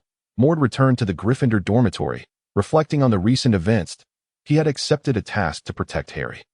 Subsequently, Mord shared this task with Professor Snape. As long as Professor Snape grew stronger, he could continue to study magic without worry. He felt quite eager about it. Would Professor Snape, when ambushed by Voldemort's serpent, be able to vanquish it with a single spell? Mord blinked his golden eyes. Time for bed. Tomorrow he must assist Professor Snape in selecting a wand. The following day, Mord sat on his dormitory bed, one hand grasping the dragon heartstring wand while the other held the luminous feather, meticulously carving the radiant contract magic circle. His hands grew steadier, no longer easily repelled by the carving's resistance. His speed of engraving also increased. He was quite eager for the birth of the radiant dragon heartstring wand. The patterns of the magic circle on the wand gradually multiplied. Finally, the patterns connected seamlessly. Buzz! In an instant, the wand levitated mysteriously. The wooden shaft was enveloped in dazzling white light. Subsequently, the wand transformed into motes of light, dispersing into the air. Mord felt a sensation within him that he spread his hand. His mind focused on the wand. The white motes surged towards him, returning to his palm, reforming into the original dark red wand. Excellent, Mord mused. Suddenly inspired, he tossed the wand away, seemingly unafraid of its potential damage. Just as the wand was about to crash against the nearby wall, he exclaimed, "Sword, cough cough. Wand, come." Mord blinked, raising his hand. The wand instantaneously transformed into countless white motes, suspended in the void. In that moment, time seemed to freeze. Then, the mote surged, coalescing into a radiant beam that swiftly traversed the space. Mord merely caught a glimpse of a white flash before he found himself gripping the dark red wand once more. An idea occurred to him. The dark red wand morphed into a luminous orb, twisting continuously. Then, as the light dissipated, it revealed a long black staff. Mord grasped the staff and tapped it against the ground. Thud thud. This ability is quite impressive. Mord waved his hand, and the staff transformed into light, seamlessly merging into his being, vanishing from sight. From this moment forth, Mord's wand would be officially named the Radiant Dragon Heartstring Wand. Just like his illustrious name, Sage Spirit Nicholas Jousey Mord Maris, it now held a certain gravitas.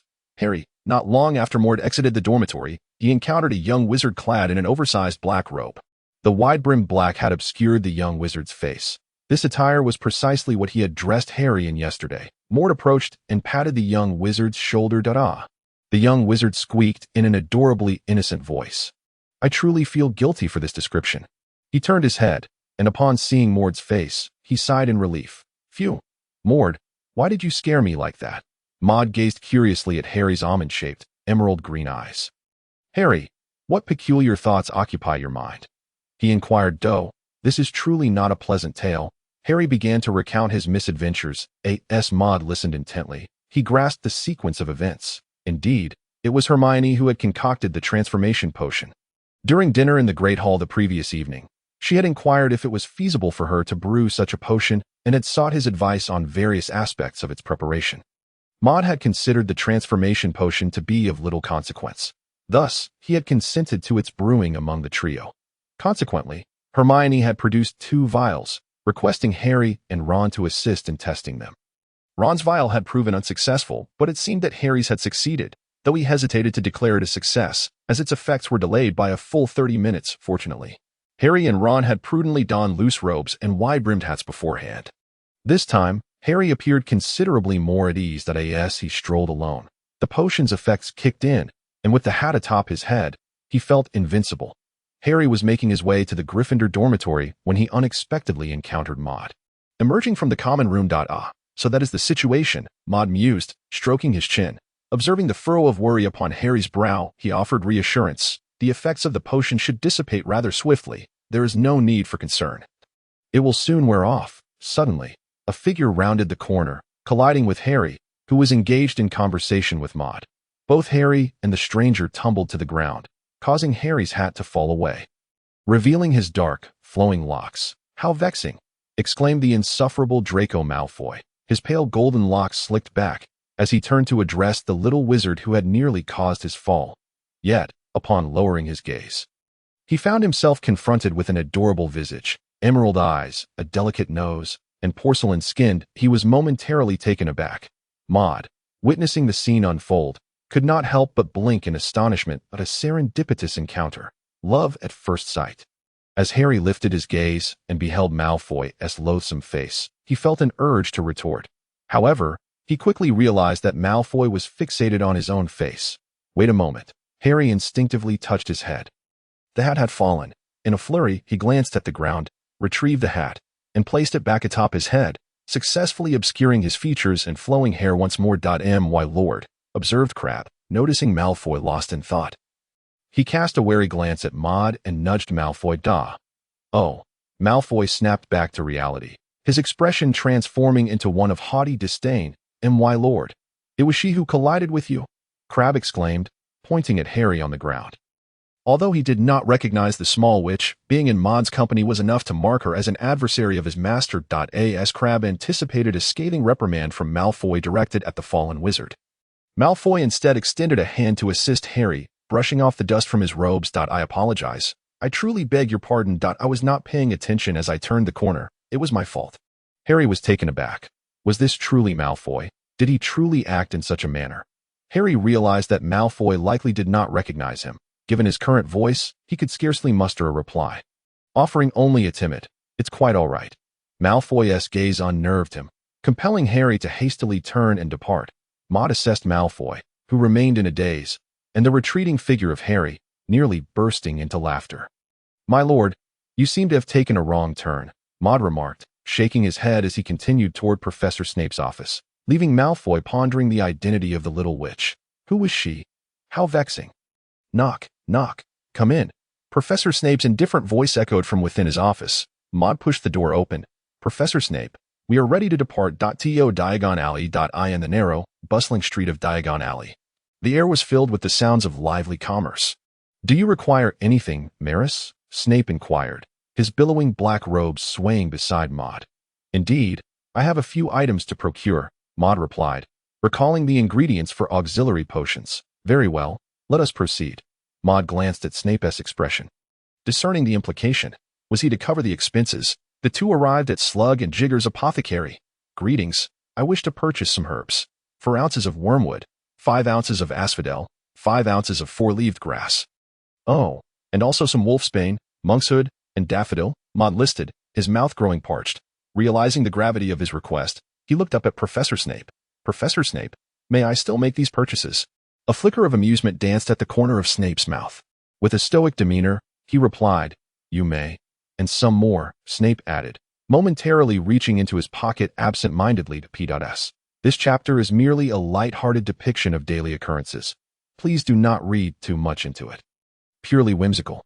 Kindly urge for updates and bestow 5-star reviews." Esteemed readers, Maud exited the apothecary with satisfaction, while Professor Snape, having once again checked his pocket, appeared equally pleased. "Let us proceed directly to Ollivanders." Maud instructed Snape that in truth, he had been unable to acquire all the potion ingredients he sought. Some items, which seemed to belong to the realm of dark wizards or were rare herbs, were unavailable at Slug and Jigger's. He would have to seek them out on another occasion, perhaps in Knockturn Alley or within Professor Snape's office. Indeed, Snape nodded, his voice cool as he remarked, "Mr. Maris, does your knowledge of wand lore derive from the same source as your potion expertise?" "Ah, what?" Maud touched his golden locks. "Another inquiry into my background. Professor Snape, my knowledge of wand lore is a family tradition, merely a trivial bit of information. That's so?" Snape's gaze flickered, as if he had gleaned some insight. At Ollivander's wand shop, Maud lifted his eyes to the familiar, Weathered golden sign that read Ollivander. St. 382 BC. Snape pushed the door open. Ollivander was busy dusting the shelves while organizing the wands when he heard the door open.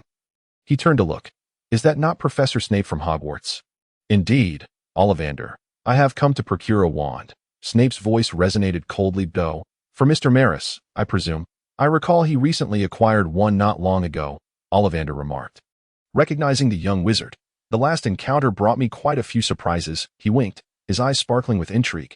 Maud nodded in acknowledgement, returning the greeting. Not for myself? I seek a new wand. A new wand? Indeed, the previous wand had suffered considerable wear, making it a fitting time to acquire a new wand. Ollivander scrutinized Snape before turning towards the shelves, meticulously selecting wands. Seizing the opportunity, Mort employed his wand identification spell. Before long, Ollivander returned with several wands for Professor Snape to test. However, his gaze suddenly shifted, fixing intently on Mort, which startled him. Mort was aware of Ollivander's obsession with all things wand-related. Could he be attempting to glean some knowledge? Mort understood that Ollivander would not discern anything substantial. Thus, he began matching wands for Professor Snape. The Serpent Nerve Core wand had a compatibility rating of 86, that the Vela Hair Core wand had a compatibility rating of 70. The Dragon Nerve Core wand had a compatibility rating of 65, that the Unicorn Feather Core wand had a compatibility rating of 95, that after trying them all, Professor Snape found the Unicorn Feather wand to be exceptionally radiant in his grasp. He weighed the wand thoughtfully and glanced at Mort, who shook his head. Turning his attention to the other shelves filled with packaged wands, Snape addressed Ollivander. I apologize, but I do not feel it is quite right. May I see some other wands? Ollivander squinted, a smile playing on his lips as he nodded. He retrieved several more wands. Mort observed once again and shook his head. Ollivander, unperturbed, seemed to relish the process. He recognized that this young wizard possessed some remarkable understanding of wands. How about these, Mr. Snape? Ollivander inquired, presenting a brand new wand from its box and placing it on the table. Mort used his identification spell once more. The Serpent Nerve Core wand had a compatibility rating of 77, that the Serpent Nerve Core wand had a compatibility rating of 97, that the Dragon Nerve Core wand had a compatibility rating of 89. The Unicorn Feather Core wand had a compatibility rating of 100. Found it. Mort nodded towards Professor Snape. This Unicorn Feather Core wand was perfectly positioned at Snape's fingertips. Snape picked it up, and an unexpected sensation surged within him. It felt remarkably comfortable, as if the length and material of the wand had been custom-tailored for him. Give it a try, Mr. Snape, Ollivander suggested, having noticed the silent exchange of glances and gestures between the two. He sensed that this wand would be particularly special for Snape. Snape nodded, and at that moment, a rare sense of anticipation washed over his typically indifferent demeanor, an emotion he had not experienced in quite some time. He raised the wand and aimed it at a wall within the shop. With a whoosh, a powerful surge of magic coursed through Snape's being, erupting from the tip of the Unicorn Feather Core wand and transforming into a fierce wind that swept upwards from the ground. The shelves along the wall began to levitate as if lifted by a giant. The wind grew increasingly tempestuous until the dimly lit shop was suddenly illuminated as if it were daylight. The wand in Snape's hand radiated a dazzling light, too intense to behold. As the wind subsided and the light dimmed, everything returned to its original state. Snape's gaze remained fixed on the wand. Sensing something profound, indeed, he finally spoke after a long pause. This is the one. Ollivander nodded in agreement, then turned to Mort. Mr. Maris, your understanding of wands is truly remarkable. If you are willing, Mort, anticipating Ollivander's intentions, shook his head that he recognized the missed opportunity. Exiting the wand shop, the two did not linger. Professor Snape used apparition to return to the outskirts of Hogsmeade. The compatibility rating for the Unicorn Feather Core wand stood at 100. Enhancing spell power by 48 and spell speed by 12, this pairing of man and wand was indeed perfect. Mort observed this information, noting a slight discrepancy in his own wand's enhancements. The spell power increase was reduced by 2, while the spell speed increase rose by 2. However, the overall difference was negligible. Professor Snape was undeniably well matched with this wand, truly a match made in heaven. How do you feel, Professor Snape? Mort inquired. Snape caressed the wand, which bore a grayish-white hue. Your own wand experiences a similar phenomenon, does it not? I can sense it bestows upon me a unique power. Snape cast a meaningful glance at Mort, having begun to grasp the wand's significance in enhancing his abilities. It operated seamlessly, surpassing even the serpent nerve wand he had previously wielded, augmenting his magical prowess. Suddenly, Mord halted, his gaze fixed on a distant point. Elven vision is superior to that of ordinary humans. And he discerned something peculiar. A faint golden light began to emanate from his eyes as he cast the Farsight spell. Within the forbidden forest, a figure cloaked in black, wand raised, emitted a ghostly green glow. Opposite the wand stood a silver unicorn, radiating white light. "Professor, do you not wish to test your wand?" Mord asked. Another hunt for unicorns was unfolding. Was it Quirrell this time? Mord narrowed his eyes. Was Snape confronting Quirrell alone? Or was he facing Voldemort possessing Quirrell? "What is it?" Professor Snape asked. Noticing Mord's serious demeanor, he looked up but saw nothing. "There is something in the forbidden forest, isn't there?" "Indeed." Professor Snape. It appears to be a figure resembling a dark wizard and a unicorn on the verge of death beneath his wand. Snape's eyes flickered with urgency as he hastened towards the scene. "Professor," Mord tossed a vial of potion to him, an item he had pilfered from Snape's office alongside some herbs. "The polyjuice potion." "From the hair of a certain wizard," Mord explained. Snape instinctively caught the vial, which bore the label, Ergies. This was a wandering wizard he had encountered, now deceased. After a moment's contemplation, he uncorked the polyjuice potion and drank it down. Professor Snape endured the turmoil in his stomach as he raced towards the forbidden forest. His visage swiftly morphed into that of an unfamiliar wizard. Raising the black unicorn feather wand, he summoned forth a torrent of searing flames. Fire spell. The flames erupted, larger than any he had conjured before. If the previous flames resembled a slender doe, these flames were akin to a mighty lion. In an instant, the flames transformed into a ferocious beast. Surging forth into the void, the blinding light of the fire engulfed the surroundings, heat radiating fiercely. The dark wizard looked up, the green glow of his wand extinguishing in an instant. In its place arose a transparent barrier, halting the raging flames and dispersing them in all directions. Crackle, crackle. The fire ignited the surrounding flora, nearly singeing the dark wizard behind the transparent wall, forcing him to retreat several steps. Professor Snape, now bearing an unfamiliar countenance, arrived on the scene. Both were engulfed in flames. Snape could only see the eyes of the figure before him, yet the brow and gaze felt eerily familiar. He gazed coldly at the dark-cloaked wizard. "Who are you? Why slay unicorns in this place?" The dark wizard chuckled ominously, a sinister cackle escaping his lips. "Do you wish to perish as well?" he taunted, raising his wand as a ghostly green light began to shimmer ominously. "Heh." Professor Snape scoffed coldly. In an instant, a massive fireball erupted like a cannonball, engulfing the dark wizard's vision in a blaze. The dark wizard's eyes narrowed sharply. He was unable to cast the killing curse in time. This wizard's speed was a hair's breadth faster. Engaging in a direct confrontation was futile. He leaped aside as the flames roared, embracing a towering tree behind him like a welcoming embrace. The orange flames blazed fiercely. Professor Snape narrowed his impassive eyes, somewhat astonished by the wand's potency.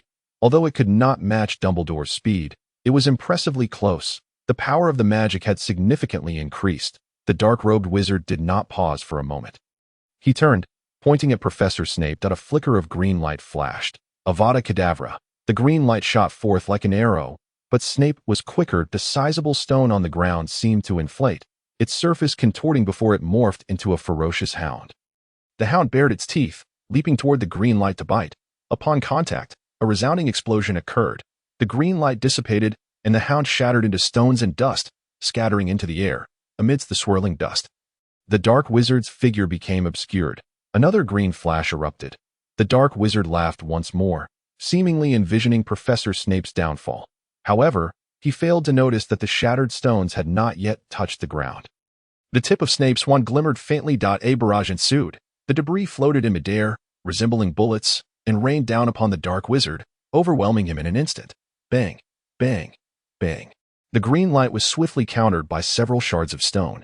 In a moment of panic, the dark wizard cast the shield charm, but it could not withstand the onslaught of the fragments. Irregular yet sharp stones rained down with brutal force. The dust billowed once more. But the dark wizard's screams echoed through it. As the haze cleared, he appeared disheveled, his black robes tattered, and blood oozing from his body, presenting a pitiful sight. Yet his eyes remained fixed on Professor Snape. Flames flickered from his wand. In the brief moment that the dust obscured his view, He had already cast the fiendfire curse. Golden-orange flames surged forth from his wand, enveloping him in a protective blaze. Professor Snape remained expressionless. Raising his wand to target the dark wizard, he sensed that his wand was now capable of extraordinary feats. Increasingly, the fiendfire transformed into colossal, serpentine heads. The fiery serpents opened their massive jaws. Exhaling scorching breaths of flame, they lunged downward, their gaping mouths dripping with flames, seemingly poised to swallow Snape whole. Alas, it was not to be. Professor Snape's wand rose high, emanating a tremendous pulling force, as if it contained a miniature black hole.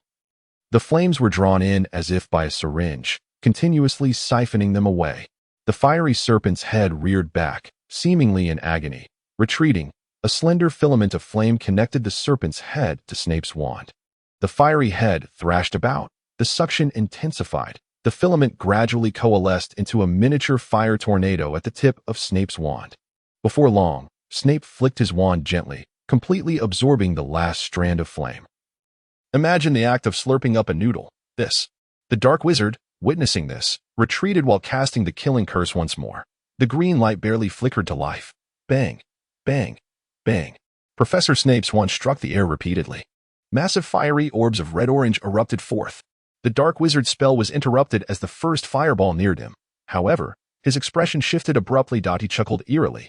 Hee, came the strange laughter. Then, he transformed into a wisp of black smoke, darting into the air and vanishing in an instant. Professor Snape did not pursue, but looked on thoughtfully in the distance. Watching the entire spectacle, Voldemort blinked his luminous golden eyes and stroked his chin. It must be As for the figure that seemed to have transformed. Those who understood would know. It was evident that in this confrontation, Quirrell had been easily overwhelmed by Professor Snape. Voldemort nodded in satisfaction. The wand was indeed a wise purchase. Once Professor Snape became accustomed to it, further enhancements would surely follow. Mirius, you lost your potion, Professor Snape remarked as Voldemort approached. Ahem, Professor, it's unwise to leave a dark wizard alive. They might seek vengeance. A change of face is different. A chill settled in. The young witches and wizards of Hogwarts began donning thicker garments. Voldemort emerged from the Gryffindor common room, gazing up at the sky. Brr, it's rather cold, he remarked, exhaling a cloud of white mist. Voldemort wrapped his cloak tighter around himself and made his way directly to the room of requirement, intending to continue his studies on the potion No. 2 of the Glamour series. This potion was even more complex than the Transfiguration potion. Unlike the latter, which a novice potion maker could concoct with effort, its success rate was alarmingly low. To date, Voldemort had yet to succeed in brewing it. Fortunately, this potion was considered a successor to the Transfiguration potion, equally effective for enhancing potion-making skills. Soon, Voldemort arrived at the 8th floor of Hogwarts Castle, opened the luminous door to the room of requirement, and stepped inside. Within, Hermione sat with a darkened expression, engrossed in potion-making. She seemed to have become obsessed with potions lately. Voldemort, Hermione beckoned. He nodded, taking a seat beside her, where a complete set of potion-making equipment awaited. What's this potion about? Hermione inquired curiously. I feel increasingly familiar with potion ingredients. Voldemort nodded. That's an inherent effect of the Transfiguration potion. Hermione would naturally experience such sensations. I feel it too. Do you wish to know why? I want to know, Hermione replied. Since you wish to know, let me enlighten you. Voldemort paused. It possesses special effects unknown to us. Hermione? Sounds like an explanation, yet seems incomplete. Voldemort ignored her eye roll and began tidying up his tools. Preparing to tackle potion number 2 of the Glamour series to fulfill Harry's dream. To bring a bit of joy to Snape and present a more cheerful and sunny Severus to Mrs. Potter. A commendable goal. Go for it. Voldemort had just ignited the cauldron when Harry, who was playing wizard chess and had just lost to Ron, spoke up. I spoke quite normally, but somehow my voice turned into a girl-esque tone. Voldemort glanced over. Harry had indeed transformed into a young girl once more. Realizing this, Harry covered his mouth, his almond-shaped, azure eyes blinked, and a faint blush crept across his face. Voldemort shuddered at the sight. My potion isn't quite perfected, Hermione suddenly explained. Voldemort understood. So, they were using Harry as a guinea pig. If Harry turns out this way, you must take full responsibility. P.S. 2,470-word chapter. Please urge for updates and give a 5-star rating. Maud shook his head. If Madame Lily Potter were to emerge, She would surely treat Harry to several servings of stir-fried bamboo shoots with meat. Maud pondered whether there might exist a potion capable of enhancing masculinity. A bowl of enchantment potion number 1, combined with a bowl of masculinity potion, might serve to neutralize Harry's condition. Thereafter, it shall be referred to as enchantment potion number 1. Dispelling these peculiar thoughts, Maud directed his focus back to potion brewing. Enchantment potion number 2 similarly required a foundational solution as its next ingredient. Unlike enchantment potion number 1, however, it necessitated 5 distinct foundational solutions, which appeared to have conflicting properties if the proportions were not meticulously balanced. The concoction would immediately coalesce into charred residue or even explode upon contact. He added scallions, ginger, garlic, cough, serpent tail powder, flowing liquid grass, and shriveled fig. Maud soon became engrossed in the process. Harry, do you think Maud will succeed this time? Ron, having concluded a game of wizard's chess, inquired. Yes, it should be feasible, Harry replied, observing Maud's noticeably more adept technique. He had nearly succeeded last time. However, weren't you planning to abstain from this potion? Ron nodded. Of course. I have no desire to partake in it. Last time, Hermione forced me to. Fortunately, the potion expired. Good heavens, I certainly do not wish to experience that again. Suddenly, a plume of black smoke erupted from the cauldron. Such a phenomenon typically indicated failure. Yet, Maud detected a sweet, honey-like fragrance wafting from it. This was not the sin of potion residue. Had he succeeded or failed? As the thick smoke billowed upward, Maud patiently awaited its dissipation. At last, beneath the black haze, the solution within the cauldron became discernible. A pale yellow liquid shimmered subtly on the surface. Maud cast a discerning spell. Enchantment potion number 2, inferior version. Compatibility with your essence, 80. Note: this potion must be used in conjunction with enchantment potion number 1. Grants clarity effect. For a duration of 30 minutes, you will possess a lucid and focused mind, thereby enhancing your capacity for learning. Grants magical learning effect. For 30 minutes, your aptitude for learning each spell will be elevated to the highest average standard. Additionally, your magical talent appears to have increased by 8, facilitating easier mastery of spells. Side effects. The duration of the transformation effect will extend from 1 hour to 3 hours. This was indeed a remarkable potion, albeit an inferior version. Did you succeed? It smells delightful, Hermione inquired. Harry and Ron also approached. Maud nodded. Success. The effect is adequate, just barely qualifying as a potion. However, there are side effects. It will extend the effects of potion number 1 side effects to 3 hours. Who among you wishes to try it? Maud inquired. Glancing at the trio, Ron shrugged, declining. That I have no desire to touch that. I'll do it, Harry replied. Still resembling a timid girl, he bit his lip and agreed. I in this weather. 2 rosy blushes had inexplicably appeared on his cheeks. Regardless, I am already in this state. There are no classes left today. Maud stifled a chuckle, nodding seriously. This sight was truly amusing. Harry was on the verge of self-abandonment. Very well. Maud poured the solution into a cup and handed it to Harry. It should taste acceptable. Harry accepted the cup. Inhaling the aroma. It bore a hint of burnt honey. He gulped it down in one go. The texture was incredibly smooth, with a refreshing sweetness. How do you feel? Harry? Hermione asked, concern evident in her gaze. She gently stroked Harry's long hair, which was equally silky. Oh no, Harry's hair is absolutely splendid.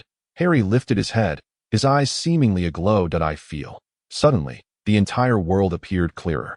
And my mind is exceptionally sharp. Try casting a spell, Hermione suggested. Enhancing magical learning ability was the true allure of this potion. Study this, Maud said, tossing his spell book to Harry.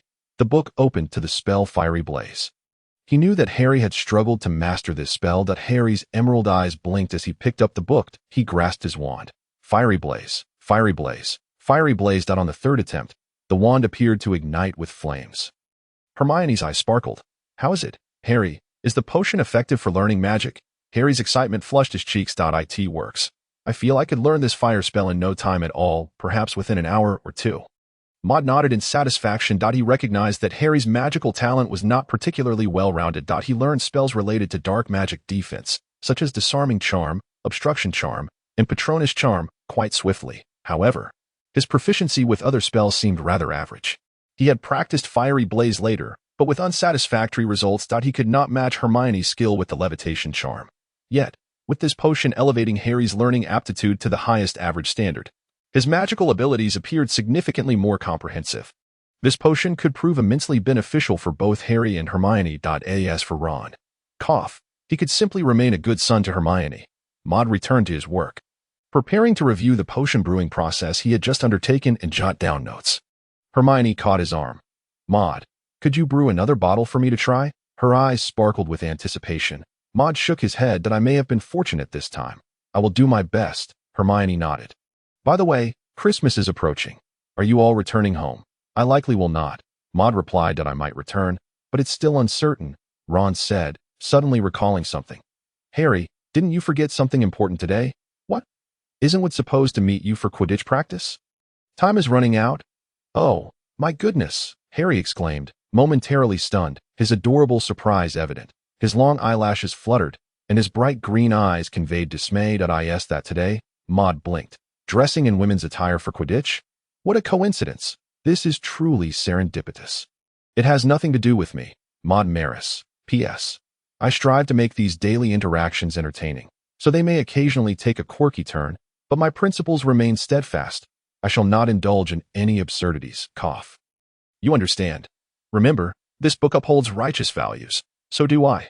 I welcome your encouragement for updates and 5-star reviews. Ding ding dong. Ding ding dong. The bells chime merrily.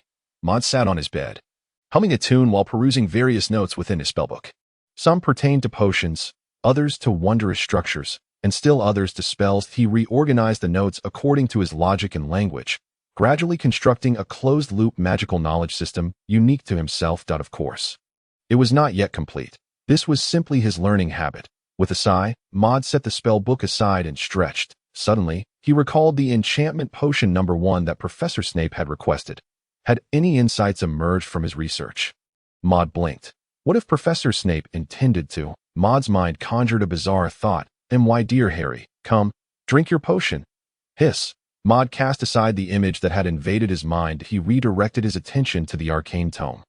Focusing on the new spells acquired today from Kunlun. One was called the Vortex spell, and the other, a haunted house known as Lodi.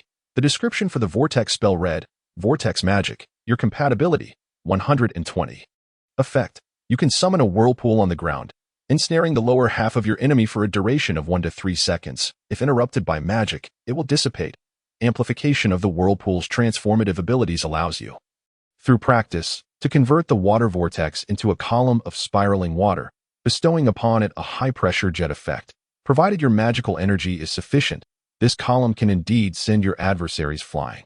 Excellent. This should be the first spell he had acquired capable of binding and hindering his foes. The other spell was considerably simpler. Lodi's haunted house. Your compatibility, 110. Effect, summon an intangible haunted house, instilling a degree of psychological terror in the opponent, with a chance to induce a 0 to 1 second paralysis. You can manipulate the actions of one ghostly apparition within. Note: this haunted house is intangible and lacks offensive capabilities. Those with strong mental fortitude can discern reality from illusion and will ignore the haunted house entirely. This is merely a trickster's spell, of limited utility.